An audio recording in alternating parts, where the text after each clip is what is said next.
movement is born. We host international forums, business meetings, cultural and educational events important for the whole world. Russia National Center is the place of strength, usefulness, and national pride for every citizen of our country.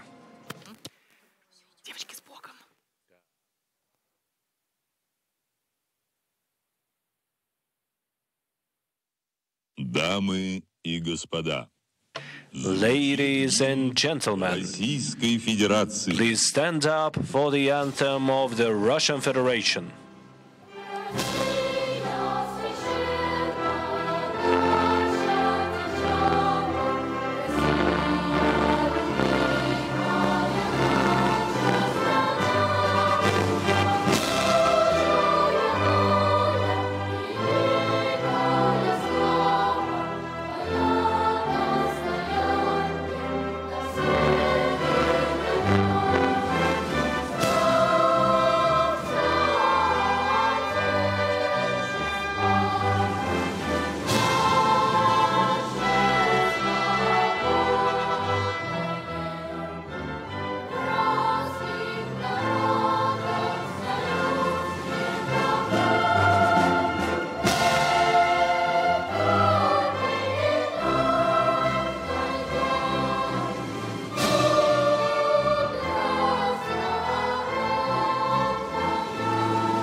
Добрый день, дорогие друзья!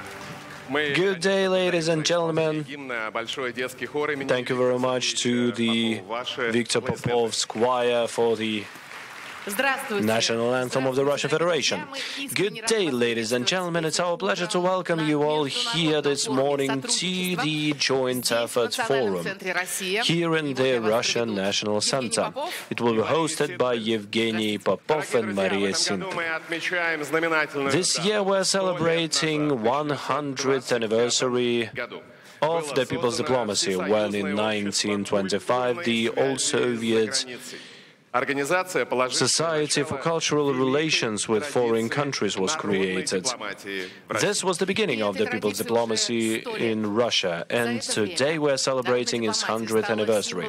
Throughout the years, the public diplomacy has become the symbol of mutual understanding. The international dialogue is playing the key role in building our future. We'll be discussing this today with our guests. The forum was organized by the Russian Society Znanie, Congress Fund, the National Center Russia, with the support of PSB Bank. It is supported by the Ministry of Foreign Affairs of the Russian Federation, Administration of the President of the Russian Federation, and held under auspices of the Committee of the Russian Federation on UNESCO Affairs. We invite to the stage the Counselor to the President, the Chairman under the President's Council for the Development of Public Society, Znanie.Pervye, with the welcoming speech of the President of the Russian Federation, Mr. Vladimir Putin. Please welcome to the stage. Dear friends, I would like to read out loud the welcoming words by the President of the Russian Federation, Mr. Vladimir Putin. Dear friends and guests, I cordially greet you on the occasion of the opening of the Joint Efforts Forum, dedicated to the centenary of the national people's diplomacy. Exactly a century ago, the All-Union Society for Cultural Relations with Foreign Countries was established, which launched systematic work to strengthen friendship and mutual understanding with the peoples of the state. Now, this activity is carried out by the legal successor of this organization, the Federal Agency for the Commonwealth of Independent States, compatriots living abroad, and international humanitarian cooperation, Россотрудничество. Despite the current very difficult foreign policy situation, Россотрудничество manages to both maintain and develop constructive ties with non-governmental organizations in many countries. It implements numerous projects in the fields of education and enlightenment, implements a set of measures to form an objective image of our country abroad, popularize the Russian language and the achievements of Russian science and culture.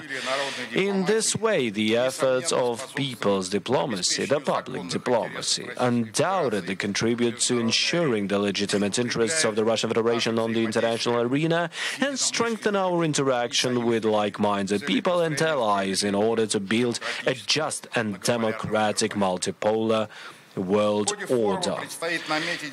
During this forum, we are going to outline the tasks for further work, including such areas as preserving the memory of the Great Patriotic War, protecting traditional moral values, and combating manifestations of neo-Nazism and neo-colonialism.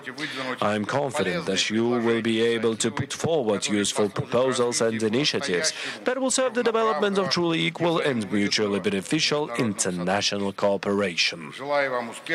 I wish you all success and all the best. Vladimir Putin.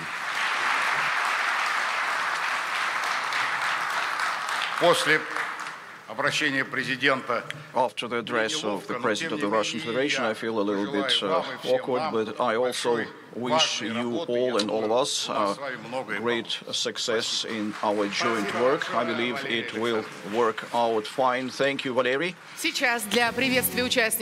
Now for greeting of the participants of our forum, we invite the Director Deputy Chairman of the Council of the Federal Assembly of the Russian Federation, Konstantin Kosachev.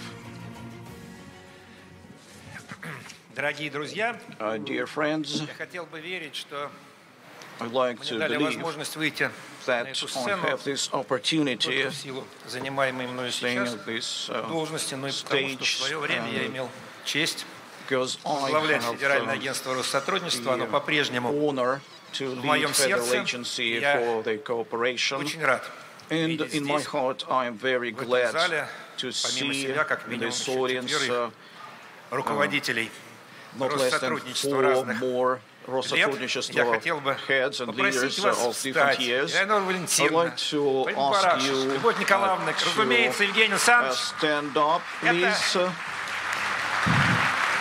Это наша зона ответственности за все, что получается.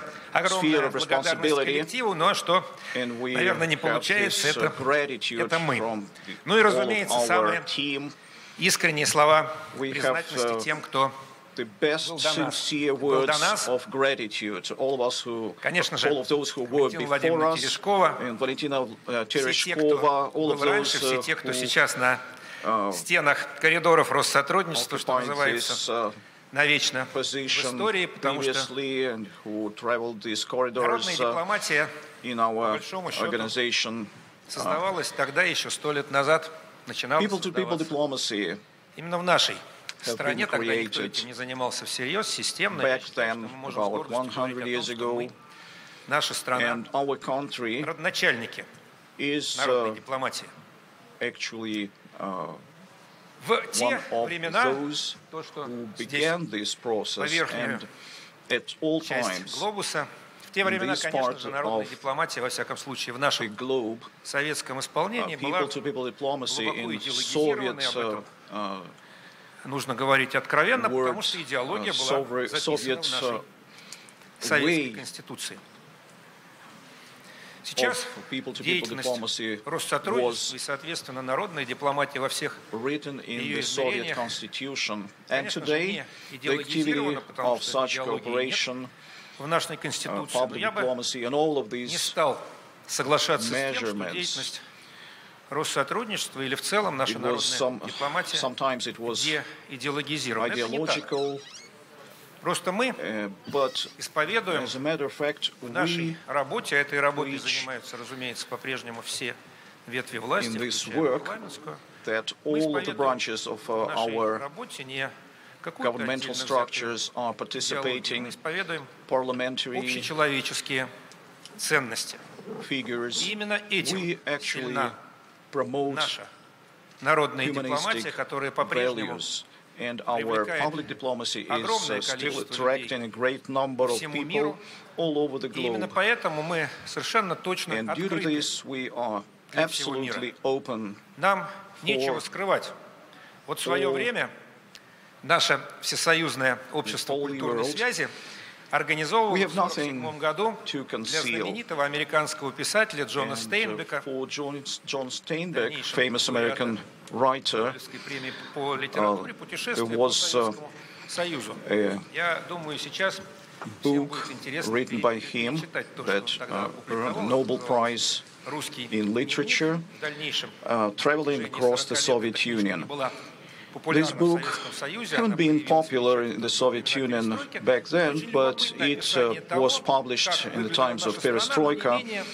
And what is interesting about it is how visits of foreign writers, poets, scientists, dreamers were organized, what they were shown in our country and what they were not shown. Sometimes maybe there were certain places that were not shown. And principally, the difference of the contemporary Russia and the Soviet Union is that previous people-to-people diplomacy and current people's diplomacy are really different. We are carriers of general human values in their best version. And people who are coming over to our country, more and more people who are ready to connect with our culture, our traditions. And there are so many obstacles that are being built to our public diplomacy by our opponents. But back then I had the honor to lead the organization of cooperation with the United States of America, and certain American special services actually invited a number of people of culture and science, some of them who traveled across our wonderful country, participated in the presidential program, or even those who just wanted to participate. So it shows that they are afraid of this possibility for those own citizens who travel across our country. They are afraid that these people, especially young people, come over and learn in our universities, or come over to Russia with scientific, cultural, sports, education, and art purposes, that they would see real Russia that we know, that we all know, and we create these opportunities, we create this situation here, and our public diplomacy is the leader in what we call people-to-people diplomacy. We have truth, justice behind the great Russia. Welcome to Russia and congratulations. This was Konstantin Kosachev,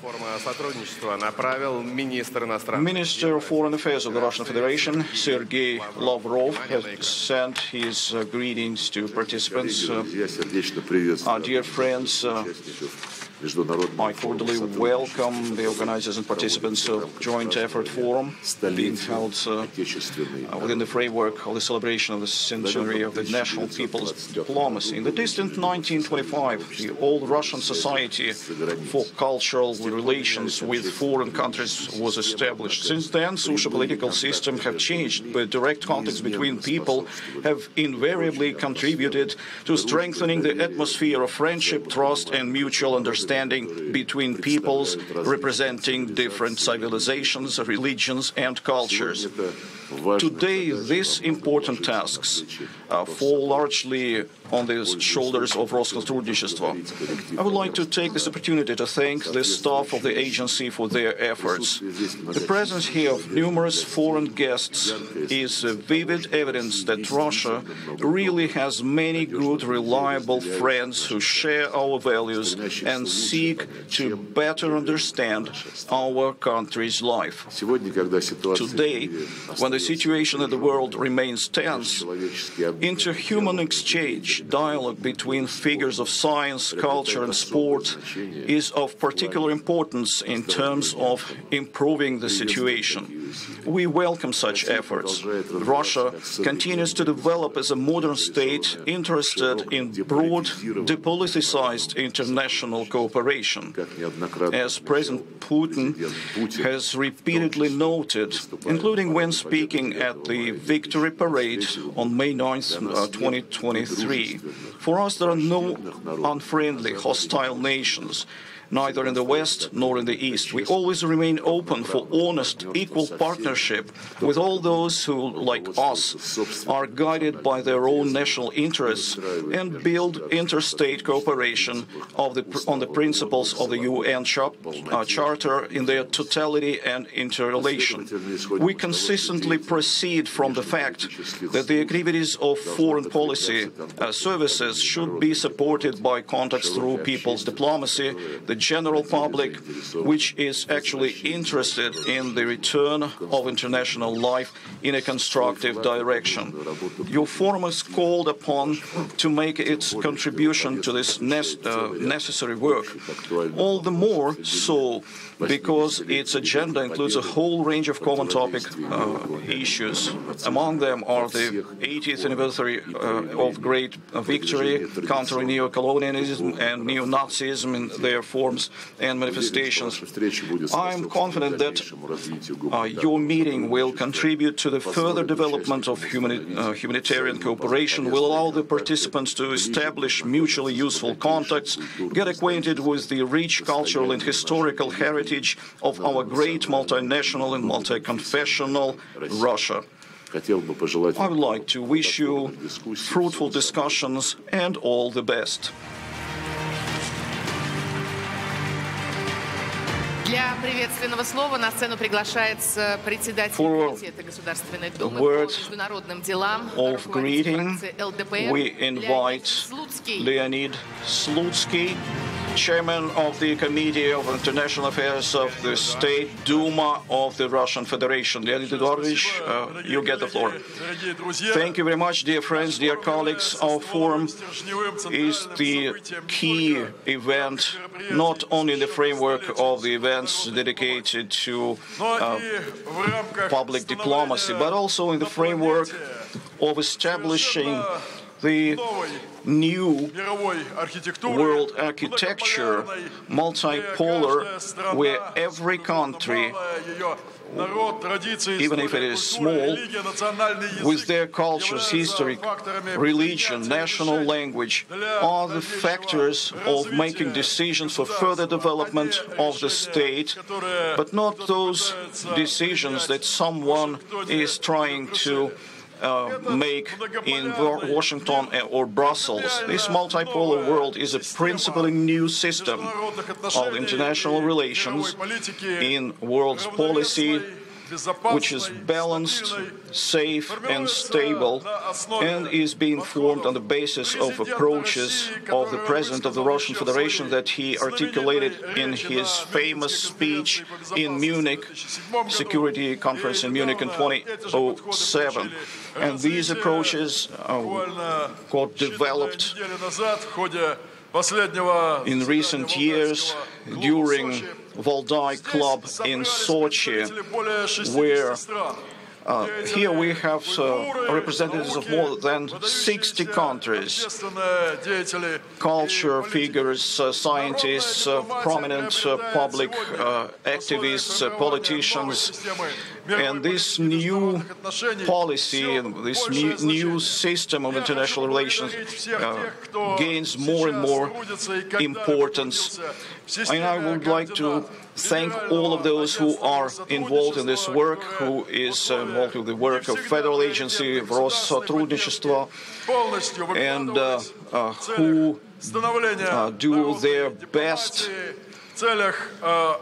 making all efforts possible for consolidation and unification of the Russian world, Russian civilization, and uniting all of those healthy powers across the globe who have the right understanding of multipolar new world architecture. I wish the forum successful and fruitful work. Thank you very much.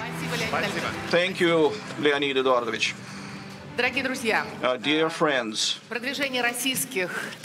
promoting Russian cultural and spiritual values is one of the key themes of the International Cooperation Forum, Joint Effort Forum, and now we would like to offer to your attention the address of His Holiness Patriarch Kirill of Moscow and all Russia. Dear brothers and sisters, I cordially greet all of you who are now gathered in Moscow to participate in the Joint Effort Forum. Today, when contradictions are growing in relations between countries and people, often leading to conflicts and aggressive actions, the Russian Orthodox Church, other traditional religions and well-meaning social forces are striving to overcome such dangerous trends and do everything possible to save the world from self-destruction. How can this be achieved? What can become the basis for a dialogue that promotes the development of international cooperation, as well as the creation of good relations between people belonging to different ethnicities, religions and cultures? The centuries-old history and experience of our country testify to the fact that the basis for such a dialogue is traditional spiritual and moral values. It is impossible to achieve lasting and just peace without relying on them. It is these enduring ideas that can serve as a true guideline in the implementation of international education, cultural and social policy. I hope that the forum will become a place for meaningful and fruitful discussions to promote positive changes in relations between people, countries and nations. May God's help accompany all of you in your upcoming labors. Thank you. And right now, we invite the head of the organization that 100 years ago stood at the origins of the Institute of Public Diplomacy, which is now represented by 88 representative offices in 72 countries. Head of the Federal Agency for the Commonwealth of Independent States, Compatriots Living Abroad and International Humanitarian Cooperation, Россотрудничество, Евгений Примаков. Здравствуйте, дорогие друзья. Hello, dear friends. Я сердечно приветствую I вас cordially greet all of you in the capital of our great motherland, где вам всегда рады. in Moscow. Когда бы вы не хотели сюда You are приехать, always сегодня, welcome завтра, here, послезавтра, когда угодно. whenever you Потому что come. наш дом — это ваш дом. Our home is your home. Мы собрались здесь, And we have на gathered самом here деле, не actually для формального not for разговора о том, что formal мы друг другу симпатичны, talk, хотя, конечно, мы друг because другу we симпатичны. sympathize to each other, and of course this is what happens, but we would like to get united Именно в этом and discuss topics that are uniting us. Как But уже говорилось 100 лет назад, as it has been said, 100 years ago, on the 15th of April 1925, the All-Union Society for Cultural Relations with foreign countries was founded. And many things changed since then in terms of mutual understanding, cultural exchange. We got through difficult times, and we know that people's diplomacy is much older than 100 years. It existed before that in universities, theaters, cultural centers, in the friendship and interaction between writers, poets, artists, musicians. We continue living in these circumstances. We live in this complicated world, and we are looking for new forms of justice, getting rid of forms of colonialism, older templates, prejudices. We are striving to oppose those attempts of rewriting history. We judge the rehabilitation of fascism. We all remember the 80th anniversary of the great victory in the Great Patriotic War, and the Soviet people will not let this deed be forgotten. So we have to speak to each other, we have to sit around the table and find common points. We understand that relations between countries are built not only with diplomatic notes, but with sincere respect, working professionally, along with conventional diplomacy. The genuine friendship is born in human interaction. We preserve our traditional values and national values, and we are talking about overcoming neo-Nazism, neo-colonialism, having equal access to education, to the development and progress. Only in such a way we will be able to build brighter, just and prospering future. It is the sentinel of cooperation, and our co-organizers, our friends and partners, we give thanks to our partners, Roscongress, Society, Znanie, and other organizations. Thank you very much for your work, for your energy, and for participating in this event. Let this forum become the beginning of a new century.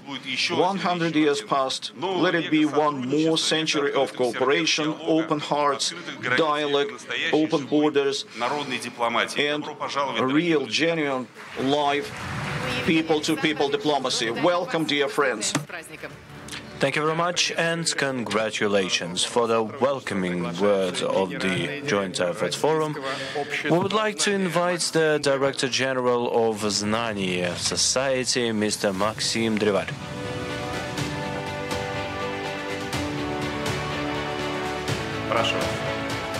You're welcome.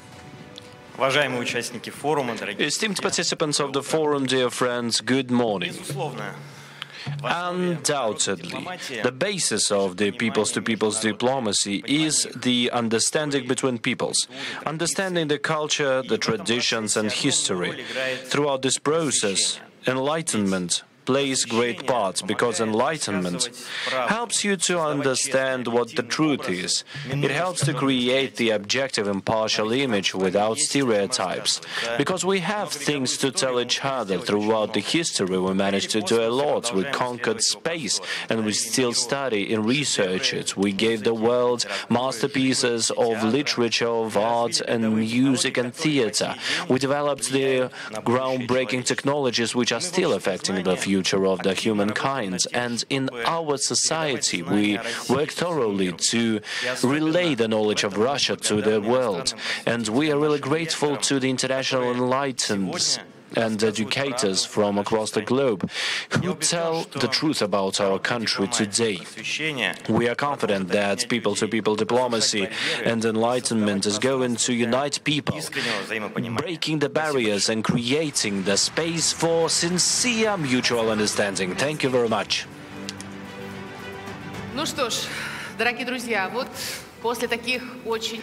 Ladies and gentlemen, after such wonderful words, the International Forum dedicated to 100th anniversary of people-to-people diplomacy can be considered open. Let's hear it to the opening. Ladies and gentlemen, here in Moscow we have 2,000 people gathered from 112 countries. We can see Russian and international public activists, representatives of scientific, educational, cultural circles, journalists and media representatives. It's our great pleasure to see the people from our country and people who cherish and love Russia from abroad. The program is going to be filled with interesting meetings today. We will be discussing important topics, the traditional values, preserving historic memory, spiritual, humanitarian cooperation, and of course the youth diplomacy, which is very important today. And Russia has a lot to show and to share within the framework of this work as well.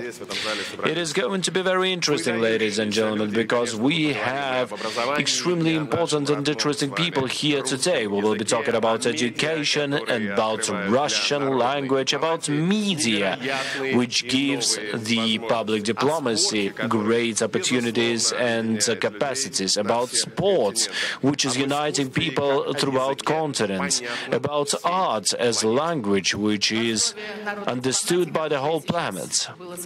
The basis of the people's diplomacy, as it was mentioned, is the mutual respect of human beings, the striving for the dialogue, the wish to understand the culture of other peoples, because it's very important in our lives. That is why the people's diplomacy is extremely important in the modern turbulent time. Of course, we will be talking about cultural initiatives, we will be talking about the cultures of different countries and Russia in particular, because the culture gave birth to public diplomacy 100 years ago. It was the culture which started our cooperation and interaction with other continents and countries.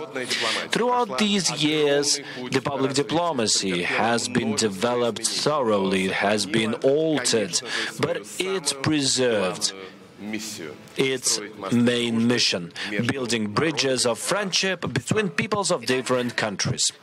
Thank you. Thank you. Let's give a round of applause to Evgeny Popov, because we continue. Dear friends, dear colleagues, the program of the forum is opened by the plenary session. Its participants are going to discuss the joint efforts on preserving peace and harmonious development of various peoples across the globe.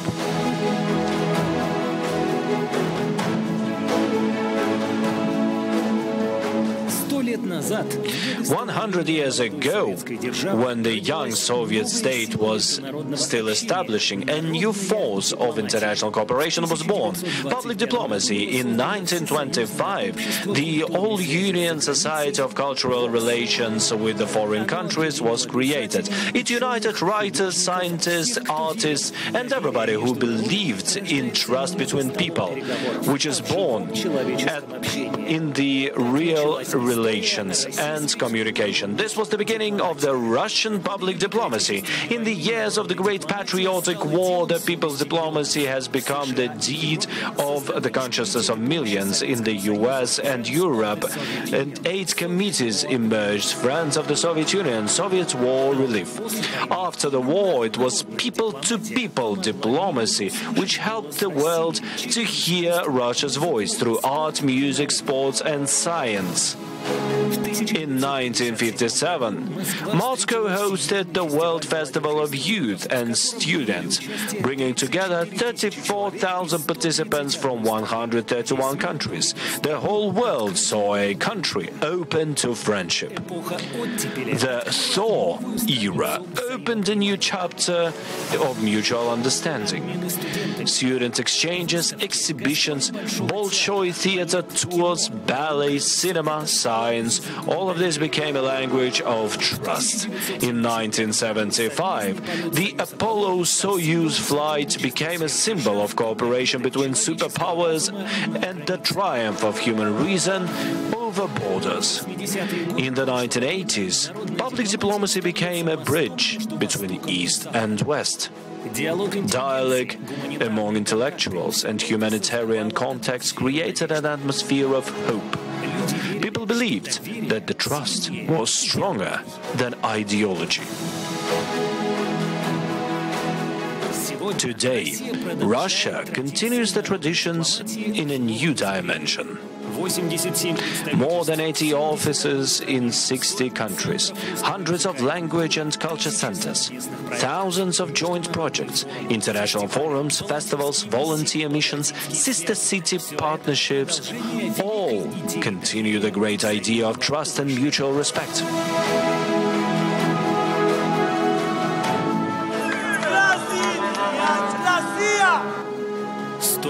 100 years of public diplomacy is 100 years of trust, friendship and peace.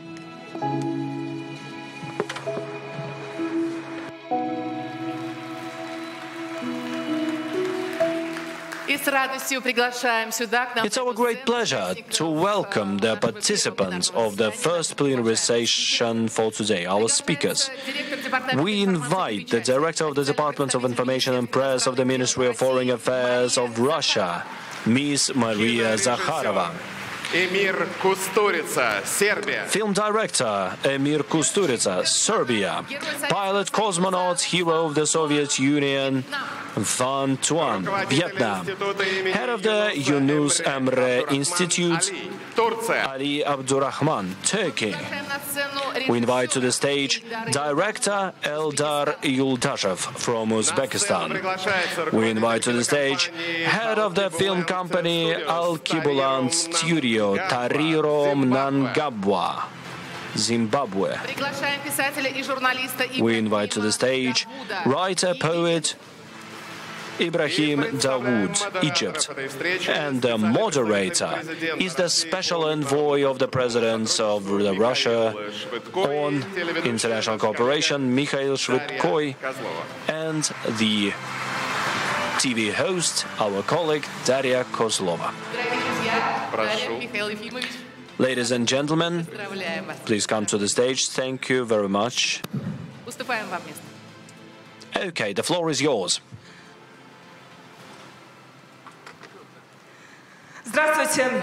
Good day. Good day, dear guests and participants. It's our great pleasure to welcome the participants and the organizers of the International Forum. Thank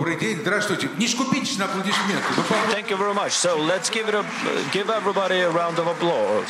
So these are important people. Thank you very much. And of course, you are going to be sitting for quite some time now. So, as it was mentioned,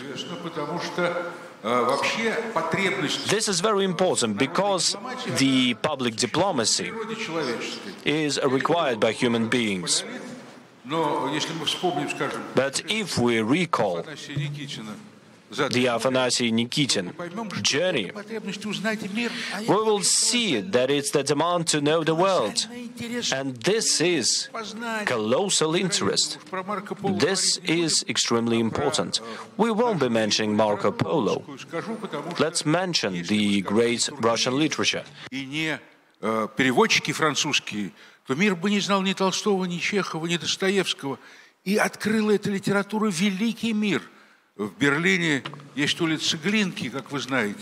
has the street named after Glinka, who was also representative of people's diplomacy. 2 years prior to the organization of the All-Union Society,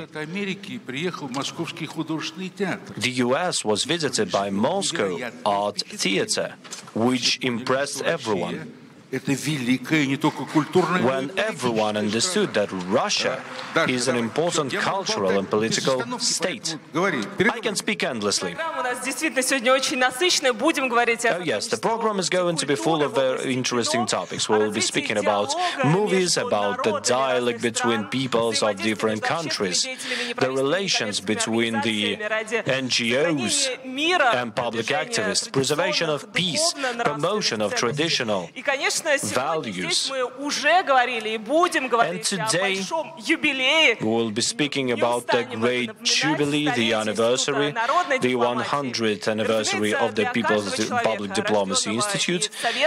Everybody who was born in modern Russia and Soviet Union, 2025, is celebrating the 80th anniversary of the Great Patriotic War. This war, World War II in particular, is the great example of the public diplomacy when it comes to support of people who combated Nazism. It's a great example for all of us today when we are going through the new historic turn. Let me remind you, there was a large meeting, so it was the Society for the Cooperation between the Foreign States.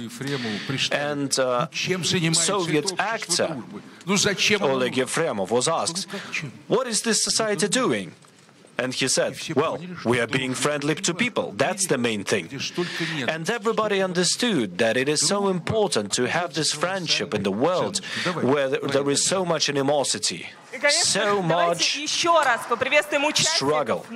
Yes, let us welcome the participants of our session, our great guests, our friends, who came from different corners of this planet, who represent various professional fields, various confessions. But I think that they are all united by the following: the true love towards Russia and the desire to build new just world, which is going to be built on mutual respect and equal rights. You know, when Ms. Zakharova was represented, great words have been said. Yes, she's the official representative of the Ministry of Foreign Affairs. We hear various political comments from her, but she is also a great poet who feels the culture greatly. She knows Chinese on a very high level. She is very talented. I'm not saying that she's going to be dancing or citing poems, but I give floor to her. Yes, good day, ladies and gentlemen. So, I would like to say the word friends. Of course, we have the colleagues here, but the most important is that we are friends. I would like to say that I would sacrifice few things for this meeting, actually. This is Sunday, but if we sacrifice the Sunday for something unique, yes, you have mentioned my confession, you have mentioned my circle of relations. Yes, I would sacrifice my holiday to this audience, because I am grateful to everybody who came from various continents. Despite all odds, there is a saying in Russian: friend in need is friend indeed. So, and this is basically something when you have to feel your partner, somebody who is standing by your side. It is great to see that you are fighting for truth, for the right things together with others. Thank you very much for being with us. Thank you very much for coming to Moscow. I would like to say the following. This is not just a formal frameworks of our unions. We're not talking about one organization. We're not talking about some movement. We're talking about several streams which are coming historically into one larger stream. They were called differently, they had different forms, but the idea is one and the same. Doing everything which is possible to accumulate, to link people through culture, art, social opportunities and capabilities, philosophy. It was mentioned that ideology is not existent right now, but it's still existing. It's not formalized as it used to be, but it's still there. Of course, like-mindedness, cooperation, all of these things are the main ideas of the organizations and movements that existed throughout these 100 years. And of course, people felt that they were needed even before that. But I would like to draw some parallels here, some examples of how this activity showed itself and where we have great opportunities. Just take a look at the following. Recently, a couple of weeks ago, I got hold of a unique edition of the journal called Proletarian Cinema. The first issue was published in 1931, and I was lucky to have it in my hands. It actually preserved very well. Today, this journal, this magazine, still exists. It changed a lot. Now it is called The Art of Cinema. So, I'm looking through the first pages of this magazine, and what do I see?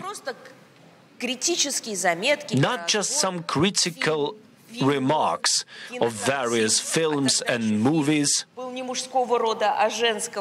Back then, film in Russian was actually in feminine gender. It is a story of the international discussion and cooperation. So, number 4, a story about 1931, how a large work was accomplished to demonstrate the national films in foreign countries. In Warsaw, the public screening of the old and new film was welcomed a lot. It was supported by Vox cinema section, so this is the Society for Relations between the foreign countries. And this is not just a quote. You would think, okay, so this is just a movie shown somewhere abroad. But I would like to highlight that this screening occurred less than 10 years after the war with Poland was over. So this is the cultural cooperation which was supposed to link two shores together, if I can say so. So this is the way to show that we had great challenges between our countries, but we can still treat each other with respect and justice. So, Londoners write, the London Cinema Society has watched 2 Soviet films. A man with a cinema machine and the Blue Express, and then the reaction to the screening is published. As reported by today's cinema newspaper, the demonstration of the Soviet films has urged the Londoners to write letters to forbid the screening of such movies in the Great Britain. But this was the reaction of the government of Great Britain and not the people. So after that, they have decided to limit Soviet movies presentation. So, what about ordinary people? Their comments are also given in this article. If the powers of the Great Britain do not want to see and watch Soviet films, nobody actually forces them doing that. But if they have this type of the attitude that they show me, they tell me what to do, I have an extreme desire to hit them with a brick on the head. So this is going from generation to generation. And Mikhail Finchik said about Great Patriotic War, about the role of this movement of people's friendship and cooperation. There were a lot of actions performed. It was Vox who actually delivered the film secretly, that had a copy of 7th Leningrad, so-called Leningrad Symphony by Dmitry Shostakovich, that sounded on various concert stages of the planet. That was 15 years after the events we just explained, that article mentioned about. And let's take our days. I would mention that probably you don't know well enough. 5 years ago we had a pandemic. What has Россотрудничество to deal with this? How these cultural and art opportunities were converted through our representatives, how people united in these efforts of public diplomacy, that were our embassies, general consulates, Russian Orthodox Church representatives who helped Russian citizens who were stuck abroad to get through these turmoils during these months, up to half a year. They were actually forced to stay away of their motherland. I remember how that happened under the auspices of the Ministry of Foreign Affairs, how how we opened our doors for cooperation during the pandemic, giving people the opportunity, give them shelter in the extreme situation. So we arranged some shelter facilities where they could live through this tough period. Public diplomacy is not just traditional forms of disseminating of knowledge and books and journals and magazines. It is a civil society which does not have any borders, interstate borders and so on. Regarding the tasks we have in front of us today, for all of those who consider themselves representatives of public diplomacy, formally or informally, today we've heard that our task, people-to-people diplomacy, is to create bridges of friendship. I would give more detail about that, maybe dramatize it in a certain way. Our task is today to make it not possible to actually prohibit the beginning of the global war. Look what they do. They are actually stirring this hatred in the hearts of the people. We have to tell about it, to enlighten people, to let them know that we have a concrete, particular goal in this process. Our goal is not just giving secretly the symphony of Shostakovich from capital to capital, but we have to open our doors to multiply, to triple, and maybe increase tenfold our efforts, because this balanced behavior, understanding of the fragility of this world, the essence of the human, this, it depends on what we do if this situation will let us stop this insanity. Thank you very much, Maria.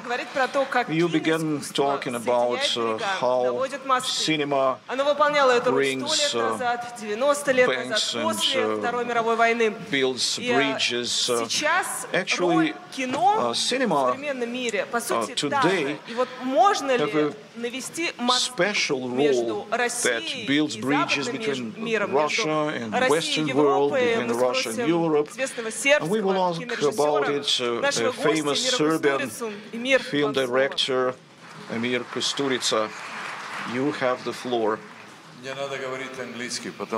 I will be speaking English because these are things that are easier for me. Mentioned, which is enlightenment. And I do think that the major difference in between Eastern world and the Western world is that the word просвещение, enlightenment, is differently perceived in the modern times. Enlightenment started in Renaissance Italy, but without Byzantine impact on what was going on in architecture, in the lyrics, in the songs, is absolutely unimaginable. Without Byzantine impact in the science, and after the 5th century, when Justinian conquered some of the cities near Milan, there was a new age of Italy starting. What is my idea? Enlightenment is a consequence of the civilizations that existed before Italy even got its sovereign idea of what the state is. So today, enlightenment is not very much liked on the West, and you see here, Znanie.Pervye, 3 people are just mentioning enlightenment as one of the major elements of what we call society today. the biggest problem in the West is they abandon, and at the same time they abandon, in a certain sense, Russian culture, and at the same time they don't want to hear the word enlightenment. How come that in the Western world, in a liberal capitalism, enlightenment was dropped out? There was perfection and enlightenment. It was a consequence of the war against Russia. In the name of fighting communism, in fact, they were fighting major elements that constitute the 20th century. And the biggest, Germany as an exit of this kind of idea of enlightenment and the perfection produced, as they say, even genocides. So the perfection and enlightenment for them, starting with the colonialism, starting with everything that we know, was coming before they started civilizing us. Why Russia is in a good position? Because Russia participated in the artistic and the social evolution in the Western world. And without your literature that was mentioned here, and if we start continuing genre by genre, we could find that the strongest fundaments of Russian social environment is the culture. So when you want to say, we don't want Russian culture, you are in fact saying evolution of European culture has been finished. And it's now facing wokeism, facing non-traditional values, still calling them values. Because when you say gay community, which is okay, but the gay community using Beethoven as the major element of their sophistication starts to be a problem, because Beethoven is heterosexual, homosexual, and everything that understands Western Europe. So why not enlightenment? Because enlightenment brings us to certain equilibrium in which people have to be educated. Do we need educated people? No, because educated people just go to buy. And when educated people think, what should they buy? And they want to be influenced by ideology, by anything. They always have their own standpoint.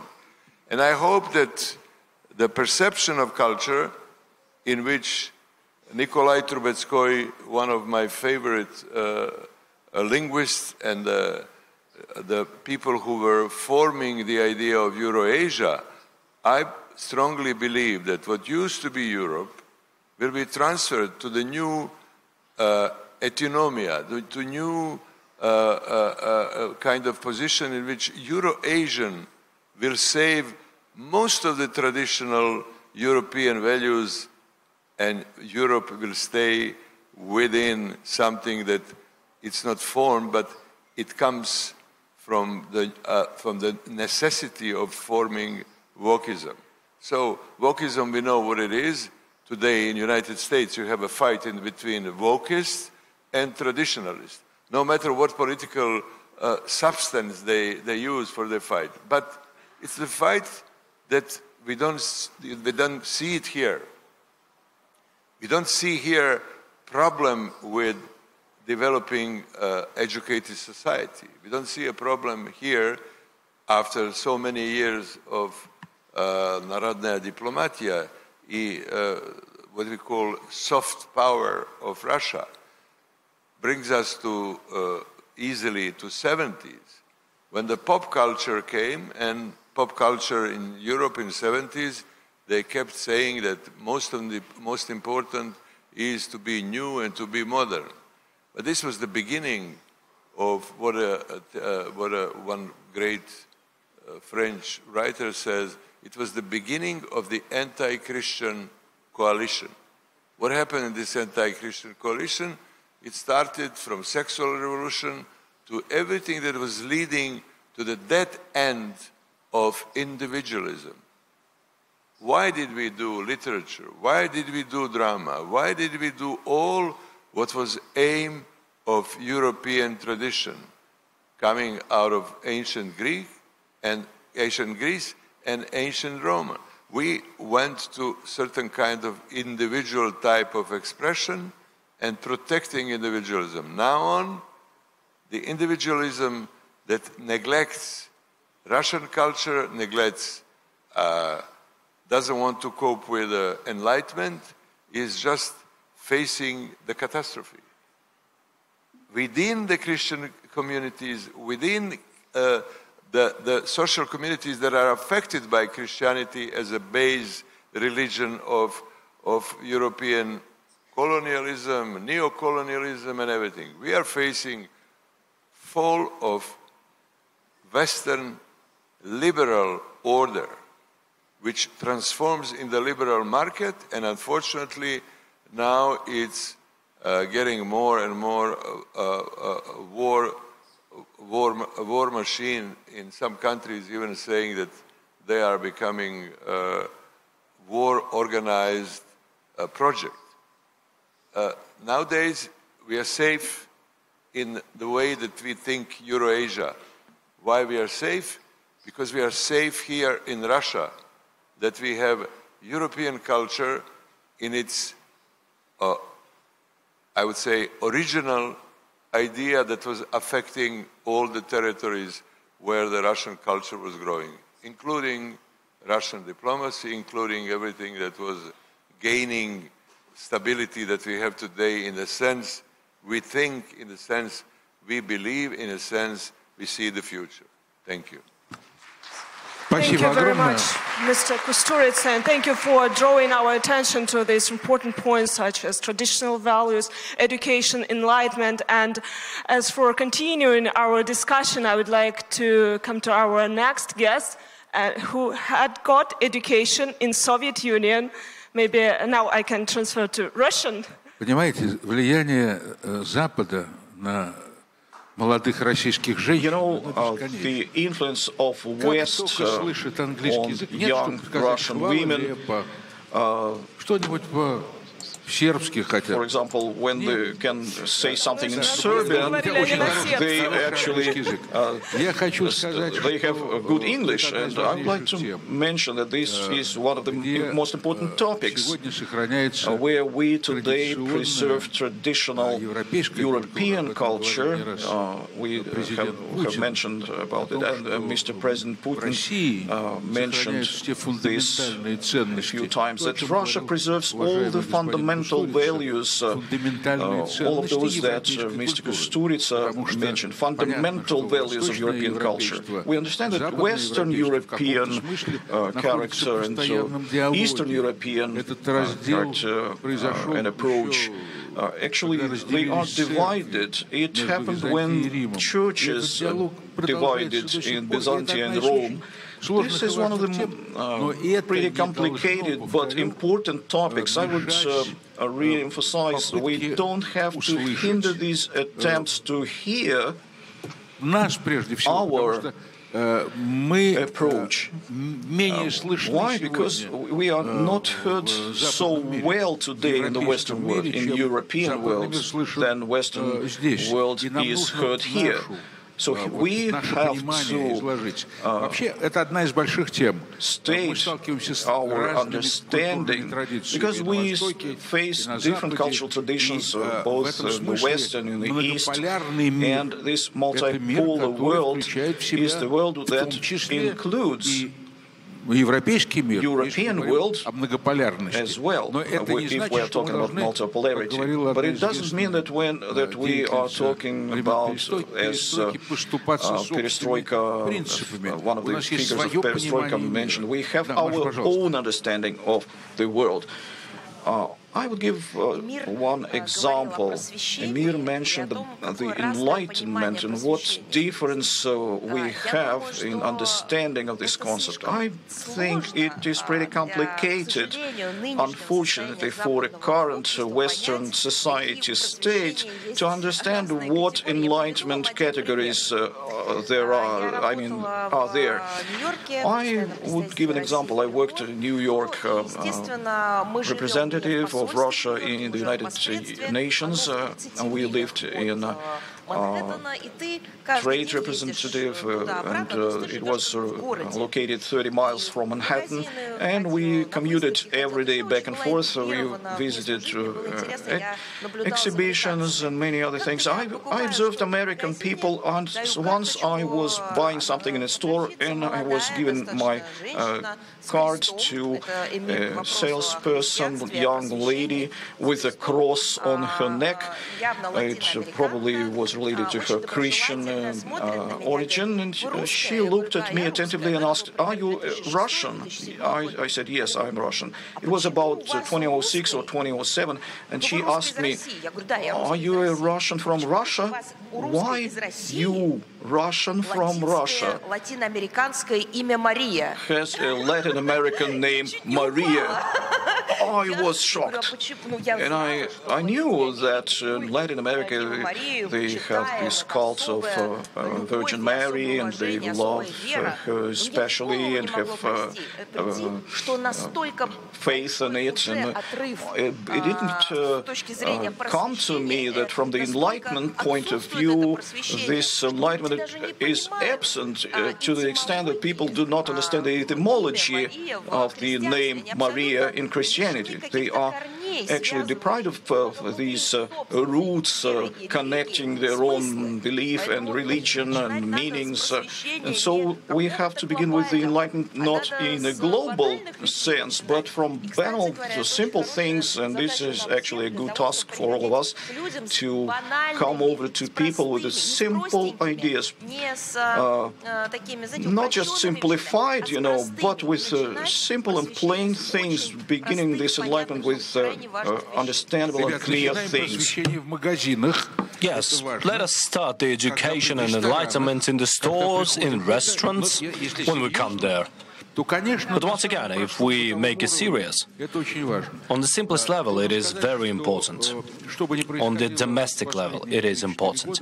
Well, whatever is happening during the last 3 or 4 years, the political turbulence and challenges, the International Space Station has still been working, and the relations between NASA and Roscosmos remained. Space is a special area of cooperation. It's a special area which demonstrates that people of different peoples, nations and views, Catholics, Protestants, Orthodox, Communists, Atheists, can work together in one and the same space. I would like to give floor to a wonderful person, a hero of Soviet Union, a hero of labor of Socialistic Republic of Vietnam, who received 2 orders of Golden Star and Ho Chi Minh Order, the first representative of Asian continent that came to space. Pilot cosmonaut, General Lieutenant Pham Tu An, who soared into the space 40 years ago. Congratulations on this anniversary. Dear colleagues, don't be angry with me. We don't have much time right now, and I urge you такой космическому регламенту. Космической точности. Да. Be space-like specific and concise. Mr. Pham Tu An, you're welcome. Дорогие друзья, сегодня Dear friends, today it's a great honor for me to welcome you from the brotherly Vietnam to this wonderful forum dedicated to 100th anniversary of the public diplomacy in Russian Federation. This is the anniversary of friendship, solidarity, and cooperation between peoples. In 100 years, the public diplomacy of Russia has achieved great success, bringing closer the countries to peaceful cooperation. Love for peace and the strive for freedom and equal humanity. Vietnam was friendly with Soviet Union, and it is still friends with the Russian Federation. This is a sincere bond. Russia never wanted anything in exchange for their help. Russian scientists and experts are working in Vietnam. They founded the foundations of development of our countries. Russian films, music and art have become precious spiritual food for Vietnamese people, instilling love towards the present and the future. The Russian culture has become an integral part of the new generation in Vietnam. Besides that, Russia educated several thousand Vietnamese people in all different areas of development. We received knowledge in technologies, but also the strength of spirit of the Russian people, which helped us to become confident in rebuilding our country. That is why Russia is always in the hearts of our people. The friendship between Vietnam and Russia has become the great spiritual force which helped us to convince our enemies to conquer our sovereignty and independence and to create the prosperous Vietnam. This is a great honor for me personally. I studied in Russia, and 41 years ago, I made a historic space flight commemorating the friendship between Russia and Vietnam. The friendship between Vietnam and Russia exists both on earth, in the air, in the skies and in space. It's my pride that I made a contribution to this golden page of history. Today, when the world is striving for change, we, the Vietnamese, cherish and remember everything which has been done by Russia and Soviet Union. This friendship is creating our mutual future. I am deeply confident that friendship and solidarity between Russia and Vietnam are going to become even stronger, better and bigger. Public diplomacy remains this bridge between our countries and peoples who are striving for peace, who are striving for equality, and of course prosperity for the humankind. Thank you very much. Mr. Van Tuan, thank you very much. Thank you for addressing us in Russian. Russian is also the language of the International Space Station. This is the space language, basically. We hope that in the future, our cosmonauts will also be speaking Russian. And as it was mentioned before, our cooperation in space is still going on. Our relations with the US is not the simplest one right now, but this is still one of the pillars which accompanies us throughout the whole space era of humankind. We are moving on to art, the field where language is not needed, because art is usually understood without any words. We're talking about the art pieces, the architecture and sculpture. I would like to present our next guest, head of the Znanie.Pervye Institute, Ali Abdurrahman from Turkey, whose keynote speech is going to be culture and art as tool for relations, interaction and dialogue between cultures. Thank you.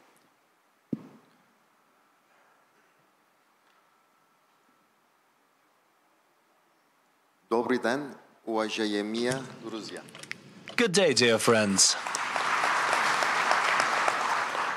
Dear representatives of institutions, distinguished participants, and friends, I'm honored to be present at this meaningful gathering organized to mark the 100th anniversary of founding of the All-Union Society for Cultural Relations with Foreign Countries.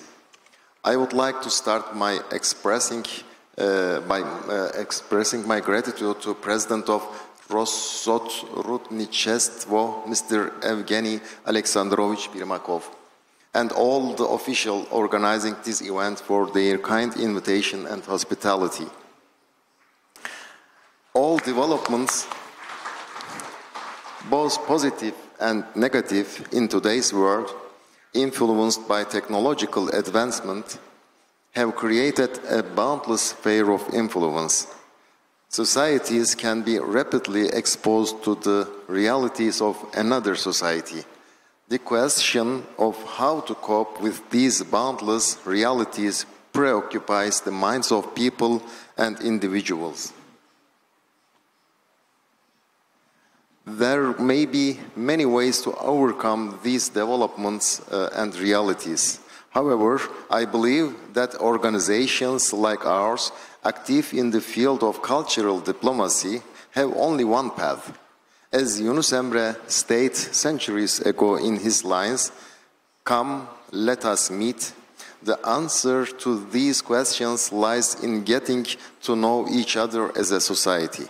As language and culture institutes, we are institutions established with the mission of promoting the language and culture of our countries.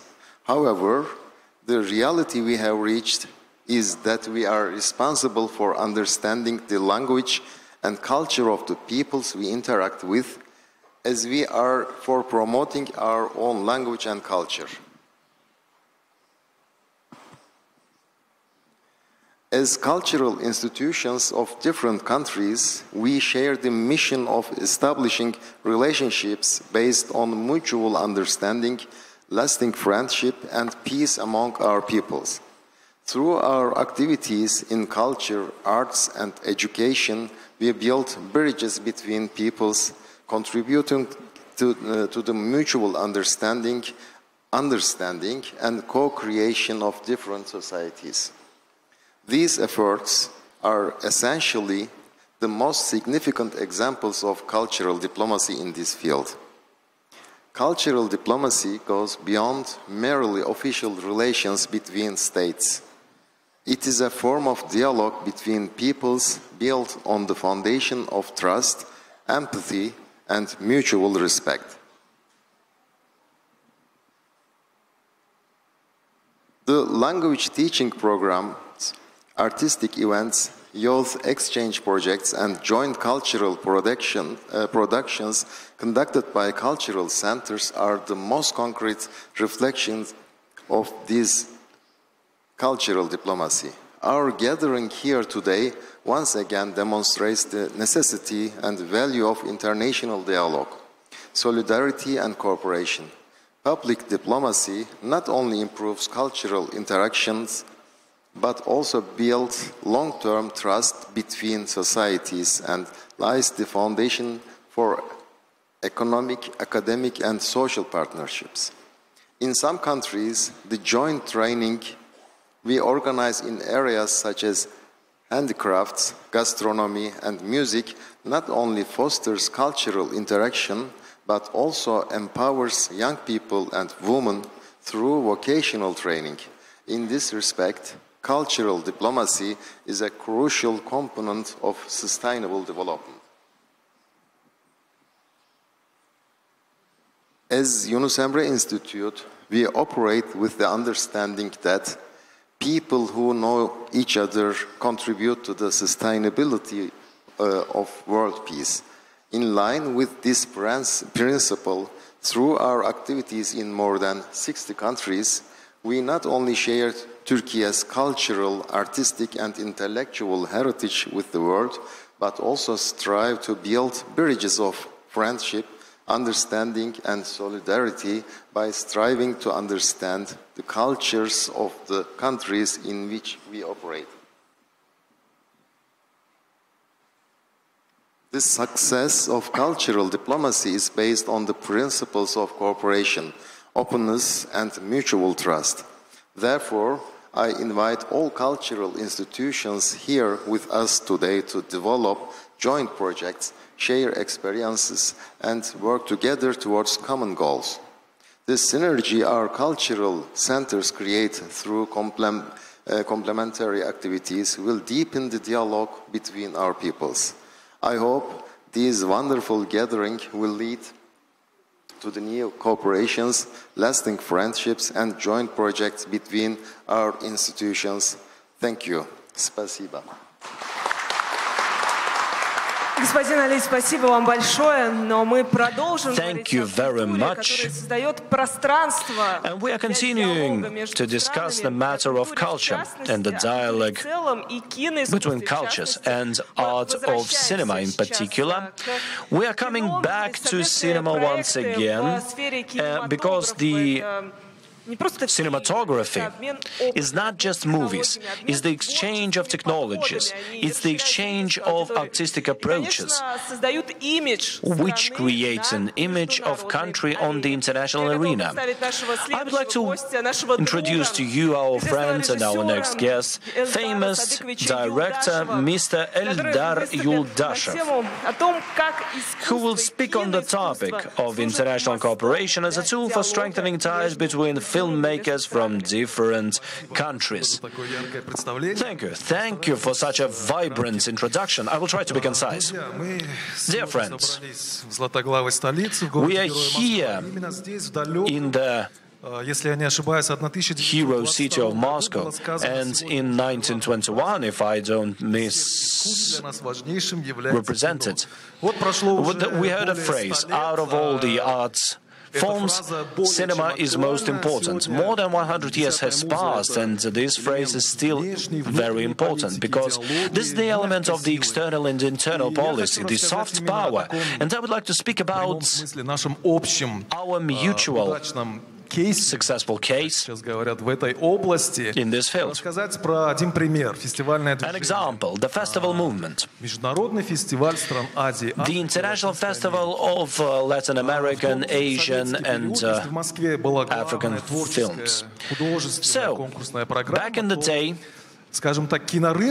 Moscow has very interesting cultural program, but the cinema market was in Tashkent, it was in the south.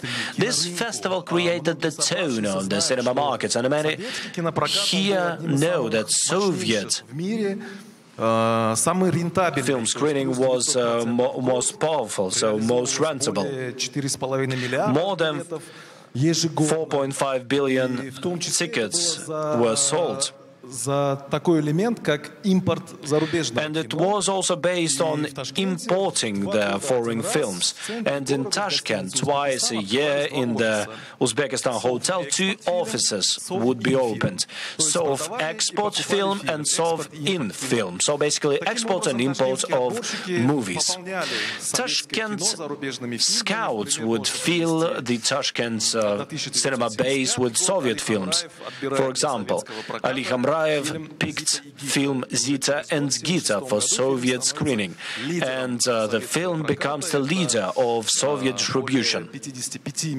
More than 55 million tickets sold for the cinema.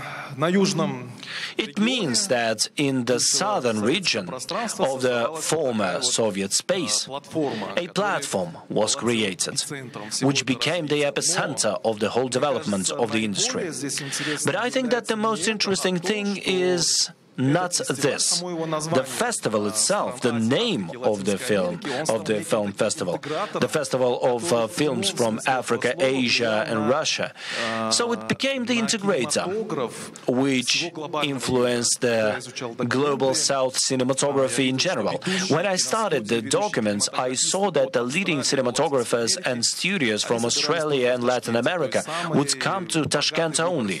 This was the only place they would come together. So basically, this was the richest location outside North America and Europe. And this was the soft power which was working as it should. There is also a theory, there is a phenomenon, which is called the so-called third films, anti-European, anti-Hollywood. So this was the third wave of movies which was born on the premises of this cinema market, cinema forum, which existed in Tashkent. Gradually,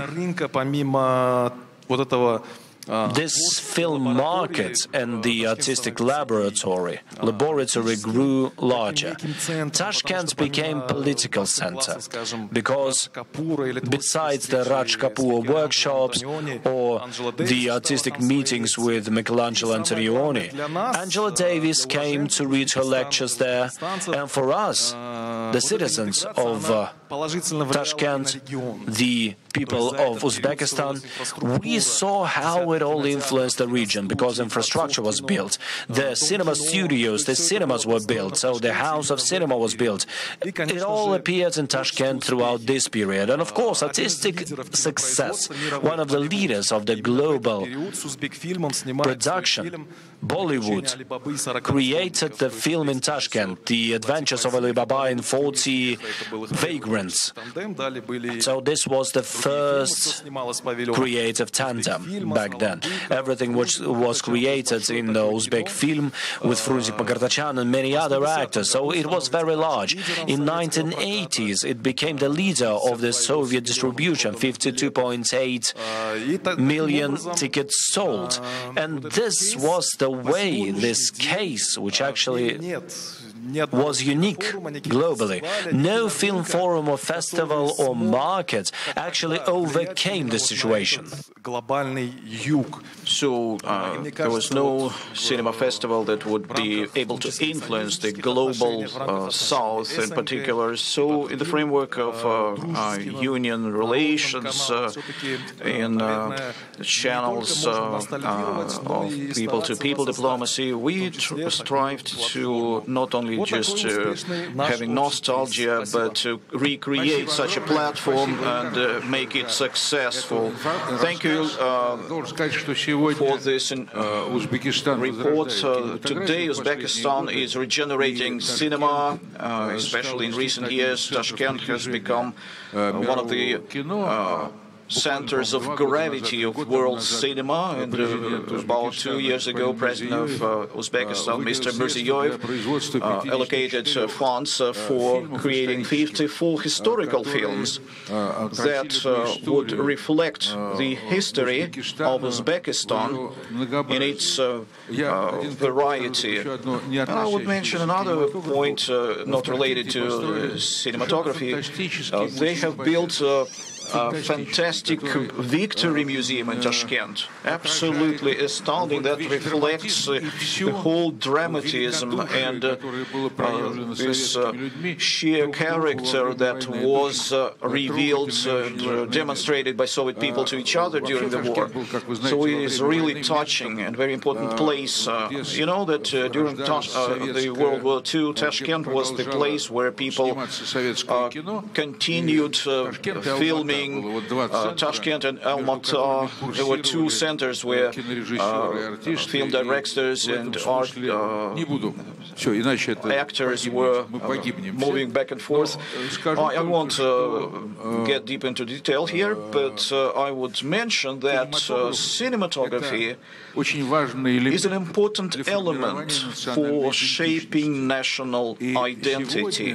And today, in many countries of the world, cinematography becomes a very important sphere for creating a national culture. And that has to deal with cinematography of Zimbabwe in particular. And we are very glad that today we have esteemed Tarira Mnangagwa, the head of the film company, Alkebulan Studios. And this is a very influential institution, actually, for forming a national, not only national, but not only national culture, but national self-identity of Zimbabwe. So, Mr. Riro, you got the floor. Thank you very much. Good morning, ladies and gentlemen. All protocol observed. First and foremost, I would like to thank the organizers of this International Joint Effort Forum for inviting me and affording me the honor to speak here.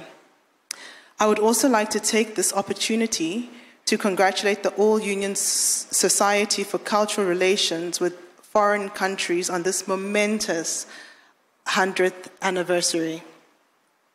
I am excited to share and highlight that the Zimbabwe-Russia Memorandum of Understanding on Cooperation in Culture was signed in July 2023, marking formal commitment to deepening artistic and cultural collaboration between the two countries. The MOU has paved the way to structured cultural exchanges, joint festivals, educational scholarships, and artistic development programs that foster mutual understanding and creative collaboration. In May of this year, Zimbabwe hosted the inaugural Days of Russian Spiritual Culture in Harare, featuring performances by the Russian State Song and Dance Ensemble, Altai. It showcased a repertoire of traditional folk songs and dances, including a special fusion piece combining Russian dance and African elements. This event was a result of agreements between the ministries of culture in both countries, reached last year at St. Petersburg International United Cultures Forum.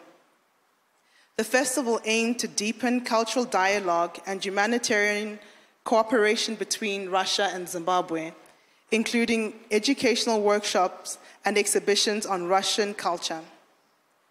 A handful of young performers from the Children's Performing Arts Workshop, Chipau, represented Zimbabwe at the 4th International Children's Cultural Forum held in Moscow this past August.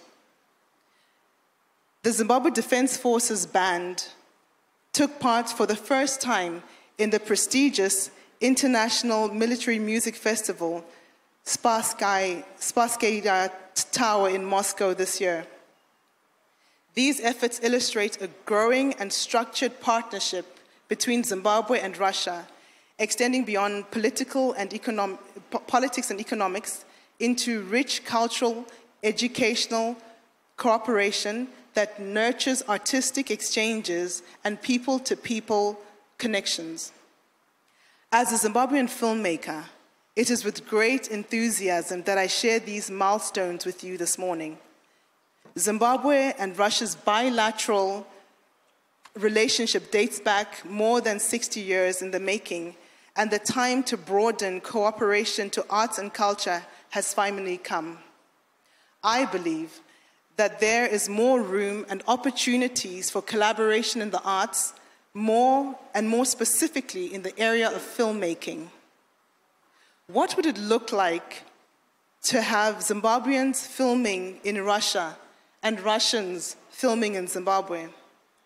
What would it look like to have Zimbabwean literature translated to Russian and vice versa? What would it look like to have Zimbabwean designers putting their flair on Russian fabric and fashion? What about Russian musicians putting their own spin on Zimbabwean Sungura music? The world of creativity is only limited by our imagination. There is a plethora of artistic expression yet to be unleashed to further enhance and grow the friendship between these two great nations. Africa has the youngest population and fastest growing creative economies. Africa has some of the richest storytelling cultures and traditions on the planet. After all, we have the privilege of being the cradle of humanity, the home of civilization, the Garden of Eden, the motherland. Russia, often referred to as Mother Russia by her people, has so much history and experience, a great artistic and cultural heritage, and her infrastructure is second to none.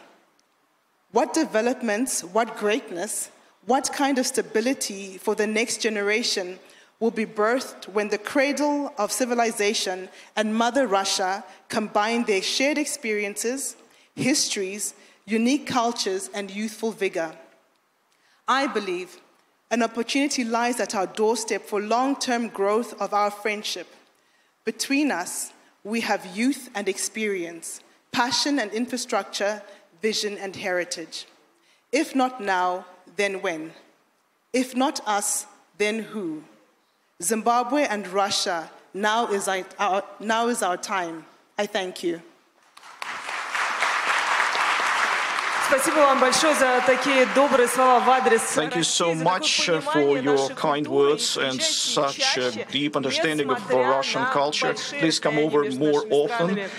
Even though we have pretty large distances between our countries, now we move to the north of Africa and get to the influence of our culture in Egyptian culture. So Mr. Ibrahim Dawood, writer, poet, short story writer, and journalist. When I was asked to introduce, represent Egypt and say a few words, I was really nervous because this event is really important. I don't have an important official post, but at the same time, I bring hopes of my people, those who live in Egypt, so that they could introduce our culture. I was born in southern Egypt, where we washed ourselves with rainwater. When I was little, we had a picture of Mr. Nasser, who actually introduced free education in our country, and he opposed to all of the aggressors. He made a lot, and he was a very good person. وكان الشعب يغني غناء جماعيا احتفالا بالحياة وبالاستقلال وبالعدالة الاجتماعية. كان الغناء ضروريا لكي يكبر الأطفال وتثمر الحدائق. Unfortunately, we can't hear the Arabic translation at the moment. Sorry about that. والموسيقى الكلاسيكية العالمية تدرس للشعب في المعاهد والجامعات، وكان للروس دور عظيم في هذا المجال إلى جوار إحياء الفنون الشعبية في كل الأقاليم. شاركنا ونحن أطفال في تشييع جمال عبد الناصر.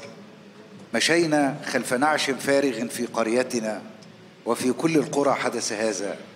كنا نودع حلما عظيما أحببنا الرجل. Kemal Abdel Nasser helped us in many things. We loved this person in spite of what we had in 1960s. We loved him because he loved people and was generous to poor people. In 1970s, during Sadat times,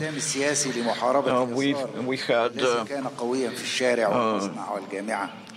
some activities of Islamists, and we experienced certain issues related to the 1973 war.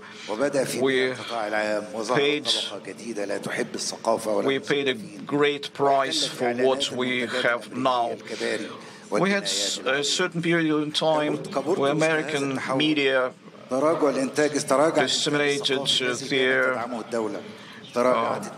broadcasts and removed our culture.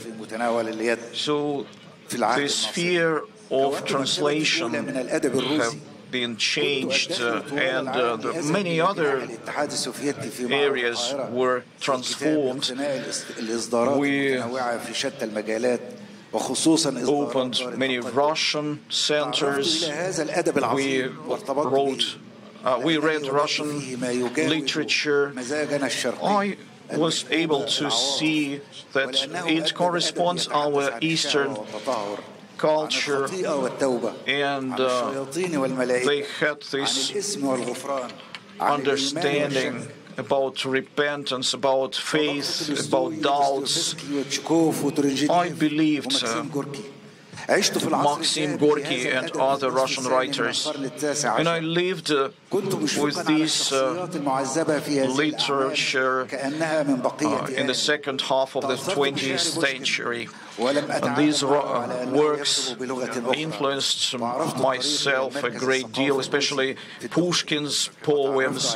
I found the way to the center of Russian culture in Doha, and I saw a lot of actions that actually contributed to a removal of our disagreements. I saw capitalism. After that, I was able to work in journalism,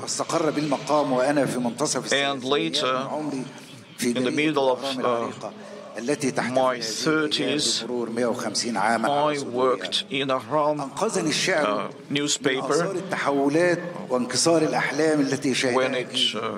when it had been working for 50 years at that point. And in 1990s, I participated in many activities that were supporting of freedom in Palestine. I participated in the actions of the 25th of January and 30th of June, when brothers Muslims fought against the democracy. I participated in actions against the Western influence. I believed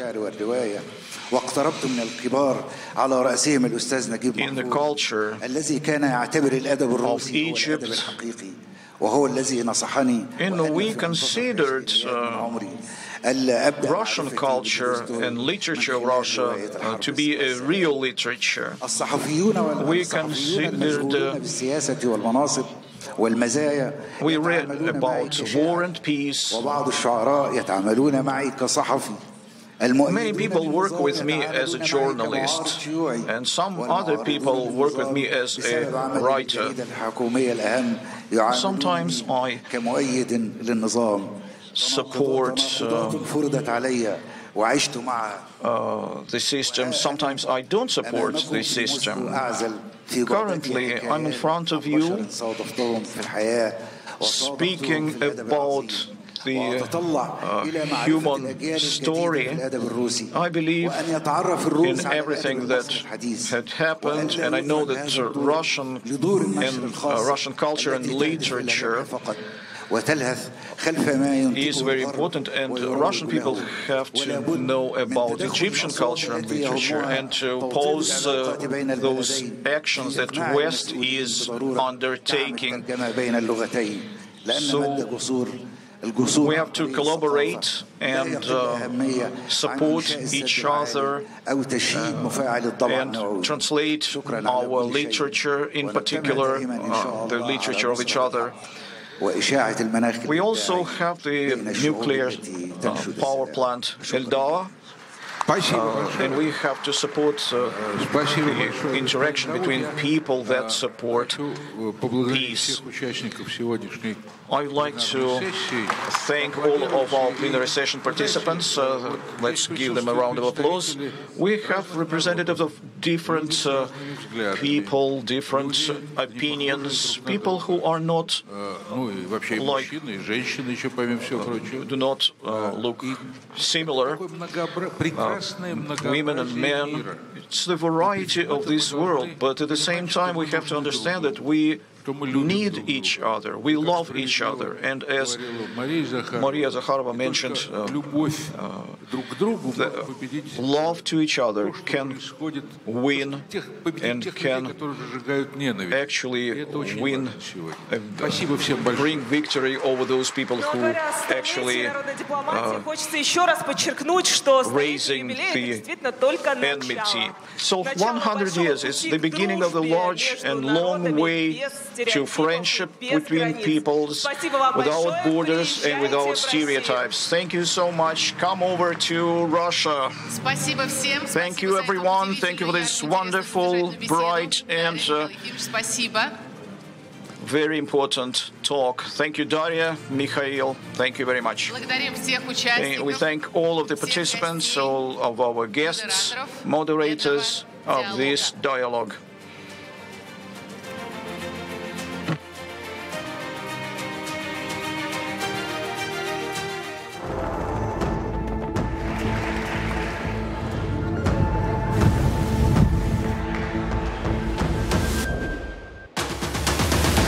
Мы объединяем людей и открываем путь к знаниям, где каждый может быть услышан. Наши проекты — это встречи с теми, кто вдохновляет, с теми, у кого можно учиться. Все, что важно для тебя.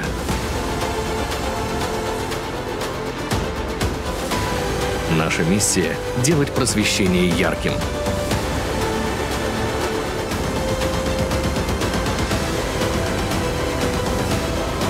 Мы делаем знания доступными каждому.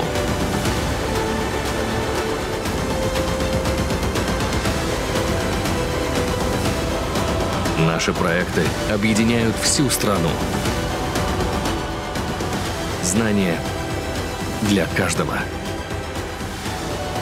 В каждом уголке России.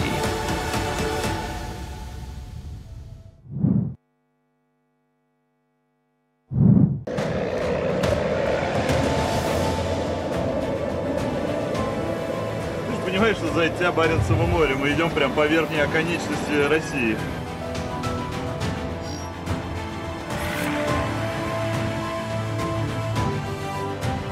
О, ребятки, бросайте камеры и забегайте к нам.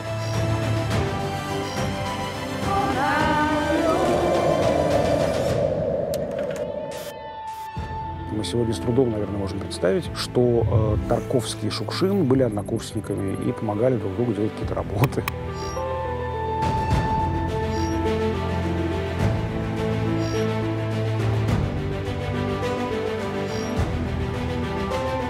Он в своей гениальности не сомневался.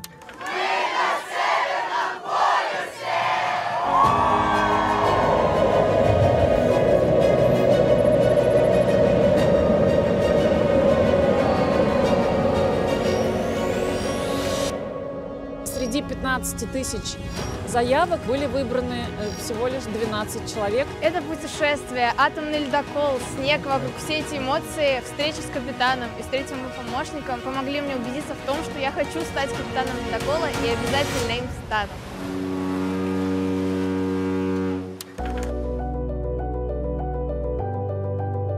Возможности внутри вот такого рода студенческой работы, они стали гораздо шире. Но от этого не изменилась их суть.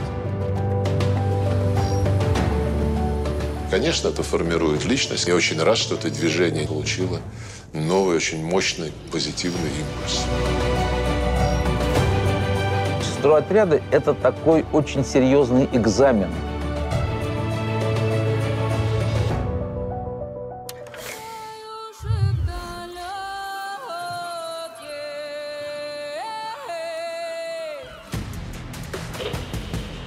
Вы на радио «Сахалинская волна». Сегодня мы рассказываем вам об удивительных людях. Чемодоров Юрий, я родом с Сахалина. Меня зовут Peter van der Wolf, я из Нидерландов.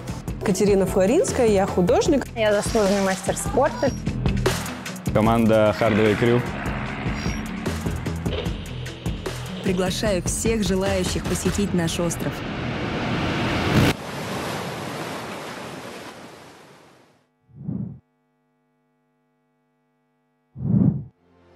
Знание.Первye. Главная просветительская награда страны. Лауреатами премии становятся люди разных сфер, возрастов и профессий. С 2021 года десятки тысяч просветителей со всей страны прошли через дистанционный отбор и очную защиту перед почетным жюри, получили оценки ведущих экспертов и признание в онлайн-голосовании. Лауреаты конкурса со всей России и зарубежных. Мы продолжаем обсуждать международные отношения и то, как диалог между народами помогает решать разные проблемы на самых разных языках. Развитие возможно там, где диалог честный. Он рождает новые идеи и создает условия для стабильного роста. Народная дипломатия. Диалог во имя развития. Эта тема продолжит форум For the benefit of development. This is something which we're going to discuss right now. Please take your seats. We are starting the discussion. Dear guests, we invite to the stage the esteemed speakers, participants of the next panel. Тишина, прошу вас, 30 секунд, и мы начинаем. 30 seconds and we begin. Итак, мы приглашаем на эту сцену. We invite to the stage Chairman of the Emperor's Orthodox Palestinian Society, Sergei Stepashin. We invite to the stage Vice Chairman of the Chinese People's Society Friendship Abroad, Lu Sandun. The Vice Chairman of the Russian Chairmanship of the Cooperation Union, the Crimean representative under the President of the Russian Federation, Georgy Muradov. Уважаемые гости, поднимайтесь на сцену, занимайте, пожалуйста, свои места. Ladies and gentlemen, please come to the stage, take your seats. We invite the French public activist journalist Dmitry Dekoshko, Deputy of the State Duma, the Chairman of the Council of Autonomous Non-Commercial Organization Eurasia, Alena Arshinova. We invite journalist, politologist, historian Alexander Rar. Counselor of Russian Federation and Republic of India, Ratish Nair.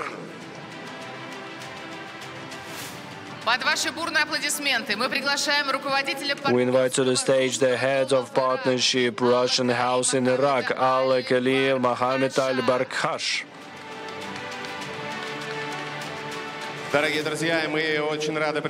Ladies and gentlemen, we're glad to see the moderator of the discussion, head of the Россотрудничество, Евгений Примаков.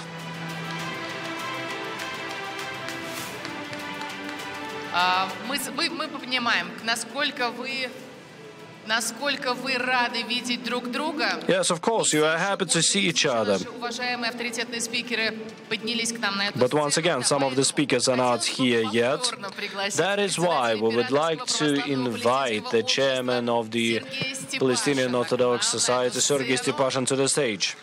Георгия Мурадова также попрошу подняться на сцену. Mr. Georgy Muradov, please come to the stage too.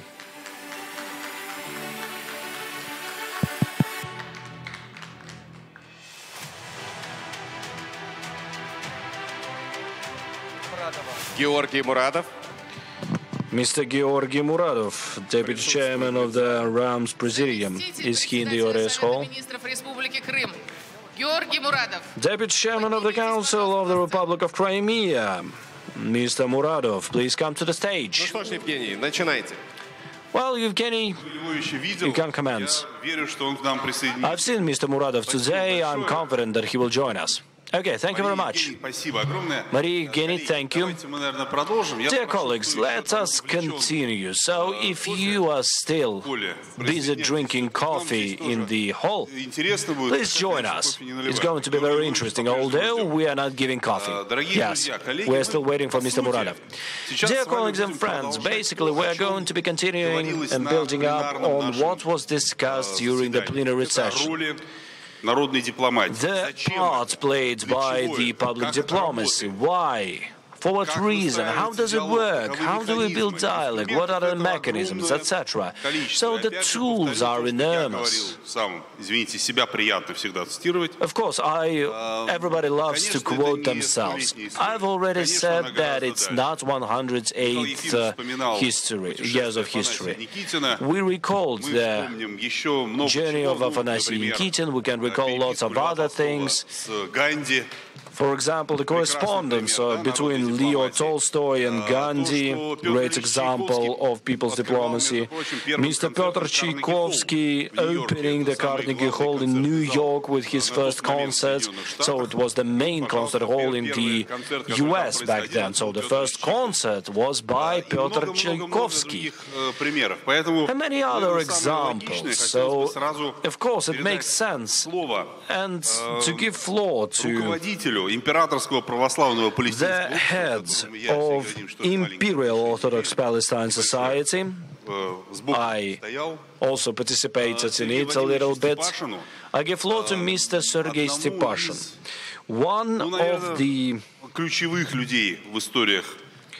most important people in the history of New Russia, who was the head of the government at some point in the Russian Federation.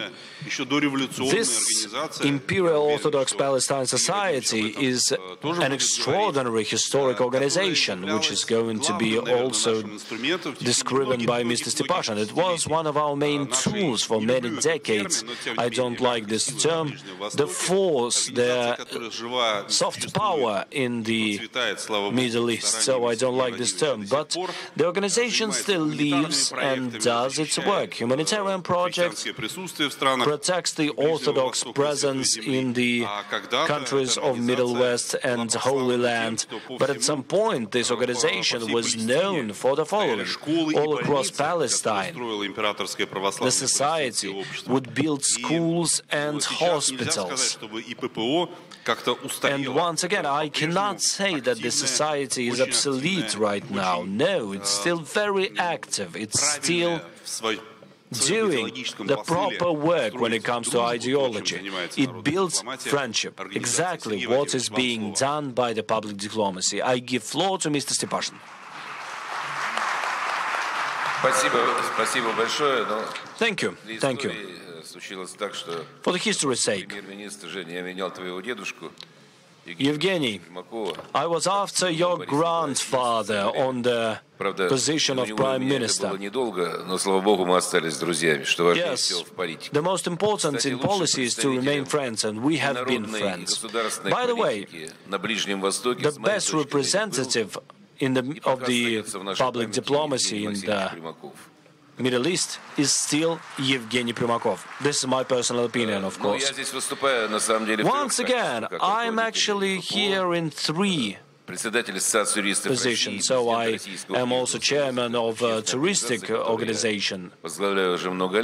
So, and one more public organization that I'm leading. So I would like to say that today's meeting and the agenda is as relevant as ever. 100 years of this formula of people's unity. But honestly, it's been so long that we haven't stood at this dangerous threshold. Afghanistan, the collapse of Soviet Union, the Caribbean crisis, the expansion of NATO to the east, all of that was very difficult for our country. But today we are talking of standing on the verge of Third World War and being a military man. I would like to say, but that right now, it is already going on in hybrid form. Yesterday, The president of the Russian Federation met the military people, and he spoke of this. And it's not about Ukraine, although it's being used. And it's not about the special military operation. It's about...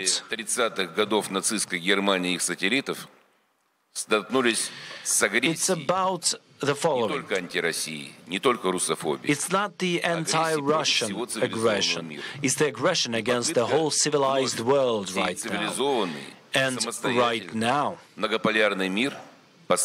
multipolar world is threatened to be put on its knees. And they're trying to do this. And I'm confident that everybody who is present here, whether it's the friendly states, unfriendly states, well, of course, there are no unfriendly states, there are unfriendly politicians, but I would like to be sincere with you. Being a Russian person, a Soviet person, a person who loves his motherland, we will not lose this battle.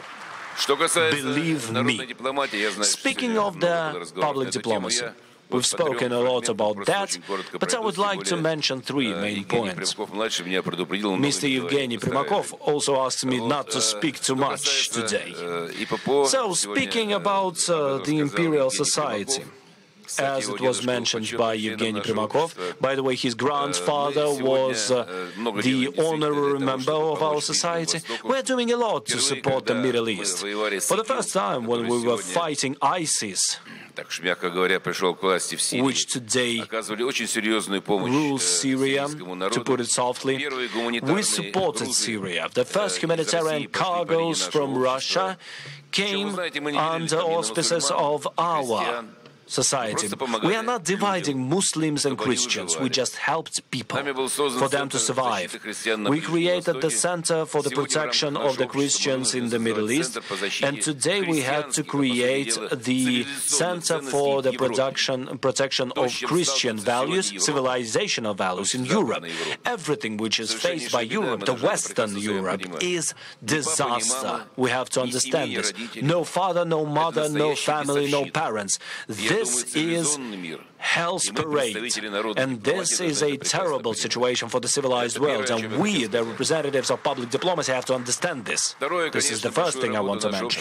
Second, our society, together with the Russian Orthodox Church and the Patriarch Kirill, is heading our board of directors, so we do everything to make sure that all the confessions of the world should speak under one flag, the flag of peace, humanitarian values, and friendship. So the most important is the following. We have 32 international organizations abroad, and we are the only NGO which was created 144 years ago. And however strange that is, we have only one city where our organization went underground, Odessa. In most of the countries of Western Europe and in the US, our branch offices are still in force, and they speak truth about our country, about the problems which exist right now. The way I see it, this is the main fit of the people's diplomacy. And I would like to mention another thing here. It is important today to come back to the roots of the creation of the world. We have various confessions: Buddhism, Judaism, Orthodox Church, Christianity, etc. So, and of course, we have to remember the first things in the Bible are God is love. So, and I just listened to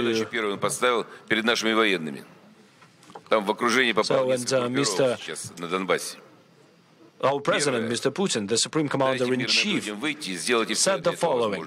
So he said to our military men, do everything to make peace. Citizens leave the area of the conflicts and make sure that we are not killing our brotherly people, our brotherly nation. So create all the conditions for them to be captured and not to be killed. So Zelensky and his satellites never mentioned anything like this, and only our president is caring for this. So I also represent the Russian Book Society. I know that Emir Kusturica spoke here. We met in Serbia in the book saloon in Belgrade. So, and the books are still there. We have special saloons there, salons, and the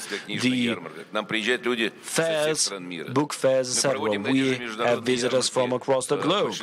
We host such fairs in most of the countries. Recently it was in Tehran, it's going to be in China, in Belgrade, in Hungary, and in Budapest. So, and geography is going to be expanding. It's very important because the books, whatever the language it is, Russian, Chinese, Japanese, Arabic or whatever, the book gives the people truth. It tells about what the world lives by. So why the greatest Russian writers are known across the globe? Chekhov, Dostoevsky, Tolstoy. They wrote about truth. They spoke about the soul of the Russian people. We can say that the same about the books of the people who are present here. And once again, the book hasn't disappeared anywhere. We are still reading it, we are translating it. So, and we are translating the books by our international colleagues into Russian. Many contemporary writers still remain in Russia. They didn't run off. They speak about the country and what is being done in the country. They use their literary language, the book language. And this is also the element of the public diplomacy. And I have to mention the Association of the Lawyers of Russia. We are celebrating 20th anniversary of the organization. And the president of the Russian Federation also is a member of this society. He is not a society of any other members. I think that's the right thing to do. We're doing lots of things. We're working with BRICS, with CIS, with SCO. We are protecting our compatriots. We are protecting the economic security. They're protecting the investors. We are developing the rules of the new multipolar world, the new multipolar law. The international law, unfortunately, is forgotten today, but we are still continuing to work on this. We are working on this under UN, under UNESCO, under other international organizations. We have a delegation located in Rio de Janeiro in Brazil who are participating in the law summit of BRICS, and this unites us too, because the lawyers should invent the laws. They should do everything to make sure that they are followed. They should do everything to make sure that it follows the law and the rule of law, and the rule of law should be truthful. Here are a few episodes taking advantage of the situation that we have some time in the framework of our joint work in the public diplomacy. Coming back to our beginning, I know many people present here.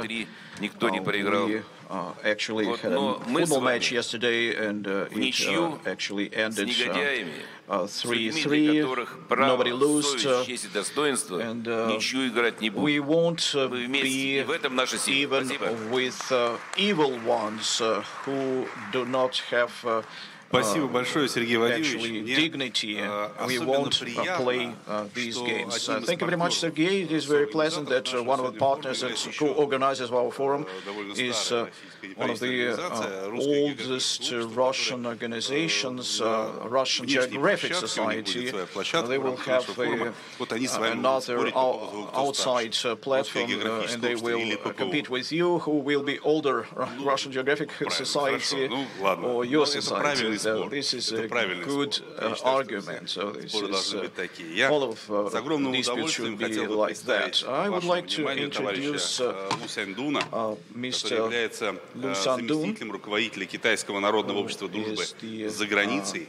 Мы все понимаем, что Китай является ключевым партнером countries, one of the key partners of the Russian Federation, especially in these times We cherish our friendship. We know about the high level of friendship between our leaders, wonderful relations, and actually about a year ago, Chinese society celebrated 70 years, and considering the ancient history of Chinese civilization, of course, there is nothing to argue about. It is wonderful. Knot is our main partner on the Chinese part. And probably Mr. Lu Xiandong will tell more about it. So his topic is building 4 bridges, promoting joint development. Dear friends, I will be speaking Chinese. Mr. Primakov, ladies and gentlemen, friends,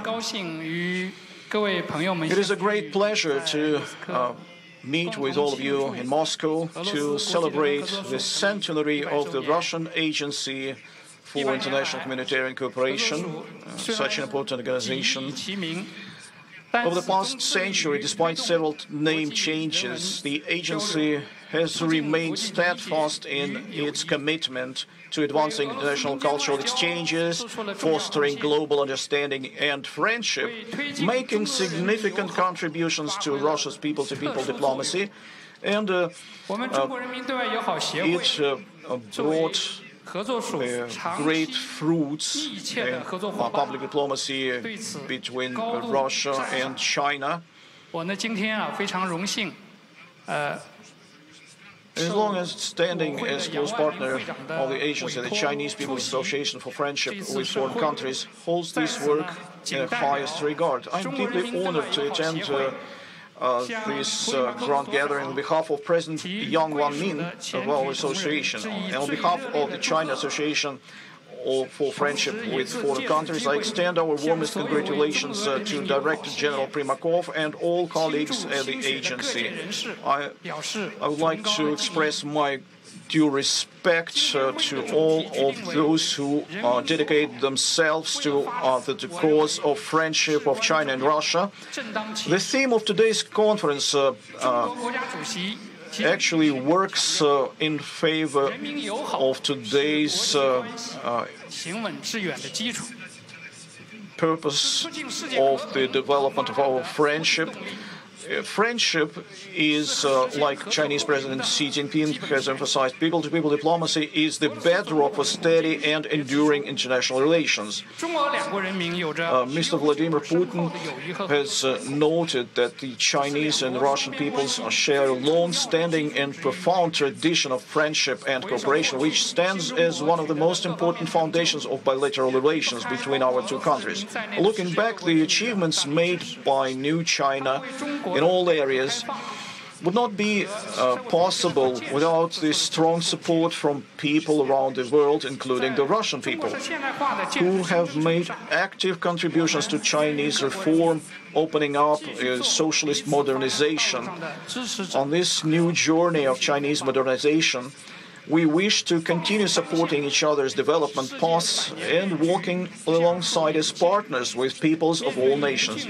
Looking at the present, as the world undergoes accelerated transformational amid a century of change, facing severe and complex global challenges, only by continuously gathering the tricklets of people-to-people diplomacy and pooling the inexhaustible momentum of sincere cooperation can we forge a mighty force for world peace and development. Looking ahead, the destinies of humanity are especially linked. The Chinese people are willing to strengthen friendly cooperation in all fields with the Russian people and peoples of other countries, share development opportunities, and achieve win-win cooperation.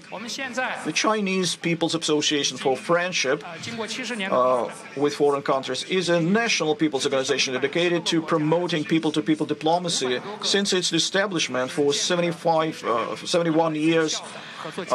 It has actively built bridges for friendship exchanges and cooperation between China and other countries with the aim of enhancing public diplomacy, advancing international cooperation, safeguarding world peace, and promoting common development. To strengthen all of our opportunities. In exchanges, our organization conducts international parliamentarians, friendship exchange, cooperates with expert centers, think tanks, universities worldwide, private and public. In the field of practical cooperation, our Chinese organization conducts various forums dedicated to sister cities, mayors, regions of Central and Eastern Europe, Asian countries, and we put all possible efforts to promote all Chinese and foreign enterprises in such fields like digital economy, green building, energy and power generation, artificial intelligence, and the goal of which is obtaining real use and benefit in favor of the society and all our peoples. Our organization is conducting international conferences, ancient civilization, international conference on characters, which enables equal collaboration between representatives of different cultural achievements. We take part and organize youth forums for peace, joint way. It had enabled us to bring fruitful results and establish firm cooperation. We are trying to do our best to strengthen our friendship, and we are ready with partners, including Russia, to put efforts in building 4 bridges, people's exchanges, practical collaboration, humanitarian interaction, and the youth agenda, deepening our joint development, building the community of one destiny, strengthening the practical interaction, achieving those goals that we are trying to build, implementing joint projects. Thank you so much for your attention. We hope that we will be able to succeed together. Thank you so much, Mr. Lusandun. Bring greetings to Mr. Yang Ongbeng. Our sincere greetings and respect. We would like to give the floor to our next speaker, Georgy Muradov, Deputy Chairman of the Council of Ministers of the Republic of Crimea, Permanent Representative of the Republic of Crimea to the President of the Russian Federation. He is also working with Россотрудничество. RAMS, Russian Association for International Cooperation, is also celebrating 100th anniversary. And of course, Georgy represents the very important region, as Crimea is. So, Georgy, you have the floor. Thank you very much, dear friends. Hello, everyone, and especially I would like to greet our partners about the Russian Association of for International Cooperation, and to thank all of you for the fact that in spite of all the difficulties of contemporary world, our Friendship Society is working actively and creating the basis for the partnership power of all Russian houses abroad, partners of Россотрудничество and partners of RAMS, Russian Association of International Cooperation. This is my first gratitude, as diplomats do.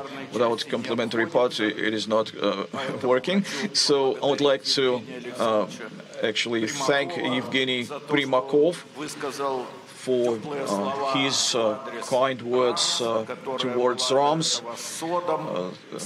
That was called SOD previously, and became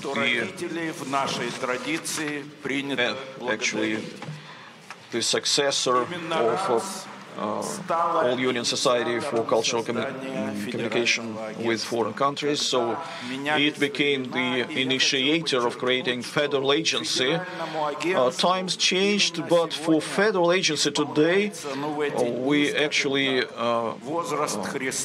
mark it 33 years.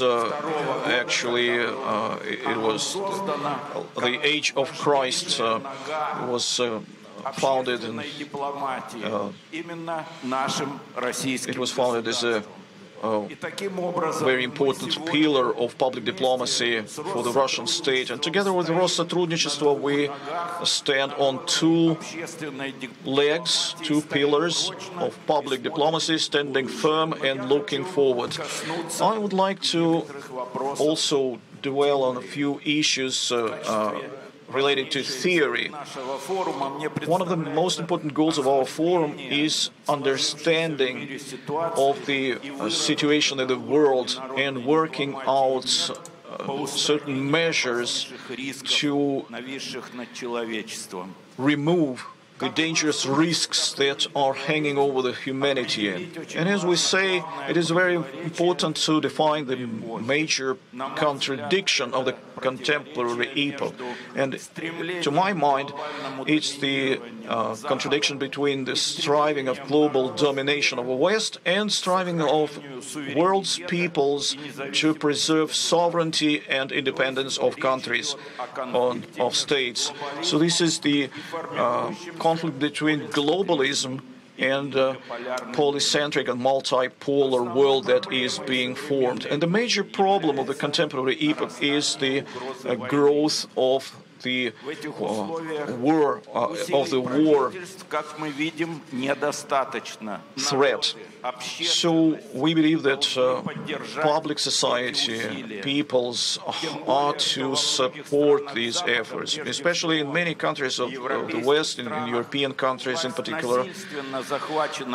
The globalists have actually conquered power, and they do not reflect the general people's desires and their mood, and so we have to utilize all of the available diplomatic platforms. Maria Zakharova mentioned about the necessity of preserving peace, and on the basis of this, of course, we have to think about how public diplomacy can do for that.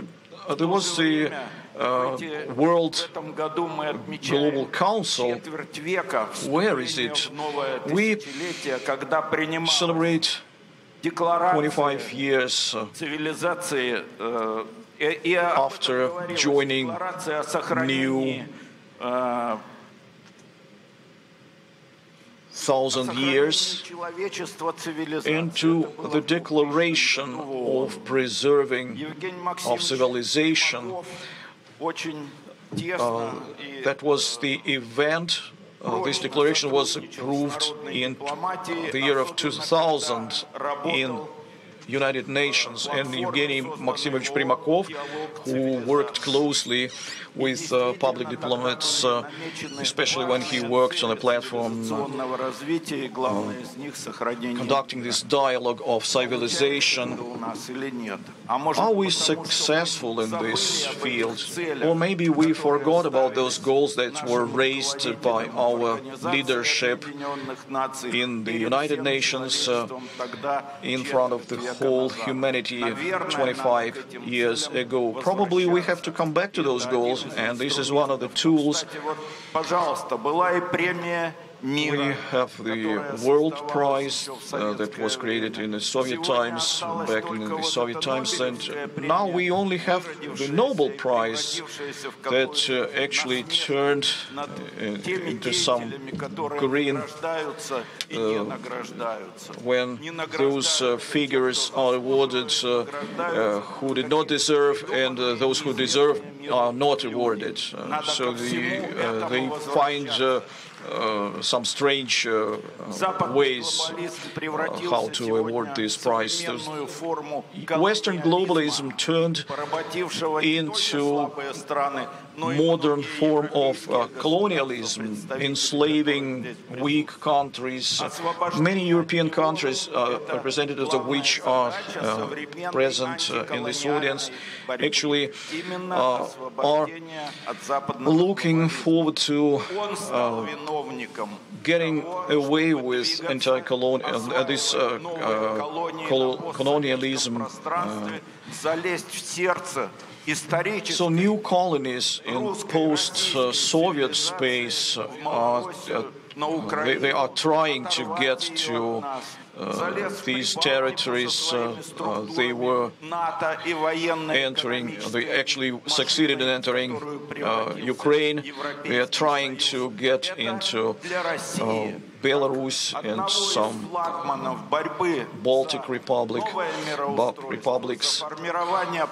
So they actually are posing a deadly threat to the whole world. And I would like our friends to understand very well that peace referendum in Crimea and the desire of Russians in Crimea to come back to their motherland is related only to avoiding from entering to NATO and European Union and other contemporary tracks of world order.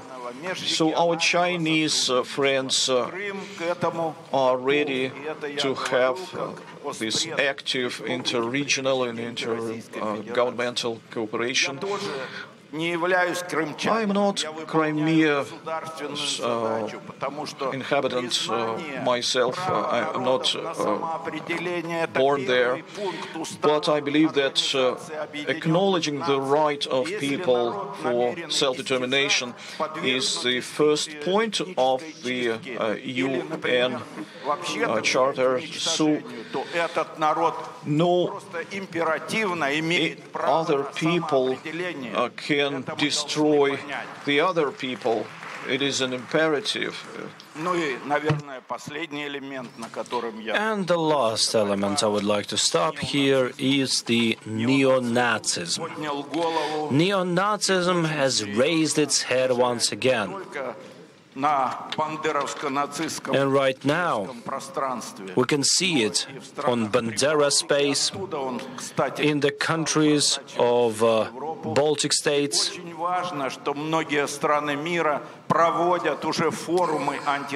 And various countries of the world are hosting anti-Nazism forums.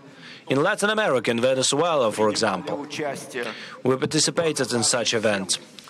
We are grateful to everyone who is combating Nazism, because today it has a new form, anti-Russian Nazism. Russian as nation, Russian as country-wise. Because Russia is the main obstacle when it comes to neo-colonialism, when it comes to expansion of the West to the other countries. We are not going to let it happen to our homeland, and we ask you, dear friends of Russia, we ask you for your support. We ask our closest partners for support: China, Korea, Vietnam, India, Iran, and many other countries which understand how important it is to form the new world, which is going to be harmoniously working together between the civilization, including the ancient ones mentioned by our Chinese friend. Crimea is an ancient civilization as is, on the territory of the modern Russian state. We offer China a hand of cooperation and support between ancient civilization, Russia and China. I give thanks to all of you for supporting my suggestions with your applause.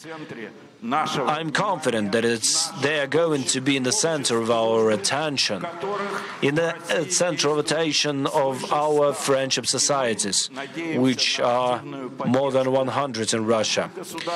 And we hope that our governmental agencies are going to support us as well as the international community. Thank you very much, Mr. Muradov. Very concisely, since we are running out of time. Dear panelists, be specific and concise, please. After this panel, we'll have a little concert. And of course, the timings there are even stricter than here. The preservation of peace is a central topic here and now. Georgy Muradov speaks about this. Maria Zakharova spoke about this. We have a special peace prize, by the way. It's going to be awarded in September. This year it has been awarded for the second time. It's my great pleasure to give floor to Mr. Dmitry Gershko, who is, although he is Dmitry, he is representing Russia and France here, because he is representing a wonderful, great generation which lives outside Russia right now due to the events of the revolution and the catastrophic changes which occurred in Russia. He represents the Russian diaspora, which lives abroad. We cannot even say how many people there are. Some people say that it's 20 million. Ministry of Foreign Affairs says that it's about 36 million. Some say it's 40 million who live abroad. And sometimes it's the forced relocation that brought them there. There are people who never expected to be abroad, but after the collapse of Soviet Union, they had to leave the country. I give floor to you. Thank you very much, Mr. Primakov. Ladies and gentlemen, dear friends, good day. Thank you very much for inviting me here. Thank you for the trust and the honor that you have given us. Together with our associations in the countries of our citizenship, we restore the truth based on facts. We explain what is happening in the world around us. We also strive to remind others about the main rules of the peaceful public relations based on respect and humility, without forced biases, racism, discrimination, and xenophobia. Let's get down to business right now. Last year in Paris, I participated in a conference dedicated to geopolitical matters. The microphone was taken by a so-called Europeist. It's not a supporter of Europe. It's the supporter of the European Union apparatus, the agency.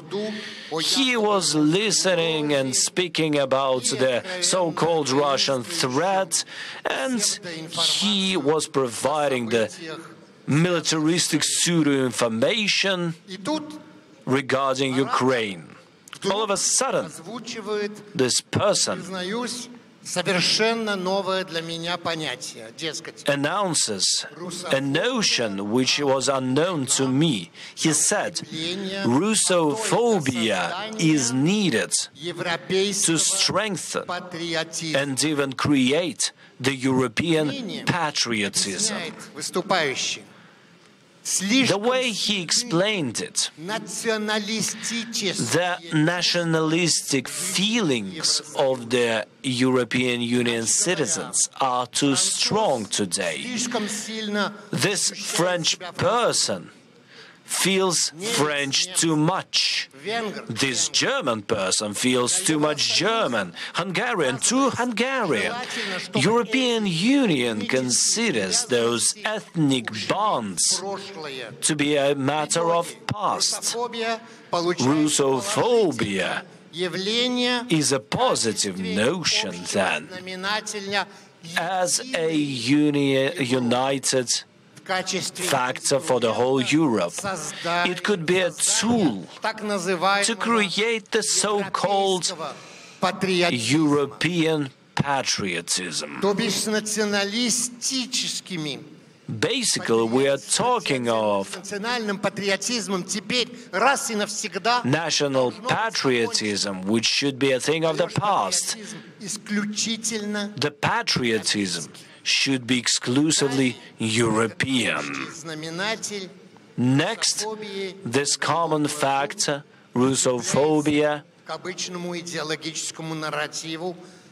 is added to an ideological narrative when people speak about peaceful Europe, democracy, social well-being. Well, that's all the propaganda of Brussels. And of course they spoke of equality and brotherly feelings. Today, it sounds like George Orwell's 1984, which was forecasting these events, but the idea is not about that. Once again, the morals are being added by the so-called LGBT values. People speak about the commercial relations in this particular factor. But it's not enough. Out of the closed closets of Cold War, the so-called common enemy is being pulled out. The threat does not exist, so they have to take out the Caribbean crisis. They take out the building of the Berlin Wall, etc., and all of that is distorted. Hand in hand goes the idea that Gorbachev hasn't destroyed them all, and it turns out to be that this hatchet of war has now been buried. During this conference, I was shocked by the speech of this speaker. I was rather naive. And I asked, how can you build patriotism on hatred? This is nonsense. Patriotism should be based on love, on your bonds to your homeland, to your country, to your culture, to your language. And this philosopher Europeist answered, not only. I have to mention another thing here. Of course, I could write a book about it. I'll try to be concise, and I will just mention some main bullet points. And let us think together on the possible antidote to this Russophobia, which is growing so fast. I'm really grateful to this sincere speech by this bold Europeist. He helped us to understand that a matter of Russophobia is much more serious on the continent than I and many opposers of this Russophobia thought. Russophobia is not a political notion linked to the war of NATO against Russia on the territory of Ukraine, which should subside little by little after the war is over. Those Eurocrats are using the materials and hatreds towards everything Russian, developed by special experts and politicians, and they need it to justify the expenses of Brussels. They use it to conceal the economic problems. Russophobia for the Eurocrats is also one of the weapons to promote the project of federalization of Europe. One of the goals of this program is establishing the absolute power without the right of vote. I'm sorry, we are pressed on time. I would like to remind you that. Okay, I see. Well, this is the concept of European Union, different from what was wanted by General de Gaulle, or what is being protected by the Hungarian President Viktor Orban.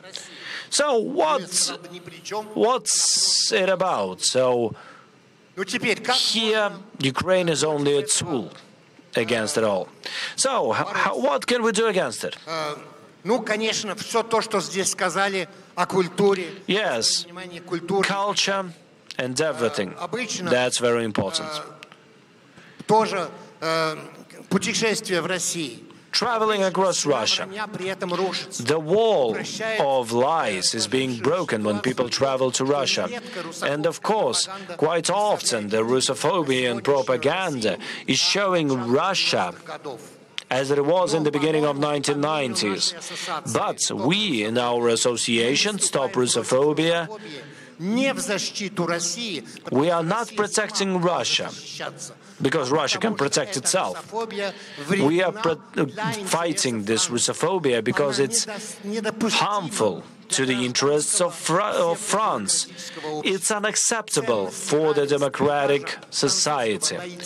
The equality, the values of the French society cannot be linked to discrimination due to people being born in a particular religion or nationality. Thank you for your attention. Thank you. I give floor to the Deputy of the State Duma of the Federal Council, the Chairman of Autonomous Non-Commercial Organization Eurasia, Alena Arshinova, who will tell us about the NGO sector. Thank you very much. Thank you very much for giving me this opportunity to be a speaker on this huge forum. This anniversary of the public diplomacy is so important. Those who contribute to the development of public diplomacy throughout years and decades, congratulations on this wonderful date. Here on the screen you can see the work of our Autonomous Non-Commercial Organization Eurasia. We have various areas of expertise, but I'm glad that our lives, our state and our society depend on both the government, on the deputies, etc. They depend on us, on the public diplomacy. I come from Moldovan Republic of Dniester, and I know that we wouldn't be able to speak our language, Russian in particular, Moldovan, so other. So, if not for the public diplomats who are protecting the traditional values, historic values on their beloved land. But once again, the governors are being judged by history, and we know that we can develop the public diplomacy whoever is ruling the country. So whoever that is, so Maya Sandu is creating anti-Russia number 2. out of her country. Or once again, it could be Kyrgyzstan, where Mr. Sagir Nurgajoy Japarov is leading his country. So, and he's celebrating the decade of cooperation. But anyhow, our projects are aiming at getting each of us to know each other better. We are hosting the Global Award this Wednesday, together with Mr. Primakov, Россотрудничество. We have created this award. Almost 4,000 people who decided to participate in this award, 27 countries of the world. I hope that this is only the beginning, and I'm confident that many of you will be present there. And if you are not going to be there, so we invite you. So 15 nominations are going to be awarded. A great prize is going to be given. This is the real award. And those are the real people who are participating there. So, and of course, the nominees are the people who help the world to develop. They are promoting the mutual understanding in different corners of the world. Russian language, which is strengthening our common understanding. Traditional values, all of that are helping us. Traditional values, family, the interactions that we give to each other. It's when we look at each other directly, without some intermediaries from other countries. It's when we know that we want to see each other. All of our projects, the territory of childhood, wonderful friendship, no Russia, no Eurasia, the common educational space, Eurasian Pedagogical Council, Media Eurasia, Healthy Eurasia. We unite teachers, doctors, bloggers, young people, without any intermediaries. We create friendship and partnership. This is what is going to create the ground for our intercontinental friendly relations, for the benefit of the world, prosperity and the economy of our countries. Dozens of thousands of young people have been through our programs. Join us. Tell about us in your countries. We are developing this idea by Mr. Vladimir Putin to unite Europe. From Lisbon to Vladivostok, we included the pilot project for the representatives of European Union. It's shocking. The young people are shocked by everything, literally. Of course, they are concerned in the very beginning, but then they understand that things are working out in real, and they are sharing us with their friends. Thank you very much for this opportunity to represent our work during this wonderful forum. Thank you very much. Thank you so much. This is not just United Europe, this is United Eurasia, from Lisbon to Vladivostok. Thank you so much. It's my great pleasure. Thank you very much, Alexander, for coming here. Mr. Rar, you came from Germany. So, Mr. Rar is one of the unique experts on Russian Eurasia. He came from Europe, and it's a great fit and a bold move. He is a member of Valdai Club, known to all of you. So I give floor to you. Thank you so much. Thank you to the organizers. I would like to also compliment you. Your director, Mr. Izvolsky, is doing great things also, because Russian House that exists in Germany is indeed a point of attraction and a window to Russia. And we also have the activity of the Orthodox Church. So Russian houses actually are very needed, especially in Germany. I was going to remember about the Jubilee of the Soviet Union in 2025. What was the time of 1925? The young Soviet power, young communist Russia of course, hated by the whole Europe back then, and it started actually developing the diplomacy, and the dialogue was not actually happened by that time. And in the, we turned to the Second World War, and this is something that we shouldn't get to repeat. And Third World War and nuclear war, it is something we have to avoid by all means. And there were Helsinki, 1975. There were a lot of attempts and processes that brought us to some mutual understanding, so we have to remember that, and there are more things to do, and public diplomacy is not an outdated word. It gets the new meaning currently. Of course, we have to remember that soft power is something we really need in Russia, because soft power is working for public diplomacy, and it wins in the end of the day. And we have to be aware of the civil society that is monopolized by Western governments and organizations, and it should be turning the other way around, that civil societies would be able to solve and decide the fates of Europe and peoples of these countries. We have been conducting this dialogue probably in the wrong way, might be. There was St. Petersburg dialogue mentioned, civilizational dialogue. Russia, at all platforms, was sitting as a school boy, and those Western teachers taught it democracy. They were saying that Russia should be speaking differently.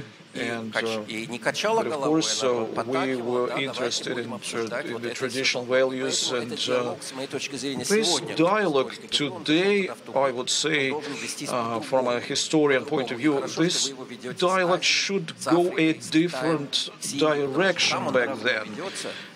As now we have been conducting it with Asia and Africa, with China and India.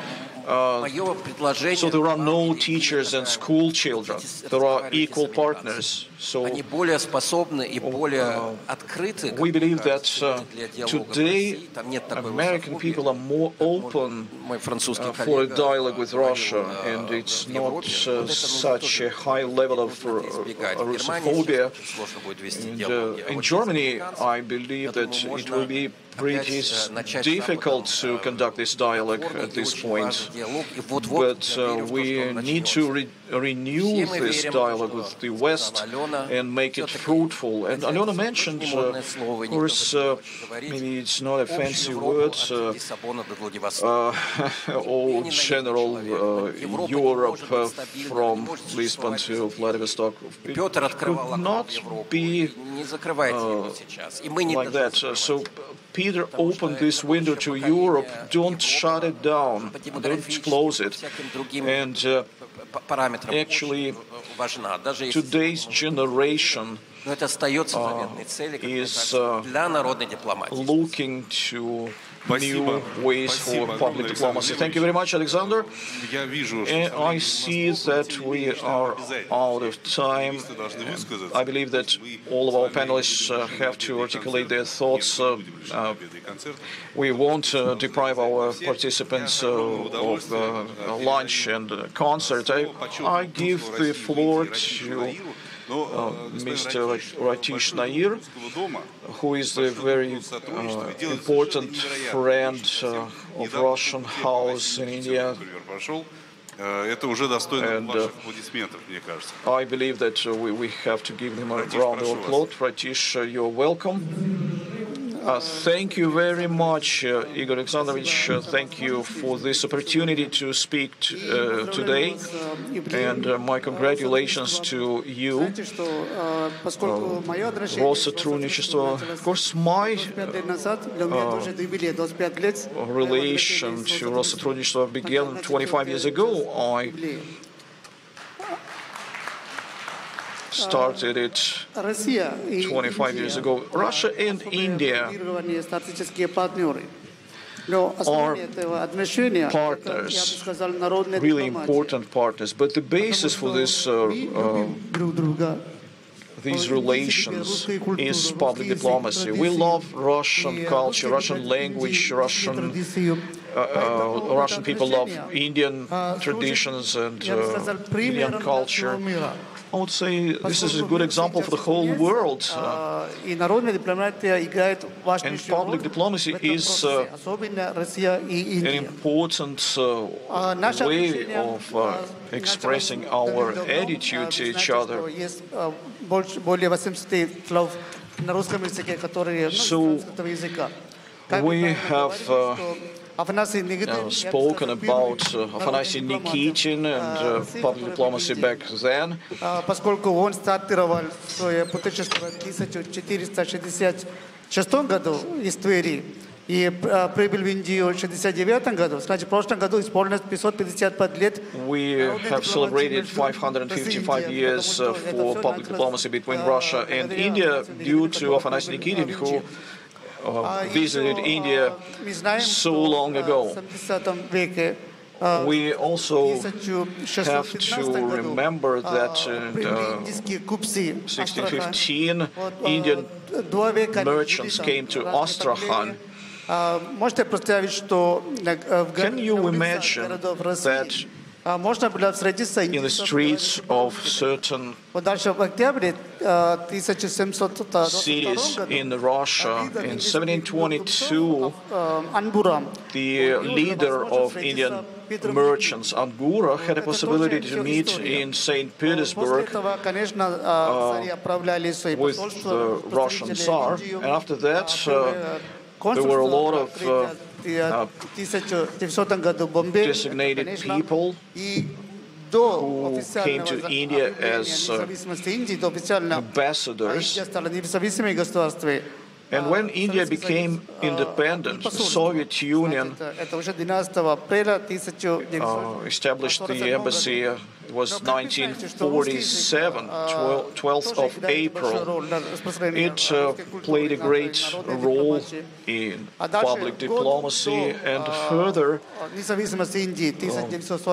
when India got independence in 1946, we opened a Russian language course in Delhi University. We had courses of the Russian language, and due to the policy of the Soviet Union, based on a contemporary principle, Russian literature became very popular. A lot of famous books were translated into Indian, Hindi. Our citizens know very well Russian writers, even more and better than in the United States. So we don't need propaganda. We would like to let people know the truth. So public diplomacy, I believe, is working in favor of friendship between countries. So let people know the truth. I don't know how you, but I will mention that some people are trying to rewrite the history. Мы организовали 13 мероприятий. Один семинар был участников. Это for compatriots in Europe, in other places of the world. We organized it to make sure that new generations would learn about our victory and learn this history. It is a matter of relations between simple people, friendship. There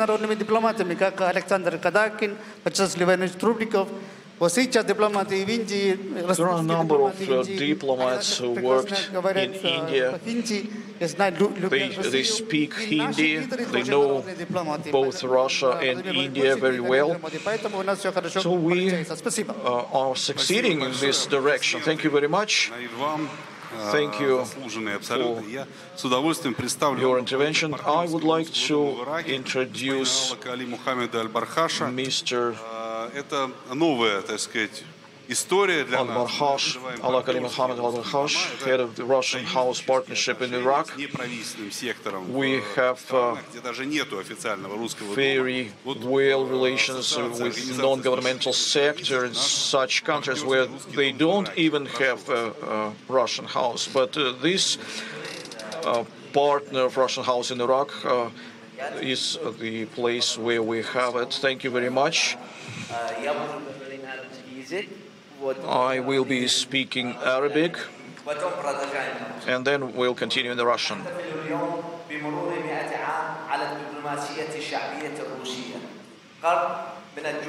Today we celebrate 100th anniversary of public diplomacy in Russia. Public diplomacy of Russia have proven itself, and we strive to mutual understanding between peoples. This diplomacy shows Russian spirit to the world and expands Russian culture. So Russian houses are located in various places across the globe, and they demonstrate Russian culture and arrange civilization interaction. It brings higher positive image of Russia in the receiving countries. So it's the age of openness and mutual respect to faith of each other, to culture of each other. We are very thankful to all people who are involved with culture houses in other cities as partners and employees. Thank you very much. We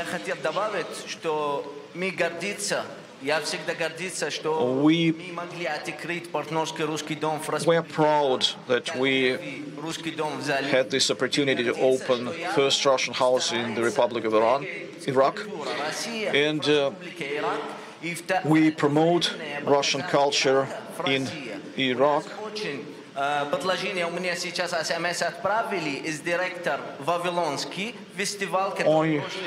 just received a text message from the director of Babylon Festival, and for 2026, Russia and Iraq will be introduced at joint festival, cultural festival between our countries, and due to our public diplomats,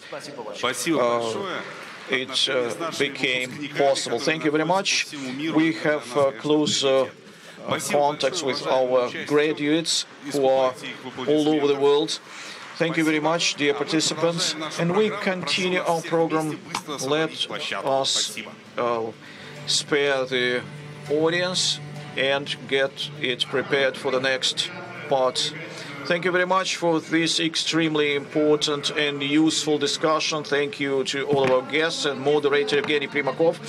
We draw your attention as well that in a few minutes we will have a concert on the stage, which will bring a bright emotional print on your... Это залог человеческого развития. Мы начали просвещать еще в советские времена и продолжаем делиться знаниями сегодня.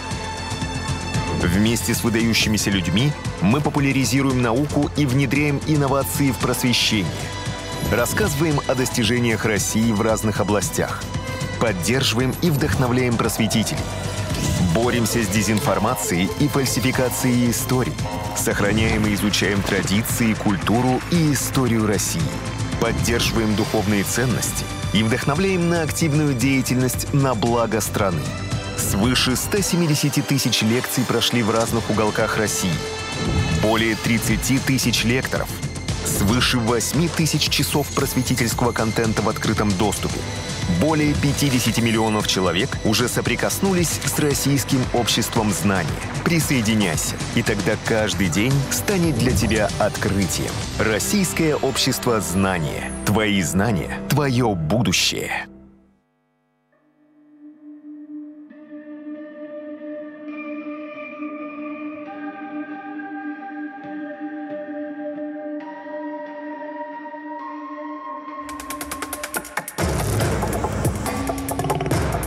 Мы находимся в бухте Тихой, как вы видите, она позади нас. Одной и той же волны не бывает. И точно так же потом этот опыт переходит в жизни. Как ты себя ведешь в воде, так ты потом себя ведешь и в жизни. Мне очень понравился сахалинский народ. Они открыты, они такая вот помогающие. Это очень шикарное место. Город сейчас развивается, в нем что-то происходит, что-то перестраивается. Хороший климат, меньше проблем с болезнями. Круто жить на Сахалине, выезжать куда-то, набираться нового опыта, привозить его обратно.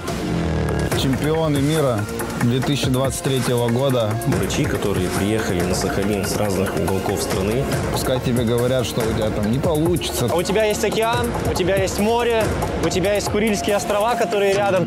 Если ты молодой, да, скажем, 20 лет, жизнь только начинается. Если что там понравится, что тебе это понравится, бери вот это, бери на себя.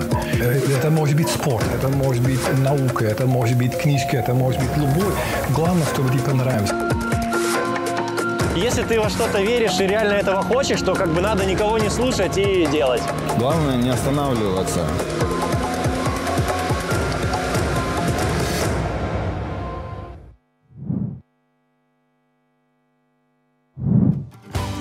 Как найти свою профессию? Проект «Знание.Карьера» – твой навигатор в мире современных профессий и востребованных навыков на рынке труда. Знакомься с профессионалами, которые достигли успеха в своем деле. Приходи на карьерные консультации, деловые игры и лекции. Присоединяйся к экскурсиям в известные компании. Узнавай о разных профессиях и задавай экспертам свои вопросы. Может ли хобби стать профессией? Где найти первую работу? Какие специалисты будут востребованы через 5 лет? Как построить успешную карьеру? Выбирай мероприятия на сайте и узнай, как построить свое будущее. Знание.Карьера. Найди свое призвание. Каждый день вы проходите мимо государственных учреждений с изображениями официальных символов России. Это может быть здание администрации города или поселка, где вы живете. Это может быть здание суда или законодательного собрания. На таком здании всегда будет висеть российский флаг — триколор. А на табличке с названием учреждения будет герб нашей страны — гимн России. Во время его исполнения, неважно где, в школьном зале 1 сентября или в Кремле на самых торжественных мероприятиях, все присутствующие встают. Таким образом, люди выражают уважение к нашей стране и ее истории. Сердце наполняется гордостью, и человек чувствует себя частью великой державы. Есть и неофициальные символы России. Самый известный — медведь. Еще есть географические и культурные символы.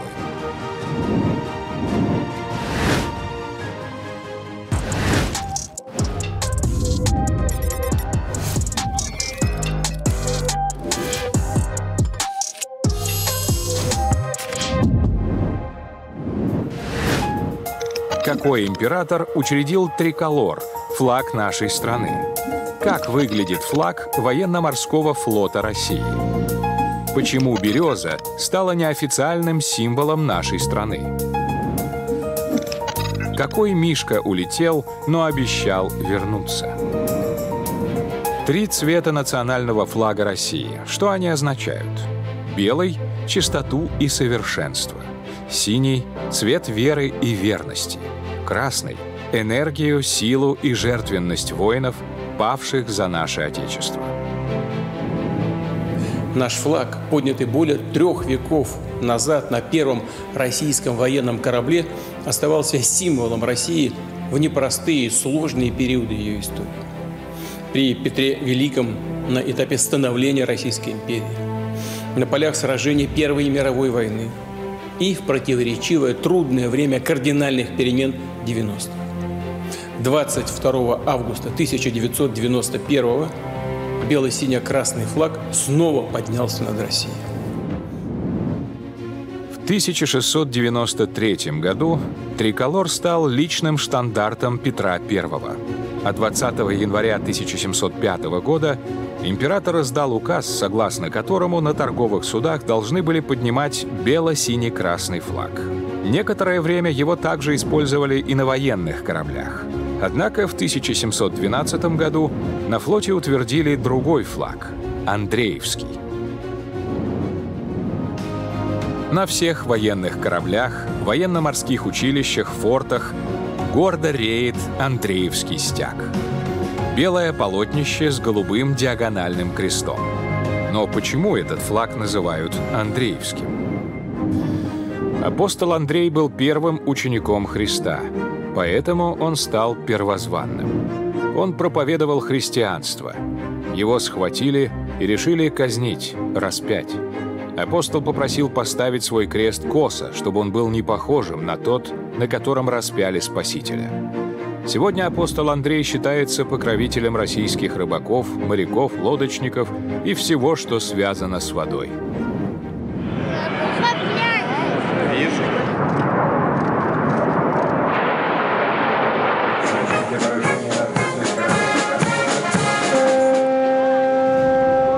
Каждый год в последнее воскресенье июля наша страна отмечает День военно-морского флота. Этот праздник особенно красив в морских столицах России – в Петербурге, Кронштадте, Калининграде и Владивостоке. На приколе стоят корабли, люди могут подняться на палубы. Приветствуют друг друга офицеры, матросы и все, кто проходил срочную службу на флоте. Какой флаг называют знаменем Победы?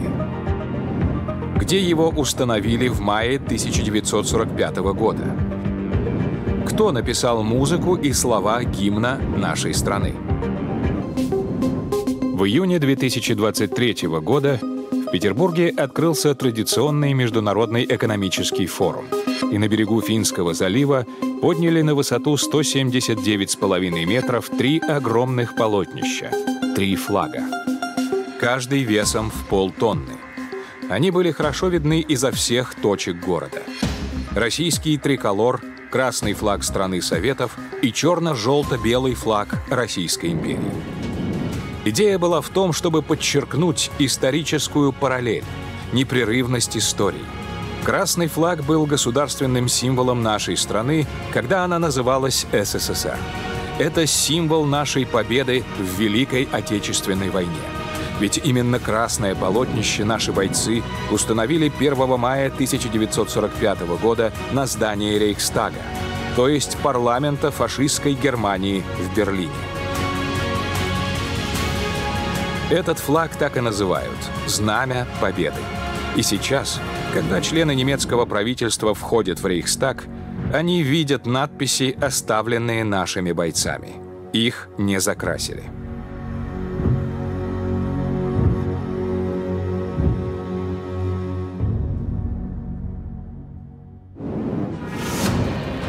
Еще один черно-желто-белый флаг учредили в 1858 году при императоре Александре II. Черный и желтый цвета соответствовали орлу на гербе Российской империи. В СССР герб был другим красивым и сложным. Там были другие символы. В центре серп и молот, что означало союз рабочих и крестьян. Но в новой России возникла необходимость создать новый герб, но при этом, как мы уже говорили, подчеркнуть историческую непрерывность. Над этим гербом 3 года работала целая команда художников и специалистов в области геральдики. Наша страна меняла название, но двуглавый орел на современном гербе — это правопреемник двуглавого орла на гербе Российской империи. Двуглавого орла Россия позаимствовала у Византии. В нее входили Восточная и Западная империи, отсюда 2 головы. Российская империя тоже была огромной, поэтому головы грозных птиц смотрят на запад и восток. Каждая из них коронована. Сверху есть 3-я корона, большая. На груди у орла поражающий змея серебряный всадник.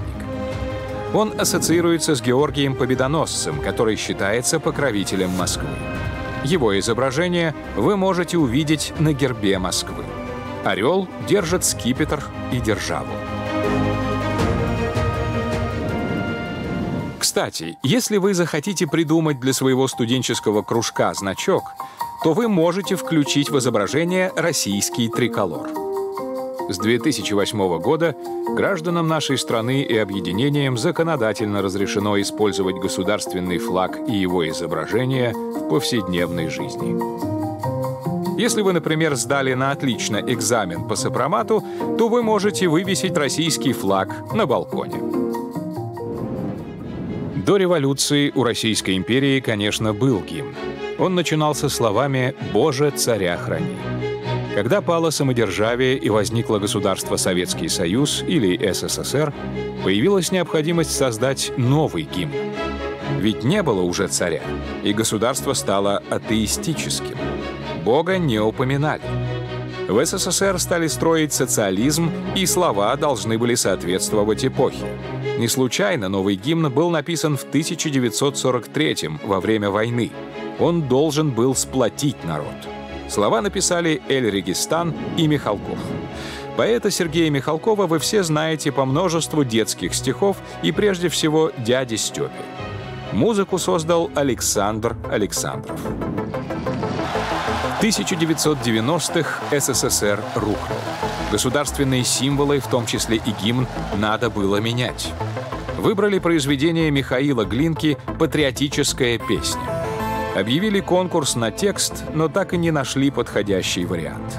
В результате у нашей страны гимн несколько лет был без слов. Судьба нашего гимна оказалась связана с футболом. Дело в том, что футболисты московского «Спартака» пожаловались, что гимн без слов сказывается на их боевом духе. В 2000 году спортсмены сообщили об этом президенту страны Владимиру Путину. Но и без заявления спортсменов было понятно. Нужен гимн с ярким, запоминающимся текстом. Рассматривали разные предложения, письма граждан. В результате вернулись к музыке советской эпохи, а слова переписал Сергей Михалков. Теперь в российских школах 1 сентября обязательно исполняют гимн.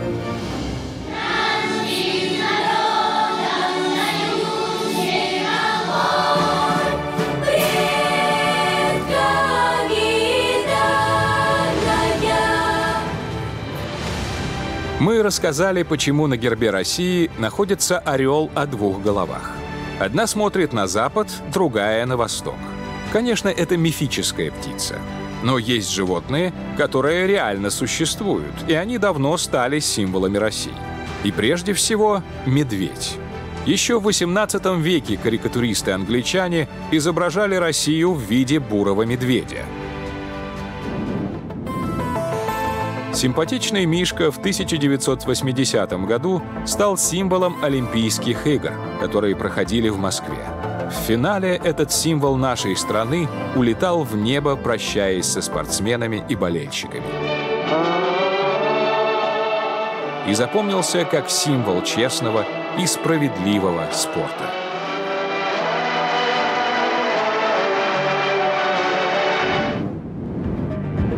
Где находится центр Азии?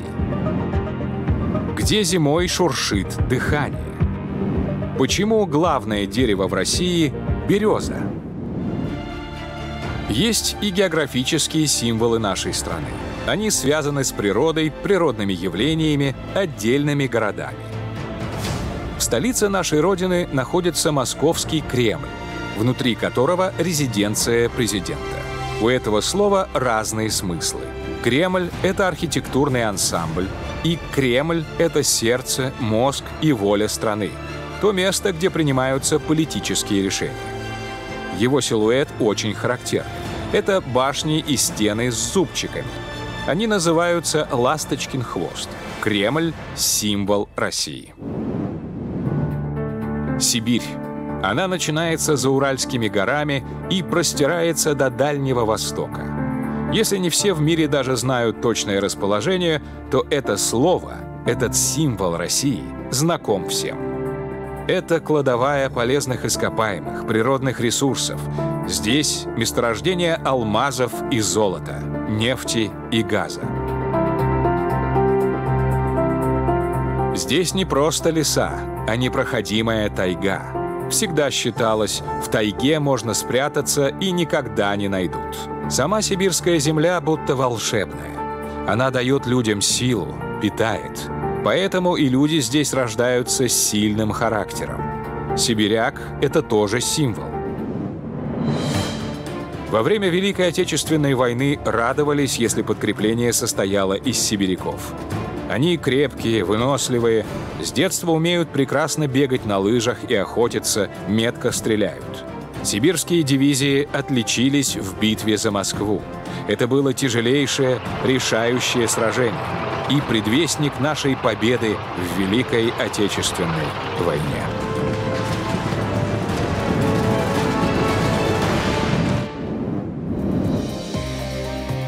Географический центр Азии тоже символ России. Он находится в Кызыле, главном городе Республики Тыва в Сибири.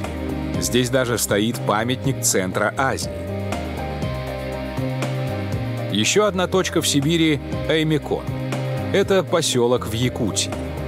Сюда буквально хлынули потоки туристов из разных стран в 1990-х, и туристов не становится меньше. Все хотят испытать на себе сильнейший мороз и поесть замороженную печень, якутский деликатес. И тут есть что показать. Например, гигантский естественный холодильник в горе. Там и летом можно увидеть ледяные скульптуры. В 1926-м ученый Сергей Обручев сделал предположение. Полюс холода северного полушария находится в Аймеконской долине. Термометр у него тогда сломался. Обручев, как он сам потом описал, по шуршанию дыхания смог установить температуру. Позже научно подтвердил минус 71,2 градуса. В Сибири находится Байкал, самое глубокое озеро на планете, гигантский запас пресной воды. Возраст его — 25-35 миллионов лет. И это тоже делает древний Байкал столь уникальным. Байкал находится в южной части Восточной Сибири. Его площадь — более 31 тысячи квадратных километров. Если вы посмотрите карту, Байкал всегда темно-синего цвета. Дно Байкала — 456-457 метров над уровнем моря. Современное значение глубины — 1642 метра. Вода в Байкале уникальная. В ней очень много кислорода, мало органических примесей, то есть вода чистая и очень прозрачная. А чистота достигается за счет деятельности микроскопического рачка, который потребляет органику. Байкал всегда привлекал ученых своими свойствами, богатством фауны. Кроме того, зимой на озере работает Байкальская нейтринная обсерватория. В марте и апреле сюда приезжают физики проводить свои опыты. В разных странах символами являются разные растения. Сакура в Японии, клен в Канаде, дуб в Англии, лотос в Индии. В России это береза. Почему? Дело в том, что это единственное дерево с белой корой.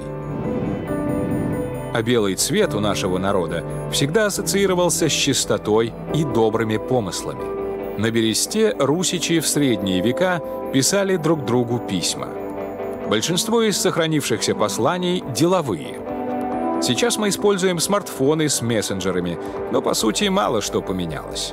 Вот, например, как с помощью послания на бересте просят отдать долг. 3 гривны не прощай, ежели не отдаст, то веди его к старости Якуну. Новгородская грамота. Если девушке в старину хотели сделать комплимент, ее сравнивали со стройной березкой. Березовыми ветками и сейчас в деревнях украшают избы в один из главных христианских праздников – Святую Троицу. Наверняка каждый из вас знает стихотворение Сергея Есенина, которое поэт посвятил березе. «Белая береза под моим окном принакрылась снегом точно серебром». Есть неофициальные символы нашей страны, которые связаны с культурой. Мы уже говорили про Московский Кремль. Так же, как Кремль, символами России стали Красная площадь, храм Василия Блаженного или Покровский собор. Его, кстати, построили в XVI веке в честь взятия Иваном Грозным Казанского ханства. Во всем мире знают его разноцветные купола. Их еще называют луковками или маковками. Они тоже стали символом нашей страны. Александр Пушкин. Стены с частыми зубцами, и за белыми стенами блещут маковки церквей и святых монастырей. Что общего у писателей Бунина и Шолохова? В каких российских городах находятся знаменитые школы балета? Кто написал картину «Черный квадрат»?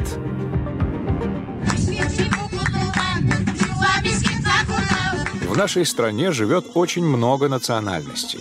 Только в республике Дагестан их более 30. В Сибири живут якуты, эвены, эвенки, тувинцы, буряты. У всех народов свой язык. Но объединяющим стал русский. Увидала, скорехонька подбежала, за ручку берет. Это тоже символ нашей страны. Не страшно под пулями мертвыми лечь, не горько остаться без крова. И мы сохраним тебя, русская речь, великое русское слово. Немало исконно русских слов перекочевали в другие языки мира и теперь ассоциируются с Россией. Например, мамонт, тайга, дача, балалайка. Или вот еще одно. Интересный факт. Слово «спутник» используется в других языках в калькированном виде. А имя первого космонавта нашей планеты Юрия Гагарина знают все. Он тоже стал нашим символом. Людей покорила и фирменная улыбка Юрия Гагарина. Незабываемая. Про нее говорили, что так в мире никто не улыбался.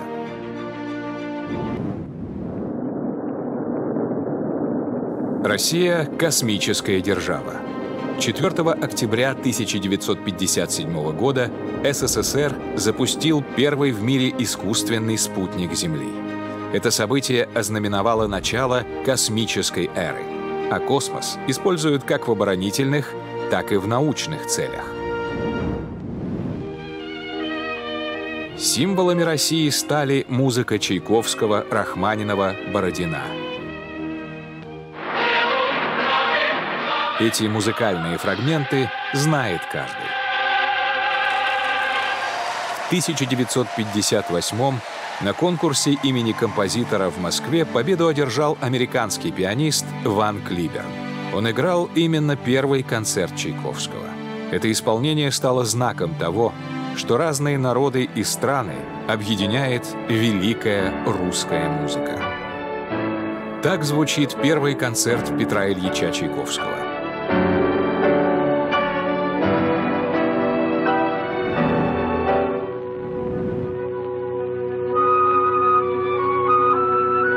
Способные ребята со всего мира приезжают учиться искусству балета в Россию. Петербург, Москва, Пермь – столицы балета нашей страны.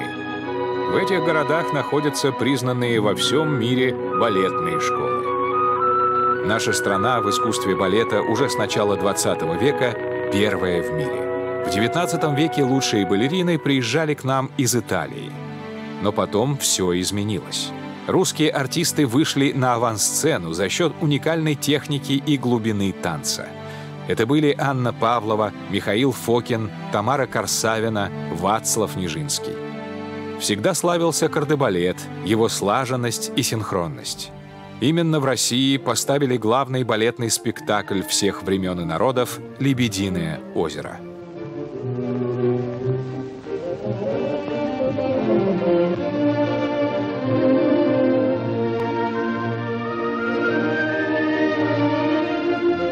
В Европе мода на все русское началась со знаменитых дягилевских сезонов в 10-х годах XX века.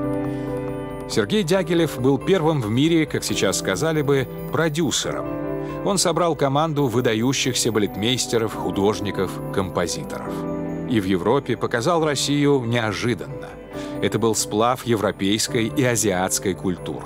Восточная сказка и одновременно русские балаганы и народные развлечения.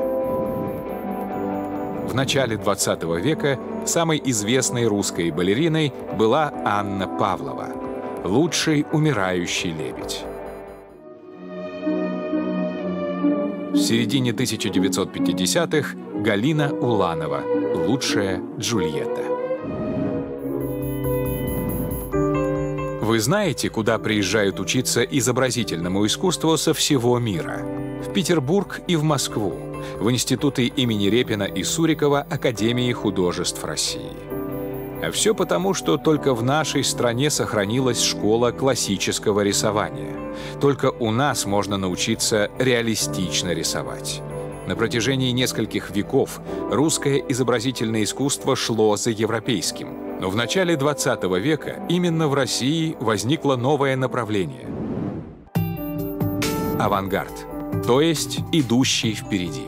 Черный квадрат, который создал Казимир Малевич, во всем мире стал символом авангарда, нового передового стиля в искусстве.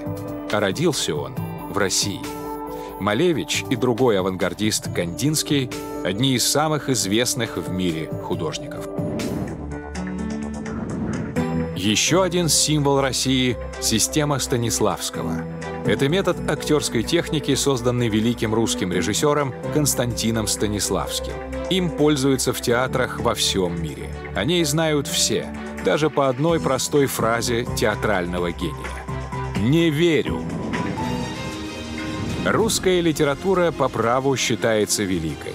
Самые читаемые на Западе наши авторы – Чехов, Толстой, Достоевский. Помните, мы спрашивали, что объединяет Бунина и Шолохова, писателей с диаметрально противоположными взглядами и стилем. А это Нобелевская премия мира по литературе. И еще один символ – загадочная русская душа. Когда книги наших классиков Толстого, Тургенева и Достоевского стали массово переводить на иностранные языки, то нерусскоязычному читателю стало понятно этническое начало нашей литературы – духовность, душевность. Европейский, да и восточный читатель удивлялся этой загадочной душе русского народа. И сейчас удивляется. Ведь по сравнению с россиянином, европеец куда более практичен и реалистичен.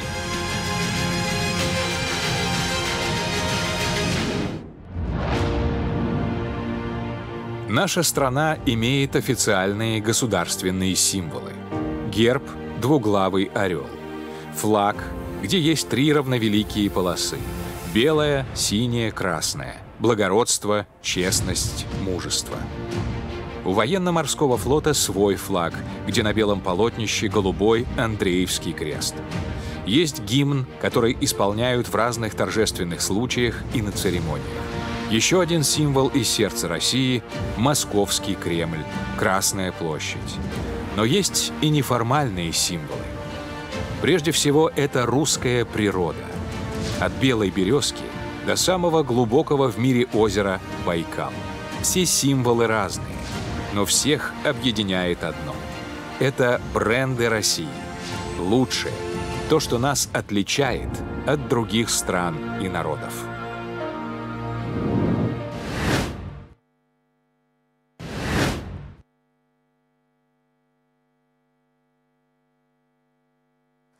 Каждый из нас стремится стать лучшим в своем деле. И для этого необходимы знания, не всегда связанные с профессиональной деятельностью. Знание.Первye — это бесплатная просветительская платформа для профессионального и личностного развития. Лучшие профессионалы страны из различных сфер деятельности вложили свой опыт и знания в онлайн-курсы, которые помогают раскрыть потенциал и повысить компетенции каждого. Для лекторов, учителей и педагогов, родителей, госслужащих, руководителей, участников и ветеранов СВО на платформе доступно множество курсов с регулярным пополнением библиотеки. Учитесь в любое время, из любого места, абсолютно бесплатно. А при успешном прохождении курса вы получите сертификат. Более 500 тысяч пользователей платформы уже приступили к получению новых знаний. Более 300 тысяч из них успешно завершили обучение и прокачали свои навыки по полной. Знание.Первye — платформа для вашего развития.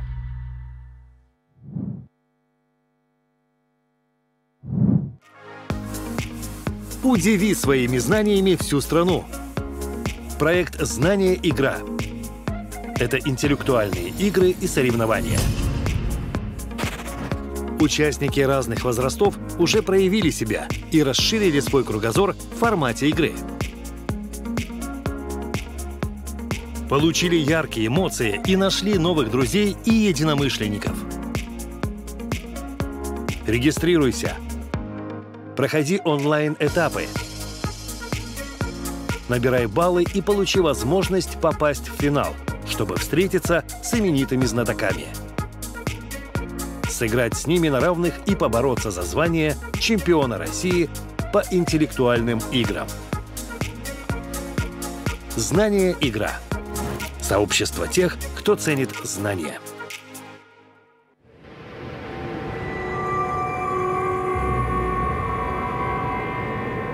«28 человек, 28 судеб.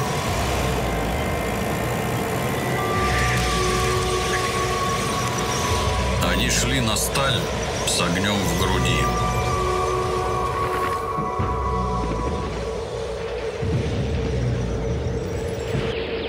Каждый выстрел, как удар сердца.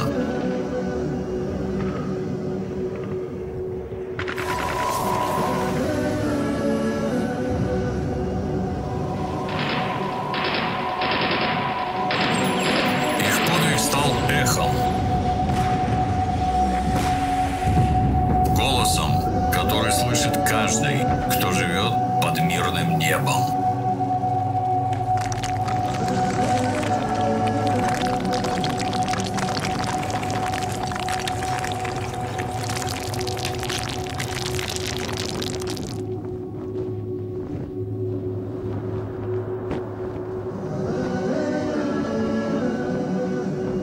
Мы обязаны помнить. И мы обязаны быть достойными.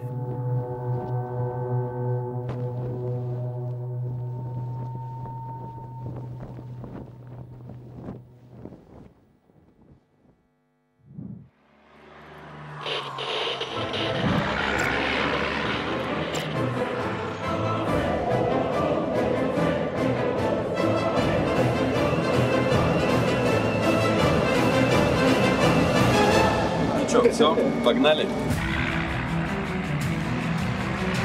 Красота.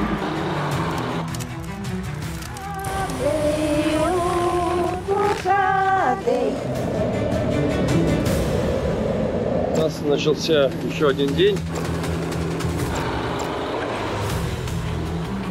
Впереди, перед нами атомный ледокол «Урал». Счастливого перехода. Красавчик, смотри.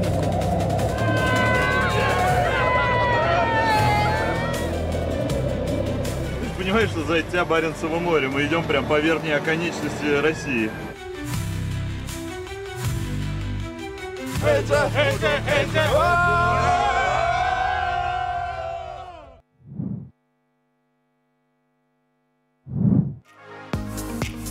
Удиви своими знаниями всю страну. Проект «Знание.Игра». Это интеллектуальные игры и соревнования. Организована программа Российским обществом знания и Россотрудничеством.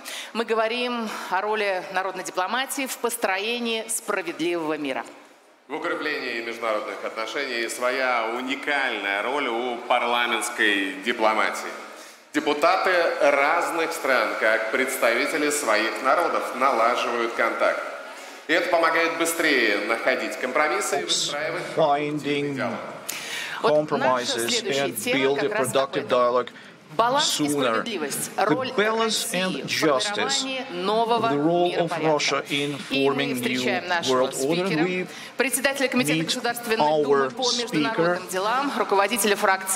chairman of the Committee of State Duma on International Affairs, the leader of the Liberal Democratic Party of Russia, Leonid Slutsky.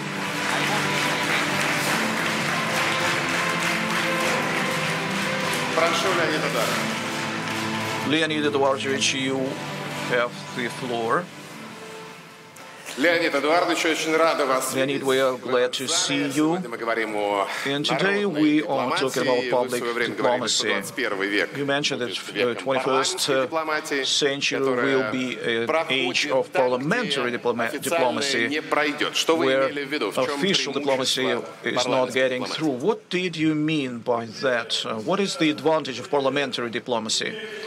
Dear Evgeny and Maria, I would like to emphasize, first of all, that Evgeny Popov, who actually asked me this first question, is my colleague, the Deputy of State Duma, who leads one of the most important structures in the system of coordinates of the State Duma in terms of parliamentary diplomacy.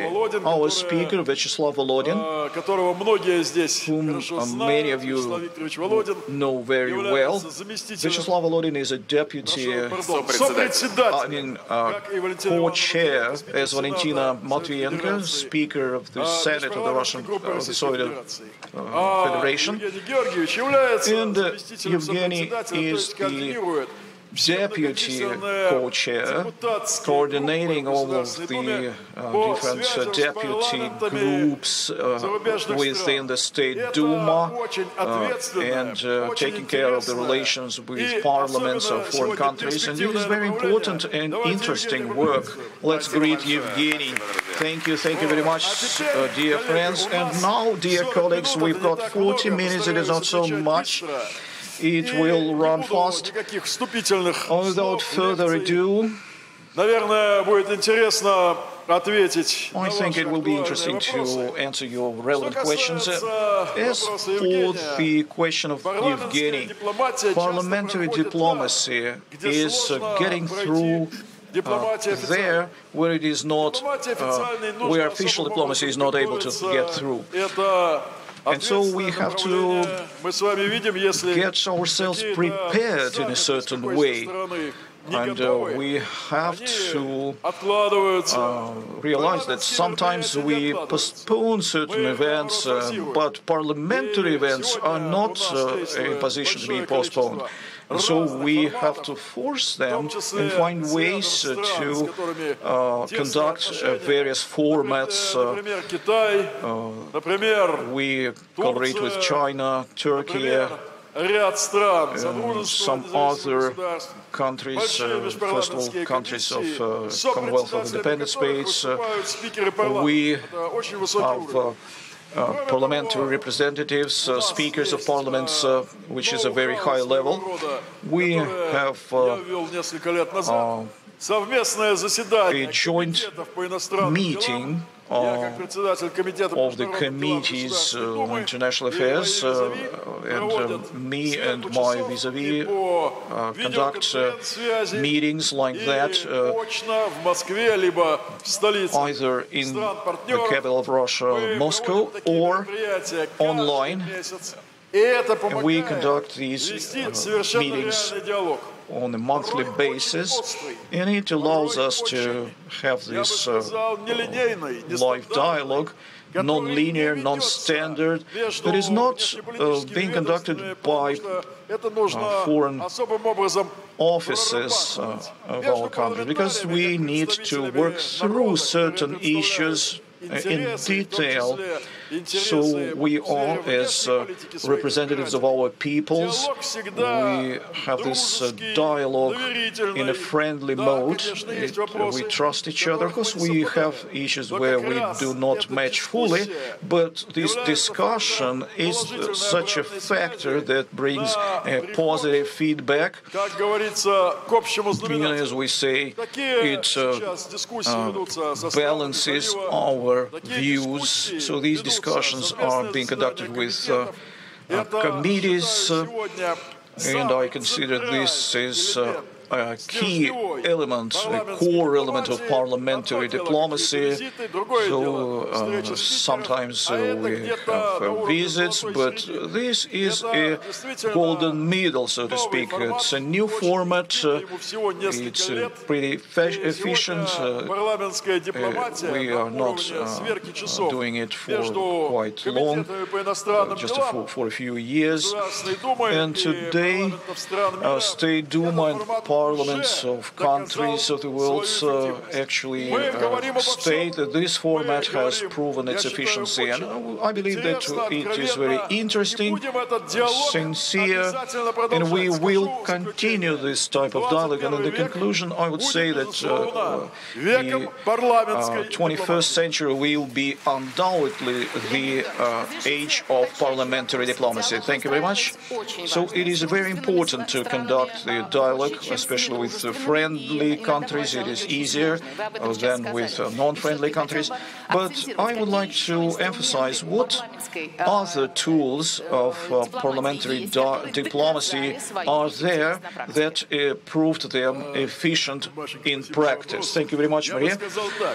I would say we shouldn't divide countries for non-friendly and friendly, but because parliamentary diplomacy is the tool that turns countries that might be not really very friendly at the moment, but turn them into countries partners that become neutral, then getting more friendly, and become finally absolutely friendly. And the dialogue is the only way to reach such a goal. So there is a way between non-friendly and friendly countries that we can cover only with the dialogue between civil society institutions, official diplomacy, and parliamentary diplomacy.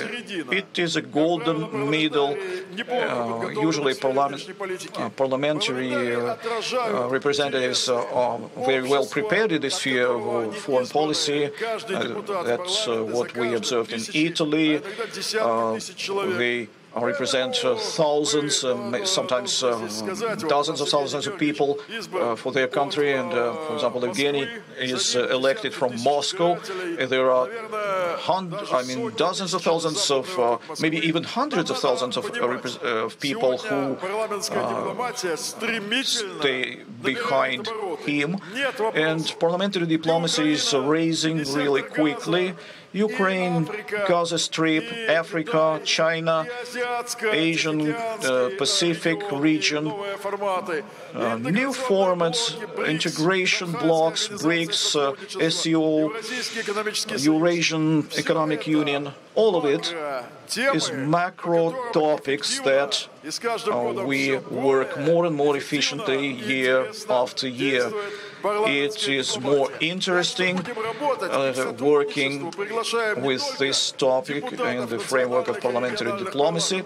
And let's work together. And we invite not only our deputies of national regional parliaments, but our esteemed experts, international experts community. And we will invite you, dear participants of today's important forum, to our events. So parliamentary diplomacy for all of us is the story to be continued. Thank you very much. Thank you so much. Thank you for your kind words. Speaking of those with whom we have cold relations, why Europe is so aggressive towards Russia and Moscow? Can we change it through public diplomacy and parliamentary diplomacy? And should we? This is the question that I cannot answer concisely. We have lots of young people in this audience hall right now. I think that the combination of two factors plays the most important part here. We ourselves, when the so-called Iron Curtain fell, we were euphoric.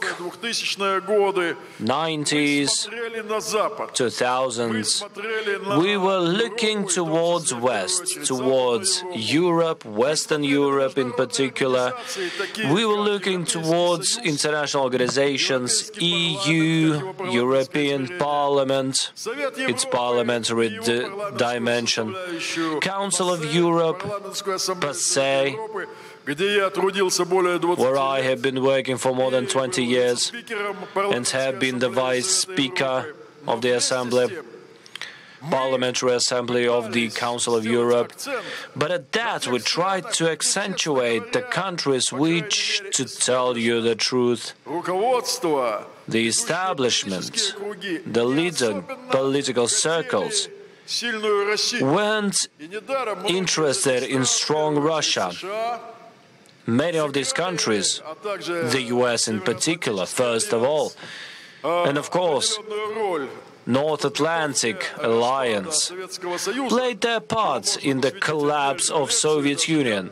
We can read lectures about this, to make sure that we consolidate to become the strong Russia.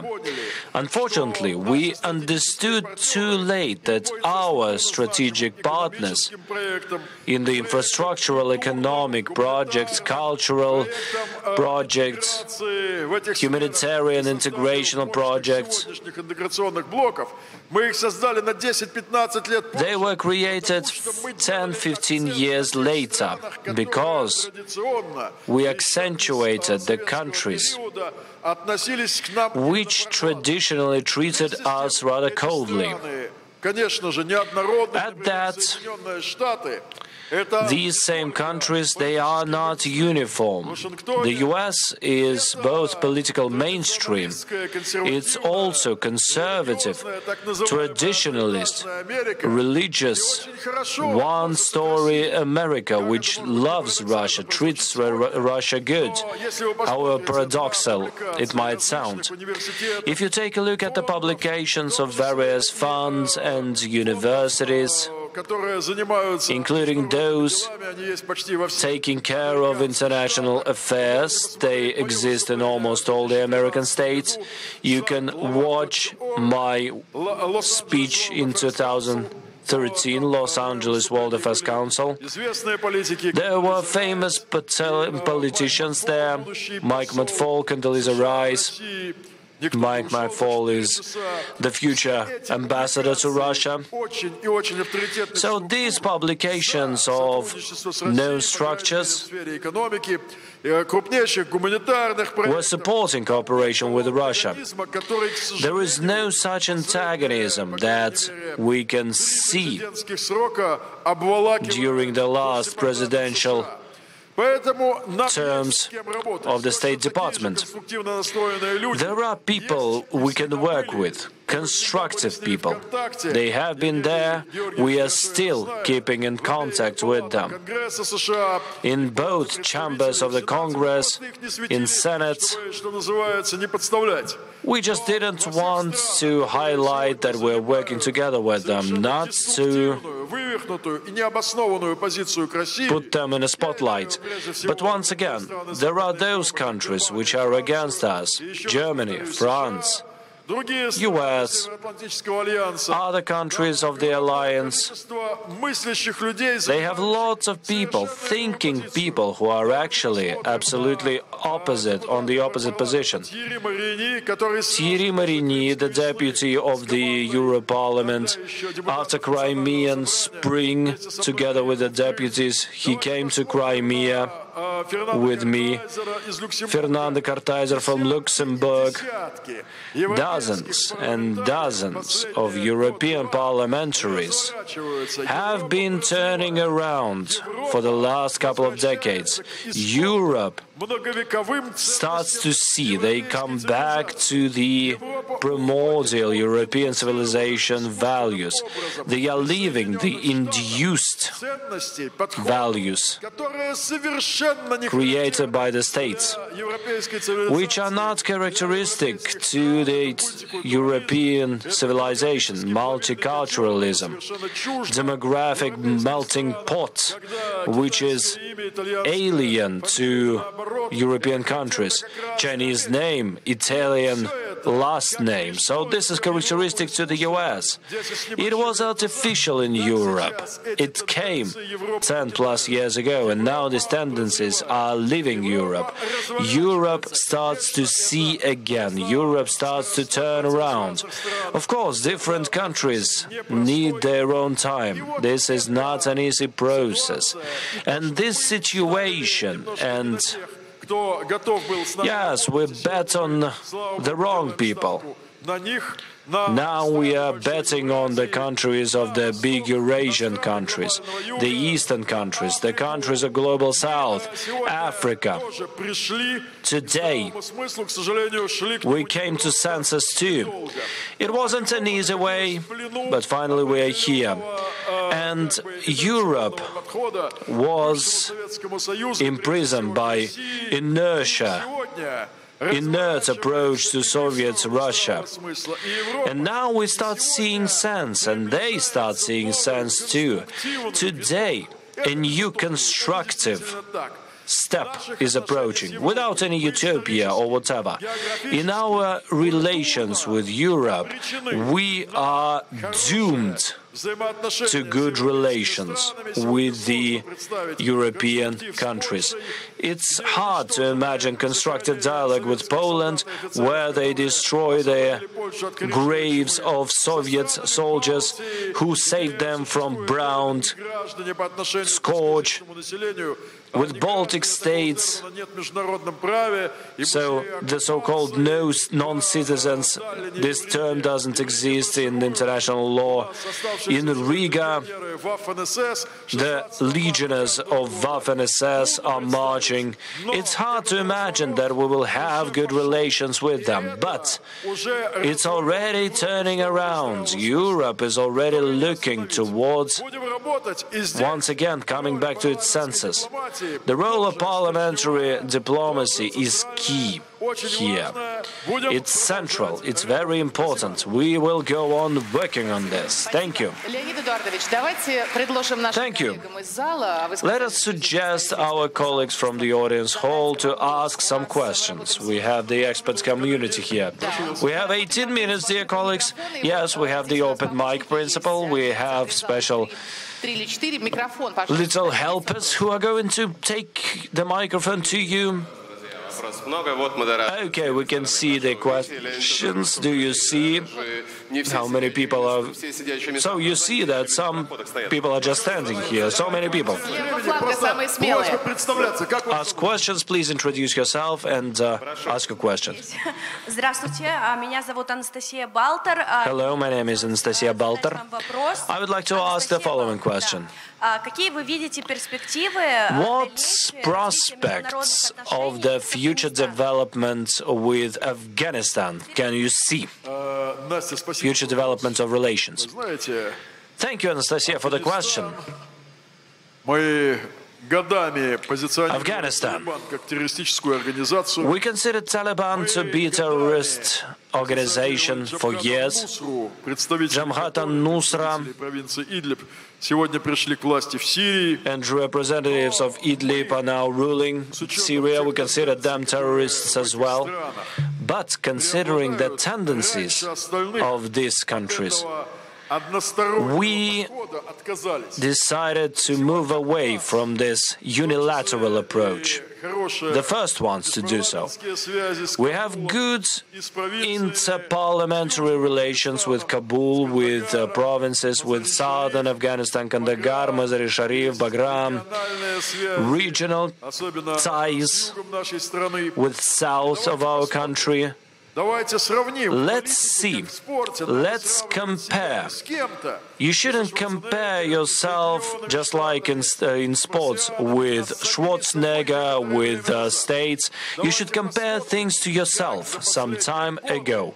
Let's see how in the recent years narco traffic from Afghanistan has been reduced. This was the main threat which made Afghanistan a threat in our eyes, threats of various nature.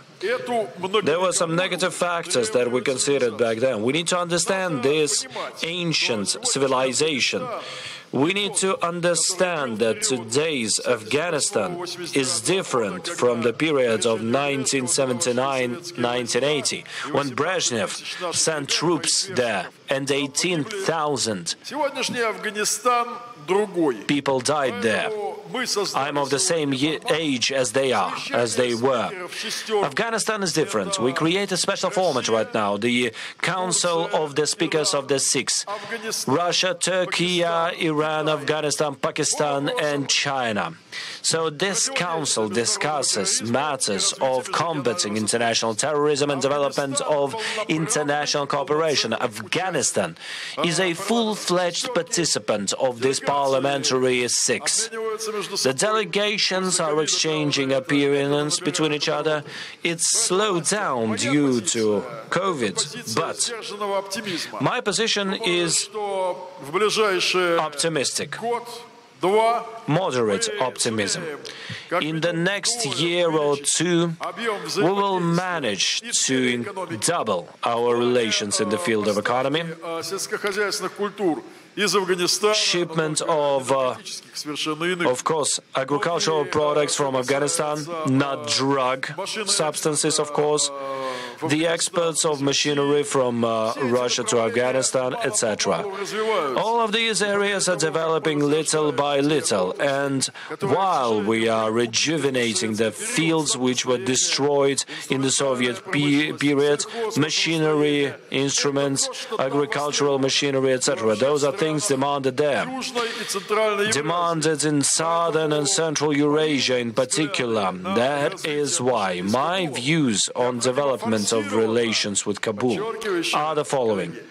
We need to force their development. Parliamentary diplomacy exists there as well, in great volumes already. I am moderate, but I am optimistic. For us, it's a very important field of activity. Thank you for your question, Anastasia. Thank you. Next question, please. Good day, Vladislav Kuprienko. I wanted to ask the following question. Today, a little before the start of this event, Vladimir Putin announced that the intercontinental rocket Burevestnik has been tried successfully. So, what do you think about how it's going to change the international situation and the powers are going to shift or not? Well, okay, let's call things by their names. I love the wording strategic friends, but they are enemies.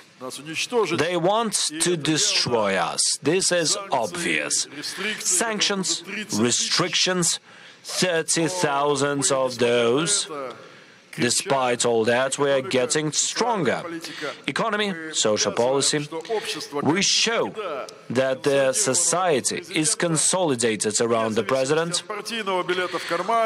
Whatever party they are in, whatever age they are, whatever God they believe in, wherever they live. And today, the opposition is not doing the following. They are not just saying, he's to blame. This is destructive.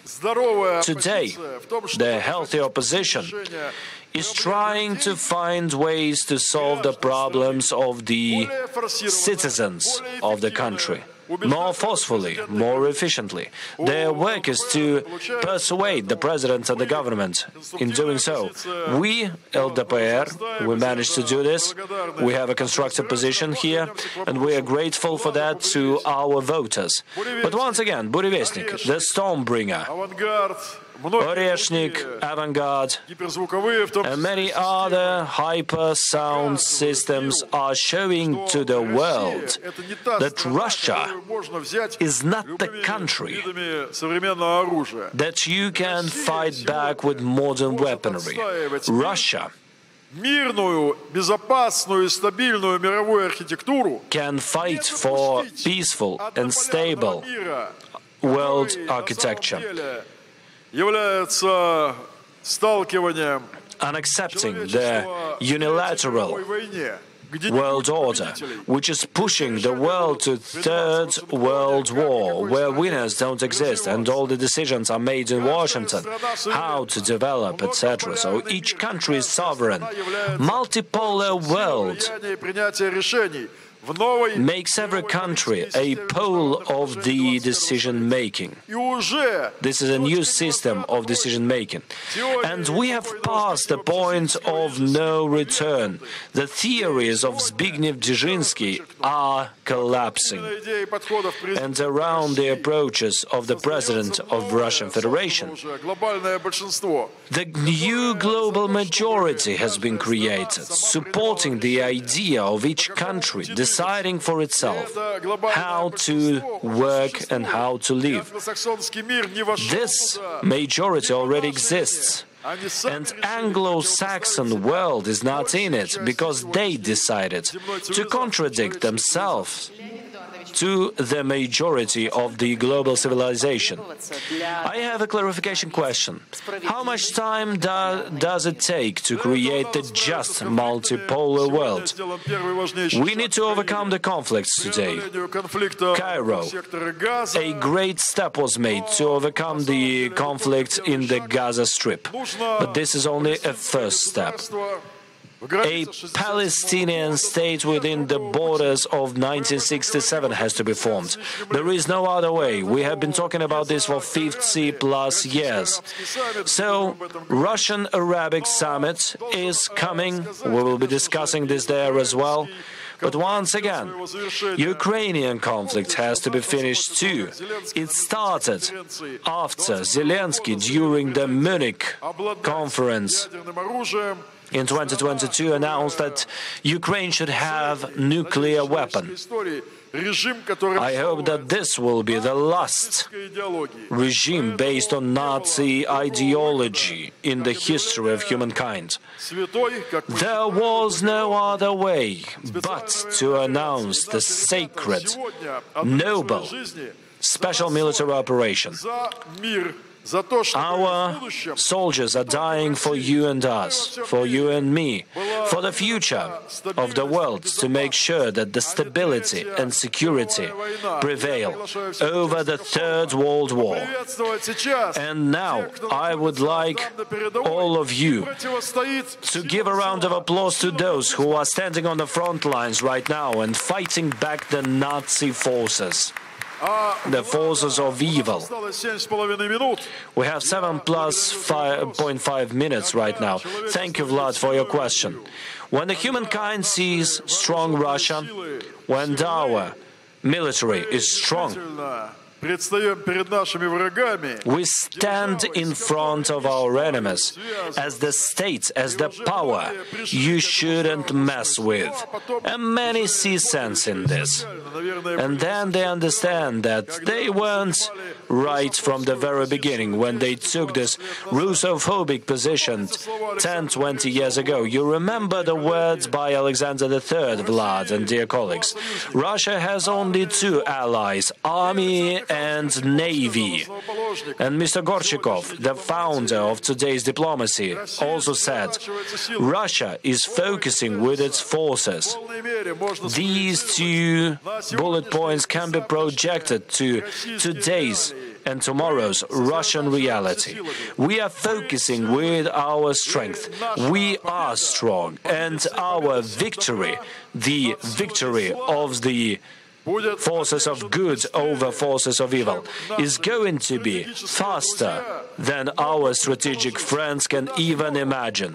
And this forum is the most important milestone in the field of public diplomacy, leading to the victory long awaited in all the countries which participate in today's forum. Thank you.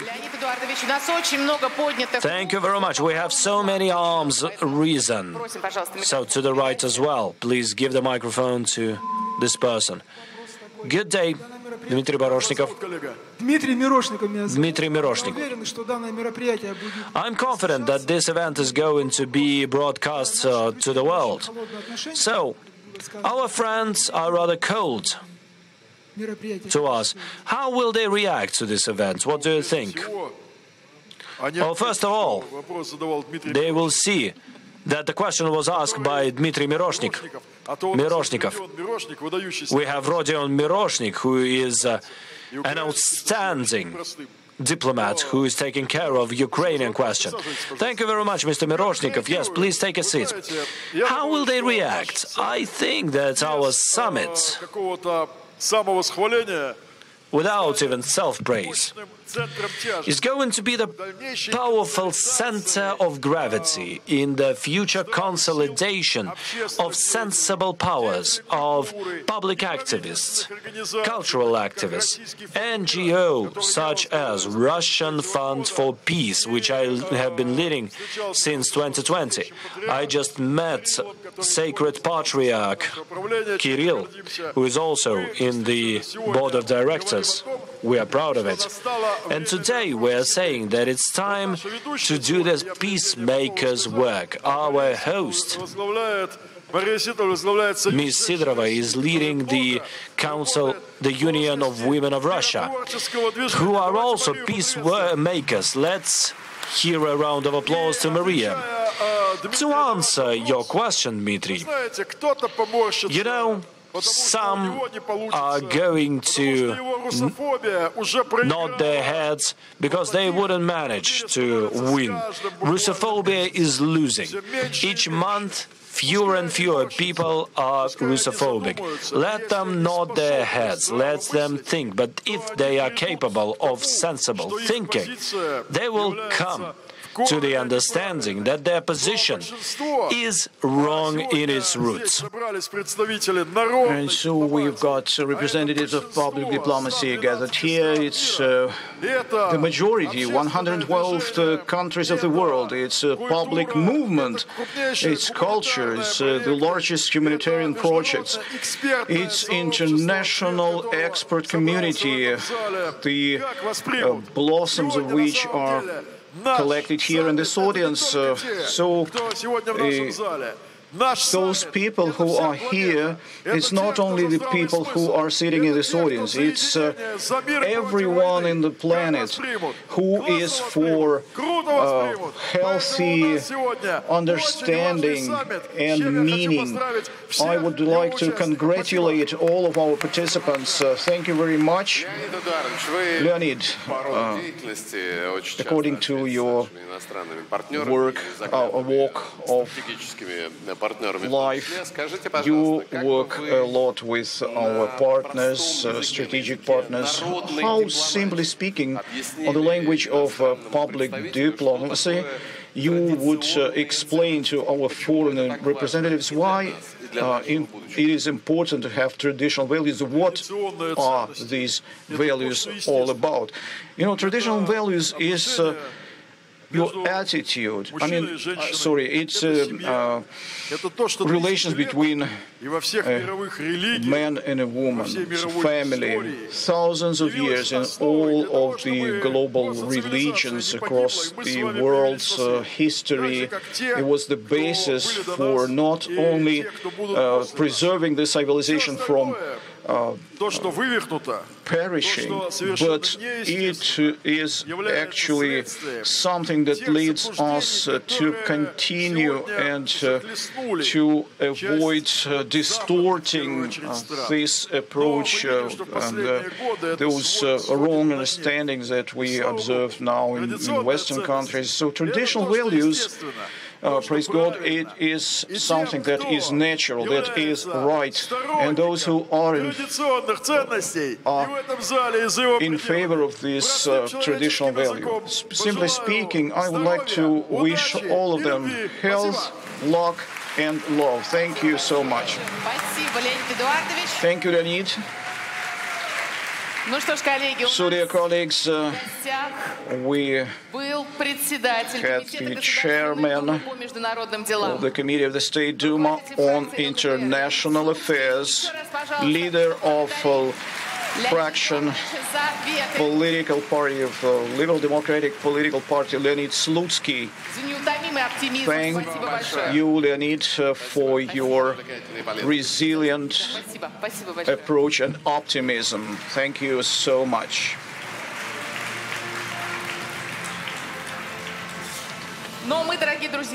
Dear friends, we are staying here. We continue our forum that is dedicated to 100 years anniversary of the public diplomacy.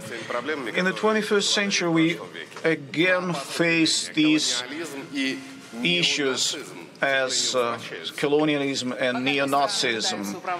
Rich countries are trying to rule poor countries, and we hear more and more often about the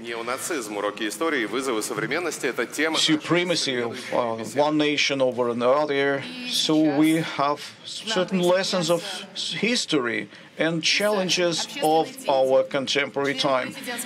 We have a writer, public figure, member of the Presidential Council on Art and Culture, Lieutenant Colonel of the Russian Guard, Zakhar Prilepin, writer, historian, chief editor of Federal Project of Russia, is my history, Mr. Alexander Mesnikov. Please take your seats. Dear friends, let's give a round of applause to our guests. Zakhar, I would like to begin with you, if you do not object. We all know that you fought with neo-Nazism with arms in your hands. Why did Donbass become the epicenter and catalyst of this fight? You know, in Ukraine, it's been considered for quite a long time that Donbass is an industrial region populated with, so to speak, goblins far away from intellectual life. And for Kiev, it was a catastrophic mistake. Как, кстати, правильно? В Донбассе. В Донбассе, да? И так, и так. Да. So in Donbass, in Donetsk in particular, and in Lugansk, there are very strong schools of literature, theatrical art, and other tracks. It is a great combination of intellectual resource, industrial and work power, miners. Actually, it's a mining area mostly. It's a specific part of the society that has a certain reference to this industry. And even when Ukraine was already independent, it was when in 2014 Kiev attempted to impose new agenda to Donetsk, saying that we are going to Europe, and Donetsk and Luhansk, we will not ask them about it. And this combination, I would restate it again, industrial potential and intellectual potential, this effect that we have obtained, it was quite different than in other regions of the Ukrainian territory like Odessa and Kherson and Kharkov, something they did not have in Odessa and other regions. They were hoping that they would be able to agree about something. Something broke, and in Donetsk they actually were hesitating for quite a while before they took armaments in their hands when they started killing civilians, and they get armed and started opposing. So Donetsk was different in this sense. You remember Alexander Zakharchenko, first head of Donetsk People's Republic, very charismatic person, very powerful, a strong will. He came as from the partisan, the guerrilla detachments from the legendary times of the Second World War. So he came to Maidan and realized that these people were going to kill us as he spoke. So there are some moments in our life when we need to understand whether you will oppose or someone will squeeze you and destroy you. It is always important to remember the lessons of history. My question is related to where and how the sources of Nazism actually raised from. I completely agree with you, and I believe that the most important thing, if we are talking about some events that actually took place somewhere, the motherland of Nazism is not German. It is actually England. 1863, Dr. James Hunt collected large society of different scientists, and they actually made racism a legitimate thing. They started this colonial approach, and when Darwin said that in nature it was natural selection, but among nations it doesn't work this way, so we have to just select it by cutting the unnecessary. So, as a matter of fact, Hitler, who really respected English people, he took a lot from this group, and the major thing he took from them, I don't like neo-Nazism and neo-colonialism. Actually, Englishmen who promoted this way, they offered two types of colonization. First, to clear the territory and settle their own people there. And the second, if there is no way to get rid of the people, it is just to capture the territory and make the people living here slaves. So this is what happens, actually. In all of the problems we had in history, all the disasters humanity faced in its history, every time when we do not articulate something completely, it actually tends to create certain mythology. I am really surprised that the most important event that happened in the 20th century, it is absent in Ukrainian history books, textbooks. And nobody speaks of the most terrible and scaring event that happened after right after the revolution. So they started talking about, started negotiation with Germans about the world, the peace.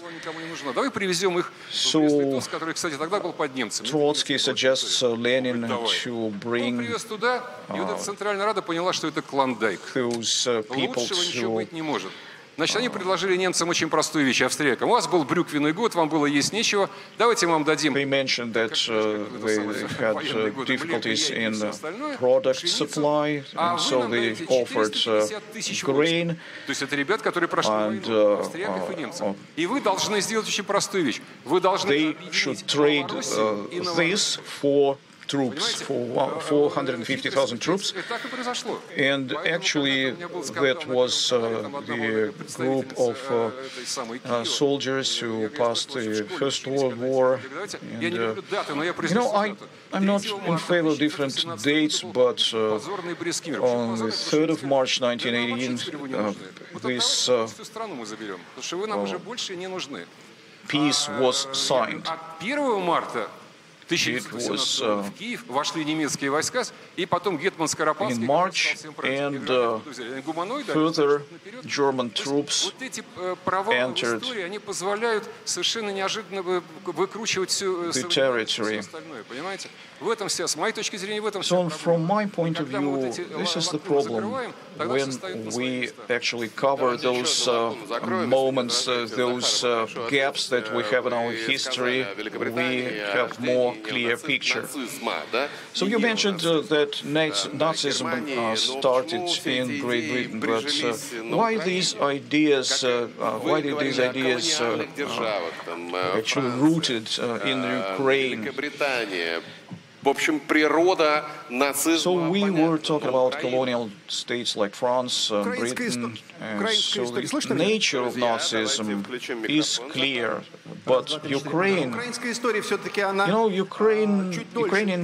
history is a little bit longer than we are accustomed to perceive it. Even in 1917, in 17th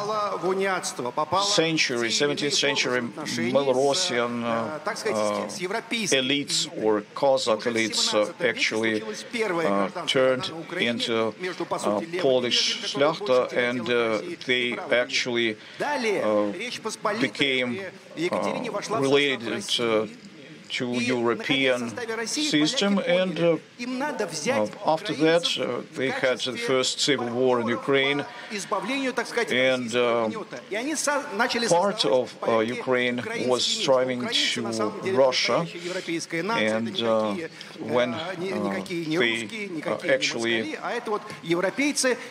were able to get in contact with Russian Queen Екатерина, and по одной понятной причине. Конечно же, из Европы всегда смотрели на This was a myth about the fact that Ukraine is not Russia and Ukraine is part of Europe.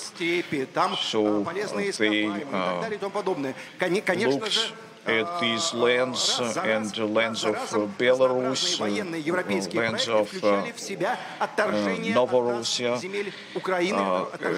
They had different natural resources, and of course there were a number of military European projects that actually implied regaining these lands and taking them away from the Ukraine.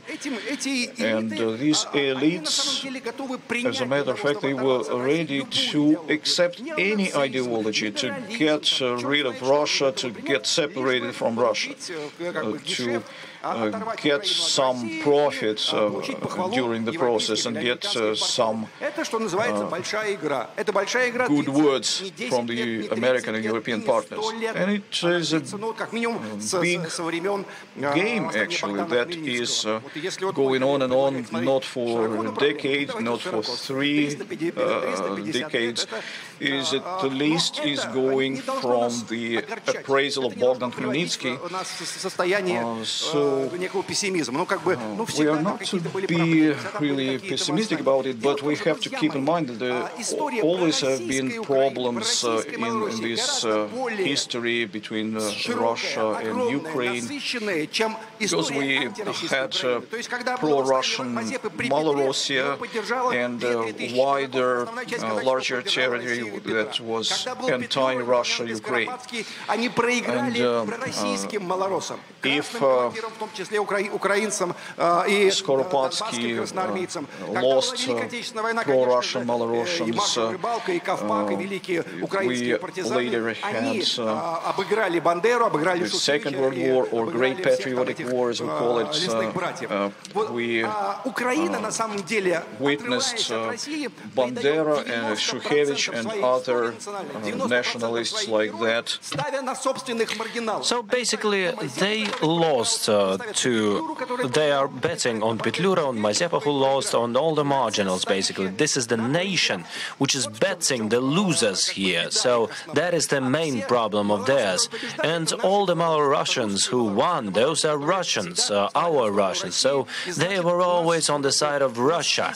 And it means that we have this primordial memory which is working for our sakes. So, okay, we don't want to interrupt you, but our colleagues was wanting to support you, I think, or maybe to contradict you. Yes, I have words of support. So if we take a look at the glossary, so who are Russians? So Russians, Malorussians and Belarusians. This is the definition. I would like to give you a simple formula of Nazism for clarity. Every nation has national interests. If there are no national interests, there is no people. Any national state has nationalism. This is a notion that cannot be without. But the state has to fight back the desperados of this regime, but the state has to fight back this, and they have to control it. Otherwise, it's going to become the Nazism and national policy. This is a terrible thing, and of course, it's not our crazy brothers on the Dnipro who are suffering this illness. No, it's a global sickness. In one of your interviews, you said that you would like people to feel the history, not just know the facts. You have the project of historic parks. Russia is my history. This is a part of your concept. What do you mean when you say to feel the history? Well, I believe that factology has to be in history, not just conclusions. So people always believe that you should just tell them whether it's good or bad. But I say that we need to have facts, first of all. So we had this funny but necessary approach. There are people who can treat information by viewing, by hearing, or tactile, by feeling. So, and there were always different media to give the information. Some people would like to touch something. We create touch screens for that. When we created the special expos in the central Manege, so they considered this museum a strange one, and because we allowed them to touch everything, to feel everything, etc. But this is done to understand those things. But this is actually using new technologies. This is most important. Chessmen battled during the Catherine the Great's reign. 11,000 Turkish Navy seamen died. Yeah, so, and Catherine the Great created the Chessmen Cathedral, etc. So it's impossible to create it in the movies right now.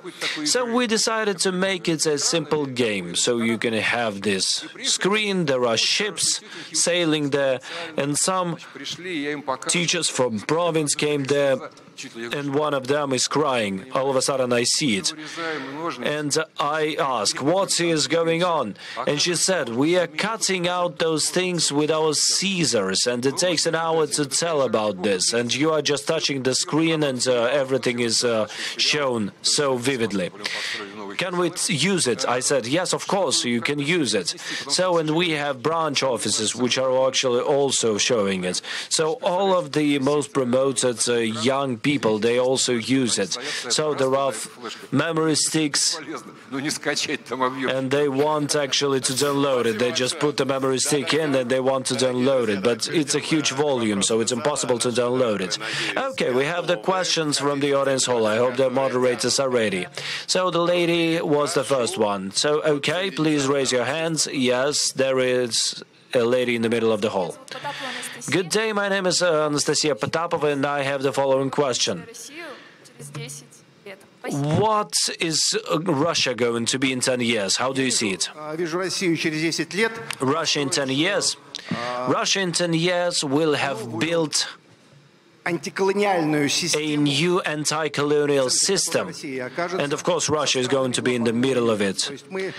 So this system will be between Russia and the global South countries. We will rebuild the relations in the world so that our closest partners are going to be the African states, which are sympathizing towards us, the Red Belt of Latin America, represented by Cuba, Venezuela, and Nicaragua, and Brazil, and other states, China, India, North Korea, and only this will enable us to speak with Trump, with the US, with the EU as equals. Only when they feel threat from Russia and the countries that we have signed military strategic partnerships, just like we signed with the North Korea. Only then they will work with us as with equals. So I call this the great anti-colonial system. It will enable us to create normal global cultural hierarchies, new versions of Eurovision, of the peace prizes, new Olympics, where they wouldn't take out our flags, etc. We will bring back normal hierarchies to the world. And then Europe and America are going to join us and not we joining them. In some way, we gave away those white masters from the West the label for governing. So, and Russia, has to be in the center of this process. We need to take back this label and the right to govern. So many questions, so many hands risen. Good day. You can hear me, right? Погромче, пожалуйста. Да, это Dimitrios Patelis, Dimitrios Patelis, professor of philosophy from Technical University Hania in Greece. Thank you.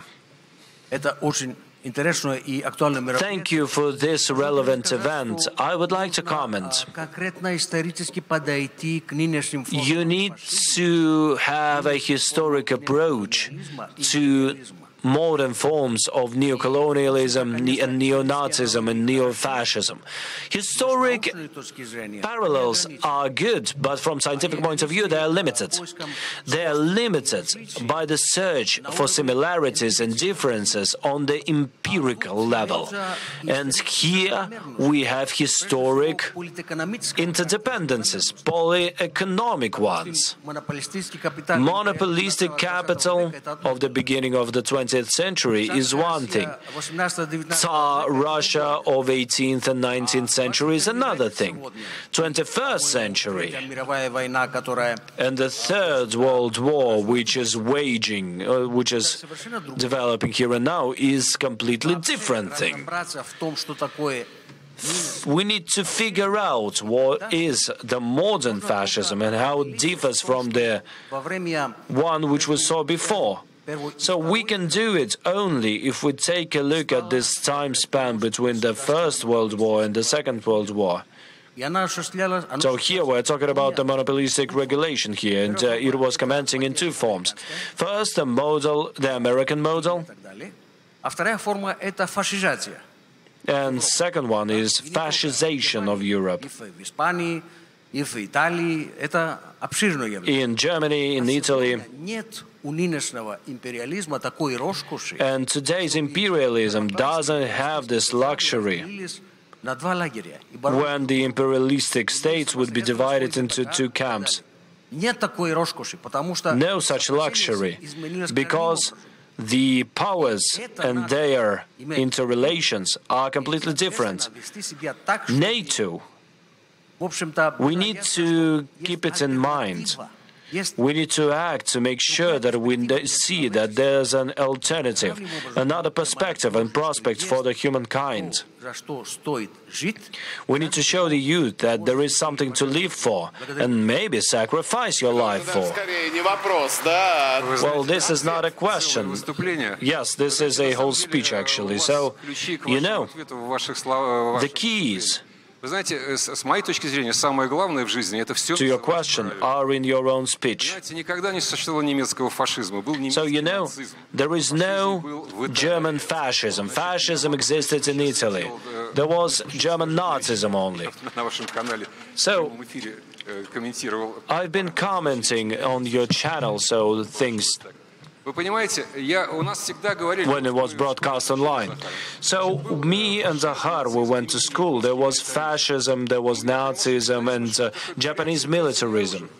So what is militarism? Militarism is when you are showing off your arms. So this Nazism, German Nazism, is nothing compared to Japanese militarism.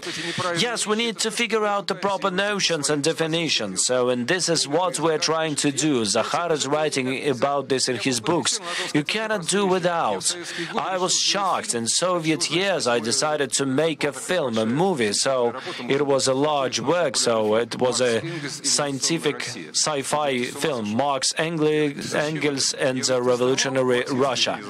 And I asked my colleague, so did you go through the works of Marx? So, and I said that I will have to read the works of Marx if I make this film. You know, I recently understood that all the secrets are concealed in the words. If you are using the words properly, then you will see the sense. Volvo, this is a car. Volv is in Latin to roll. What is revolution? Revolve. So it's basically movement backwards. After the World War II, we re-established the country and we recalled revolution. And revolution is leading us. So that was the song. This was wrong in its roots because revolution is destructive and we cannot create anything using the revolution. So, and there was this special ideological department which had to use this word revolution and nothing to be done about it. This is a very important topic. Thank you very much. I don't think that it's something we should discuss today. And what about the Industrial Revolution, the French Revolution? Who spoke of this actually? So nobody worked on collectivization or whatever. In 1927, Stalin announced this. So there is no, this year doesn't exist in the workbooks. But in 1922, most important thing occurred. The UK actually terminated their relations with us, and we decided that this modernization should occur back then. So, and then industrialization, collectivization appeared, etc. So all of these revolutions are wrong. So, and evolution is the right thing. So this is the notion of revolution. You can transform it however you want. Well, I think maybe Zahar should build upon this topic. Maybe he disagrees. Yes, I disagree a little bit, maybe in full, because the result of the global history is the result of various revolutions.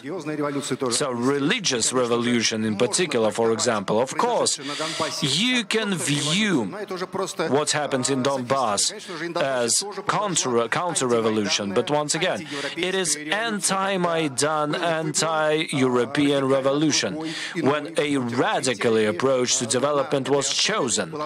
And based on this, the government was created.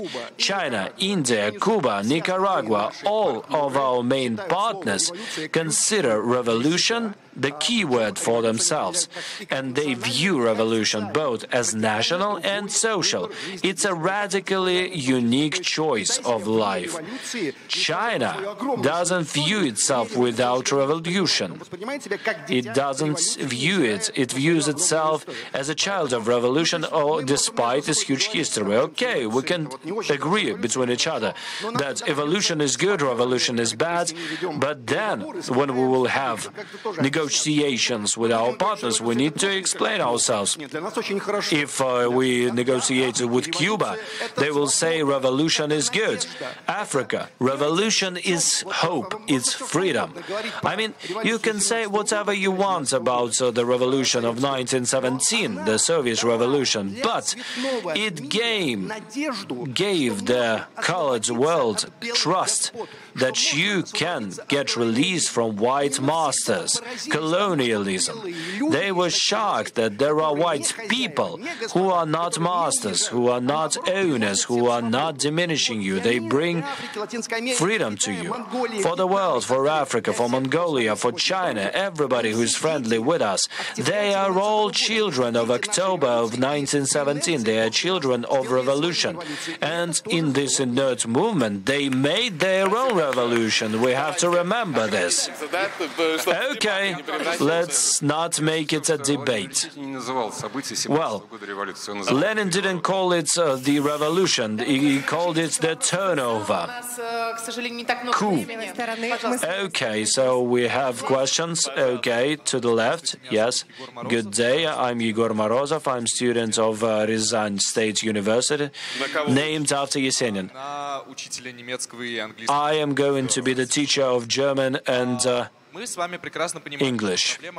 We understand that nationalism in the world and these catastrophic forms of it is linked to the problem of self-identity of the newly built countries after the collapse of the USSR. There are Baltic states, there is Belarus also. When people have the self-identity and they are not aggressive towards Russia and other neighbors. And my question is, how do we see this line between nationalism and self-identity, the pride for your roots? A wonderful question.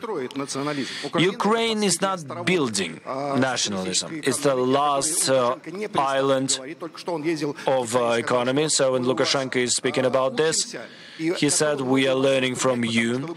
We are ready to take a lot from you because you were right in your choice. Belarus didn't bet on radical anti-Sovietism. That is why they are most friendly to us on the whole territory of post-Soviet Union. Nationalists on the territory of Belarus lost before the SMO.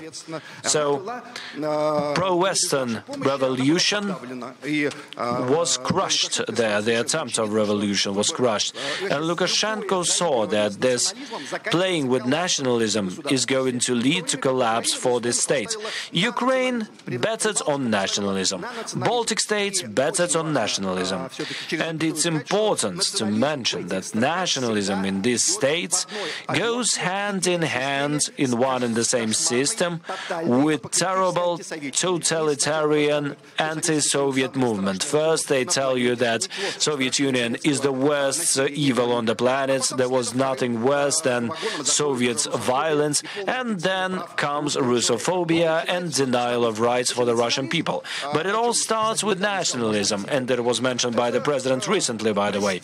Nationalism is the easiest way to conquer the minds of people.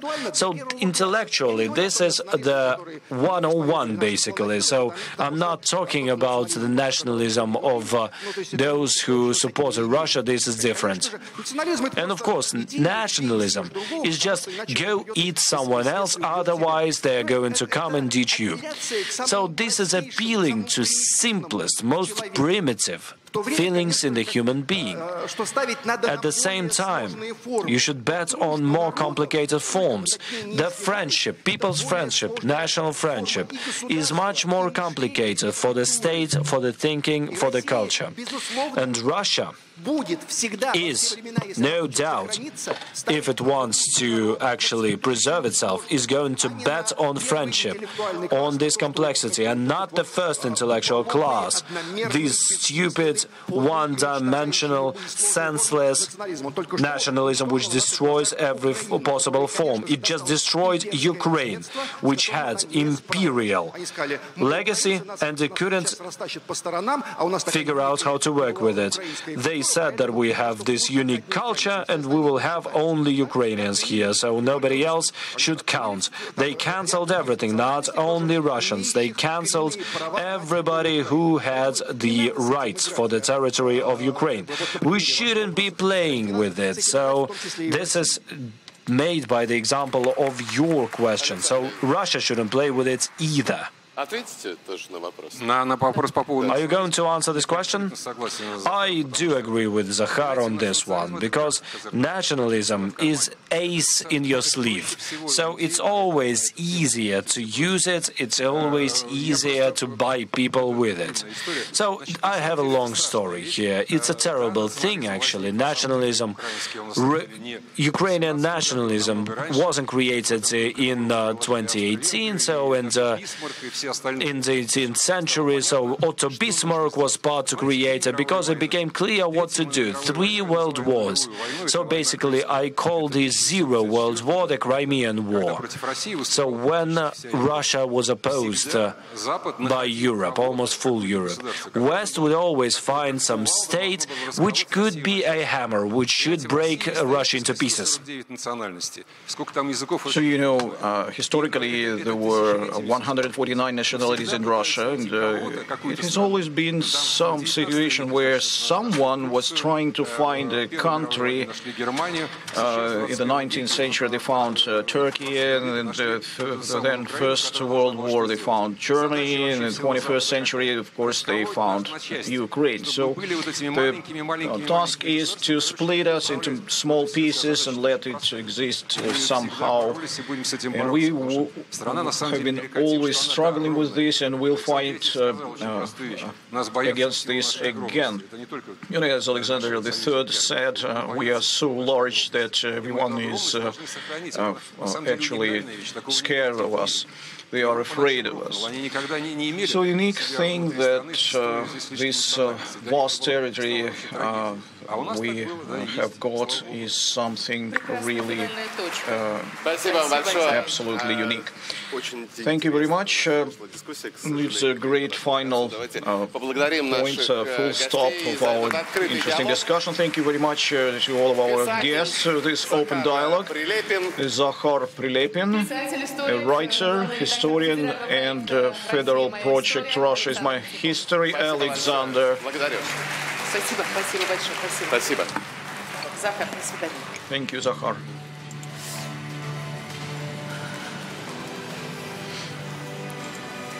Ну что ж, дорогие друзья, мы продолжаем. All right, dear friends, after a break, we are going to talk about media diplomacy, and we expect the director of the Department for Information, Maria Zakharova, representative of the Ministry of Foreign Affairs of the Russian Federation.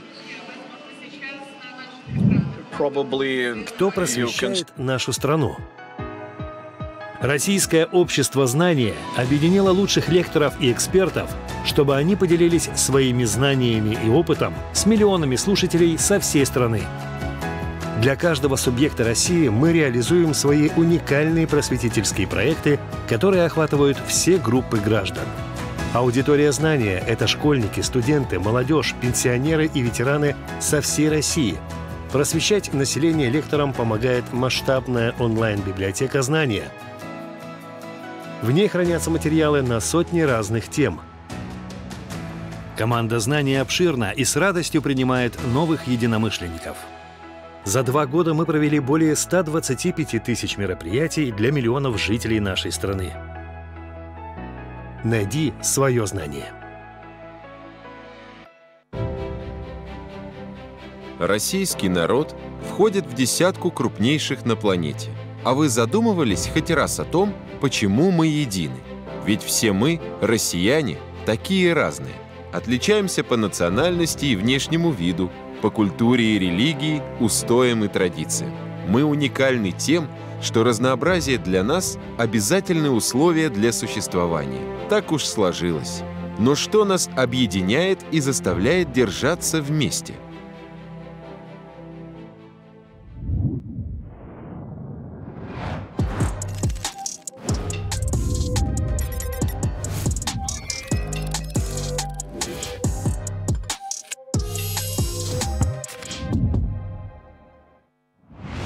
С чего начинается наша идентичность и какой она бывает? Как государство влияет на наше самоопределение? Какие символы объединяют народы России? Ради чего ученый Иван Павлов прерывал занятия в лаборатории?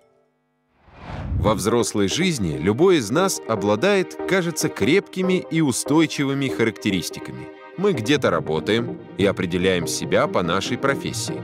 Мы становимся врачами и чиновниками, спортсменами и учителями, бизнесменами и фотографами. Мы где-то живем и определяем себя через район, город или регион. Каждый из нас – москвич или уралец, сибиряк или крымчанин. У каждого есть личная жизнь и своя семья. Поэтому мы – родители и дети, братья и сестры, мужья и жены.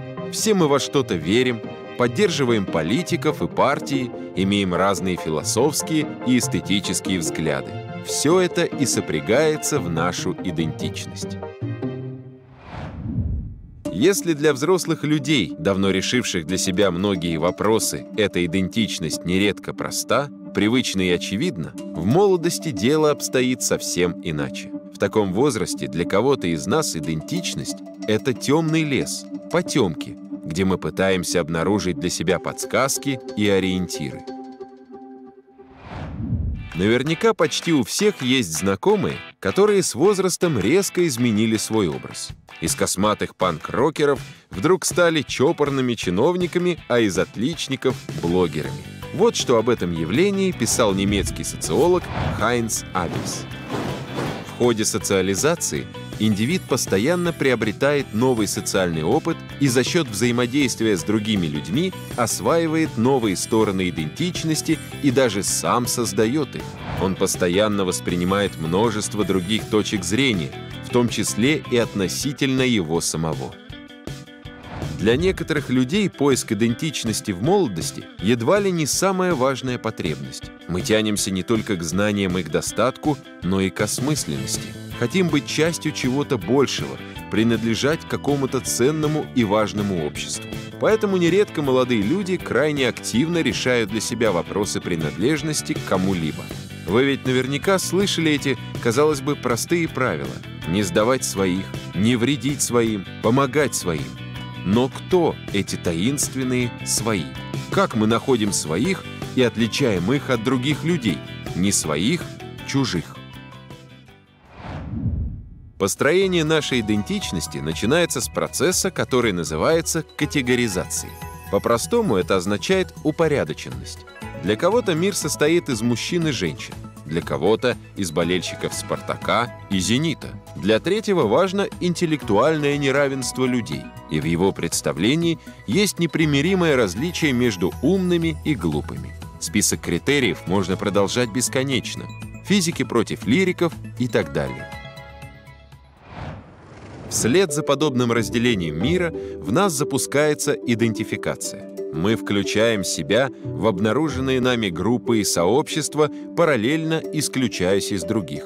Исходя из наших представлений об окружающем мире, мы обнаруживаем в каких-то группах особые положительные качества и достоинства. Верим в то, что эти группы решают какие-то важные задачи, придают нам новую значимость и расширяют наши представления о мире. А саму принадлежность к определенному сообществу наполняем особой ценностью. На третьем этапе формирования идентичности происходят не менее значимые вещи. Мы снимаем возможные противоречия между принадлежностью к различным группам. Можно ли быть футбольным фанатом и одновременно корпоративным юристом? Можно ли быть университетским профессором и танцором фламенко? Тут главное договориться с самим собой. Знаете ли вы, что всемирно известный физиолог Иван Павлов Тот, который проводил эксперименты над рефлексами у животных, был не только большим ученым, но и одним из лучших игроков в городки. На этих кадрах первый русский лауреат Нобелевской премии бросает снаряд, биту, в перерыве между научной работой, прямо у стен здания лаборатории. Старинную русскую забаву Иван Петрович считал своим самым большим увлечением и основал городковую академию, в которой был президентом. Даже в преклонном возрасте академик выступал на крупных соревнованиях. Когда мы причисляем себя к какой-либо группе, мы присваиваем себе все ее достоинства. Это называется интернализацией. Впоследствии мы даже не задумываемся, откуда у нас взялись те или иные суждения. Мы делаем их почти автоматически. Важно осознавать, что изначально эти суждения, вероятнее всего, были впитаны нами от какого-либо сообщества, от компании друзей или от любимого учителя, словом, от кого-то значимого. Здесь и вступает в дело идентичность, которую политики и ученые нередко называют национальной или гражданской. Ведь с самого рождения мы граждане какой-то страны. Мы вписываем себя в ее пространство каждый день и каждый час. А за ее культурой, как правило, стоят традиции каждой отдельной семьи и государственные институты. Стоят символы, почтение к которым окружает нас с детства. Идеи, без которых не мыслит себя большинство людей. Ритуалы, сплетающиеся в узнаваемый образ повседневности. Разве получение паспорта не своего рода ритуал? Разве не ритуально вступление в брак или окончание школы? Наша коллективная идентичность сильно зависит от действий государства, в котором мы живем. А значит, говоря об идентичности российской, мы должны рассмотреть, когда и как она появилась. Когда образовалось понятие «россиянин» и в чем его уникальность? Как еще называют Дагестан? Когда в переписи населения впервые появилась графа «национальность». Ни для кого не секрет, что российская идентичность была и остается многонациональной, включающей в себя достижения и традиции всех народов нашей страны. Сам русский народ образовался в результате слияния различных славянских и финно-угорских народов на просторах восточноевропейской равнины. Чувство принадлежности к единой культуре, общий, пусть и разделенный на местные диалекты язык, единые экономические и политические интересы – все это способствовало появлению нового понятия «россиянин».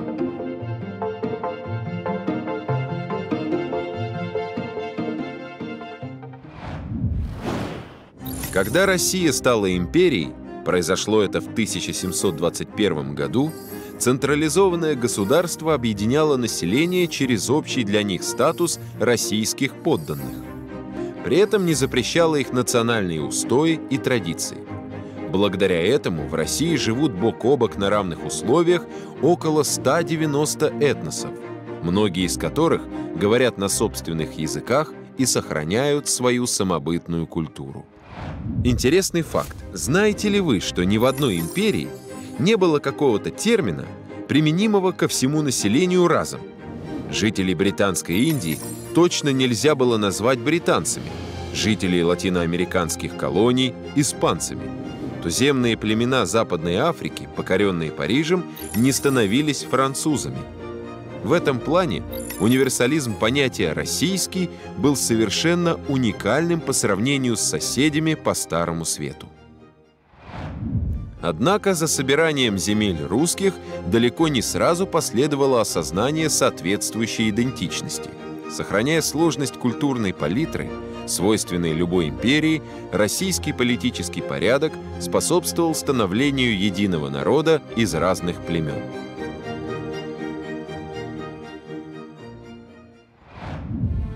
В 1920 году прошла первая перепись населения, в которой появилась графа «национальность».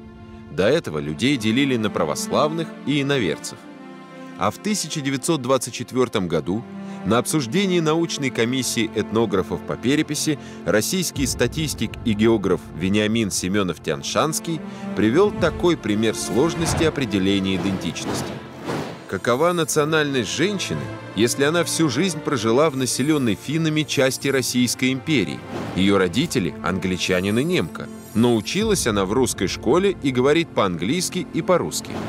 Может ли быть русская женщина, в которой нет фактически ни капли русской крови?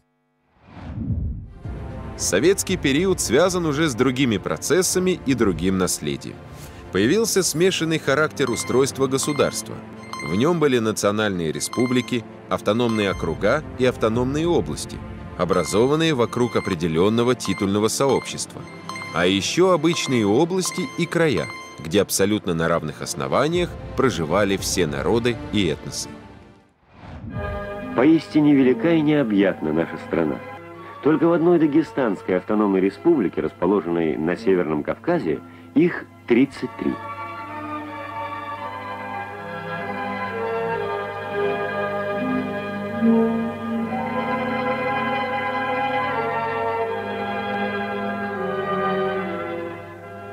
Газеты в Дагестане выходят на 5 языках. На 9 ведутся передачи радио. В Дагестане проживают тысячи многонациональных семей. Вот одна из них. Семья Мукаиловых. Отец – табасаранец, мать – русская. В Конституции СССР записано, что различие в национальной принадлежности не является препятствием для вступления в брак. Дагестан и сегодня называют горой языков и музеем народов. В нем проживают более 30 коренных национальностей, 110 народностей с самостоятельными языками и диалектами, культурой и богатыми традициями. Времена СССР подарили коллективной идентичности жителей страны новый образ – единого советского народа, векового союза братских народов. Этот народ был представлен в документах и заявлениях уже в 1930-е годы, но по-настоящему оказался объединен защитой общей Родины в период Великой Отечественной войны. На протяжении последовавших за победой десятилетий советский народ укрепляла единое для всех образование, служба в советской армии, строительство новых дорог и аэропортов. А еще сила искусства.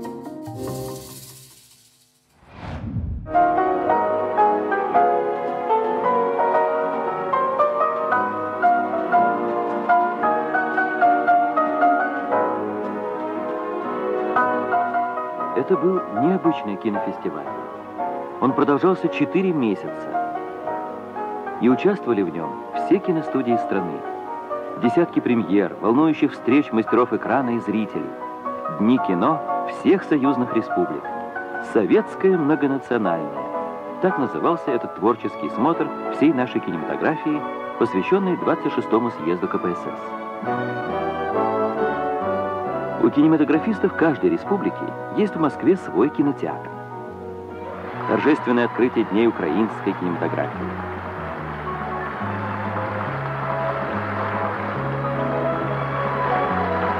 Москвичи увидели 7 новых художественных картин, большую программу документальных и научно-популярных лент. У каждой кинематографии свой национальный колорит, образный стиль, и у каждой всесоюзный зритель. Немало ярких работ создано кинематографистами Белоруссии.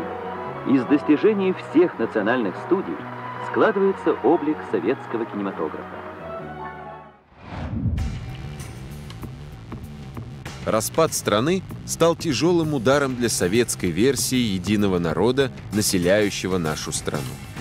Тогда и начался актуальный для нас российский этап. Поскольку СССР распался и перестал, как было сказано в Беловежских соглашениях, существовать как субъект международного права, то и советского народа больше не было. Жители Российской Федерации стали многонациональным российским народом, объединенным, тем не менее, общим государственным языком – русским, который в былые годы работал как лингва франка, объединяя жителей всей нашей необъятной Родины. Россия стала правопреемником СССР и приняла на себя ответственность за многие вопросы. Идентичность стала главным из них. Наши предки из поколения в поколение вместе трудились на благо родной общей родины большой. Разнообразием своих языков, традиций приумножали духовное наследие единого государства. Формировали его уникальную многонациональную, многоконфессиональную культуру. Наша держава созидалась вокруг ценностей многонациональной гармонии. Это важнейшая основа нашей консолидации, которая только лишь крепнет перед лицом внешней агрессии и угроз. Что объединяет кинорежиссера Георгия Данелию, писателя Фазилия Искандера, поэта и композитора Булата Акуджаву, помимо того, что они знаменитые советские деятели искусств? Хотя этнически двое из них грузины, а Искандер – абхаз. Все трое называли себя русскими. Вот что писал Булат Акуджава. «Я родился и прожил свою жизнь в России. Родной язык мой русский, и русская культура – это моя культура. И я считаю себя русским писателем». Что такое российская идентичность сегодня? Какие символы объединяют самую большую страну на планете? Как описывал свою принадлежность к России Сергей Есенин? Так что же такое российская идентичность сегодня?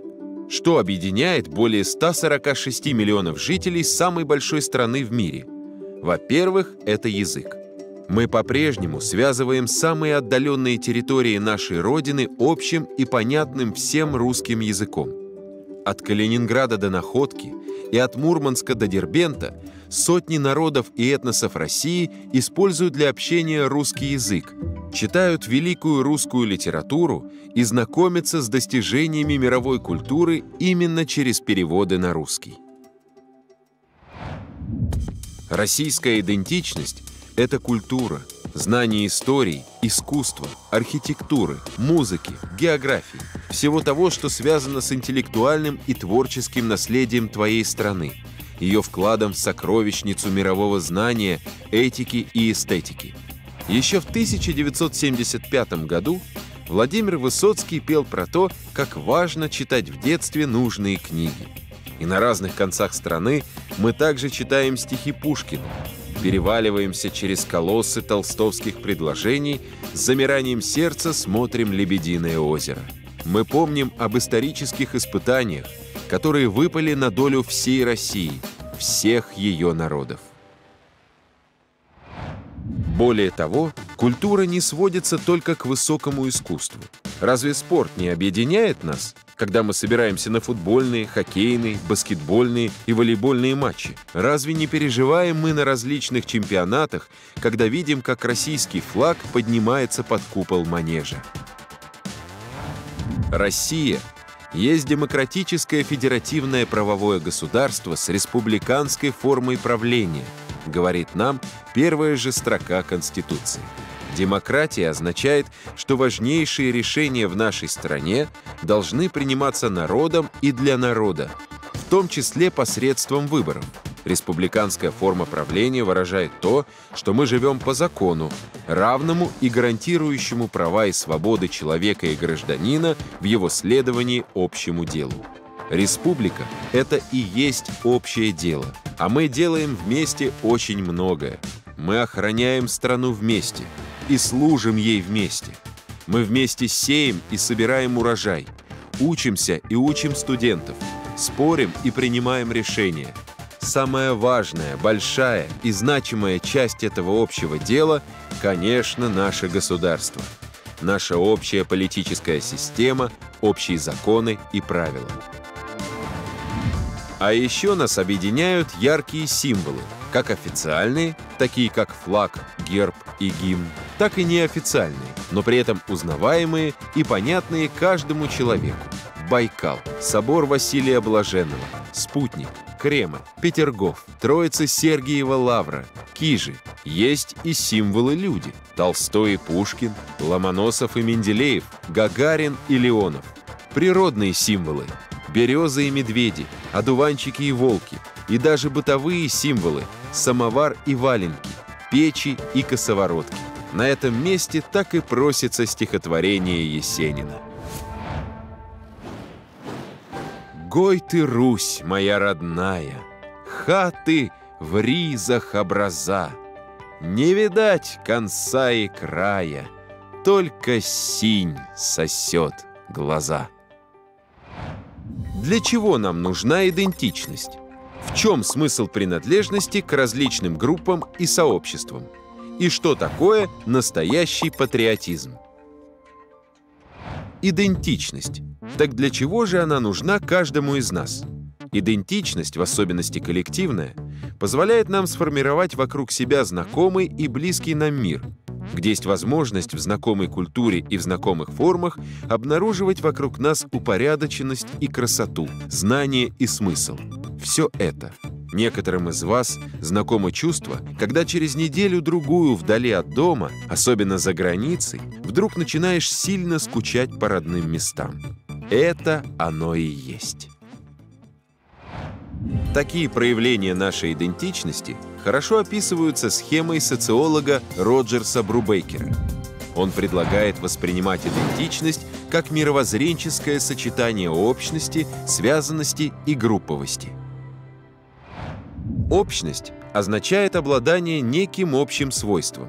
На первый взгляд в этом нет особого смысла, но ключевое слово здесь не свойство, а именно общее. Несмотря на желание быть оригинальными, мы не хотим чувствовать себя одинокими, и тем ценно для нас что-то общее.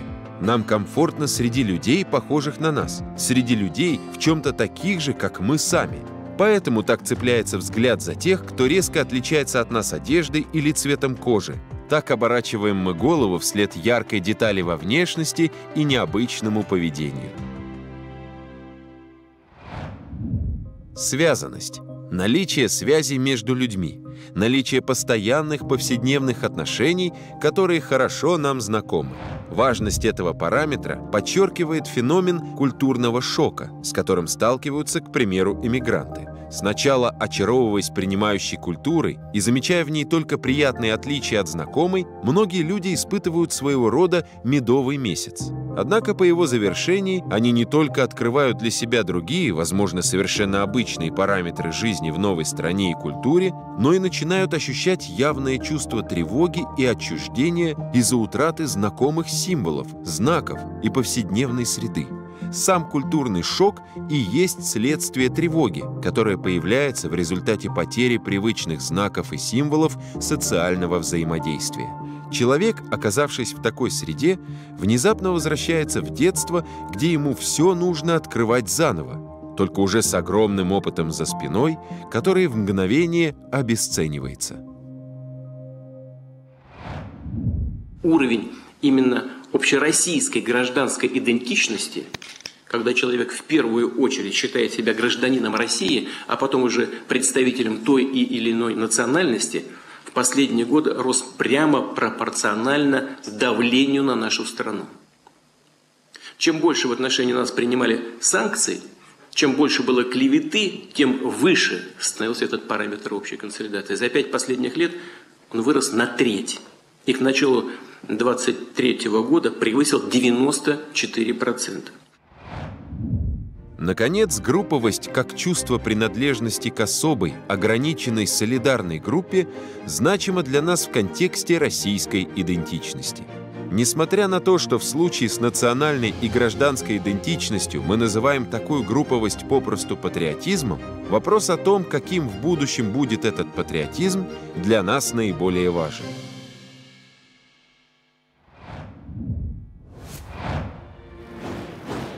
Гражданин не должен уничтожать человека. Не человек гражданина. В том и другом случае выходит крайность, а всякая крайность есть родная сестра ограниченности. Любовь к Отечеству должна выходить из любви к человечеству, как частное из общего. Любить свою родину значит пламенно желать видеть в ней осуществление идеала человечества и по мере сил своих споспешествовать этому. Некоторые ученые считают, что биологические корни патриотизма лежат в основе территориального поведения, древнейшей поведенческой форме живых существ, связанной с определенной зоной обитания, где был достигнут оптимальный уровень адаптации. Но человек – существо социальное, сложное, Ему мало условий природных. Ему нужна культурная, эмоциональная, языковая среда. Нужны привычные символы и люди, которые могут понять его и которых он понимает, которые вместе с ним плачут и смеются, с которыми легко, кого он любит. Это те духовно-нравственные ценности, которые ему дороги, которые он готов защищать и которые защищает государство. Осознание ценности своей принадлежности к обществу, принятие на себя ответственности за его настоящее и будущее, понимание связи собственных успехов с достижениями своей страны, готовность защищать интересы своего государства как залог личного и общественного благополучия, гордости и развития – в этом и заключается настоящий патриотизм. Тем и ценна для нас российская идентичность, наша Родина. Мы ее дети, и одновременно мы за нее в ответе.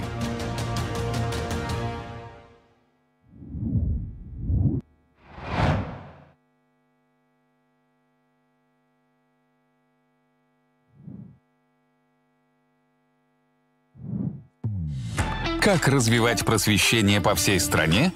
Всероссийский конкурс «Знание.Лектор» делает просветительскую деятельность доступной.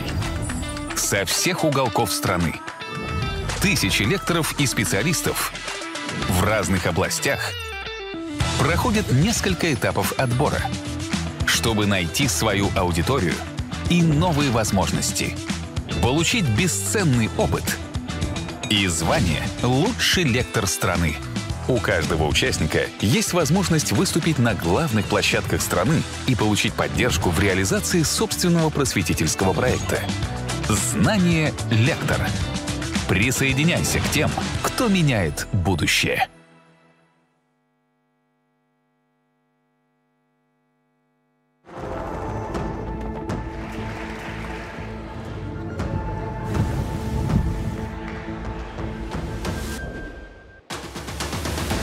Мы объединяем людей и открываем путь к знаниям, где каждый может быть услышан.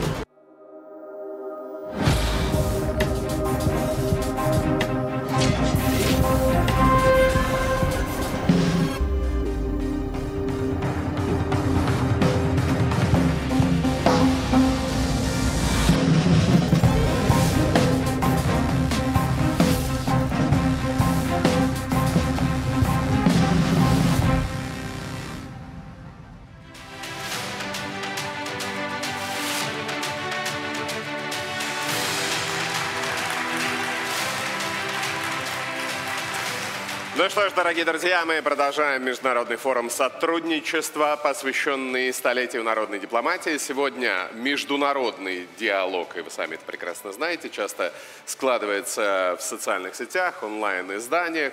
Информация распространяется мгновенно. Но вместе с возможностями приходит и ответственность. Каждый клик, каждое слово способны многое изменить. Медиа-дипломатия как инструмент созидания и роль информации в цифровую эпоху. Прямо об этом и прямо сейчас чрезвычайный полномочный посол России, директор Департамента информации и печати, официальный представитель Министерства иностранных дел России Мария Захарова. Встречайте, друзья. Foreign Affairs, Maria Zakharova to the stage.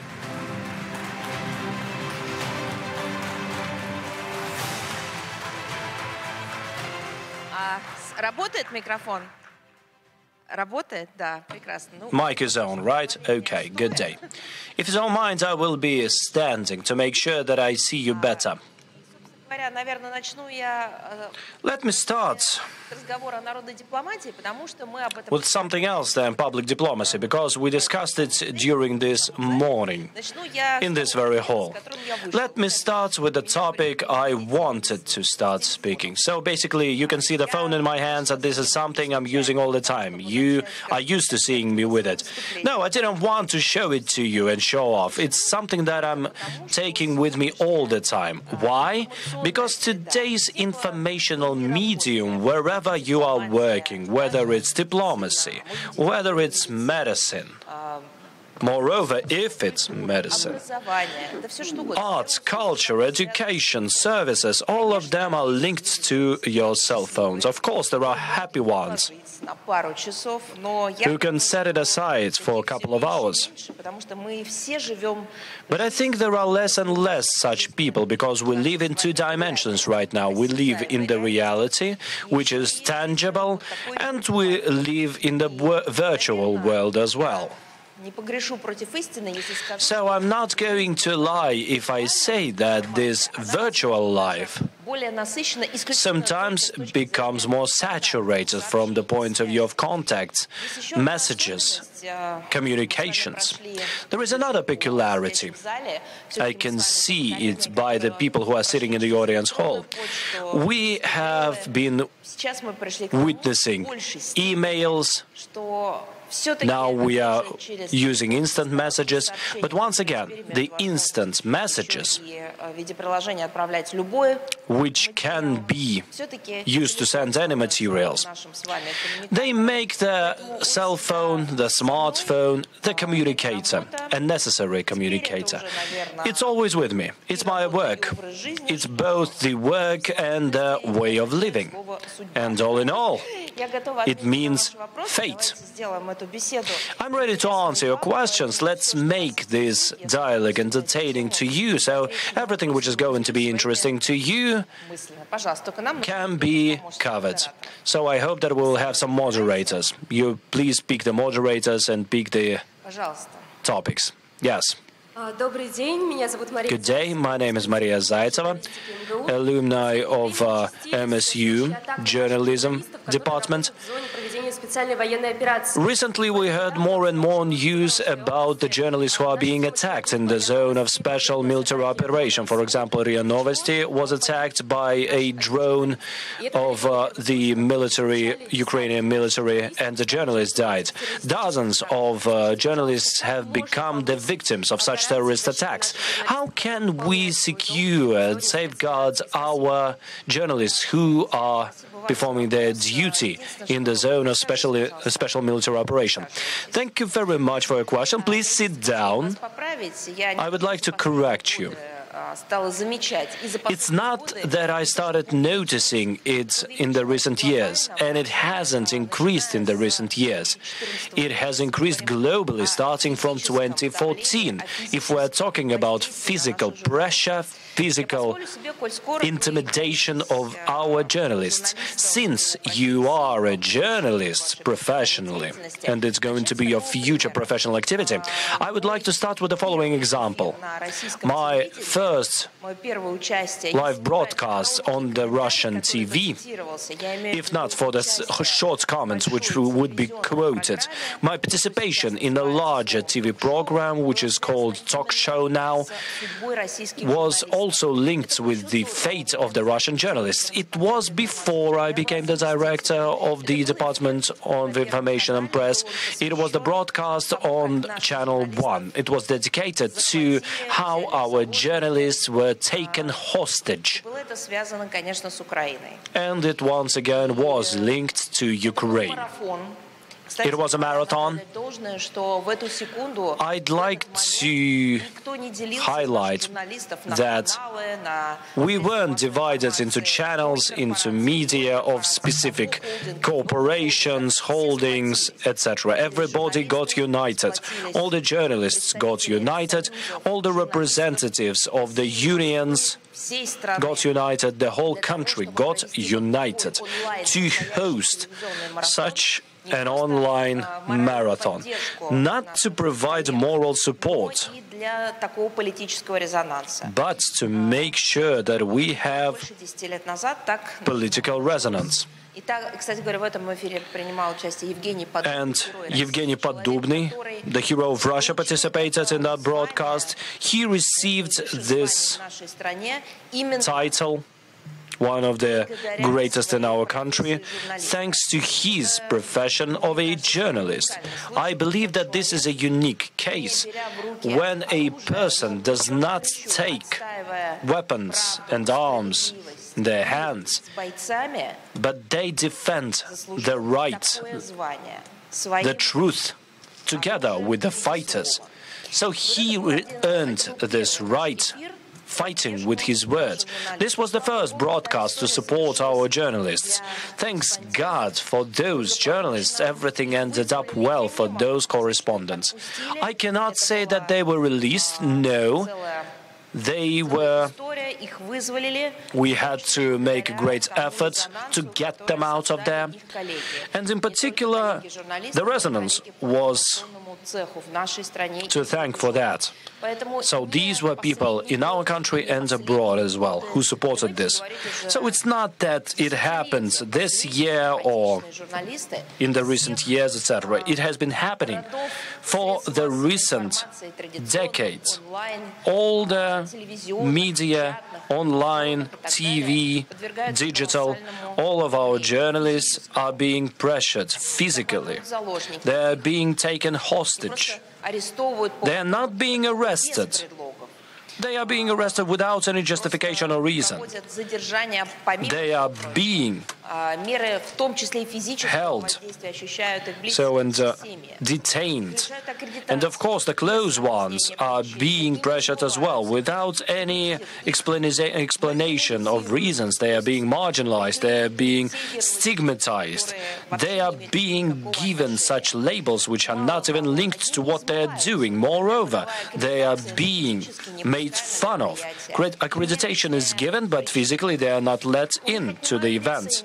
No explanation given. Their license is being removed. They are not allowed to publish their materials, or their whole channels on their video hostings on the internet are being destroyed. So this is a sign of time. Is it happening only towards Russian journalists? And it's yes and no. I saw similar things which... So we saw the situation when they were told that they were responsible for COVID-19. So that was not only towards Chinese journalists, but also Venezuelan, Cuban, and representatives of other countries. And that not just happens, it's the campaign that is deployed across the globe. And the other point is that just Russian journalists are carrying this burden and posing this activity as much as possible. It is unprecedented. I have seen documentaries and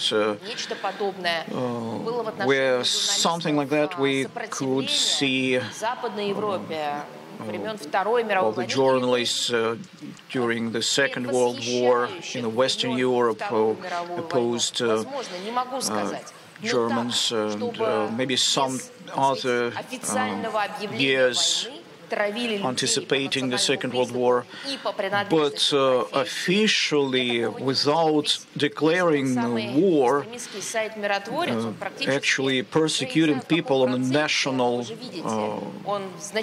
grounds, it is something I haven't seen. And even that extremist website, which is called Peacemaker, Mirotvorets, it is practically it is dedicated to Russian journalists, publicists, public figures, and those who bring and deliver words, concepts and ideas to the masses, explain and actually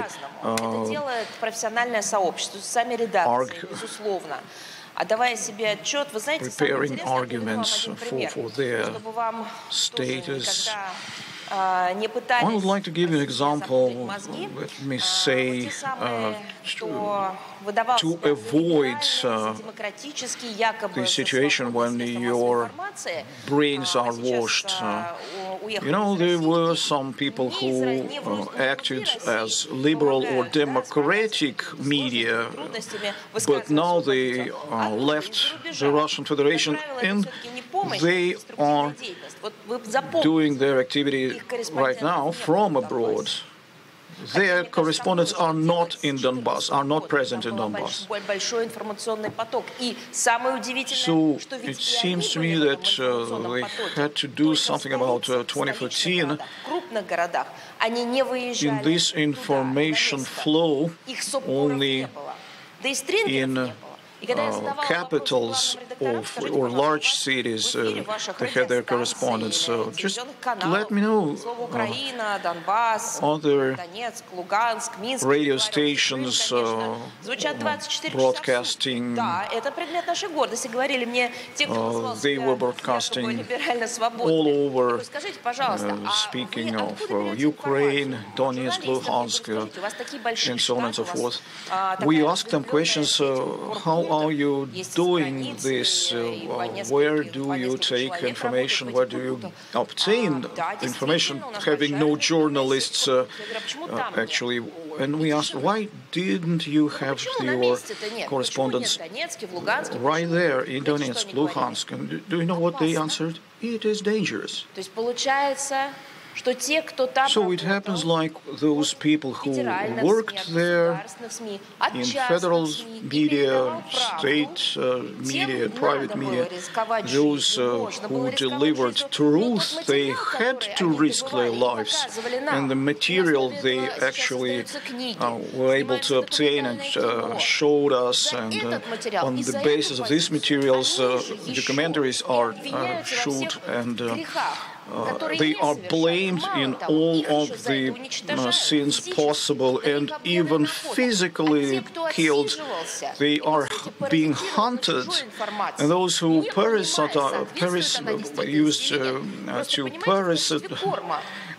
being parasites on getting the information from elsewhere and using it.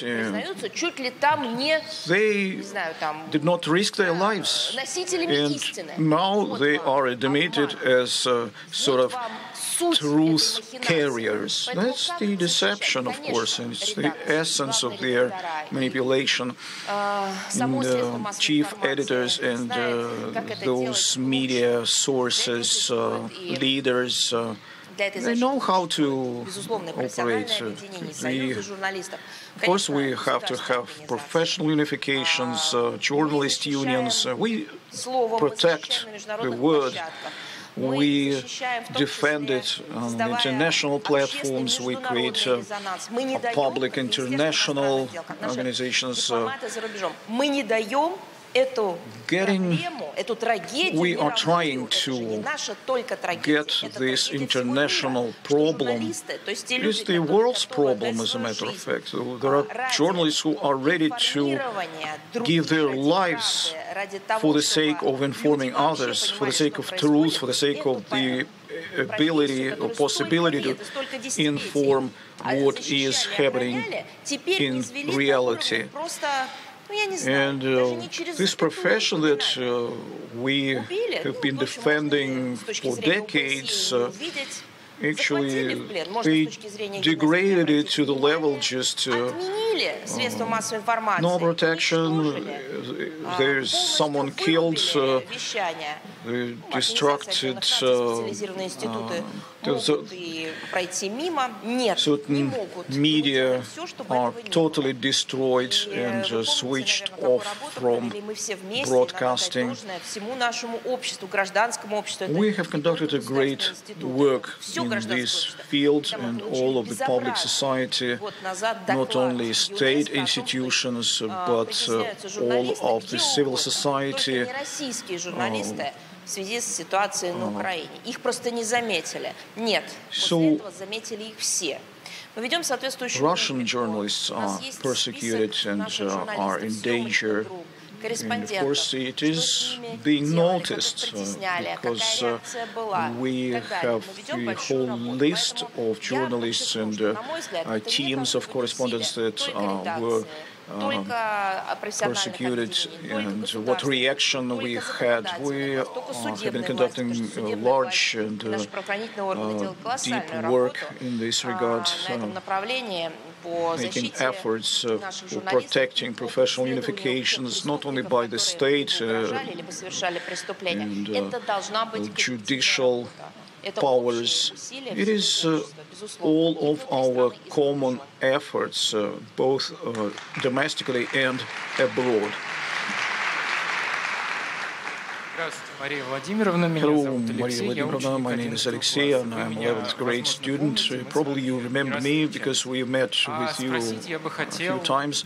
I'd like to ask you, what role may Russian media diplomacy play in the restoration of Russian-American relations, especially under these conditions when so-called deep state and war party is arranging provocation on this track, provocations in the information space?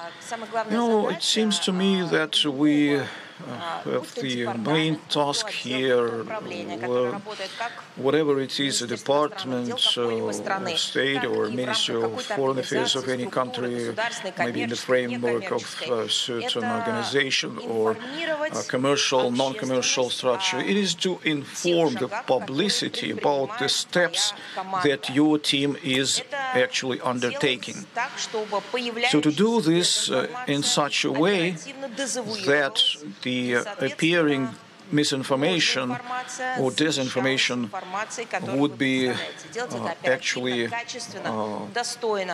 Ну а дальше существует большое количество других целей и задач перед любой proven wrong or false and substituted with information which is true and genuine. And in this case, for example, of course, this is a little bit separate from the standpoint of view that that many people are really monitoring this situation in Russian-American contacts around Ukraine. And we have to understand that these activities should be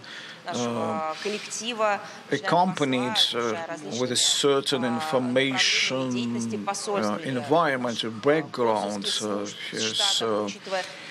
через что им сейчас приходится проходить информационно сопровождать усилия, конечно, correct steps done at the level of ministers, informing about contacts. And at the same time, of course, you are absolutely right, we really face a very cynical, tremendously cynical information, multitude of fakes. I think you probably heard about this story about Budapest site where actually they flooded the media space with fakes, leaks, so to speak, and it was a really information mess. So we have to be able to comment on that and actually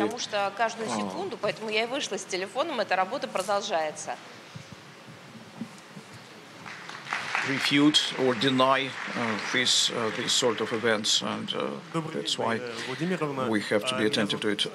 Hello, Maria. You are on the left. My name is Konstantin Morozov. I'm a graduate of Moscow State University Journalism faculty. And my question for you is: last fall, our press secretary Alexander Markagonov, yes, representative of the Russian embassy in Paris, actually was speaking about the readiness of our приводя множество исторических аргументов о желании России налаживать дружеские отношения. На что была колоссальная критика в СМИ во всех французских с критикой наших дипломатов. Как вы думаете, каковой сейчас процент и шанс восстановления наших дипломатических отношений в будущем с сейчас нынешней percent of probability of restoration of our diplomatic relations какова вероятность and what is сейчас the possibility молодым специалистам стажировку у вас в департаменте us young specialists having защищать наши национальные интересы в медиадипломатии на этом поле? Postgraduate practice in your Department of Information. Есть соответствующее соглашение с Министерством Of course, I would like to begin with the agreement between the Ministry of Foreign Affairs that we have for getting through practice, postgraduate practice. And we also have such a practice in an non-curriculum mode. We actually involve even regional higher educational establishments that can get acquainted with our processes in a mode of excursion. We tell them about Ministry of Foreign Affairs work. We let them visit press center and have other practices that they may attend. We plug into some workshops and lectures and educational processes of certain higher educational establishments. That's what we can offer students. And as for your first question, it was a little bit complicated statement. You started with stating about theoretical plot, but maybe you should have called certain things with their own names, not only describing the situation. So when Press Secretary of the Embassy of Russia in Paris went live and just answering the questions, repeated the basic principle and thesis of the Russian leadership that had been articulated before a few times. And it is a position of our President and Minister of the Foreign Affairs on the basis of our conceptual foreign policy and doctrinal documents. So Western colleagues in the historic context were viewing France not as a country, I mean France and our country, not as partners. So this talk is available online, and it's a brilliant talk, but it brought about some hysteric reaction of the Western media. Was it the unhappy day of the French journalists or what? Our concept here don't give a chance to any alternative media. Why do we call them mainstream? We are the basic voice, the foundational voice, who are not only they are not the truth in its latest iteration, but we say that a man is a man, a woman is a woman. It's the basis. We mentioned that there had been the Second World War, and there were Nuremberg Tribunal decisions, and there is a United Nations stated, and there are countries that are obligated to fulfill all of those decisions. So we are striving to this truth. Of course, we can make mistakes. Of course, we can do that. But we are striving to the truth, and they are not doing it. They want to consider themselves someone who can broadcast without any possibility for others to switch it off. And we have to talk about it, that there is a destructive policy in the framework of current information communication system in the world. They can perform their type of propaganda that is not implying any other point of view. It can be only theirs. So look, кому-то нравится, кому-то не нравится. Посмотрите наши интервью, посмотрите наши программы, watch our передачи. programs, TV shows, interviews. There are different positions. There are people who articulate one position that is not appropriate, not acceptable for our country, but they present it as an existing one in the world. So those words and announcements of Zelensky, we know his essence, we know who stands behind him, but they are present online and they are present on air. So we have to make sure that people would understand that they are not, when they are talking about our diplomats, our civil society, our country, it's like a white noise. They only want to listen to themselves, they hear themselves. Only in this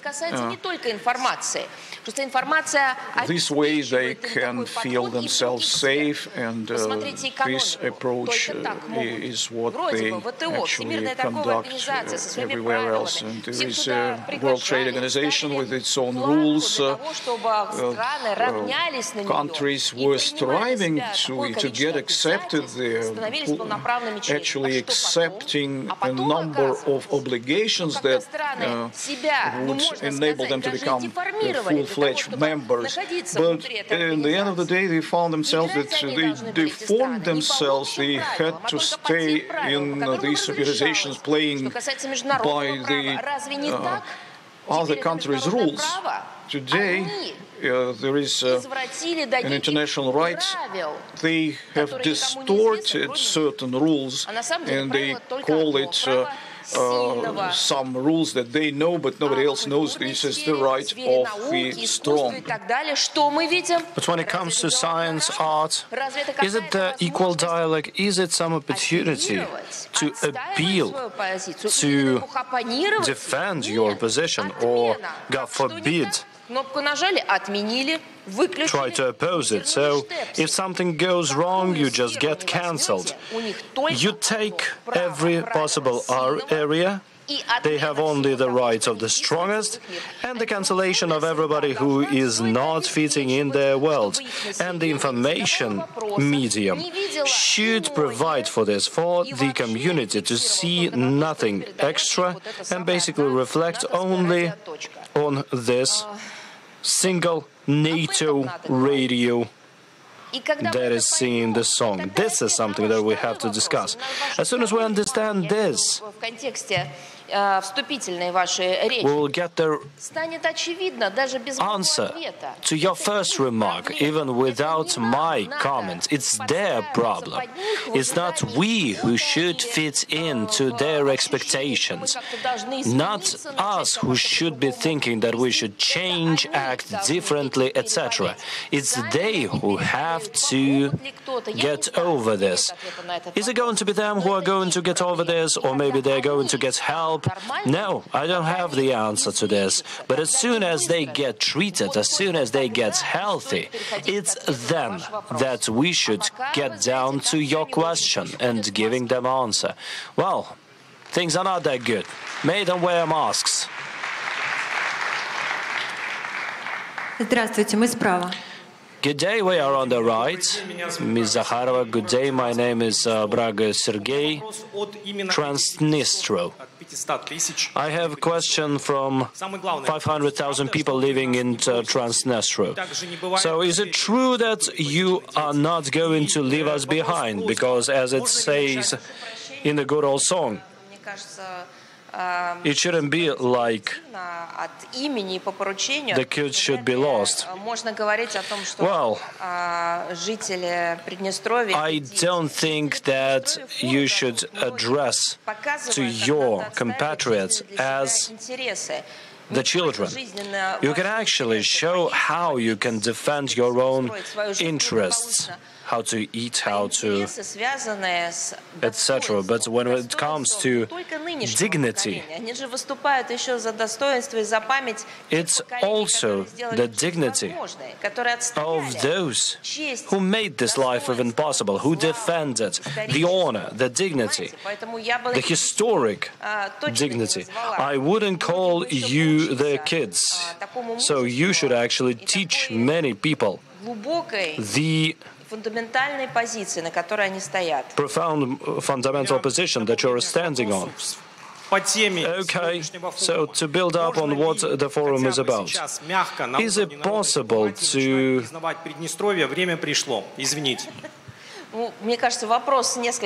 consider Transnistria an independent state, at least level by level?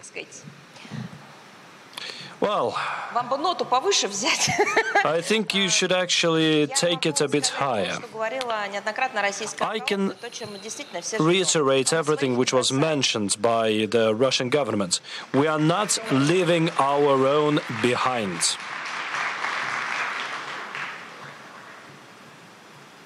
We're to the right, by the screen, here we are. Good day, Ms. Zakharova. My name is Akil, I'm from Saudi Arabia. I don't have questions. I would like to express my gratitude to Russia for what it gave me. I would like to say thank you to the Russian people for everything that they gave me. I've been living in Russia for 7 years, and I feel like I'm home, back in Saudi Arabia. Honestly, this is true. Thank you. Thank you so much. Thank you to the Russian people, and thank you for the work you are doing. Well, I suggest we switch places with you. I have a question. How do you live in winter? Well, I'm black, but my soul is Slavic. Thank you so much. You know, it wasn't just a remark. Thank you very much for kind words, but this is just a reiteration of the fact. Russia, well, of course, not only Russia, but fewer and fewer in Russia, in the world, we can see it. So we pay special attention to preserving this capability, giving an opportunity to coexist, to live whatever your culture is. Live side by side with others, whatever your ethnicity is, whatever your view on the world is. And it feels like, so when people ask, what is Russia? So what can you mention as the most important peculiarities? I named this one as one of the first. Yes, we've been through different stages, tragic as well. We drew conclusions out of them.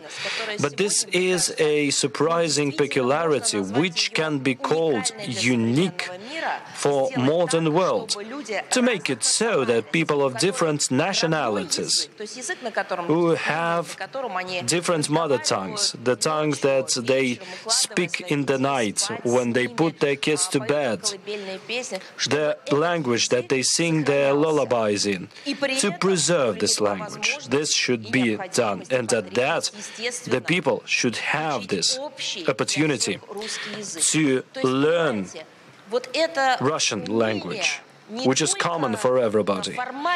This is not just a formal approach to this matter. It's basically seeing sense in all of this. During one of my briefings, I recently spoke about how we used modern technological capabilities. Internet in particular, Yandex, for example, does this opportunity. It helps to digitize rare languages. There are languages which are disappearing, not only the ancient languages. So the reasons are different.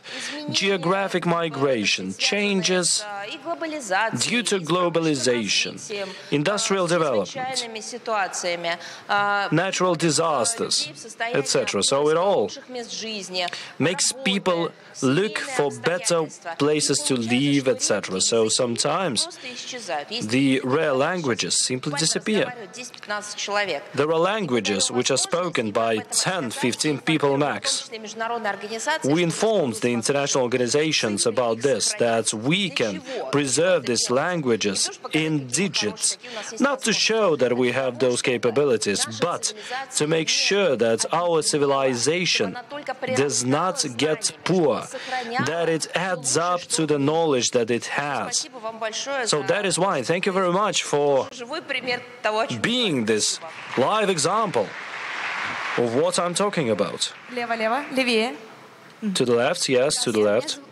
Да, вижу. Здравствуйте, меня зовут Николаева Татьяна. My name is Tatyana Nikolaeva. I'm a student of Russian University of People's Friendship. I have a question. So, will направленных на обращение большего внимания к традиционным ценностям. the art pieces, как вы считаете? what do you think? Естественное увеличение произведений искусства, которое будет направлено на обращение большего внимания к традиционным ценностям. Will it be natural that the traditional values should be reflected in such art pieces, modern art pieces? What do you think are those art pieces? Should it be the AI which creates it? I mean, we just upload a task into the AI, and at the outcome we'll have more pictures, more carpets with traditional values. I don't think that it's about this. And if you are not about this, then we need to recall the natural ways of creation of art. It's basically artistic realization. When a human being goes through highs and lows, sometimes the hardest moments in their lives, when we start speaking the language of art, literature, music, whatever that is, when we don't have enough words or we are not that good with those words, but we have a talent to do something, and all of a sudden the masterpieces appear, the art pieces. Some would say the inspiration is not sold, but you can sell your scripts. Who said that? Alexander Pushkin did. Okay, thank you. Some would say that you have to earn by this, but of course, you can earn by this as well. When your talent becomes your profession, why not? But you have to create the beacons. You should put the traditional values to the pedestal. Art pieces depend on what a person goes through. But of course, a person has to show to the future generations, to their children, what is good, as was mentioned by Mayakovsky, and what is bad. Does it restrict our freedom of art? No. We should create, we should be creative, but we have to understand what is good and what is bad. Otherwise, art will be based on only scary beacons, destructive ones, self-destructive. And human being will come to self-destruction. Has it happened in the history? Of course it has. Well, let me reveal a secret to you. Recently, Mikhalkov celebrated his anniversary. So we had this interesting dialogue with him. We are on friendly terms with him, and I say, you know, I understand why you clashed with the liberal community. And he is a person who has been talking about the crisis of the Western liberalism for more than decades. And I said, it's just now that I understood why you don't comply to each other. So what is the difference? So look through his filmography of different periods. I hope that you will understand it. You will understand it the way as I did. Maybe you will feel it differently. He has always been looking for the best in the human beings, understanding that every human has everything in them, all the lowest lows and highest highs, both good and bad. He has always been looking for those in the human beings, for those who have been working with him among the actors. He has been looking for the best, and he would put all the best to the pedestal. And this liberal thought, under the disguise of freedom, is looking for the worst things in the human beings. And it doesn't bring the worst to the lowest lows. They shift everything else and they put it as an ideal. Here we have different quality of the creators. So the story should be based on good and bad. And of course, the human being should thrive for the good. It doesn't mean that it's restricting their freedom. It's just a truthful story to make sure that the human being has the freedom of choice, implemented through the art. Ambassador Plenipotential and Extraordinary for Russian Federation, Maria Zakharova. Absolutely astonishing. Thank you. Maria.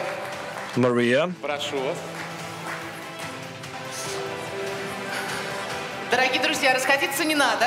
Я вас прошу. Don't go away anywhere, ladies and gentlemen. Ваше направление называлось right now. So it was called the media diplomacy right now. We are going to continue this dialogue a little bit differently. So it's called the spiritual diplomacy. Every people have their own culture, their own traditions, their own beliefs. Despite their geographical differences, despite the cultural differences, despite the distances, religion is the force which can unite people.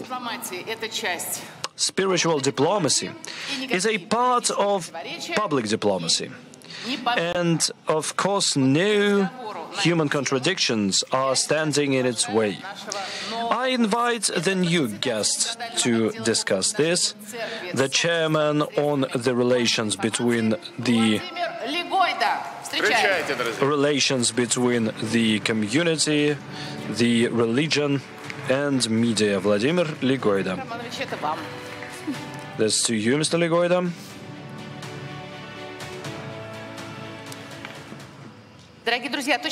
Dear friends, the work is going to be the same, so it's open mic again. We will start this dialogue, and then we will be glad if you would ask the questions to answer the questions directly. Spiritual diplomacy. What contribution does Russian Orthodox Church input to strengthen the bonds between the state and the peoples?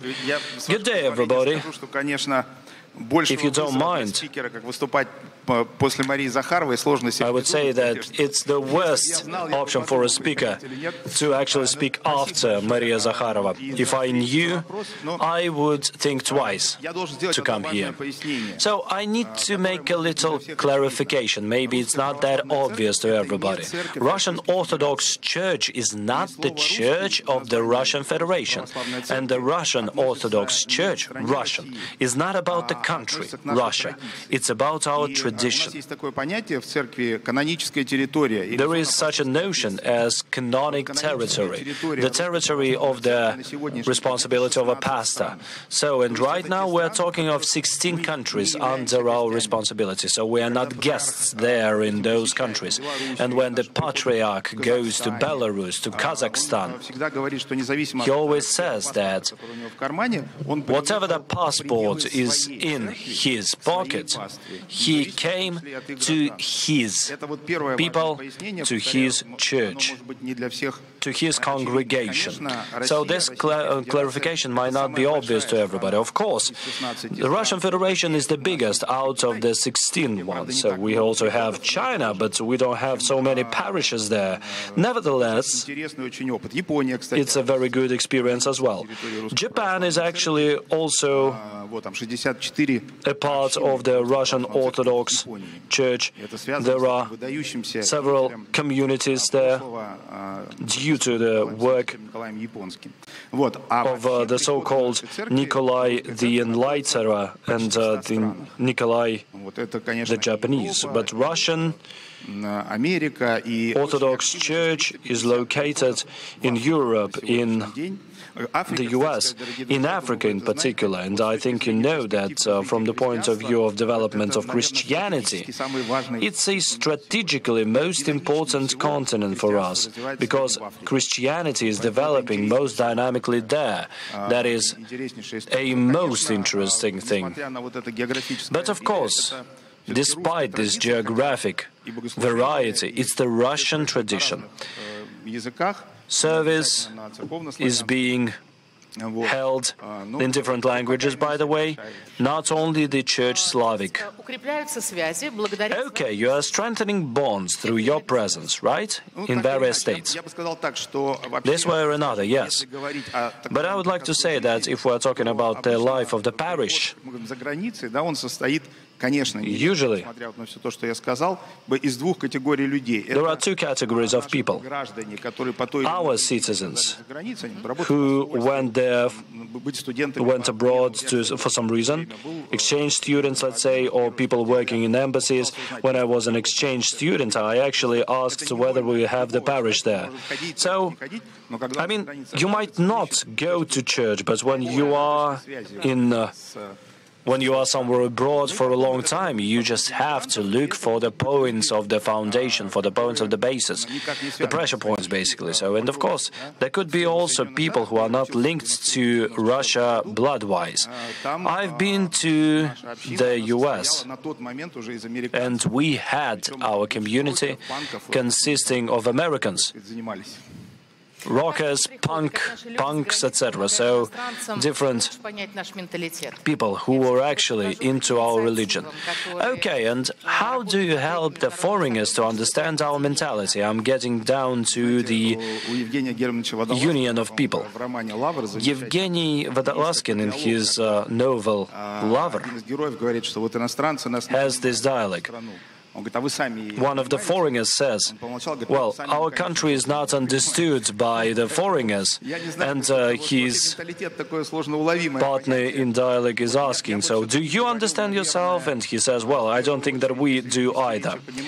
So, but once again, if it comes to understanding, so we need to speak about the Russian culture first of all, because we have the great Russian culture, and I really hope that we haven't discovered it in the last few years. We know this. And we have this greatest Russian literature, which is unprecedented among all the other types of literature.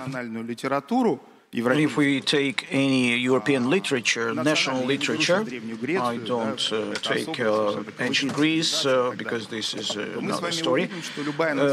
We can see that any national literature in Europe can boast at least, at most with one author or even one piece of art. So, for example, if it is England and Shakespeare, Spanish, Don Quixote, and Russian literature only in 19th century gives us three genius names like Dostoevsky, Chekhov, Pushkin, who actually influenced the whole literature of the 20th and 21st centuries. And it's very important also for Russian church, all of these geniuses of the Russian culture were members of the Russian Orthodox Church. I would like to plug in our audience to the talk. We've got, my name is Vladislav Kupriyenko, and my question for you it consists of two parts. First, will refer to the internal policy of the state. I talk a lot with youth, and I see a certain problem with this environment. Many people do not understand where our country is going. It is difficult to explain how to actually struggle to fight this worldly position or stature. Because a person is not seeing the meaning in any action. So I would like to ask you, how can we change this attitude of the state to censorship, ideology, and other things like that? Another question is related to international agenda in the context of meeting of American Catholic Church. American Catholic Church, yes, and can we change our outdated system of international relations in terms of Orthodox religion? All right, as for the first question you asked, I am... I have such a position that life as a reality is not actually except rational structuring, but life as a theory is actually prompt to rational construction, structuring. We believe that, of course, in 2050 we will see many different realities that will probably not be undergoing some rational structuring. And the fact of reflection itself is, if a Frenchman gets up in the morning, they don't ask themselves what is to be a French. And for a Russian mentality, it is very typical to, to have an internal dialogue, self-reflection, so to speak, where we are looking for certain answers in literature and elsewhere. But we have created a lot of genius pieces of art, and who are we? Is an attempt to answer a question which is best of all described by Alexander Pushkin. He says in one of his poems, I want to live, to think and suffer. It is a very deep and quite non-characteristic to any other cultures. Professor Непомнящий is a famous researcher of Pushkin. He said, he used to say, let us look at something like that in American literature, and they took Gone with the Wind of Margaret Mitchell, and there the hero says, I won't be experiencing hunger anymore. I will better kill or do something else or steal, but we won't be hungry anymore. So this is not, something like we have in our literature. So Russian spirit is a little bit different idea. This idea or ideology, even, we can say, it's sort of a social glue. We might be afraid of this word for a certain reason, but this ideology is a structure, the system of self-description in terms in which we try to describe ourselves. And our problem is that almost for 30 years we were trying to describe ourselves in the terms of European or American or anyone else's examples. But praise God, we have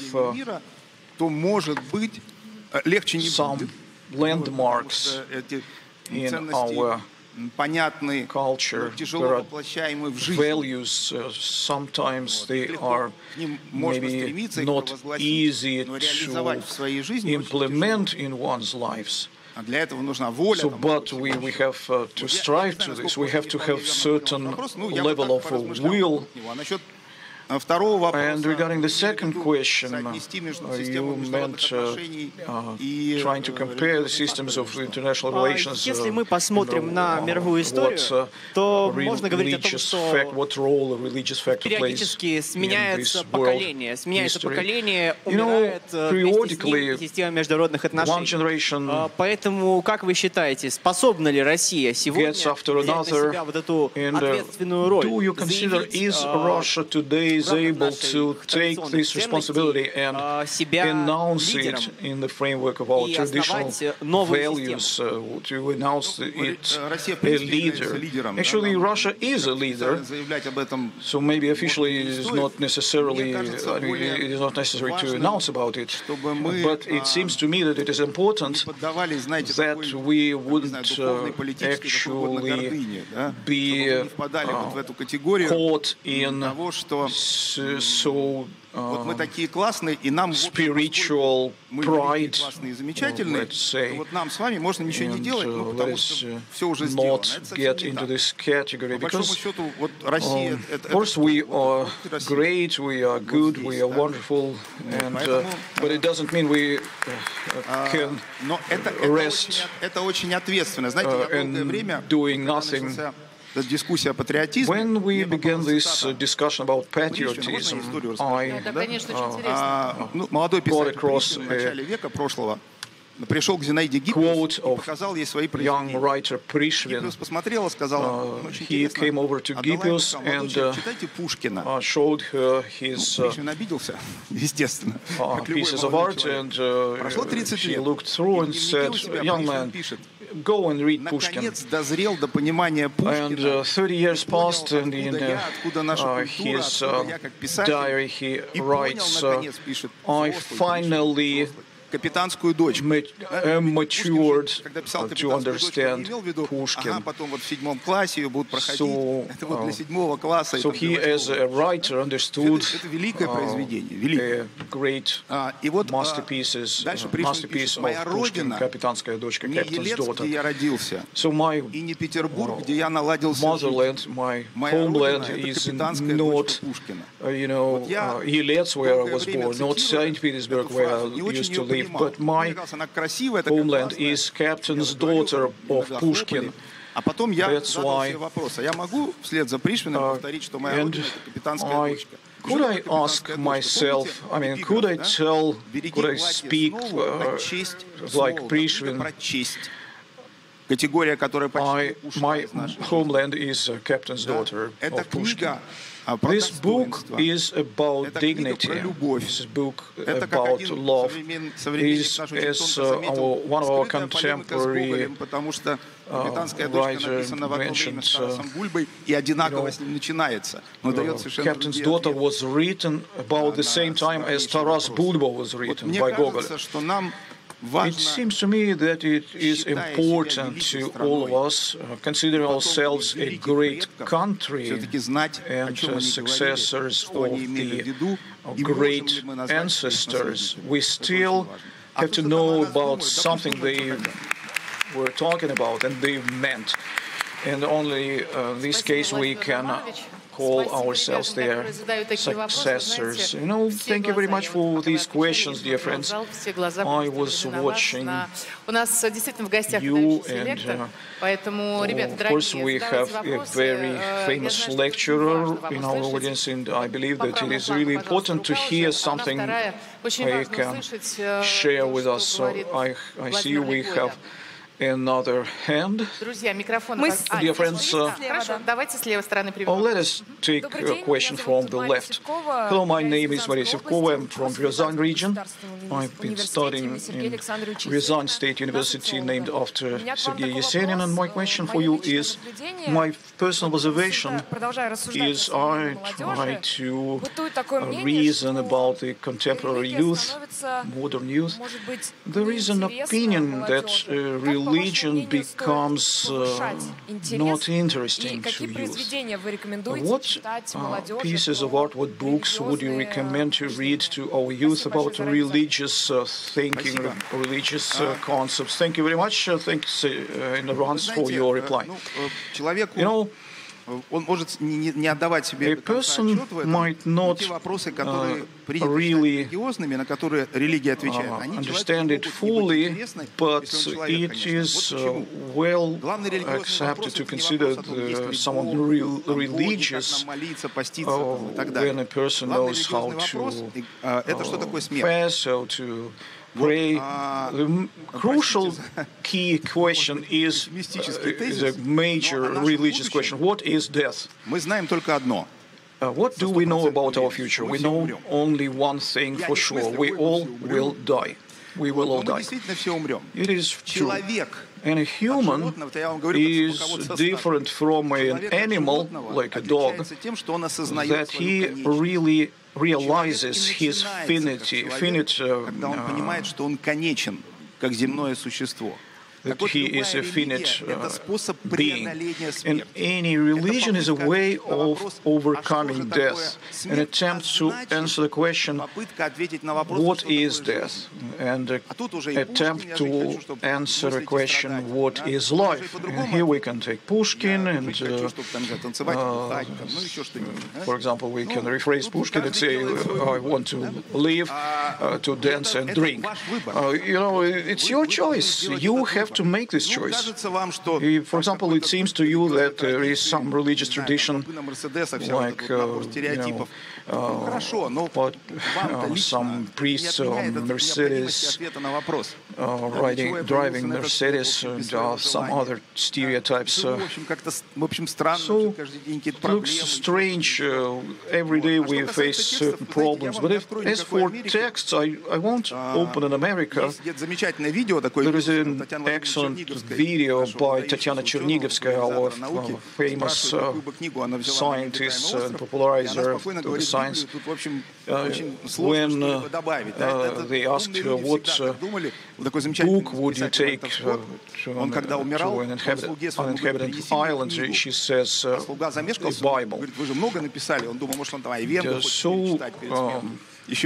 There was a very famous writer, Walter Scott, who was dying and asked his servants to bring him the book. And they asked him, what book would you like us to bring you? Because, he said, there is only one book. And I would like to refer you to one book, which is, to my mind, among literature, it's at the unreachable height. It is not a book from Russian literature, it's a Спасибо, Владимир Романович. Спасибо. Ребята, а я вам, знаете, что посоветую еще? Подпишитесь на соцсети Владимира Легойды, потому что с завидной периодичностью Владимир Divine Comedy by Dante, but it is in Italian. All right, there are some types of literature that would be interested in any age, for any age. Right, one more question, please.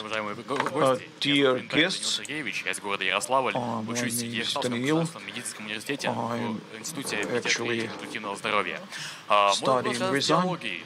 My question is regarding ideology. Will you let us know, according to your opinion, what is the contemporary ideology of our state? The point is that our youth do not see this type of ideology. It is at a loss in information, political flow. And I would like to hear what is the role of our state, what is its ideology. Thank you very much. There are very interesting questions that our audience asks. You know, yes, getting back to this, any academic talk begins with defining terms. So we are not going to have a conversation between autopilot and autoresponder. So what is ideology in my understanding? Well, there was a very famous historian, Russian historian Ключевский Vasily. He mentioned that society without ideas is impossible. possible. So the society proper is an idea, some idea. What is the idea of our society and our culture? Under this word of culture, like art, literature, cinematography, what do we imply here? Political culture, economic culture, and so on. I try to answer the question that the Russian culture, Russian idea, but American dream. This is a little distraction. Why American dream? Or Russian idea and American dream. So there is no Russian dream. Does it mean that we are not dreaming? Yes, we dream, of course, but Americans have ideas as well. Every word is important. So why are we reflecting and thinking about ourselves, call our reasoning ideas, and Americans call it dream? Why? Because maybe it is most important to them that their children would not get hungry. But probably there are certain things, like Dostoevsky said, the human is a mystery, and you can try to resolve it during whole life. It is very Russian. There are some certain things that are very Russian. Modern state, it doesn't mean it should establish certain ideology. For example, in the 20th century, the Soviet state established this ideology that was like pseudo-religious, with mausoleum, holidays, holy people like leaders of the Communist Party, and so on and so forth, semi-gods, gods, and so on and so forth, like Vladimir Mayakovsky actually mentioned in his poetry. For example, if a person could get into some facility and pray to the picture of Lenin, so that was an ideology, actually, pseudo-religion, and it was based on the people's belief, and it was based on bloody events and many things like that. It didn't bring any good, actually. It broke apart at the end of the day. And speaking of the contemporary ideology, I would say that this is something that is inevitable. We have to feel ourselves a one society. What does work towards this? For example, people live in Moscow, Novosibirsk, Vladivostok. Why they should feel themselves a one nation, one people? Like 15 years ago, one famous clerk told me I would recite him. TV is the only thing that unites this country, he said. But of course, we have to understand that they play great role, great part. This is very important, but there are factors which are gathering people as a nation. Это церковь, ну или религия, да, если шире. It's the church, it's the religion, it's the family and education. Three factors which are of utmost importance for us to feel like one country. So, and basically, I quote Pushkin, and you can continue this quote, and we understand that we belong to one and the same culture, to one literature, to one country, to one culture. If we stop speaking this same language, it's not going to be speaking the same language. So that's the thing here. I'm not trying to focus too much on this, but the part played by the Russian literature as the essence of the Russian culture is of utmost importance. It's never going anywhere. Mr. Vodolaskin said that Russian literature is over, and now it's the Russian Federational literature which exists here and now, but the real Russian literature is over. But this is something to be argued. So, but once again, what is shocking about our classics is that they are extremely modern. I mean, you are reading Dostoevsky, huge texts. Just read his story, A Boy at the Christ's Christmas Tree. So this is the quintessence of the Russianness. It is basically searing your heart. So, I think you've heard about Order 809 by the President, the protection of traditional values. And there are the values which are beacons for our state, and which is great, the way I see it. Thank you. Few more questions from the audience hall. I would like to ask you about the following. So the Znanie Society is promoting various projects to preserve Russian language. So there are clubs, there are library practices, etc. Could our parishes abroad take those projects and use them in their activities? They could, and they are doing this.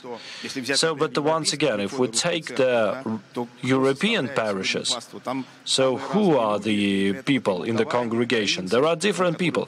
Ukrainians, Moldovians, so they just go to Russian parish. There are tensions, there are complexities, and the church requires to apply a lot of efforts to preserve peace, to unite people. This is the task of the church, peacemaking and uniting. But of course, the value of Russian is huge. And Znanie is going to be very beneficial to this development. What knowledge could be good for the confession? For the confessions. So, religion or confessions? Confession, basically, is the direction of Christianity. But if we're talking about religion in general, well, you shouldn't try to unite religion on the level of morals and moralities. So, and axioms are different on the level of different religions. So, you shouldn't create some unified erzaz of religion. So, but it doesn't mean that people of different religions cannot coexist. When it comes to the level of morality, all the religions are similar, shockingly similar. On the level of morality, the religions look alike. And this field could be something which unites us all. Ladies and gentlemen, who is ready to ask a question? Yes, we have a question here. Good day, my name is Andrei Borisov. I'm a student. I work in Tver State University in the Center of Russian Culture and Language. I have another phenomenon. More and more youth go to church. And I have the following question. The way you see it, what attracts young people in the Christianity and in the Russian Orthodox Church in particular, and how does the Orthodox religion help to find your place in life, not just to find the reason to live, but to find your place in life?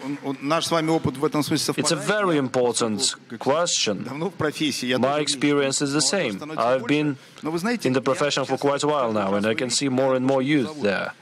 So, I don't know, maybe I won't be invited after I say the following. I am a bit sad when people are speaking about youth only. I mean, other people are not people or what? The category of youth appears in time. The ancient culture didn't have any notion such as youth. So, and no culture of children existed for ages, for centuries. So, and masterpieces were created. People hated, people loved, they were grieving, they were regular people, just as good as we are. And today, I used to interview a wonderful poet, Timur Kibirov, and there was this phrase, I don't remember whether I said it or he did. I say, so that you are looking so good. And he says, I look like a person of 70.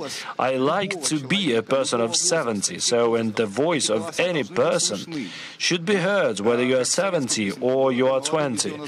So, and there was this Russian song, the young go forward everywhere, and the old ones are respected everywhere. So, and now everybody is just focusing on the first part of this. So I hope that the youth is going to be prolonged in Russia, so, and I will become young man again. So I don't think that you should be focusing on this all the time like you do. So this sociology, semi-age, is actually unpenetratable. Of course, there are differences between the genders and the ages, etc. So they are not going anywhere, but the question is, what place do we give it? So I mean, if we are caring about a person until they are 40, then it's going to be infantile culture. Because growing up is very important. For 30 years I've been a teacher, and I really like to see this category of responsibility. But people are saying, okay, it's not our time yet to be responsible, so later. And I remember the professor, we would ask them, so when will the communism come? And he would say, communism will come later, but responsibility is here and now. You have to take the responsibility here and now. The religion shouldn't be attracting. The gospel says that there are lots of called upon, but there are few of chosen one. The Christ says, be afraid of the flock. There is no coming to church because something is attracting to church. It's because people understand that the reality is there. We live in the world of false ideas. So when I was in the United States, we went to the we saw a guy who was hitchhiking. He had a guitar. And we asked this guy, so what do you do? He said, we are going to different cities and I live in harmony with nature. So he had a guitar, etc. So we went to a monastery and in Slavic language they started reading sermon, and in 5 minutes this guy, never understanding what the language was, started crying because that was something real. Well, we have time for one more question. Good day. Olga Potapenko from MSU, from University of Russia. So we are competing ideologically and informationally right now. I would like to ask you a question. What do you think? Can we speak about the creation of the new model of the value diplomacy in Russia? And what measures of public communication are most efficient to implement it across the globe? So it's value diplomacy, is it? Value diplomacy, yes. Well, everything is based on values. So what is value? Something we're striving for, something we consider important, something which is something we would like to have and orient ourselves on. Long before this discourse on the values, it was said in the Bible, where the heart lies is your value. So where's your heart? If your heart is in the region of your bank account, then it's your value. It's very hard to measure it all. Recently, one of my colleagues said to me, I'm speaking to students and I ask them, what do you see yourself in 10 years? They know what cars they're going to be driving. They know what apartments will be. They know what their husband and wife would be. But they don't know what they would be doing. So this is the valuable range, which is very flexible. Well, every diplomacy is value diplomacy. But the question is, what values are you using as a basis? If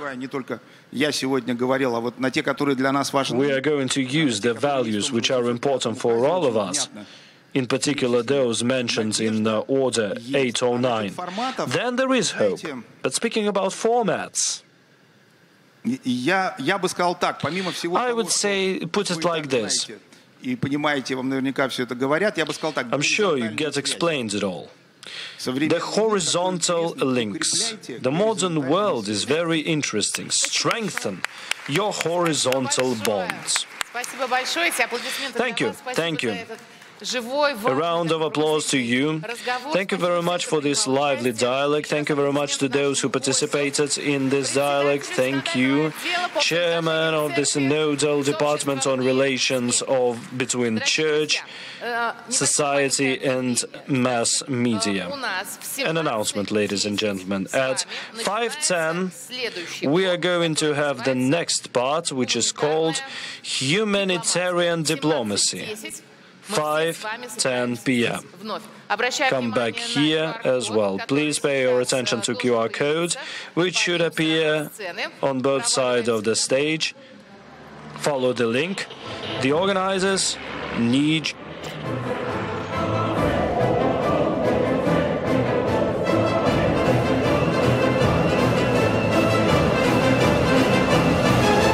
Ну что, все, погнали.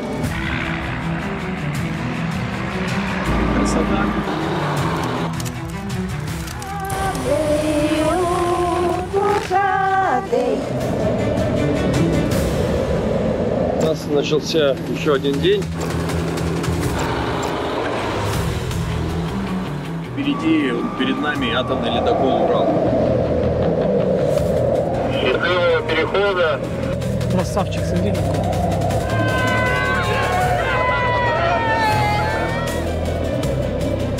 Понимаешь, что за тебя Баренцево море, мы идем прям по верхней оконечности России.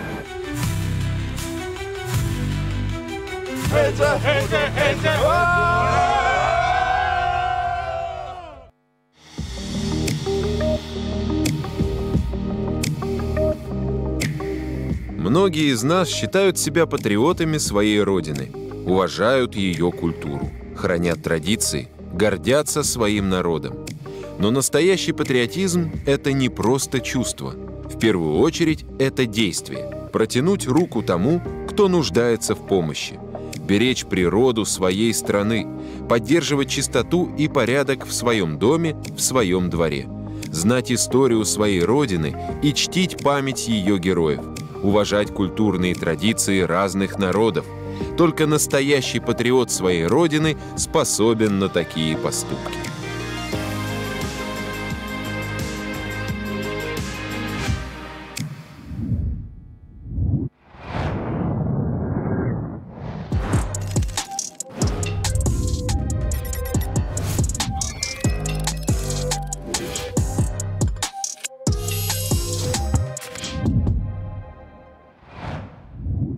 Что такое патриотизм?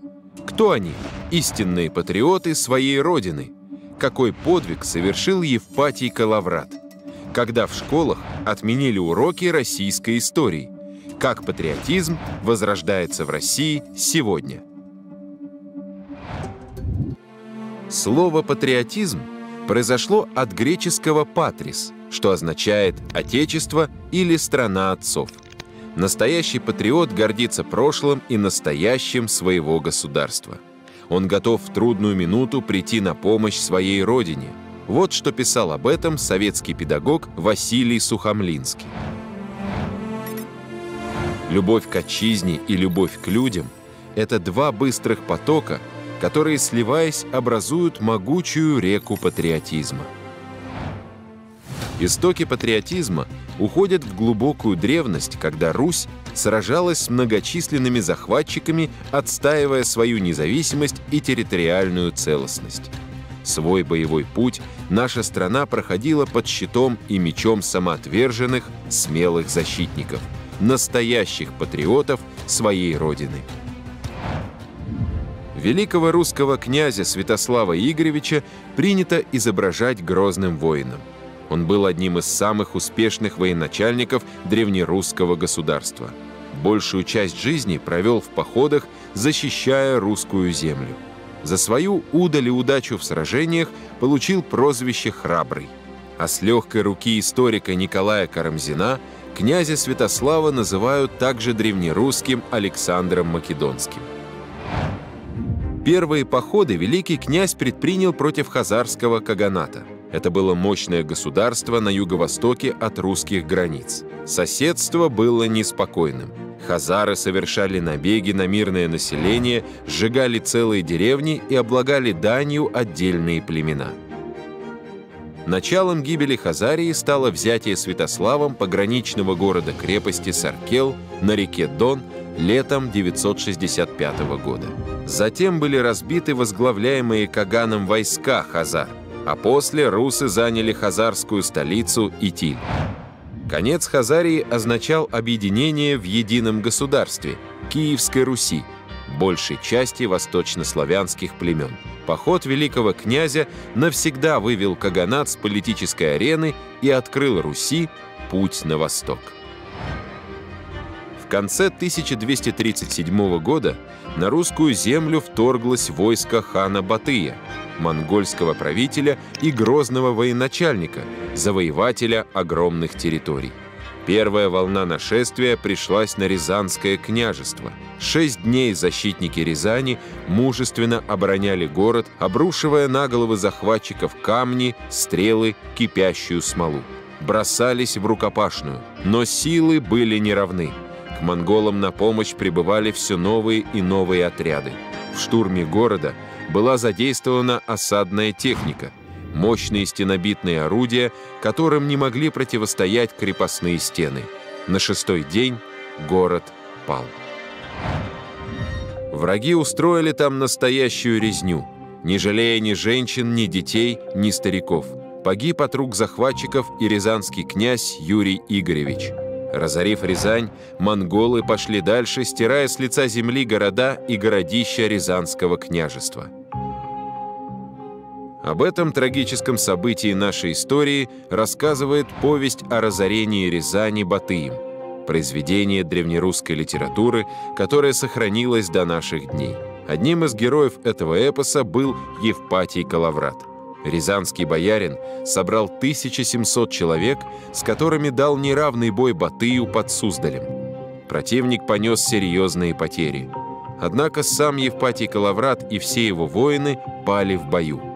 Захватчики, которые выжили в той страшной битве, сказали о русских так: «Это люди крылатые, не знают они смерти и так крепко и мужественно на конях разъезжая бьются.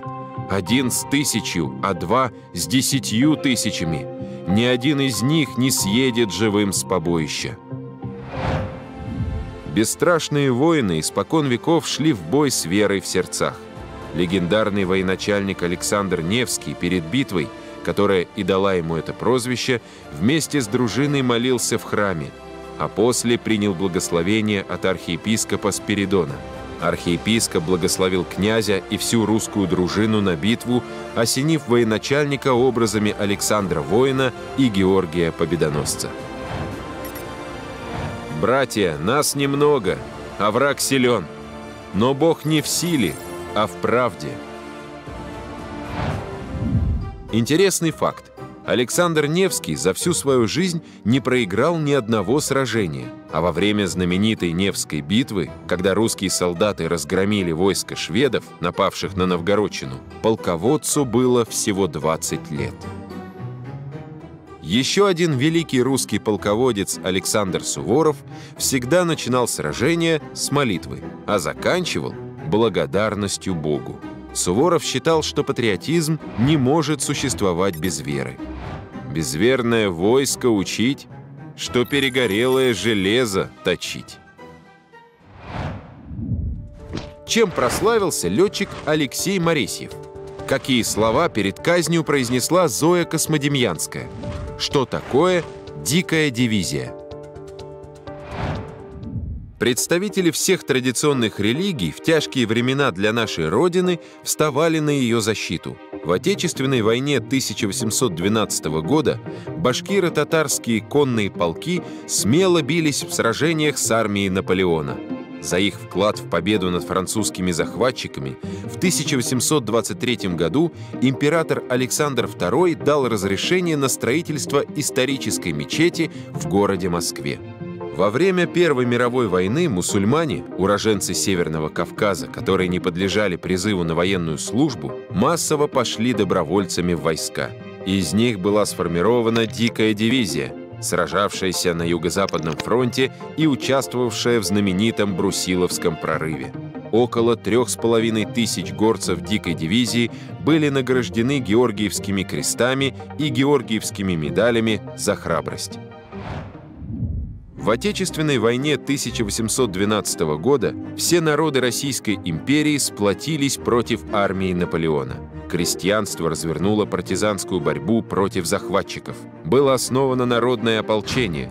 И в годы Великой Отечественной войны 1941-1945 годов плечом к плечу сражались за родину русские, украинцы, башкиры, татары, белорусы, якуты, казахи, дагестанцы и другие представители народов нашей страны. В тылу наш многонациональный народ, сплотившись, создавал партизанские отряды, которые помогали армии бить врага. Партизаны наносили существенный урон вооружению и военной технике противника, выводили из строя железнодорожные и транспортные узлы, уничтожали вражеские склады с продовольствием и боеприпасами. Среди партизанов были даже дети. Леня Голиков, 16 лет, ходил в разведку, подрывал мосты, уничтожал склады с вражескими боеприпасами, сопровождал обоз с продовольствием в блокадный Ленинград. Валя Котик, 13 лет, участвовал в штурме и освобождении городов, оккупированных фашистскими захватчиками. Зоя Космодемьянская, 18 лет, работала в составе диверсионной группы в тылу противника, попала в плен. Перед казнью сказала: «Мне не страшно умирать, товарищи.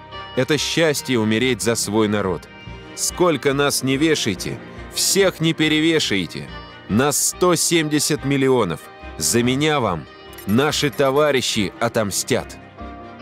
Муся Пинкензон, 11-летний мальчик, стоя перед лицом смерти, на расстреле всех евреев, проживавших в станице, взял в руки скрипку и заиграл «Интернационал», гимн Советского Союза.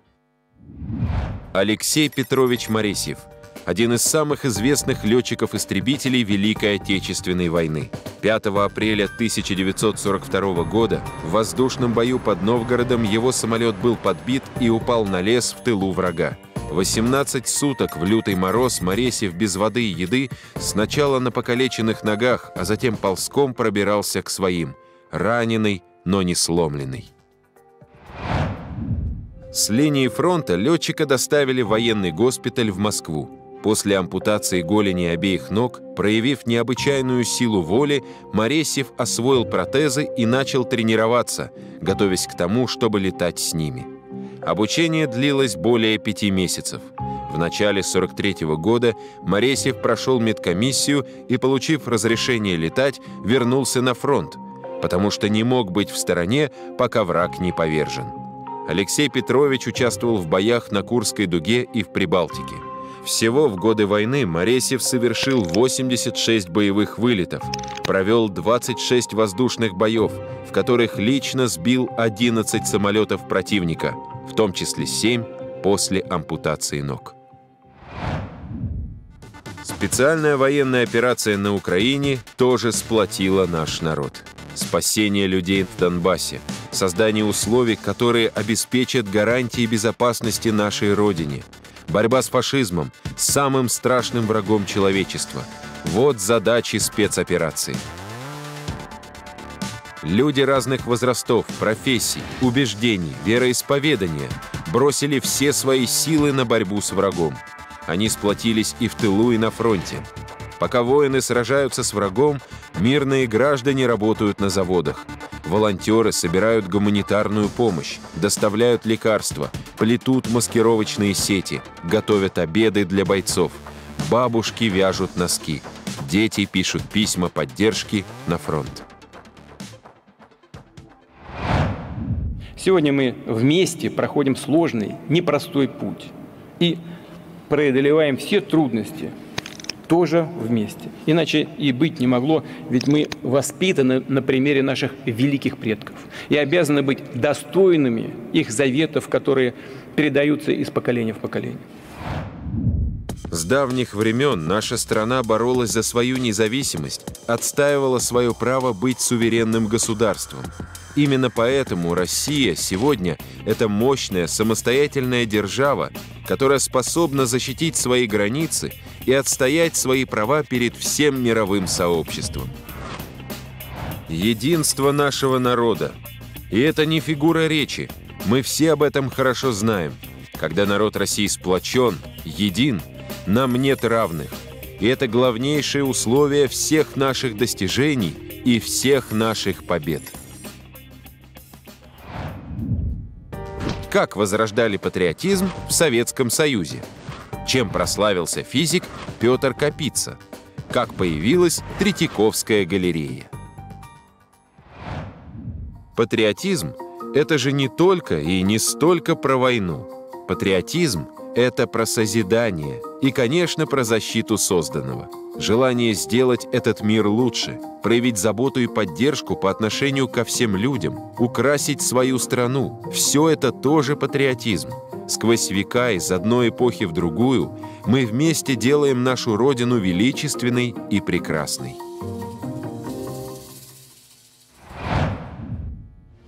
Петр Ильич Чайковский – великий русский композитор. Наряду с симфониями, операми и балетами, которые покорили мир, Чайковский писал и другую музыку. Музыку, которая помогала стране противостоять врагу. Его торжественная увертюра, 1812 год, написанная в память о победе России в Отечественной войне 1812 года. Славянский марш, посвященный борьбе славянских народов Балкан против османского ига. Марш «Русский добровольный флот», созданный Чайковским в честь Синопского сражения.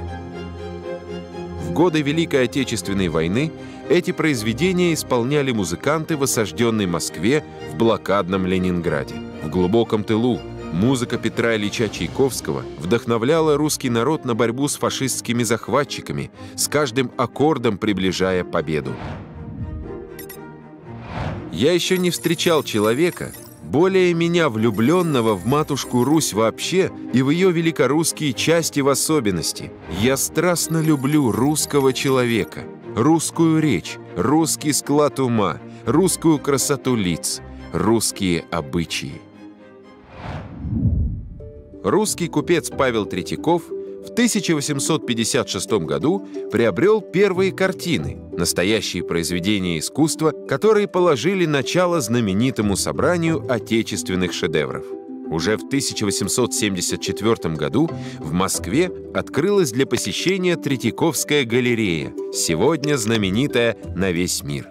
Он собрал в своей коллекции лучшие произведения искусства отечественных художников и сделал их достоянием общественности, чтобы люди видели эту красоту и гордились своей родиной. Я наживаю деньги для того, чтобы вернуть нажитое народу в виде полезных учреждений. Для меня, истинно и пламенно любящего живопись, не может быть лучшего желания, как положить начало общественного, всем доступного хранилища изящных искусств, принесущего многим пользу и всем удовольствие. Советский физик, инженер, изобретатель, лауреат Нобелевской премии, дважды герой социалистического труда Петр Леонидович Капица. Именно он основал оригинальную русскую физическую школу, которая получила не меньшее признание, чем школа русского балета. Петр Леонидович делал все для того, чтобы отечественная наука и техника были лучшими в мире. Научные работы великого ученого в области ядерной физики, физики и техники сверхсильных магнитных полей, низких температур, электроники больших мощностей сыграли важную роль в развитии отечественной науки. Разработанный Петром Леонидовичем метод получения кислорода в промышленных масштабах вдвое повысил производительность труда в области металлургии. Это помогло заводам в годы Великой Отечественной войны существенно увеличить объем производства для нужд фронта. Оборудование, основанное на свойствах жидкого гелия, которые тоже были открыты копицей, можно встретить в поликлиниках и больницах. Однажды Петр Леонидович сказал: «Истинный патриотизм – не восхваление своей родины, а работа на ее пользу и исправление ошибок». Патриотизм ведет нас к новым горизонтам и новым открытиям. Мы первыми покорили космос. Константин Эдуардович Циолковский – выдающийся российский ученый, основатель современной космонавтики. Сергей Павлович Королев – советский ученый, конструктор ракетно-космических систем. Юрий Алексеевич Гагарин – летчик-космонавт, который первым в истории совершил космический полет. Первая в мире женщина-космонавт Валентина Владимировна Терешкова. Эти люди стояли у истоков отечественной космонавтики. Все они – настоящие патриоты своей родины. А в сердцах патриотов всегда есть место подвигу. После Октябрьской революции 1917 года понятие патриотизма впало в немилость. Акцент был сделан на идеях интернационализма. В школах и в вузах до середины 30-х годов даже было прекращено преподавание истории России. Как только руководство страны осознало, что нашей родине грозит опасность, патриотизм поставили на первое место. Для того, чтобы одержать победу над внешним врагом, патриотизм должен был стать неотъемлемой частью сознания советских людей. И для этого проводилась большая работа. Изучение истории нашей Родины способствовало патриотическому воспитанию. Особенно внимание на уроках истории уделялось подвигам и достижениям Александра Невского, Дмитрия Донского, Петра I, Александра Суворова, Михаила Кутузова. Множество этих героев, их верность отчизне вызывало у граждан нашей страны чувство гордости и уважения к своим предкам. Средства массовой информации широко освещали будни армии и флота. Для школьников создавали кружки по военному делу, проводились экскурсии в воинские части. Советский кинематограф также играл важную роль в патриотическом воспитании. Сергей Михайлович Эйзенштейн – советский режиссер театра и кино, художник, сценарист, педагог. Заслуженный деятель искусства РСФСР. Под его руководством сняты эпохальные патриотические картины. «Броненосец Потемкин» о восстании матросов – яркий символ русской революции. Этот фильм – признанный шедевр мирового кинематографа. Он входит в обязательные списки фильмов для абитуриентов практически всех киновузов мира. В 1958 году в результате опроса киноведов из 26 стран в рамках Всемирной выставки в Брюсселе «Броненосец Потемкин» был признан лучшим фильмом всех времен и народов. Патриотизм стал главной темой его картин. «Иван Грозный» – фильм о первом русском царе, который в XVI веке из отдельных разобщенных княжеств создал великое государство. Александр Невский о великом русском князе, который одержал победу в битве на Чудском озере. Патриотизм – моя тема. Так значится на первом клочке бумаги, на котором записывались первые мысли о предстоящем фильме, когда мне было поручено воссоздать на экране XIII век, великую национальную борьбу русского народа против агрессии и показать образ замечательного полководца и политического деятеля XIII века Александра Невского. Советский спорт стал еще одним объединяющим страну общим делом. Комплекс ГТО «Готов к труду и обороне», созданный в 1939 году, который включал в себя преодоление полосы препятствий, стрельбу, лыжи, кросс, борьбу, стал зримым выражением не только состязательности, но и вовлечения советских людей в малый и большой спорт. А значок ГТО многие годы являлся самым популярным и распространенным у граждан нашей страны знаком отличия. Когда началась Великая Отечественная война, советский народ был куда более сплоченным, чем десятилетием ранее. Высокие патриотические чувства, единение граждан царили в обществе. Люди стремились к победе. В годы войны практически каждый человек ощущал свою причастность к задаче той немыслимой тяжести, которую несла на себе страна. Понимал, что от него зависит будущее нашей Родины. Несмотря на огромные потери в Великой Отечественной войне, врагу не удалось сломить силу и стойкость русского народа. По данным ВЦИОМ, сегодня подавляющее большинство, 92% россиян, считают себя патриотами. Но в это слово каждый вкладывает свое значение. Некоторые связывают патриотизм с любовью к своей стране и работой для ее процветания. Другие – с защитой Родины от любых нападок и обвинений.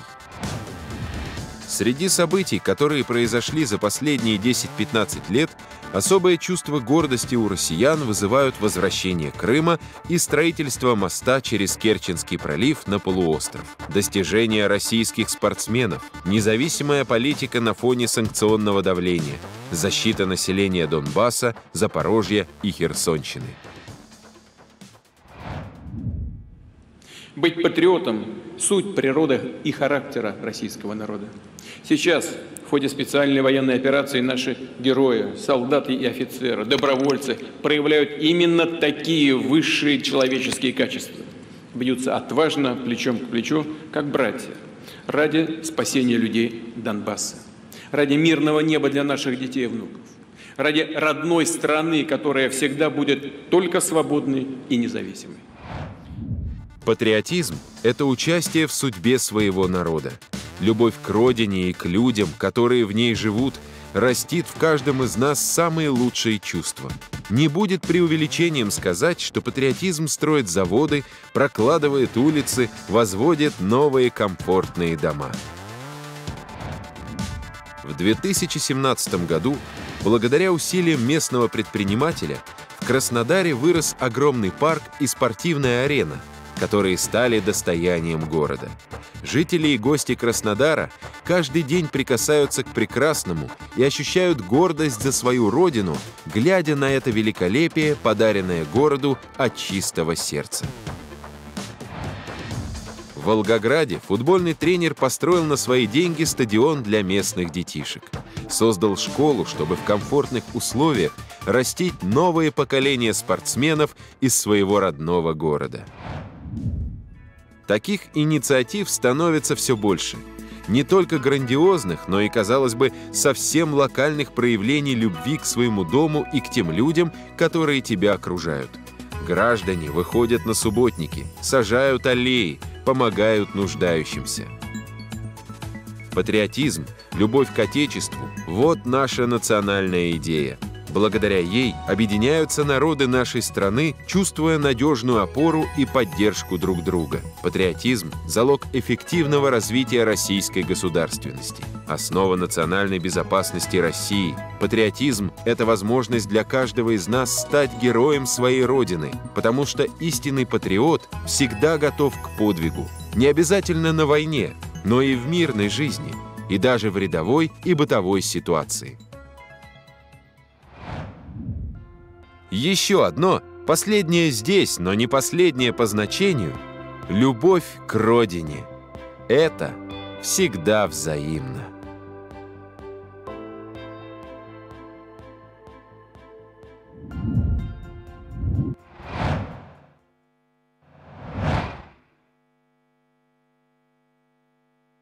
Тысячи страниц сложного текста, много теории и мало практики. Считаешь, что заниматься наукой – это скучно? Мы предлагаем изменить подход. Знание наука помогает ученым сделать науку трендом. В коллекции проекта увлекательные выступления молодых исследователей и ведущих умов России. Просто и понятно рассказываем о новейших разработках. Проводим захватывающие эксперименты и делимся интересными фактами из области социальных наук, интернет-технологий и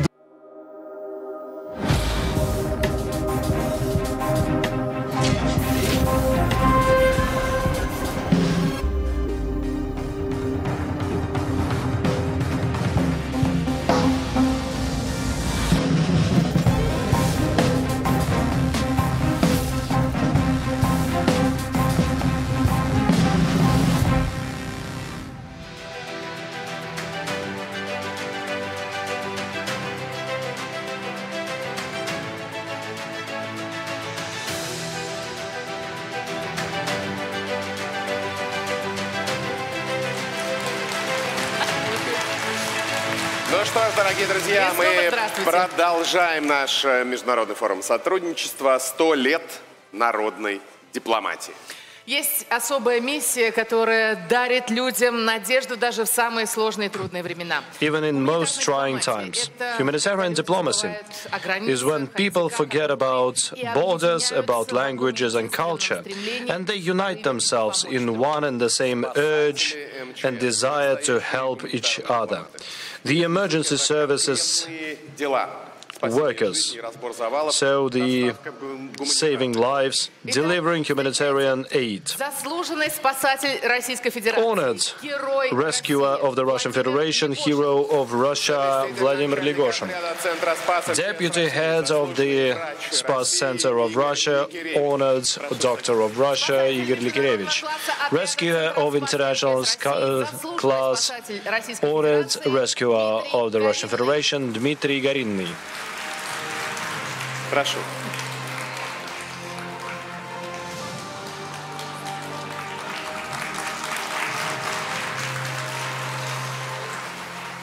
Уважаемые друзья, мы очень рады вас видеть. И вы сейчас говорили, что как репортер был на нескольких... So, as a reporter, I used to be visiting various emergencies, and until ours would come, nothing would start. It was in Haiti, it was in various other locations, and the question is, why?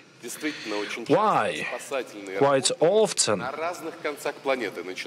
the rescue starts only when Russian EMACOM is coming. Well, first of all, hello. The way I see it, the reason could be various. First of all, the regime of having rest and working is strictest in the world for us. The Americans are cherishing the life and well-being of the rescuer himself. If there is a potential threat, nobody is going to be risking. Nobody is going to put their lives on the stake. In our law, we have the right to take risk. They don't. Mythical hazards, criminal danger, potential, of course. And of course, they don't come prepared. They don't study their location and landscape. They start from blank slates. We already know some information before we come about the population, about resources, about transports, about the roads, geography, etc. So this is something we are doing. They don't do it like this, and it's almost everywhere like this. How do people treat our flag? I would like to ask all the guests to answer. When people see our flag, what do they say? How do they act? You've been working in all the locations in the world. Well, when the EMACOM comes to a particular area in the world, first of all, it's the flag of the Russian Federation, flag of the EMACOM, and first of all, it's hope for the rescue, and definitely respect.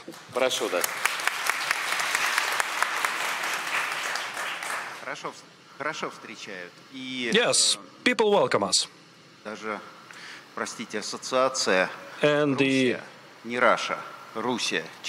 usually say Russia, not Russia.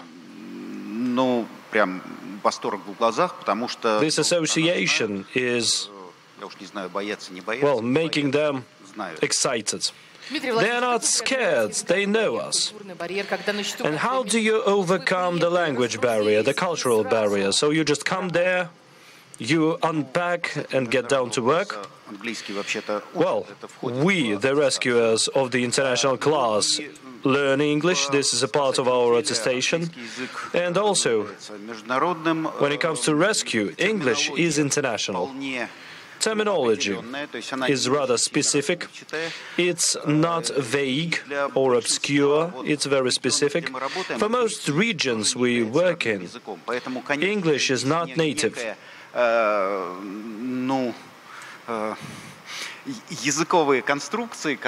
There are language structures which are obvious to everyone. I mean, when the yacht gets to Turkish marina and the language is being distorted for it to be understood on every vessel. So this is the peculiarity of the radio exchange. It's not that specific. Everything has to be corrected. Please use the microphone a little bit better, so put it closer to your mouth, please. So, you know, how do we speak? English is not always used, but the students who were studying in Soviet Union and who are studying in the universities, they come to us, they help to translate from Bengali, and it's easier for us to work, because they just come themselves and they help. So there is also the body language, which always saves you. In Armenia, in Colombia, so nobody knows English there. Body language saves you. You can agree on everything. If a person wants to understand someone else, they would understand them. Sometimes we don't understand each other in Russian. Well, you've used so-called the hour of silence, which is used by the rescue services all across the globe. And you were invited to create their own, 2 different countries, to create various emergency services. How come we are so demanded? Well, the hour of silence is something I saw in Armenia in 1988. It was not Mars, it was the circular. It was Mr. Shoigu who called it like this in Neftyugorsk. We applied it, yes. It means that everything which is working is being stopped for 10-15 minutes. Of course, if it's not rescuing somebody who is definitely living. I just let it and made it available to the world. Now it's applied all across the globe. Well, everything was breaking down in the 90s in our country. And we had experience of saving people. Thanks to this, or alas, but we did have this experience. I had a platoon.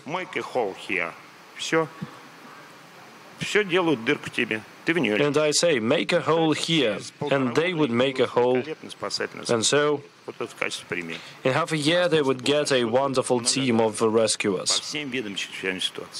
So we had a great portfolio of working in all kinds of emergencies and the wish to work there. You have to participate in the ailments of people and you help them in various situations. This is not only the natural disasters. I've been growing in Vladivostok, and I remember how Emercom came on the planes. They brought the radiators, the batteries to warm us up. You've helped us, you've saved us. The whole region, I mean, this was the whole country. We didn't have any electricity, we didn't have any water, and it kept on going for months. And the Emercom people brought those radiators.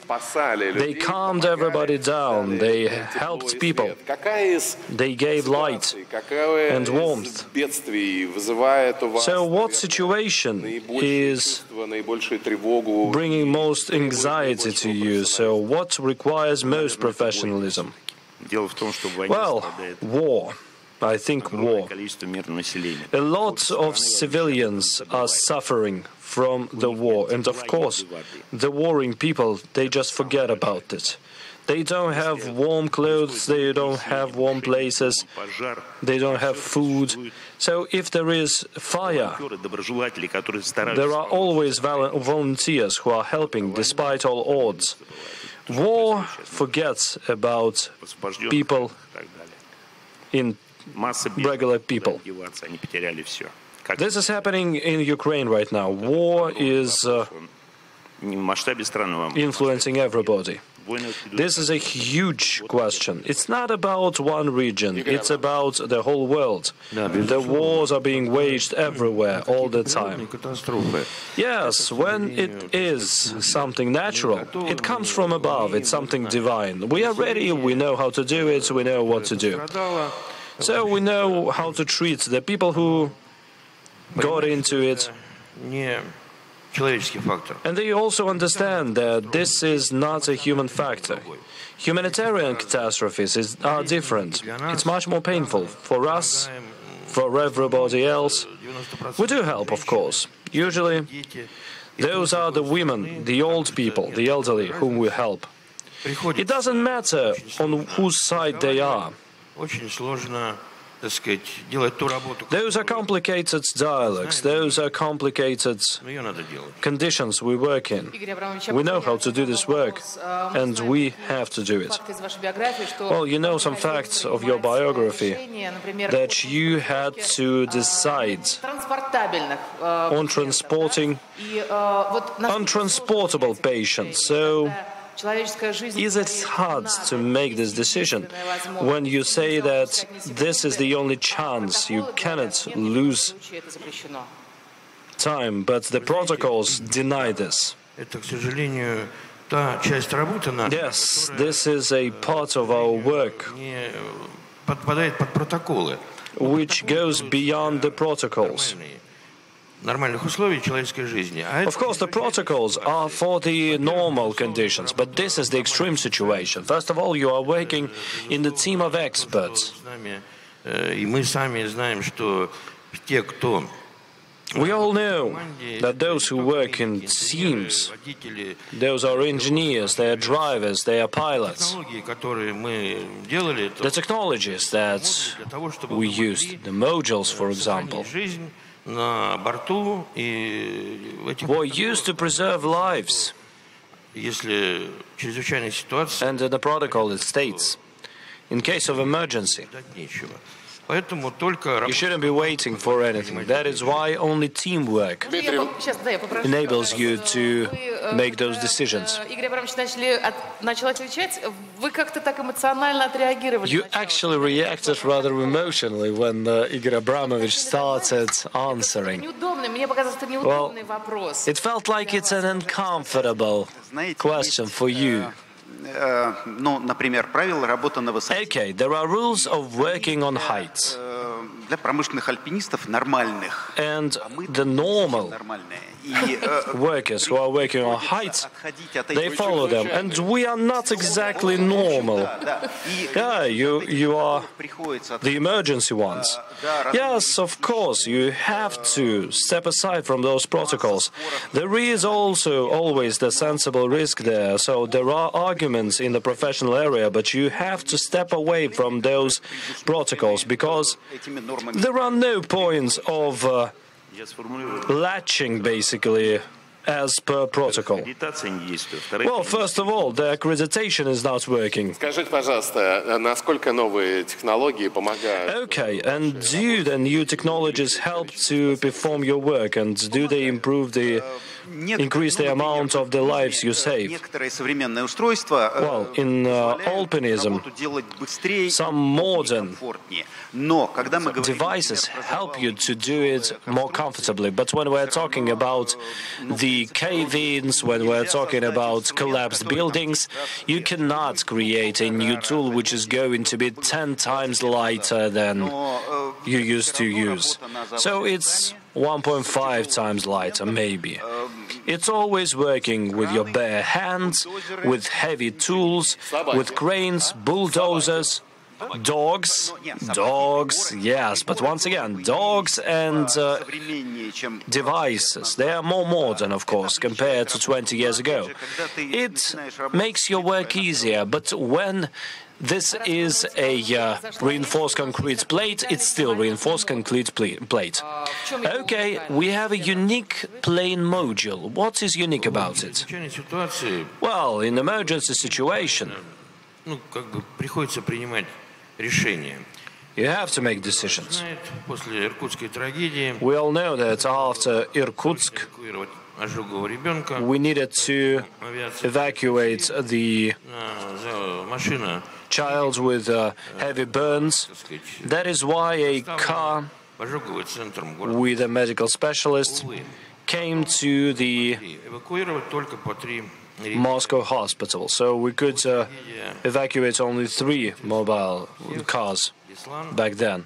Of course, Beslan is something which actually shocked everybody. Mass evacuation. Mr. Shoigu set this task for us, for the aviation, to be equipped with tools to transport people to resuscitation wards. So this was solved by the engineers and other experts. So, it was solved for 20 years, almost, but right now in every constituent region we have such models on the planes and helicopters. The unique nature of it is that it enables us to transport those patients. We have been working a lot with them, and when the situations were extraordinary, so you remember the club, the Chromaya Loshet, and of course the Federal Hospital. So Professor Alexeyev reviewed the rules of transporting the patients with burns. And this helped us to transport them easier. Of course, the children, transportation, etc. It's our developments, that's good as well. So let's take a look at the audience hall. We have the first hand. Good day, my name is Mikhail Shevchenko. I have a question to everyone. Please tell me, did you have such cases that you remembered for the rest of your lives? Знаете, у нас существует такое негласное правило. Well, there is a rule. Конечно, у каждого остались какие-то случаи. Of course, each one of us has some cases in their memories. But we're trying not to discuss them, because nobody needs it, neither us nor those who suffered from those. I mean, who are we to those who have been through those situations? We are the memory of their pain, of the terrible situations they were in. We are the fear that follows them. Well, human memory wipes out the bad. Well, it also wipes out the good. It doesn't wipe out the bad. I don't agree with you on this, but of course. So, this is the question to everyone. Thank you for your question. Yes, Vladimir Donatovich is always honest about this. 20 years ago, there was a earthquake in Pakistan, Muzaffarabad. In November this year, they invite us, the experts, because there is this memory, as you say. And I remembered this because we helped with the birth of a child back then. I think she is already grown up. We're going there in a month. We will see. Yes, we had this case when somebody came to us twice and on the 7th day. Well, I think that the heaviest situation that we worked with was Beslan terrorist act. It left a huge trace, and I think that some of us have been changed forever. Thank you so much, dear friends. Next question, please. Здравствуйте. Так, слышно? Hello, can you hear me? My name is Mikhail Nazarov, and I'm a member of the party United Russia from Kolomna. I am interested in knowing from you what are basic values that rescuers bring or deliver. What do you have? What purpose do you have in your work? And what are the most difficult things in your work, maybe psychologically, mentally. You know, the complication of our work is expressed in a phrase from the Bible. There is no better love when someone is giving their soul for saving their friends. I am 27 years old, and you are heroes to me, because you are saving people and thinking about it on an everyday basis. In contemporary world, TikToks, internet, getting, earning money at any possible place. So you people are really heroes to me, not only to you, but for all of us. Okay, good evening. My name is Maxim. I represent Kaluga and Kaluzhsky region, Kaluga State University, named after Tsiolkovsky. Dear rescuers, could you tell me about the injuries you actually got during the process of your work, and what was your rehabilitation period? Yeah, of course, we had injuries, but none of them were serious. When we have to save the rescuer, you know, it is a bad rescuer in this case. Yeah, it is not Uncle Styopa. It is a technology. It is well thought, and it is thought through till the every detail. So we just have to do our job good and save people. It is impossible to save a rescuer. Traumas or injuries are almost close to impossible in our work.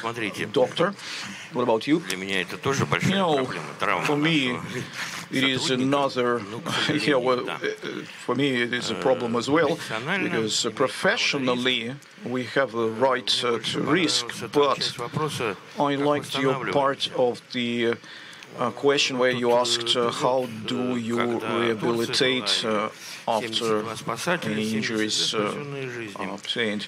Well, we have the Turkey rescue operation. We had 72 rescuers and 70 saved lives. When we returned, the people whom were meeting us, they just asked me, how do you plan to rehabilitate after this mission? And we said just to sleep well enough. And of course, in our training, the most difficult and important part, maybe dangerous part, is skydiving, because the unexpected gust of wind, it can lead to some traumas or injuries. And along with physical injuries, we can have psychological. We have a great team, and we work as a team, and you know, psychologically, whatever we see, whatever we experience, maybe sometimes we have to learn to forget about this quickly, to work on this. Yeah, because we are not in position to carry it in our brain. Probably the most vivid example for me was the earthquake in Haiti about dozens of years ago, when almost the whole country was actually swiped from this island.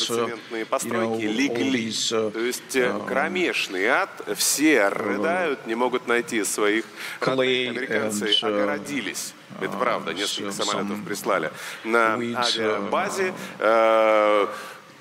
buildings were actually smashed completely, and certain people were rescued, those who had American passports. And as soon as our rescuers came over, the machinery left the aircraft. We arranged the lighting, then our detachment conducted a military headquarters meeting decided where to go, where the most where were the major losses and lives endangered. So when we actually, when you recall Turkey, where you say you saved about 70 lives, how did you manage that? Yeah, actually it was a unique operation, but we were ready for that because we worked with volunteers, we worked with military team, we actually dealt with people who actually were ready to get in and just do their work. So we have distributed all the obligations and responsibilities. The most difficult thing was to extract the suffering person and just to find and extract them from the debris. So your sacrifice, I think this is what actually Vladimir Donatovich, I think this is the phrase related to this, I stopped being afraid of death. Yeah, you know, I previously in my childhood, I was terrified thinking about funerals. Now I just accepted that this is an inevitable thing, and death is some sacrament as regeneration.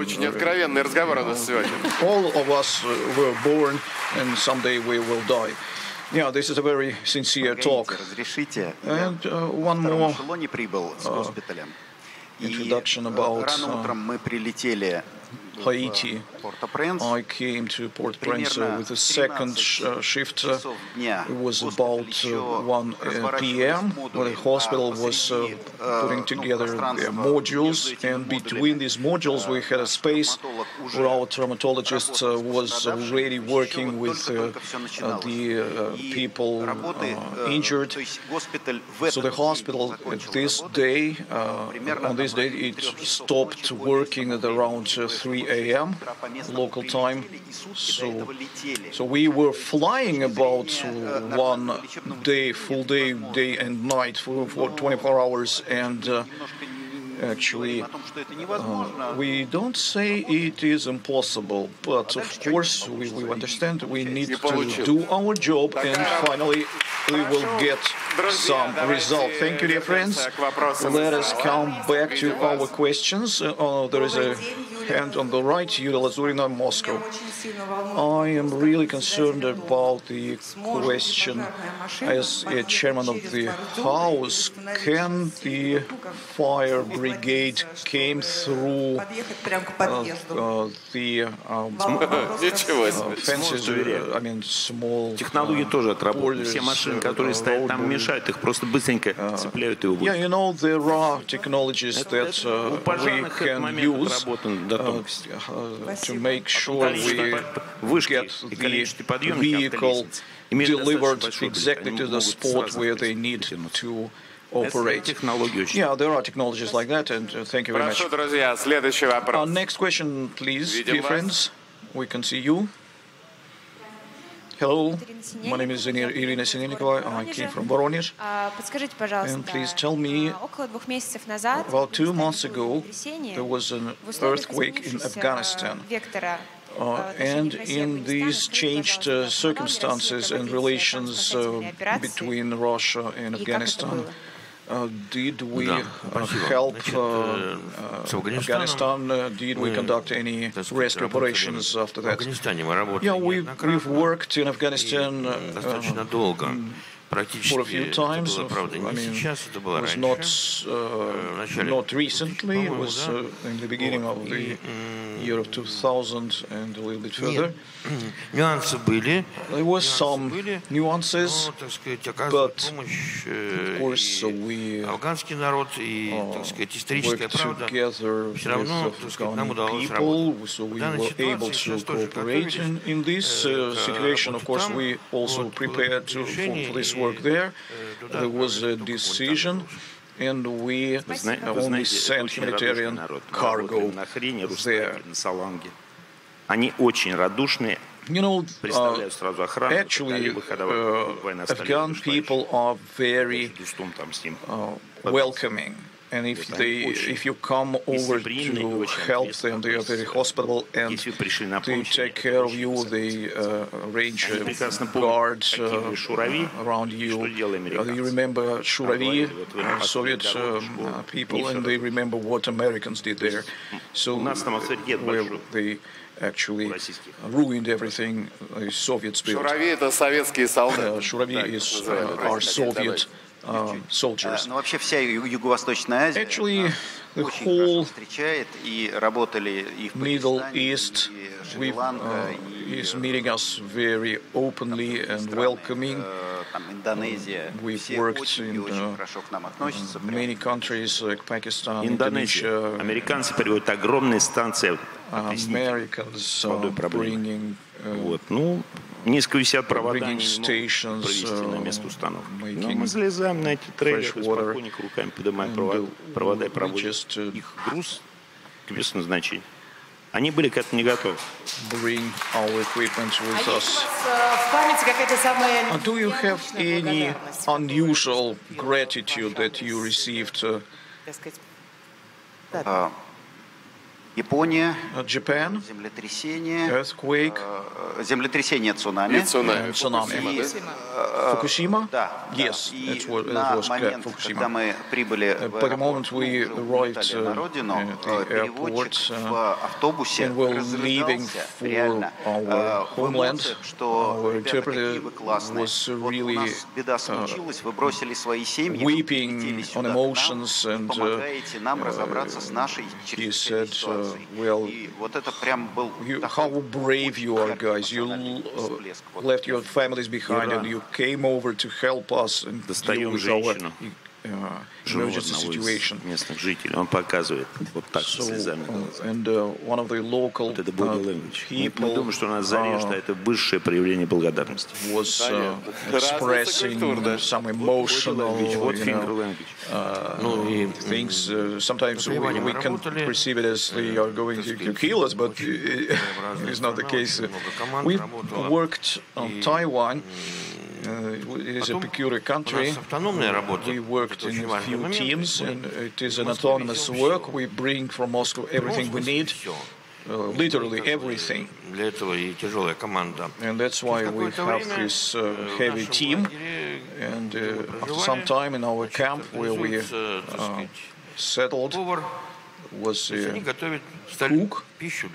They started cooking food for us. There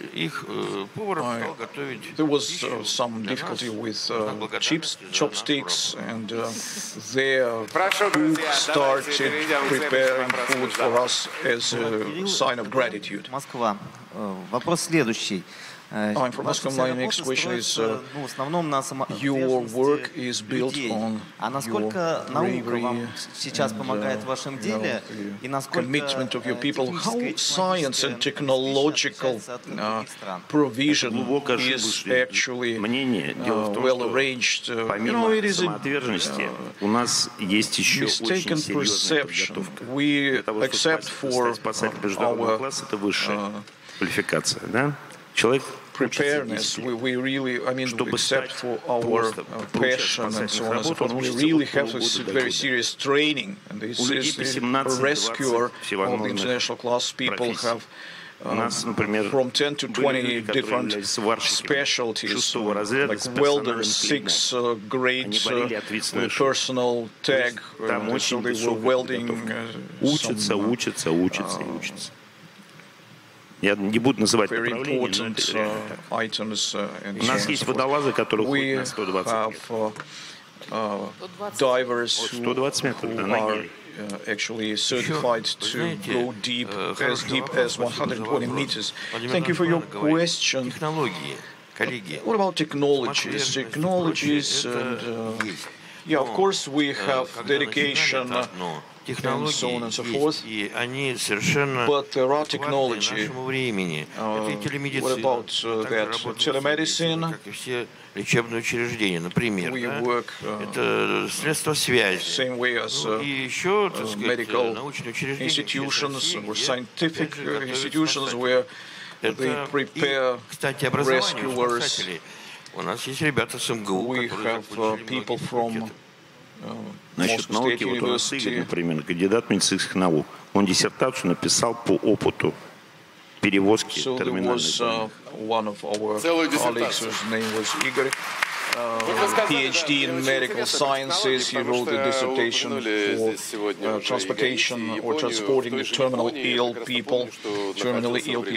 So, yeah, we mentioned Haiti, Japan, and actually I was there at that point, and being located on the 33rd story of a hotel in Tokyo, it was just moving around like vibrating. Not long ago we had an earthquake in Kamchatka. Дело в том, что у нас предполагалось, что в сейсмоопасных районах Сахалина-Камчатка seismic dangerous regions of Sakhalin and Kamchatka, we really observed this and monitored these areas closely since 1992. And all of those buildings that were built previously, they were strengthened and оказались очень правильными, и Камчатка have been improved. And actually, all of those investments were really Нефтегорск показал. Absolutely proper. Приняты были неординарные решения, целые серьезные научные разработки по применению зданий. Первым были, кстати, Сан-Франциско после разрушительного. First experience like that was in San Francisco after 19,000. Они встраивали металлический каркас в существующие здания. И оказалось, что это правильный ход. Destruction of buildings, so they have decided to build in a metal frame inside. Dear friends, let's move on. First row. Hello, my name is Gleb Moiseev, and I'm a lecturer of Russian Society Znanie. Today we heard a lot of brilliant and important stories you shared, and I have a question related to this. How your family perceives your activity, and how do they let you go on missions? Thank you very much for this question, because I was going to ask pretty much the same. I was going to ask Fyodor Konnikov, who was twice at home, and well, I have 6 kids, so I was home. I was at home 6 times. That's what it means. Thank you very much. Yes, we have a lot of business trips, and I actually monitor my kids, how they grow, so they go to school for the first time, and then all of a sudden they graduate. That's how it works. And yes, sometimes we go to the ballet. Yeah, you need to use the open date tickets. Before Dmitry replies, I will remind that he is the author of the phrase, I am a happy person because I'm ready to live at work. You know, I'm working in the structure that actually where work is implied.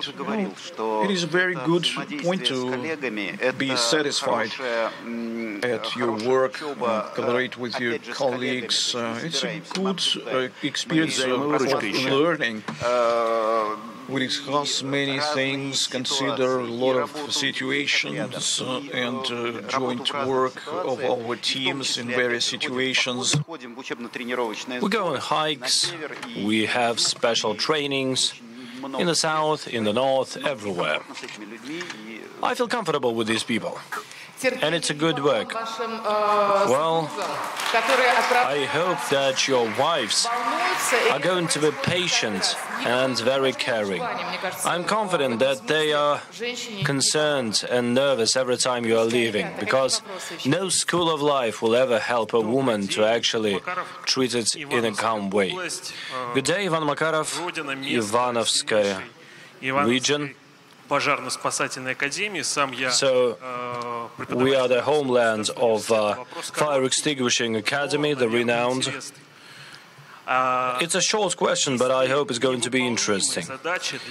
Are there tasks which are impossible to perform for the EMACOM? Well, you didn't thought this question through. There are no such tasks. Прошу, друзья, следующий вопрос. Good day. I'm from Ivanovo. My name is Yasser Avarin. What does the rescuer feel after the operation is over? Satisfaction, if you did it. Nothing else. It cannot go anywhere else. Because a work done well is giving you satisfaction. Yes, tiredness and satisfaction. The most important in our work is to come back home safe and sound. Yes, satisfaction and being a bit tired. Everything goes hand in hand. Так, прошу, друзья. Thank you. Добрый день, Масаев Семен, АО РЖД. Masaev Semyon from Russian Railroads. You spoke of technology, you spoke of family, but I would like to ask a question. Which of your personal qualities helped you to decide to become a rescuer? The wish to help. Everyone has it. Some have it stronger than everybody else. Some have has less strong. So I mean just the regular human qualities. It's a good, proper question. I was a doctor.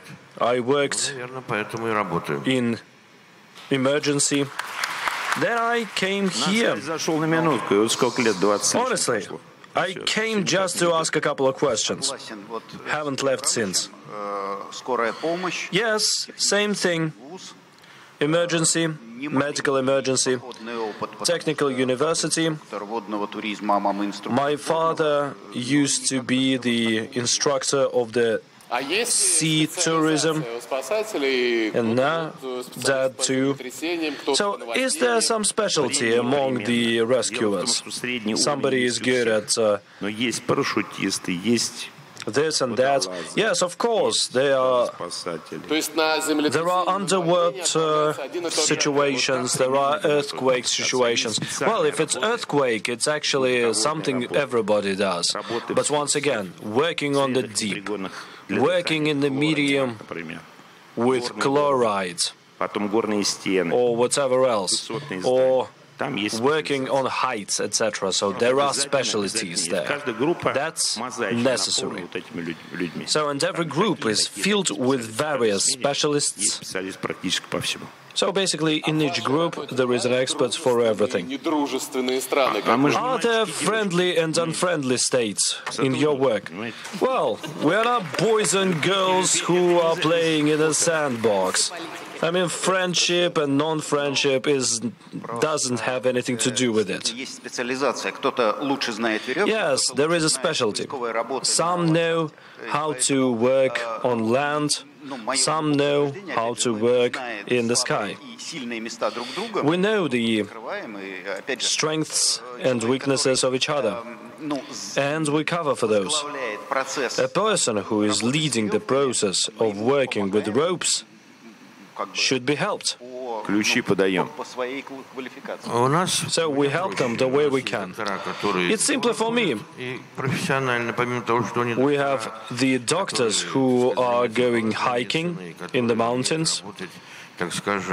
and they know how to act there, but we have people who are doing things otherwise as well. So besides being a doctor, traumatologists, etc., some of them have special training, etc. Thank you for your work. Thank you for these interesting answers. Let's hear it to our guests, ladies and gentlemen. Those are honored heroes of Russia, the rescuers of Russia. So Vladimir Ligoshin of Spas, Emercom, honored rescuer of Russia, Dmitry Karidny, and deputy head of the Central Spas of Emercom, Igor Igorevich. Good health to you, and may God protect. Понимаешь, что зайдя Баренцево море, мы идем прям по верхней оконечности России.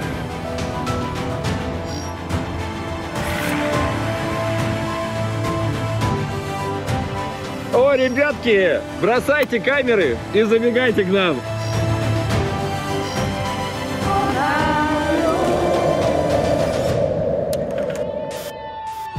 Мы сегодня с трудом, наверное, можем представить, что Тарковский и Шукшин были однокурсниками и помогали друг другу делать какие-то работы.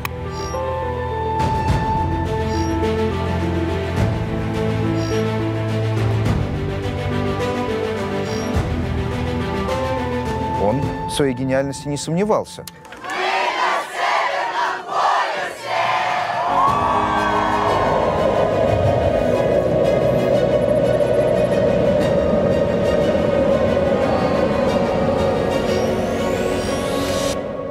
Среди 15 тысяч заявок были выбраны всего лишь 12 человек. Это путешествие, атомный ледокол, снег вокруг, все эти эмоции, встреча с капитаном и с третьим помощником помогли мне убедиться в том, что я хочу стать капитаном ледокола и обязательно им стану.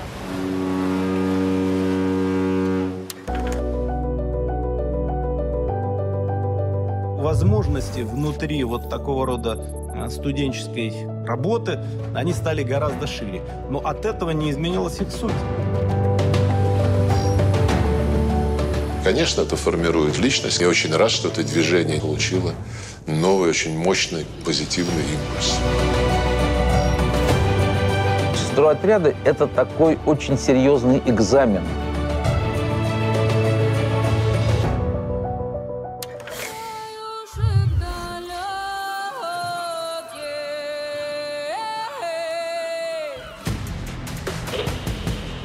Вы на радио «Сахалинская волна». Сегодня мы рассказываем вам об удивительных людях. Чемодоров Юрий, я родом с Сахалина. Меня зовут Peter van der Wolf, я из Нидерландов. Катерина Флоринская, я художник. Я заслуженный мастер спорта. Команда Hardware Crew. Приглашаю всех желающих посетить наш остров.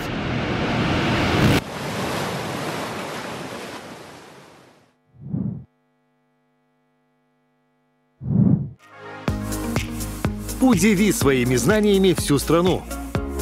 Проект «Знание.Игра». Это интеллектуальные игры и соревнования. Участники разных возрастов уже проявили себя и расширили свой кругозор в формате игры. Получили яркие эмоции и нашли новых друзей и единомышленников. Регистрируйся. Проходи онлайн-этапы. Набирай баллы и получи возможность попасть в финал, чтобы встретиться с именитыми знатоками. Сыграть с ними на равных и побороться за звание чемпиона России по интеллектуальным играм. Знание.Игра. Сообщество тех, кто ценит знания.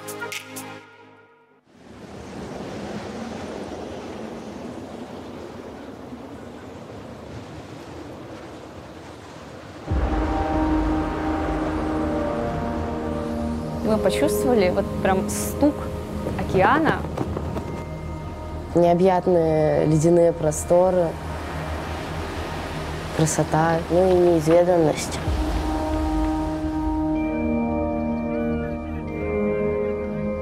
Это уже 5-я экспедиция, приуроченная к 65-летию атомного ледокольного флота.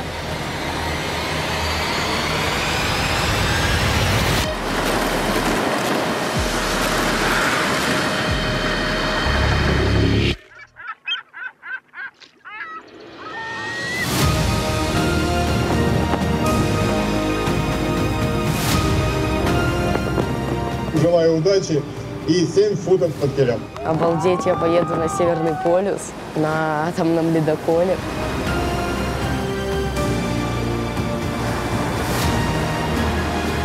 И среди 15 тысяч заявок были выбраны всего лишь 12 человек.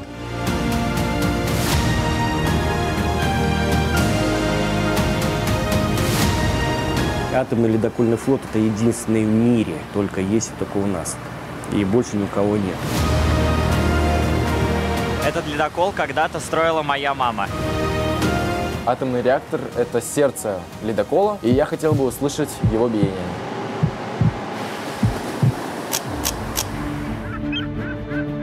Это последняя Земля на пути к Северному полюсу. Покорить Северный полюс – это для них такой большой праздник, такое вознаграждение за их труд, за их усердие. Мы на Северном полюсе, давайте обнимемся!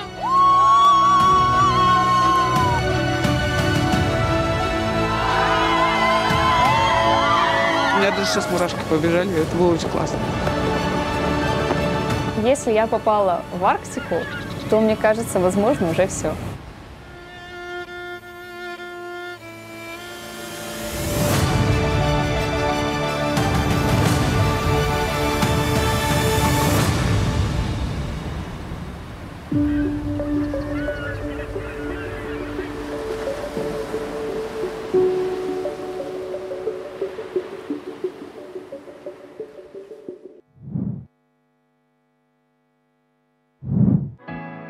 Кто просвещает нашу страну?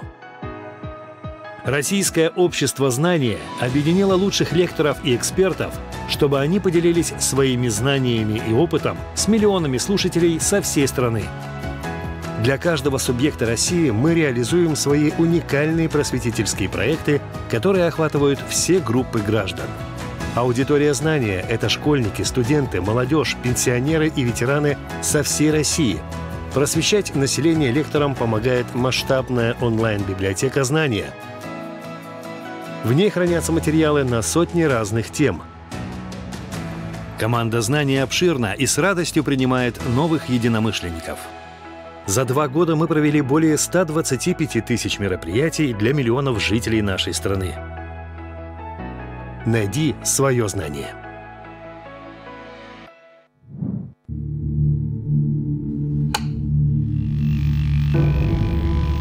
Тарковский в каждом своем фильме разбирался и в вопросах нравственности, и в вопросах совести.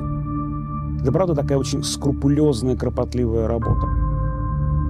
Это язык очень иллюстративный, вы начинаете все это представлять в своей голове. Что-то в этом есть мистическое, сверхъестественное, что-то неземное. Это же его собственный поиск. И в этом, как раз, мне кажется, уникальность. Это кино, которое деавтоматизирует наше восприятие. А таким образом нам Тарковский говорит: не спите, это не сон наяву. Это свобода художника в познании самого себя. Экран буквально показывает, что вот происходит в его голове, в его душе. Ведь только 2 антагонистических понятия больше всего тревожат нас. Жизнь, смерть, добро, зло. Вокруг них строится вся возможная для человека философия.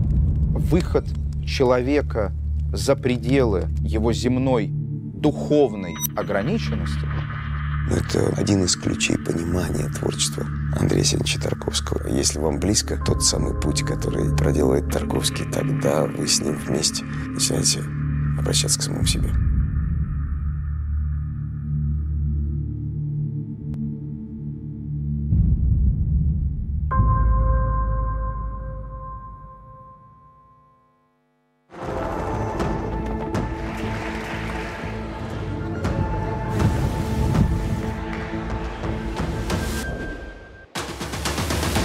Мы объединяем людей и открываем путь к знаниям, где каждый может быть услышан. Наши проекты — это встречи с теми, кто вдохновляет, с теми, у кого можно учиться. Все, что важно для тебя.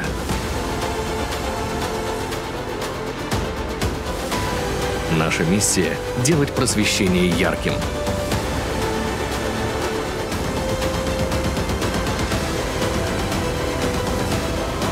Мы делаем знания доступными каждому.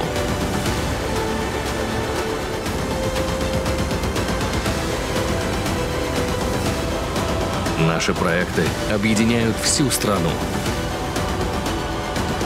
Знания для каждого. В каждом уголке России.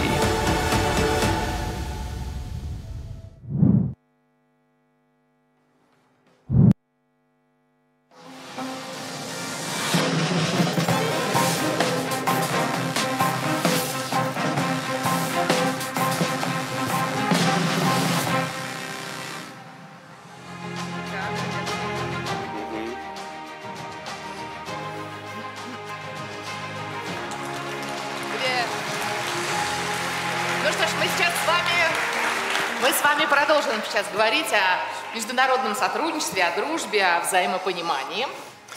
С древних времен считалось, что лучшие качества – это благородство, честность, смелость и мужество, и проявляются они как раз в спортивной дипломатии. Олимпийские игры в Древней Греции были настолько значимым событием, что для их проведения объявлялось перемирие и открывались границы полюсов. Именно спортивные соревнования напоминают нам, насколько важны уважение. Were opened.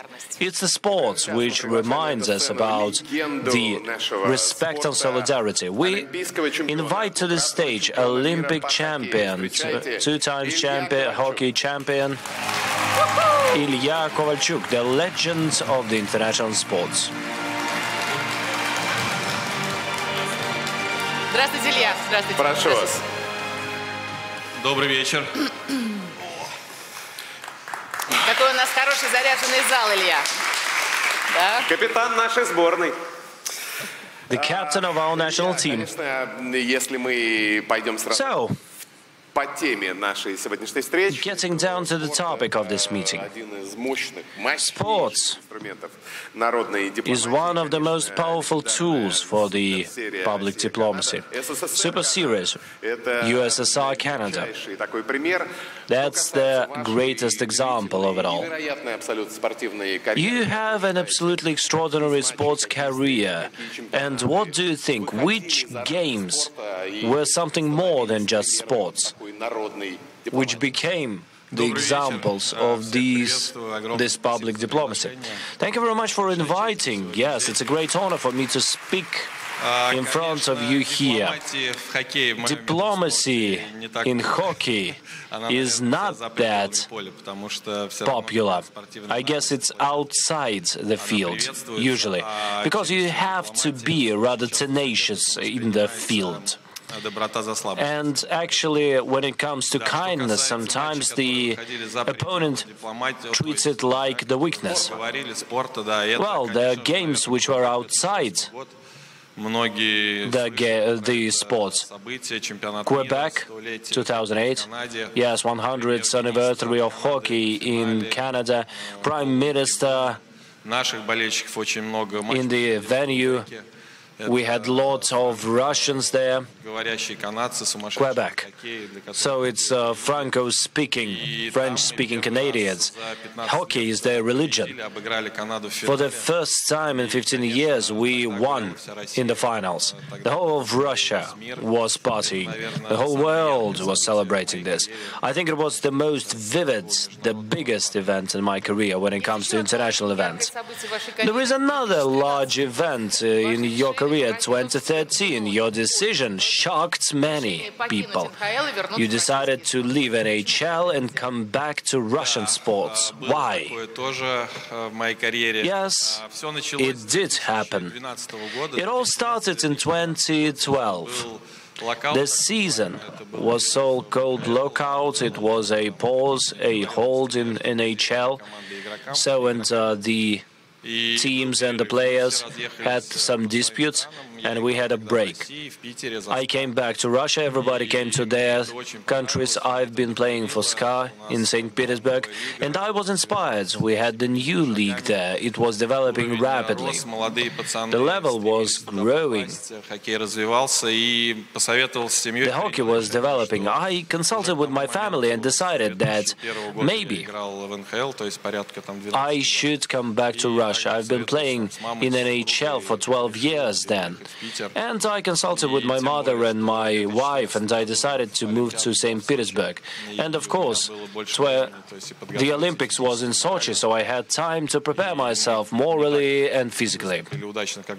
So we actually showed a good result in Sochi, and I have never regretted that I spent these 5 years in Russia, because they were they were mostly bright in my career. So first of all, we actually won 2 Cups of Gagarin. Then in 2018 we won Olympics in Korea, and actually my goal was actually reached. So yes, and you fulfilled your goal. And from the standpoint of politics, we actually played without a flag and anthem, but anyway we won. How did it reflect on your internal state of a sportsman or an athlete, especially with your sport? Yes, it is pretty interesting story. It is a little bit sad, but fortunately President Vladimir Putin supported our athletes and gave us this choice whether we should go or not to this Olympics, because all the world knows our names, hockey players, figure skaters, biathlon athletes, and many others. Of course, considering that their career is pretty short, and some of them can participate only in a few Olympics. So sport athletes are to be out of politics, as a matter of fact. And anyway, there were some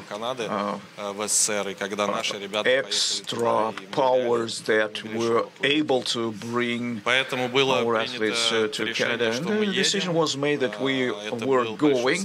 It was a great council, on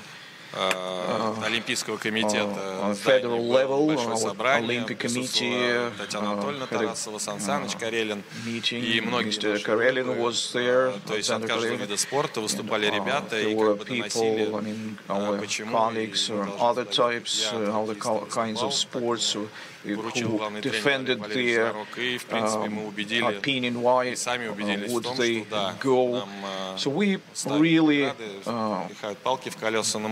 understood that even though they are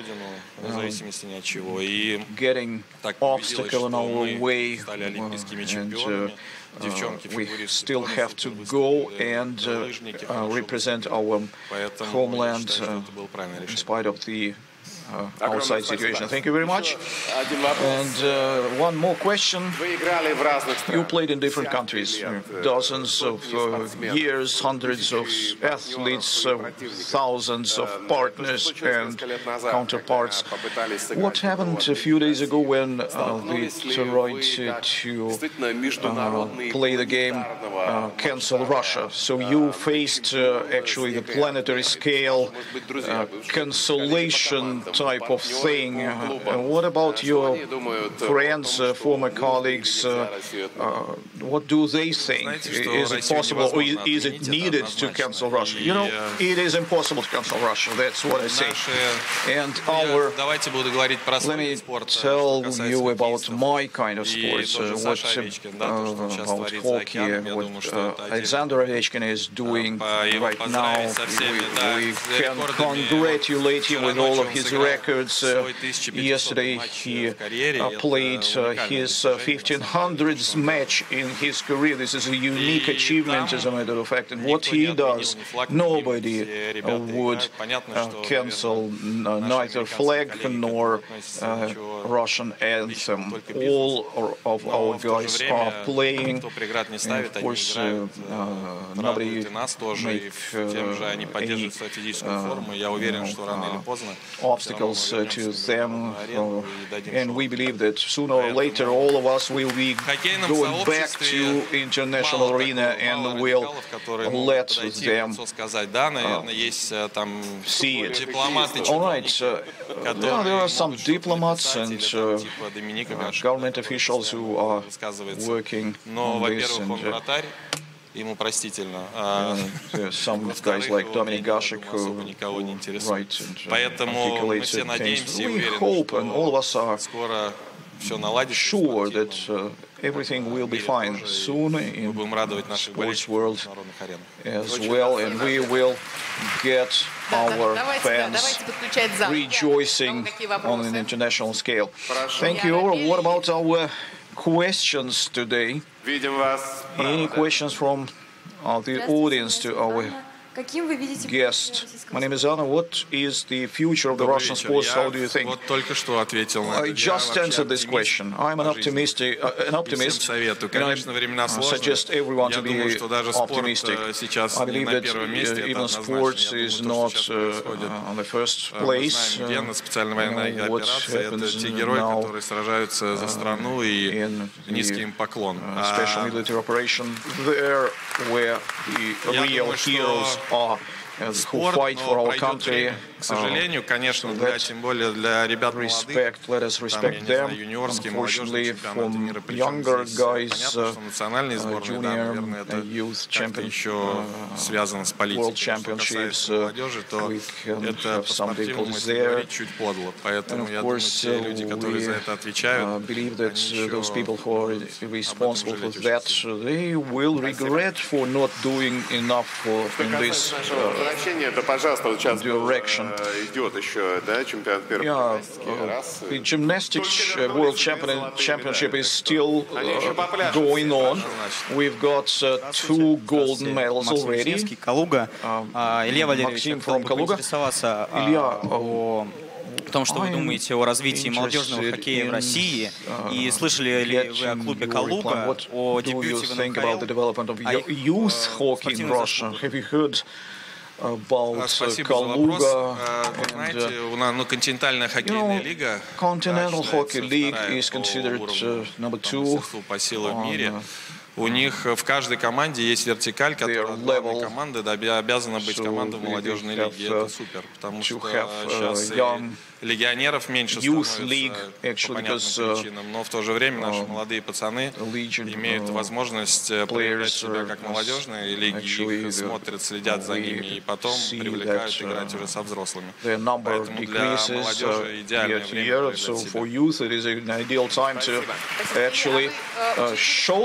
to Да, у меня 2 турнира. I have 2 tournaments. We conduct one in Tver and another one in Tula. I'm originally from Tver, that's why. And in Tver it's for small children, and in Tula it's for youth teams. I believe that we have to arrange as many competitions and tournaments for young boys who play, and they are growing. Even if there is no international tournament. I'm from Ivanovo, Ivanovo State University. What is hockey to you, Ilya? Hockey is my life. I'm in hockey since 5 years old. Probably even from earlier childhood, because my father, he was a fan of Valery Kharlamov. я всю жизнь играл под 17 номером.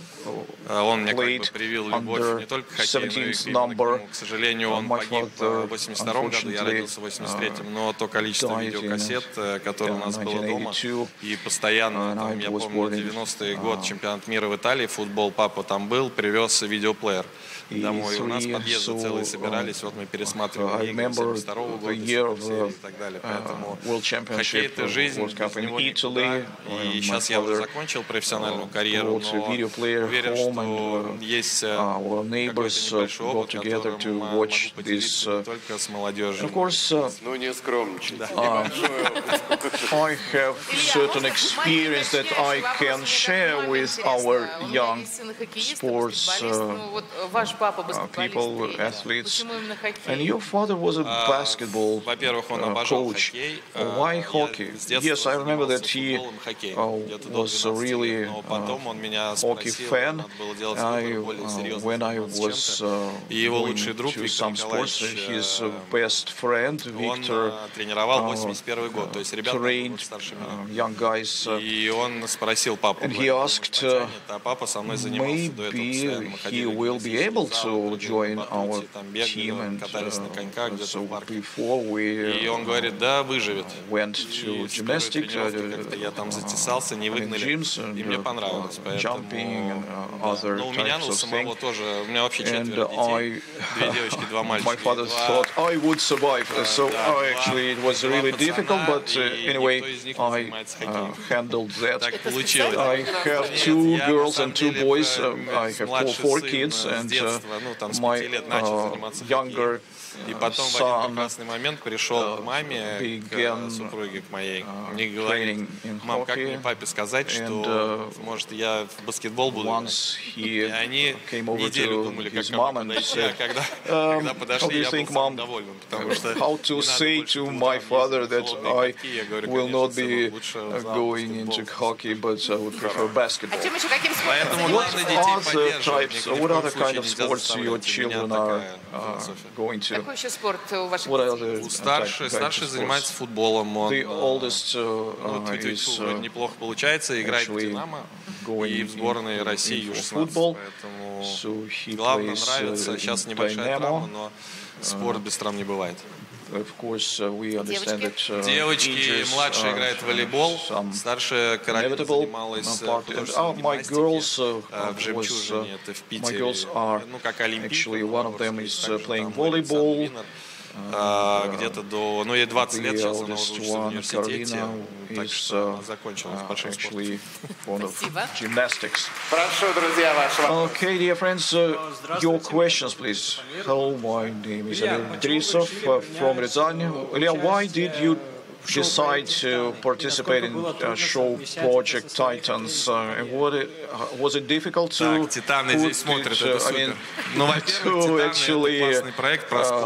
do simultaneously Titan project and hockey? You know, Titan is a very good project, but it's all about sports anyway. And my coach Dmitry Shankin, general physical training coach, он туда пошел первый.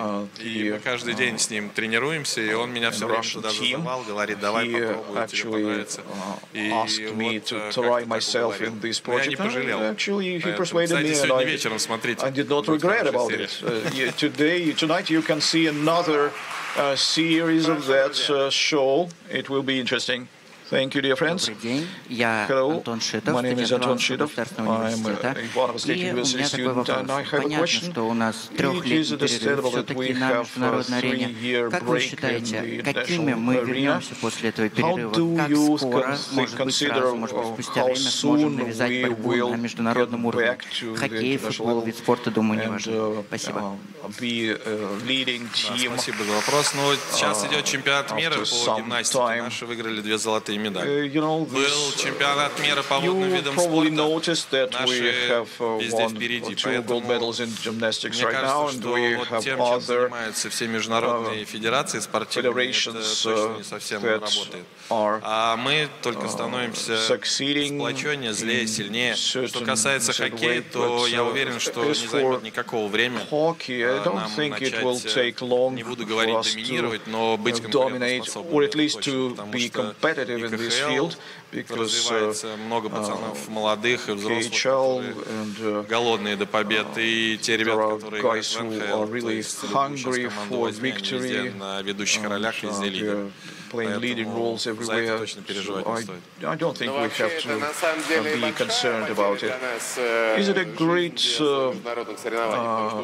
loss for us, life without the international competitions, as we work with our closest friends like Bolivia, Iran, and European colleagues are still Ну, в футболе на самом деле проще, потому что есть и южноамериканские команды, да, которые приезжают, и South American венгры, да, кто-то все равно можно. Хоккей сложнее, у нас на самом деле, наверное, только Северная Америка, Канада и Европа. То есть у нас невелик выбор, Canada, товарищеские контрольные матчи.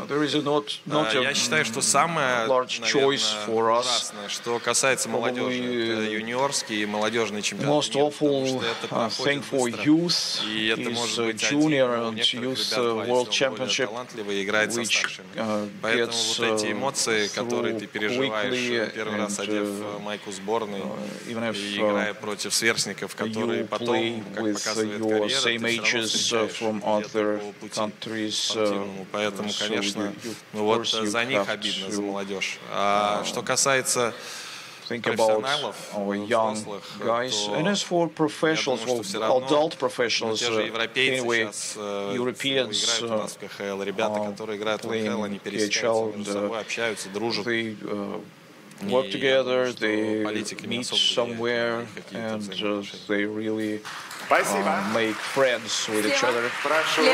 All right, this is another question on the left. Hello, my name is Darya from Kaluga State University, named after Tsiolkovsky. And I would like to ask a question. Okay, I'm judge and prosecutor activity faculty.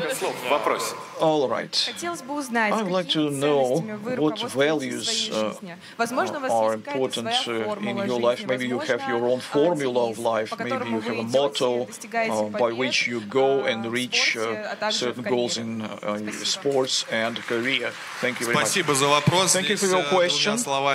It is difficult to answer it in a few words, but probably most important is to be yourself in any situation, because there are different circumstances and there are things that you can be emotional about, but always try to be yourself with your family, with your friends, and especially in the society where you actually working, acting. To me, it is better быть самим собой всегда, это важно, потому что воспитание родителей дает самые основы, да, каким человеком ты вообще являешься по жизни. Конечно, важно вот твои именно ценности, которые у тебя есть, также доносить в общество, начав с самого себя, с семьи, со своих детей. Ну и, конечно, когда ты находишься, общаешься даже с вами. Interaction with other people. It is, of course, important to deliver the point of who you are in reality. What is the most important point in your career? Что касается достижений спортивных, то, конечно, это Квебек, 2008 чемпионат мира, мы 15 лет не выигрывали. World Championship. We haven't won for 15 years by that time, and you know, Ilya had such goal. I worked in the United States back then, and it was absolutely astounding after this victory, because you know it was a nice victory. Hello, I'm Lev Garin. I'm the student of YGBU named by Avtoroshinsky. You mentioned that your kids are going in for sports. And my question was, what role does sports play in the life of an ordinary person, or maybe a sportsman, like amateur? And probably it reflects on your worldview. Of course, it is reflected on your worldview, because you, first of all, are disciplined. You have to at least get together some things or attire, sports, what you need for sports. You have to keep fit. Not necessarily sport means health, but of course you have to stay fit. You have to be have enough endurance, concentration, ability to collaborate and interact with people.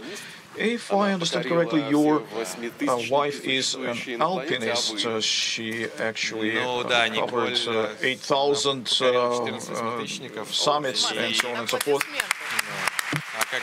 Yes, she conquered 14 8,000-meter hills.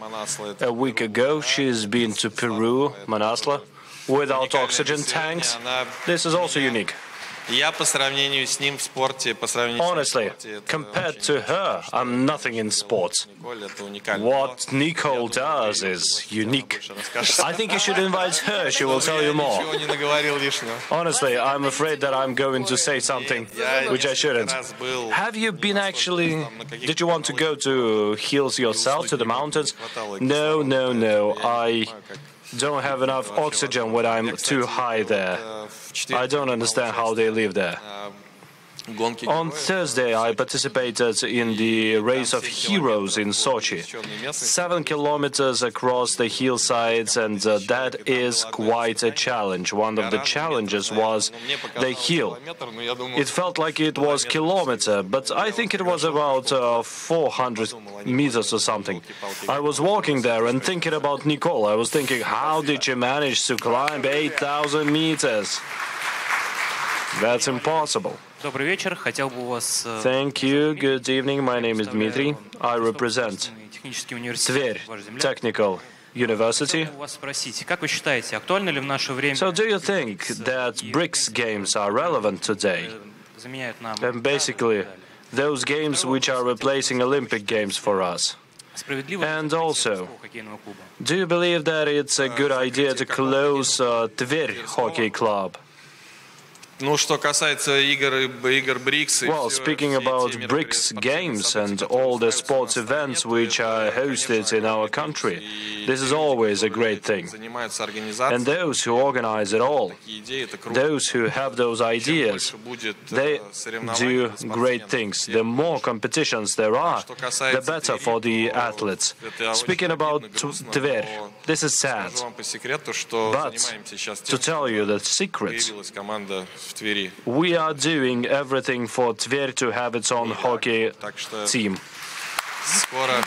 So, soon enough. Soon enough. Good day, my name is Bomurzaeva Maka. I study in Rязань University named after Yesenin, and since we're talking about Titans, as far as I remember, in China it is 100 athletes. And what do you think about these shows? If they were on international arena, how would they affect the sports diplomacy in general? Мудрёный вопрос. Нет, но Титаны это a complicated question indeed. The Titans are a show. Every show has to be a show. But once again, if you are talking about Titans, I've been to Luzhniki. People come to me and they say, I've been in the dressing room and I'll be watching it in the evening, so I'll be rooting for you. That's awesome. I mean, if somebody is pushed to go to a walk, even a walk, then such shows should be more. Speaking about the international ones, in our series we have some athletes from China. I don't know whether it was comfortable for them. Of course, an interpreter used to interpret something, but I'm sure that maybe it wasn't something she did in full. They didn't last for too long. It's great when you have such shows. The youth is watching, because you shouldn't be playing video games only, so you should be doing something real too. Are you living according to a sports regime? Yes, I do. I keep fit. After I finished my career, I went to Banya with my friends. One of friends of mine said, "Oh, you look a bit fat," and I didn't react too actively.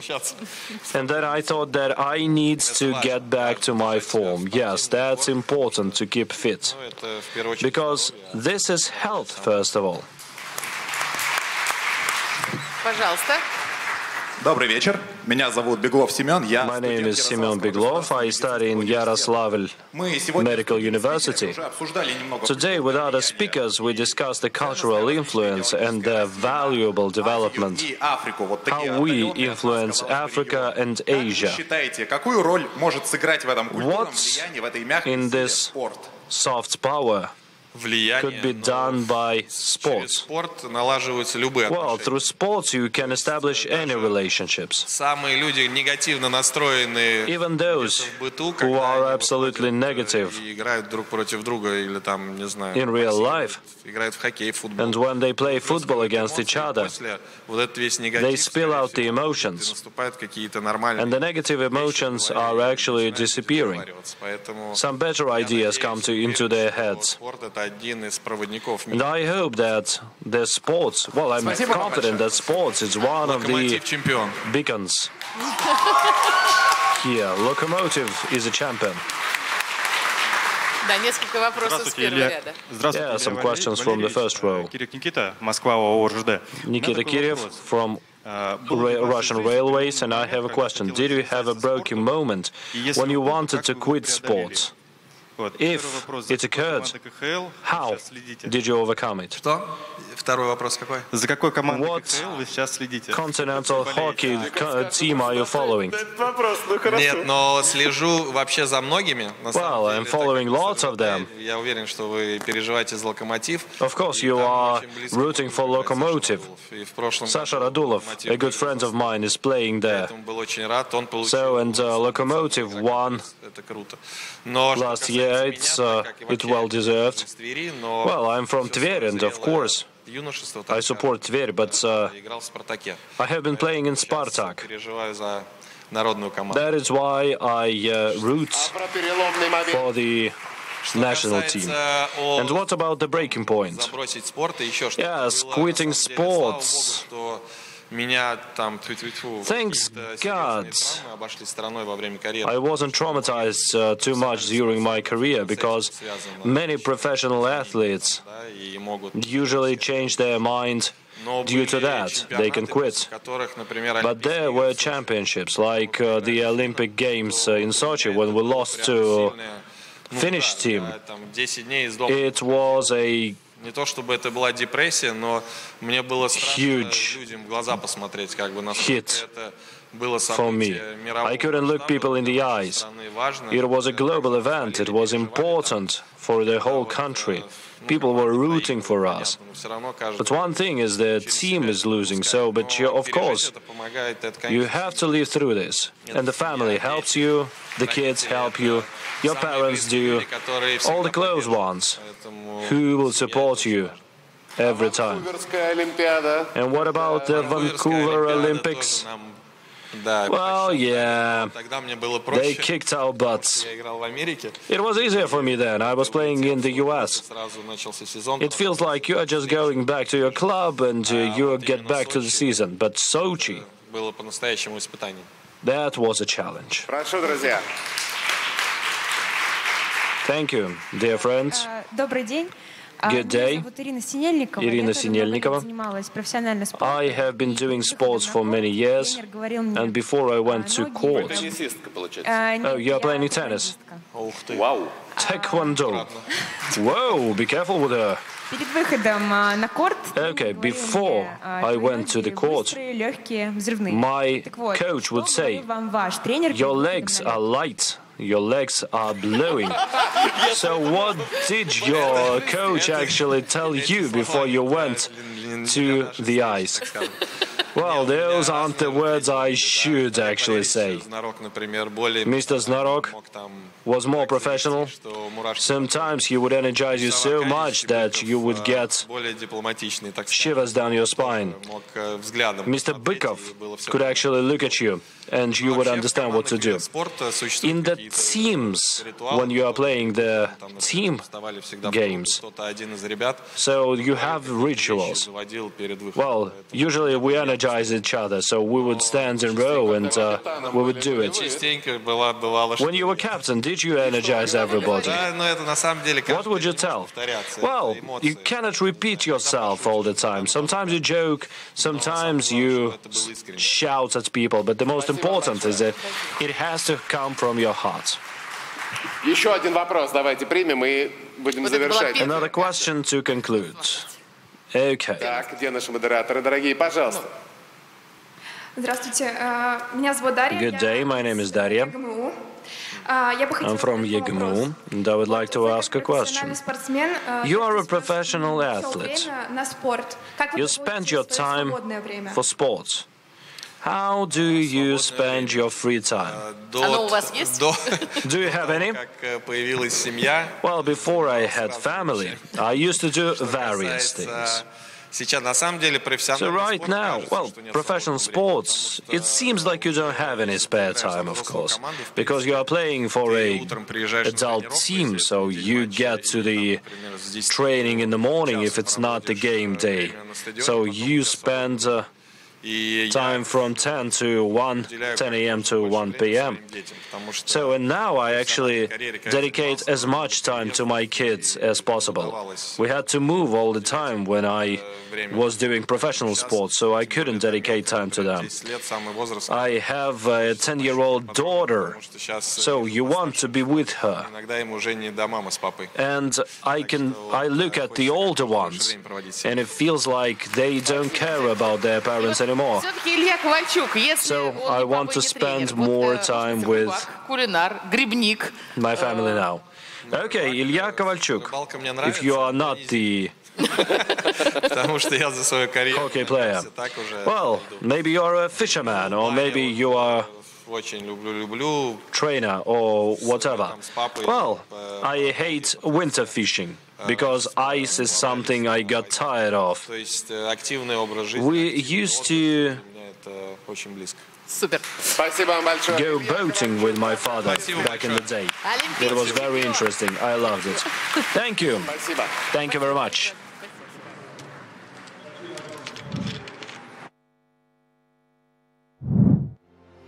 Знание.Первye. Главная просветительская награда страны. Лауреатами премии становятся люди разных сфер, возрастов и профессий.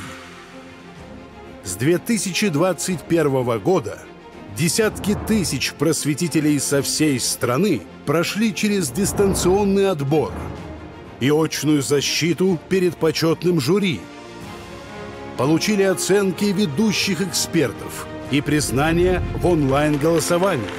Лауреаты конкурса со всей России и из зарубежных стран получили награду на грандиозной церемонии. Становитесь частью сообщества просветителей, чтобы менять жизнь людей к лучшему. Знание.Первye Награда за просвещение.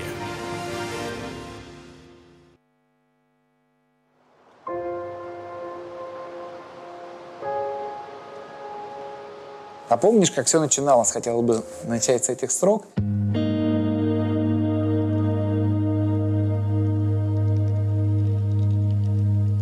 РСО не просто часть моей жизни, это и есть моя жизнь. В студенческих отрядах знакомишься с ребятами, получаешь дружбу на всю жизнь, получаешь опыт, и он действительно бесценен, который тебе запоминается на долгие-долгие годы. И на протяжении всей жизни ты его с собой проносишь, эти теплые отношения, такие романтические вещи, гитара, костер, все вот такие вот моменты, которые действительно западают глубоко-глубоко в душу.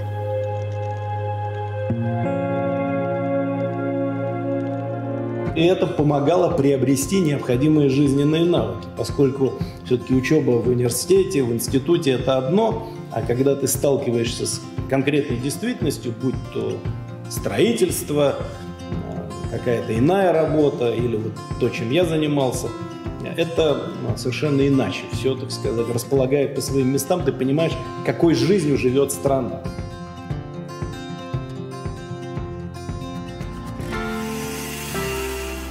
У меня самые яркие, самые добрые воспоминания. Я очень рад, что это движение никогда не затухало, а сейчас получило новый, очень мощный, позитивный импульс. Я буду трудиться на благо своего отряда, на благо своей семьи, на благо своей страны. Студенческий отряд – это своего рода школа жизни. Это новые знакомства, это новые семьи, это новые впечатления. Ну и, собственно, наверное, то, для чего ребята туда, помимо этого, вступают, это обретение себя, потому что ты должен проверить себя, на что ты способен, что ты умеешь. Рассказываю свой опыт, обучаю, что нужно делать, как быть командиром. Где-то подсказываю комиссарам с какими-то мероприятиями. Но самое главное, пытаюсь донести до каждого бойца, что он не один. Все относятся к ним как к своим детям. Все для них, все для ребят, потому что они понимают, насколько большой труд и большую работу ребята делают. Стройотряды – это такой очень серьезный экзамен.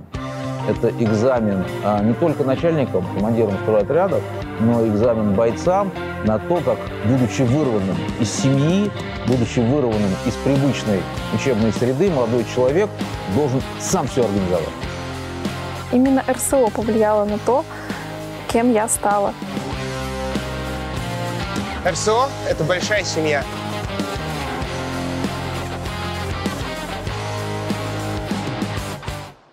Тысячи страниц сложного текста, много теории и мало практики. Считаешь, что заниматься наукой – это скучно? Мы предлагаем изменить подход. Знание-наука помогает ученым сделать науку трендом. В коллекции проекта увлекательные выступления молодых исследователей и ведущих умов России. Просто и понятно рассказываем о новейших разработках. Проводим захватывающие эксперименты и делимся интересными фактами из области социальных наук, интернет-технологий и других дисциплин. По всей стране онлайн и офлайн форматы для всех, кого увлекает наука. Знание-наука. Финалист Всероссийской премии «За верность науке». Более 20 тысяч выступлений и миллионы слушателей. Проект уже выбирают неравнодушные к науке люди по всей стране. Открой знания и ты. Знание делает науку трендом. Они – это профессионалы, которые ежедневно помогают гражданам и защищают их права. Они поддерживают стабильность в стране, противостоят информационным провокациям и киберугрозам. Они защищают суверенитет и наследие России, а знания помогают им в этом. Проект «Знание государства» создан, чтобы помогать каждому госслужащему отвечать на современные вызовы. Мы объединяем ведущих экспертов, министерства и ведомства, распространяя знания по всем уголкам страны. Знание государства – это тысячи мероприятий, которые помогают разобраться в актуальной геополитической обстановке и научиться отличать факты от домыслов.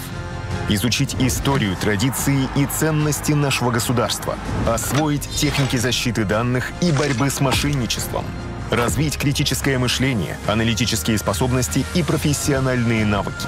Проект обеспечивает госслужащих достоверными знаниями о стране и мире, формируя основу для будущих достижений на благо России. Знание государства. Сила в знаниях. Сила внутри нас.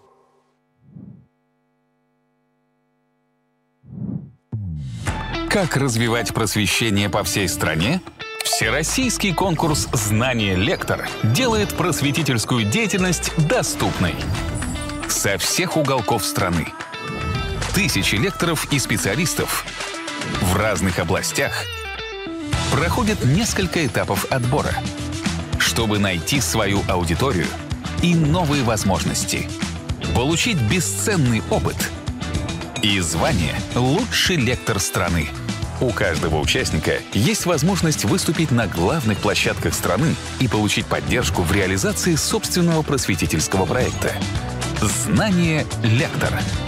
Присоединяйся к тем, кто меняет будущее.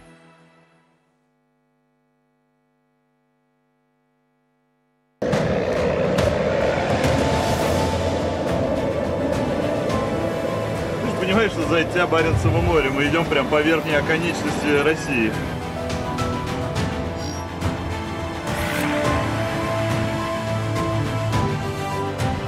О, ребятки, бросайте камеры и забегайте к нам.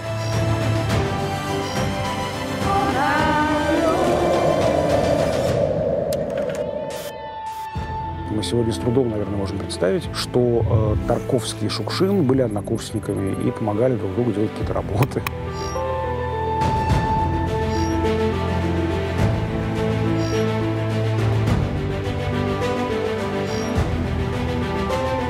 Он в своей гениальности не сомневался.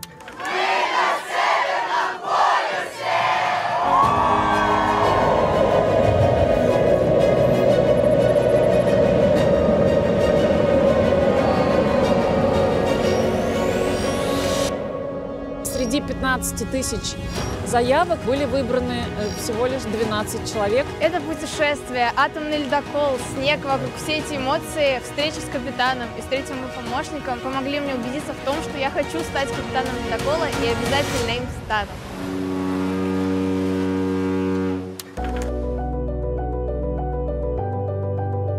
Возможности внутри вот такого рода студенческой работы, они стали гораздо шире. Но от этого не изменилась их суть.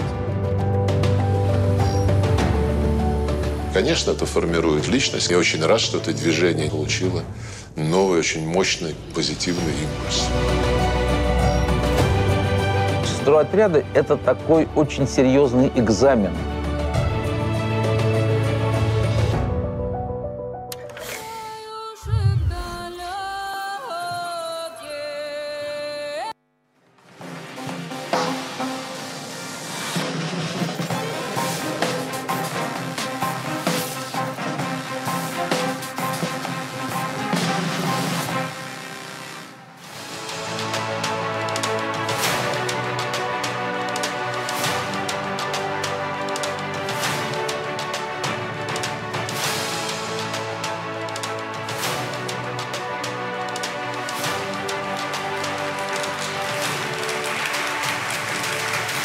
Ну что ж, дорогие друзья, мы продолжаем форум, посвященный юбилею народной дипломатии. В нашем мире, где так много разных точек зрения, есть универсальный язык, который понимают все без перевода. Это язык искусства. Россия продвигает богатейшее культурное наследие, укрепляет межкультурный диалог и поддерживает творческие инициативы. Тем самым создает прочную связь между поколениями и странами. И согласитесь, произведение искусства, рождаясь в каком-то одном месте, становится достоянием всего человечества. Как это все происходит, знает наш следующий гость. Народный артист России. Руководитель Московского джазового оркестра Игорь Бутман. Встречайте!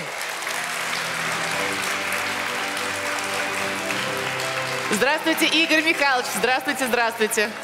Здравствуйте. Прошу. У вас сегодня есть концерт? Концерт сегодня есть? Нет. Нет, хорошо. Значит, поговорим. Игорь Михайлович, как вы думаете, музыка – это универсальный язык дипломатии? Музыка – это универсальный язык дипломатии? Ну, музыка – самый универсальный язык вообще. У нас на весь мир одни и те же гаммы. Everywhere in the world we have same gammas. We learn how to play. And music is actually the most abstract type of art. You cannot touch it. You can touch a musician, but you cannot touch a music. It's a universal language. It's the easiest one. Well, there are some attempts to cancel Tchaikovsky, cancel Rachmaninoff. No, I don't think they would succeed. They didn't succeed and would not succeed. Tchaikovsky still sounds in Christmas season in America and everywhere. Rachmaninoff and all our great composers.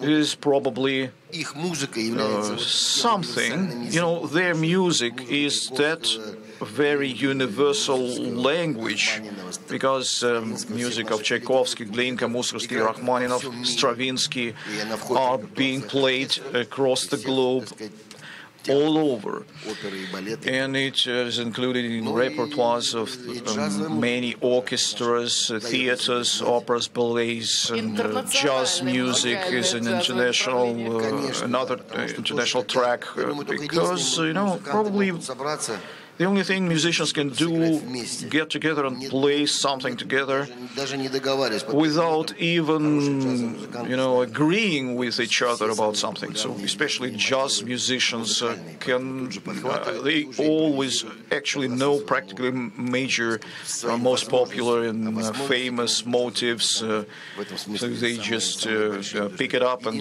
improvise just as that. In 2018, you were awarded in the United States this unusual reward for monumental contribution to overcoming contradictions due to art. So what do you think is necessary to do today? What contributions should you make to really overcome those monumental contradictions? So when you were having your music tours, held in concerts, what is happening now actually? You know, sometimes our tours and joint projects, invitations to Russian musicians actually across the many countries of the world. We got this reward back then together with American actually musician that was who was owner of 10 Grammys. So people were admired and really loved our music, and probably due to that we have got that musical reward. It's everywhere. These trends are similar in sports, music, science. It is impossible to close it, especially in our age. You can not let a musician come to a certain place. You can actually cancel their concert, but there are recordings, there are outstanding albums and other things that are impossible to cancel in this current world. So there are so many opportunities to communicate, to watch, to see, to listen, and there are more and more masterpieces, same way as they have it back in Tchaikovsky's time. Igor, who of Russian artists are actually more popular abroad? We have one pretty young genius, pianist and vocalist probably is known everywhere. Even when he was younger, he actually played for the Pope. He won the contest of vocalists in New York. He is a representative of our Russian jazz track, very well-known guitar player Evgeny Pogozhin.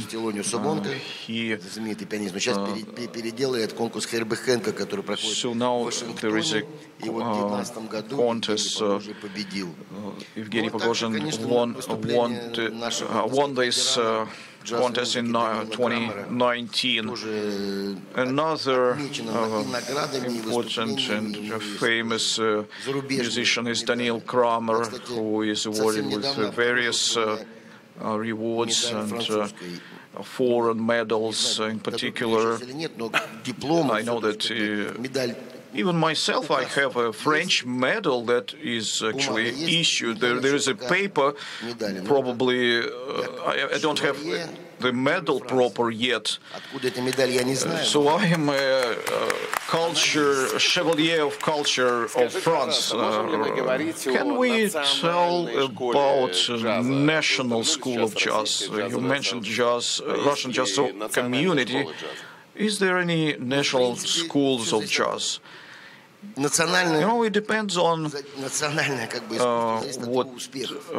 how successful is this national art, and our success is about jazz community, jazz festivals, jazz clubs, jazz life, not only in Moscow and St. Petersburg, but in other cities. It shows that we have national jazz, and it has successes, it has achievement, it has albums, recordings of our artists, and of course we can be proud of it for years to come, as we are proud of classic ballet, classic music, and other types of other kinds of arts.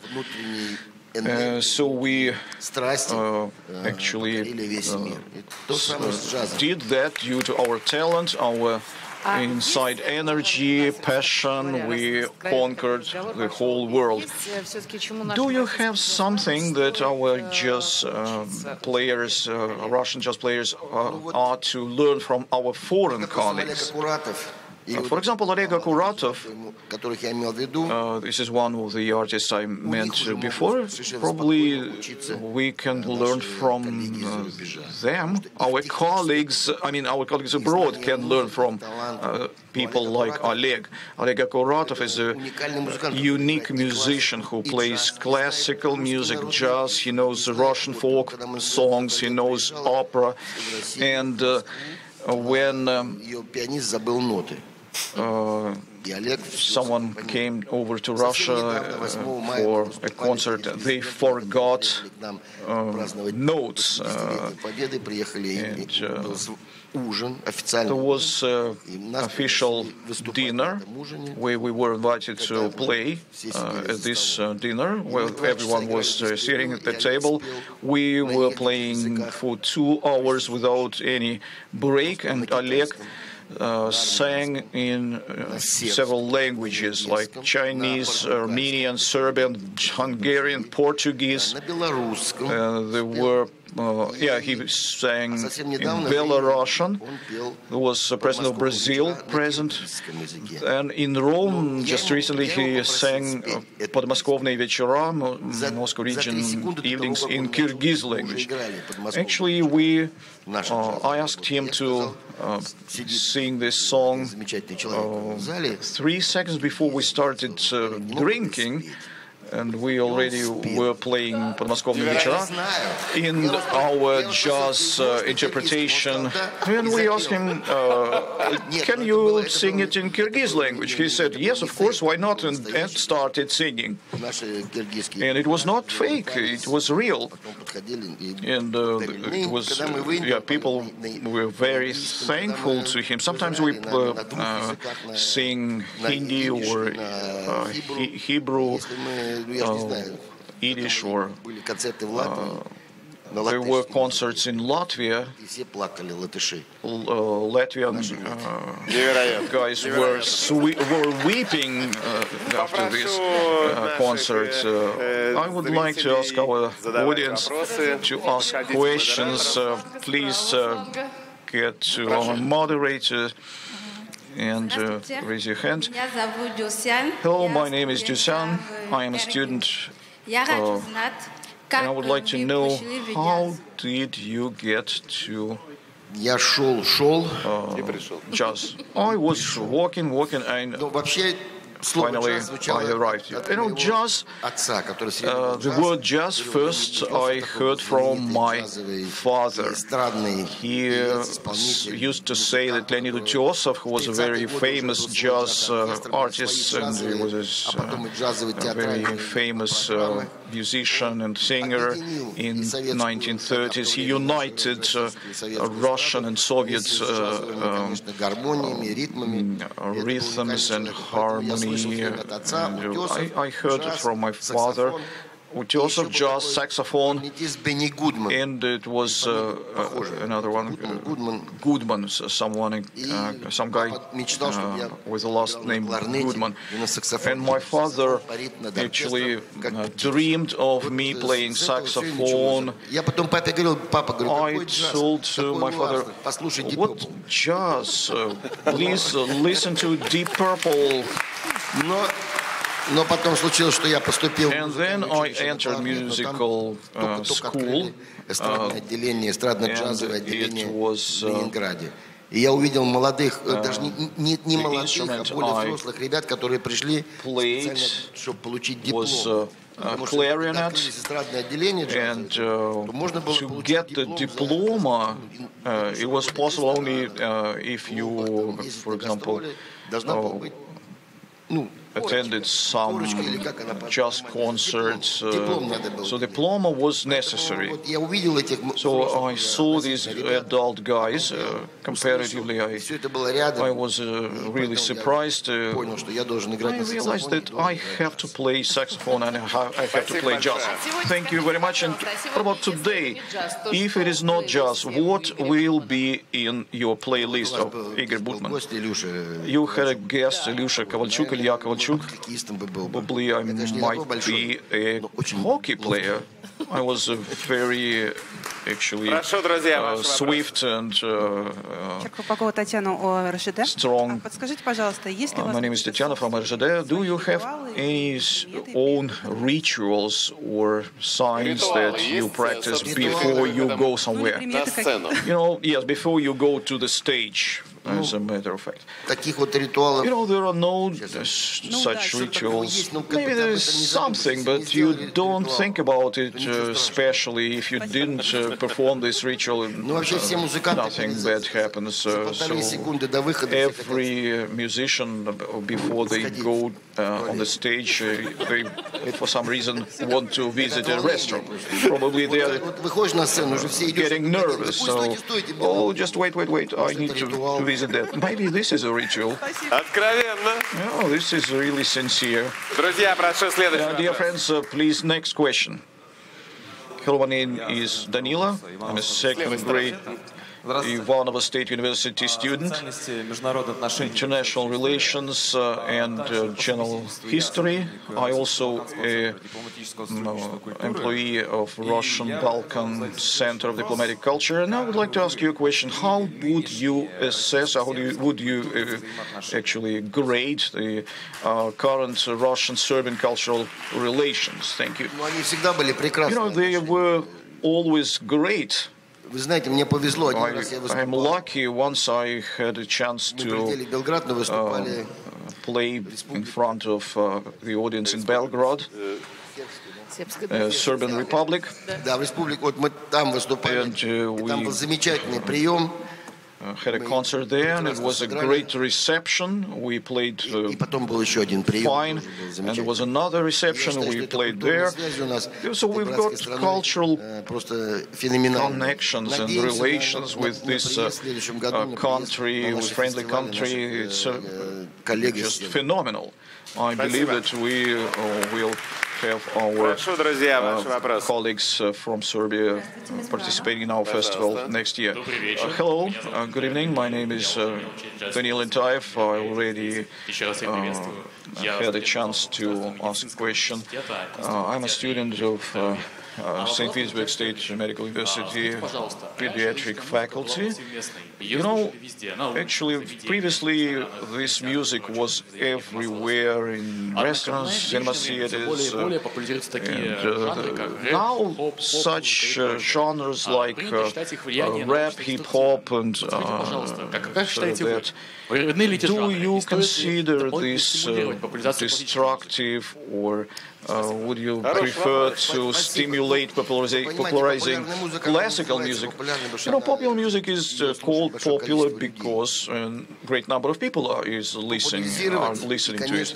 To popularize and to deliver, you know, something to everyone, you have to really spend a lot of efforts and. Поэтому этого должно быть, не должно быть навязыванием, но должно быть should not be imposed like that. Maybe we have to stimulate it somehow. Этого высокого искусства в высочайшем This is исполнении. И, конечно, надо это high level давать этому еще больше хода. And it is important to popularize it and give more information about it on TV channels, stimulate people, give this opportunity to them to reveal themselves, to express themselves, especially for youth. It is not so much complicated, but you wouldn't have to tell them don't listen to rap or trash or whatever. So just if you believe that classical music and jazz music is something good, you just have to do more of it.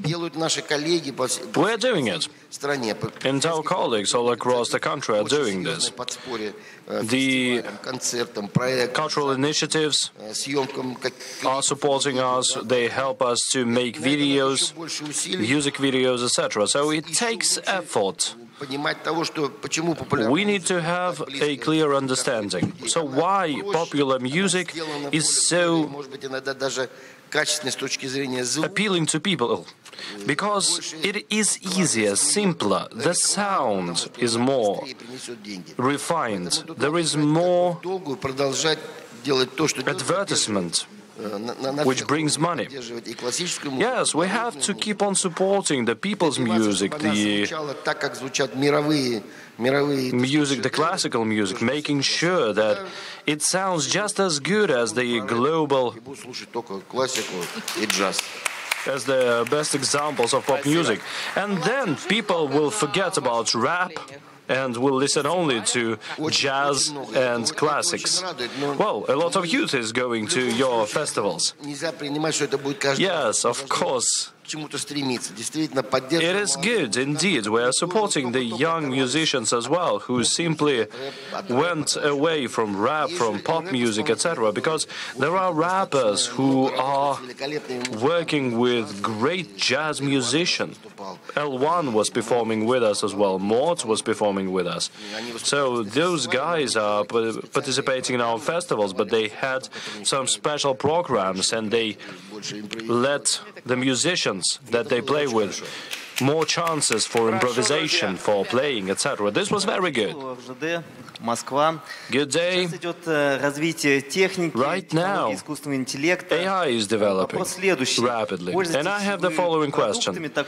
Are you using products of such progress, and will AI push a man out of the musical area? Well, human has a button to switch off AI. Maybe it's working without any buttons, but still we can switch it off.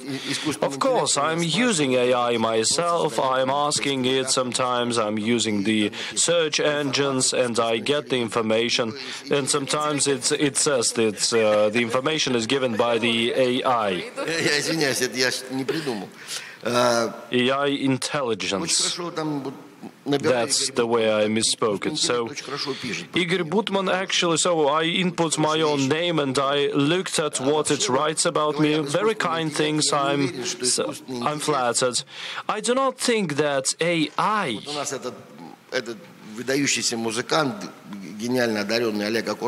So, for example, we have Oleg Akuratov. He is extraordinary. He is AI himself. I do not think that he can be replaced by AI. You sometimes cannot explain where some things come from. I mean, I know where I make errors, but where do the good things come from? I never know, actually, so they just come from out of nowhere. Yes, AI is phenomenal. That's very good, that's very interesting, but rest assured, music is the Russian soul. Exactly, it's the soul. As soon as they create artificial soul and link it to AI, then, yeah... Then, of course, they've got our number.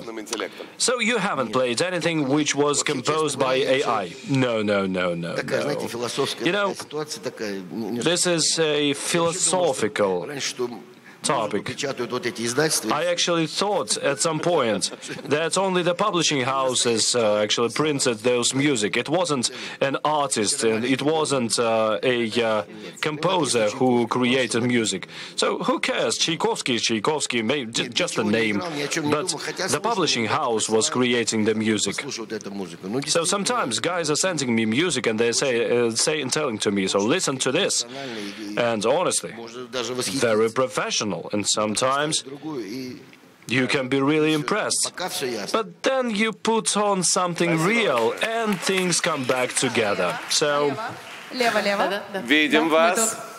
С левой стороны. Okay, we're on the left right now, yes. Okay, my name is Arina. I study in Kaluga State University named after Tsiolkovsky, and I would like to ask a question to you. What do you think should be improved in the Russian music education to develop and help young talented musicians? Well... As of today, everything is done rather good. Just recently, we raised this topic on a cultural forum in St. Petersburg. We have wonderful conservatoriums. We have great academy named after Gnesinsky. But we don't have academies which are training non-classical music. There is rock, there is jazz, there is pop. It's quality, their quality. Sometimes don't comply to the requirements that we put in front of our pop music. From different points of view. That is why, in order to scout those talents and help them develop, to make sure that they bring global fame to us, they create good music, spiritual music in a good sense. So we need to make sure that they do so as well. So we need to create such an academy. I do have an academy of jazz, but this is middle and special education. But we need to have higher education. Because in our conservatoriums, we have people who are even better educated than the people who have higher education. We have lots of institutes of culture. We have lots of educational institutes where classic music is taught. But jazz conservatorium with rock elements and other stuff, so we don't have anything like that. So, you don't have enough people, not enough staff, right? Oh yes, definitely. Highly qualified staff. That is why we cannot create our orchestras in other cities. Many cities would like to have their jazz orchestras, but they don't have the musicians. And how many young musicians would like to enter your orchestra? Lots. Huge rows, actually. But in symphonic orchestras, there are 120 people, and in my orchestra, only 16 people. As soon as I see a talented person, I draw my attention to them. Just recently, I took a trumpeter who is 18 years old, and he came from Rostov-on-Don. We have 24-year-old saxophone player. So Oleg Akuratov, the piano player, is 35, maybe 36. Young people are playing trumpets, so another one is 25 years old, saxophone player. Yes, different ages indeed. That's an interesting team, interesting band. I actually want to go to your concert now. Yes, I haven't been to your concerts for quite a while now. Well, the time is running short, so, and the last question. Yes, good day. I'm a student from Yaroslavl, YGPU named after Lushinsky. Are you going to be a music teacher? Nope. Could you tell us what's most important for young musicians? Perfect skills of playing the instrument, or maybe understanding the context on a deeper level. Well, you cannot understand the context without knowing how to play the instrument perfectly. You need to get to a perfect level of playing to make sure that you can relay what you have. So, I mean, deeper thoughts won't replace several hours of practice playing your instrument. So ask anyone. Only those who just love to be too modest, they are going to tell you that they are not doing anything.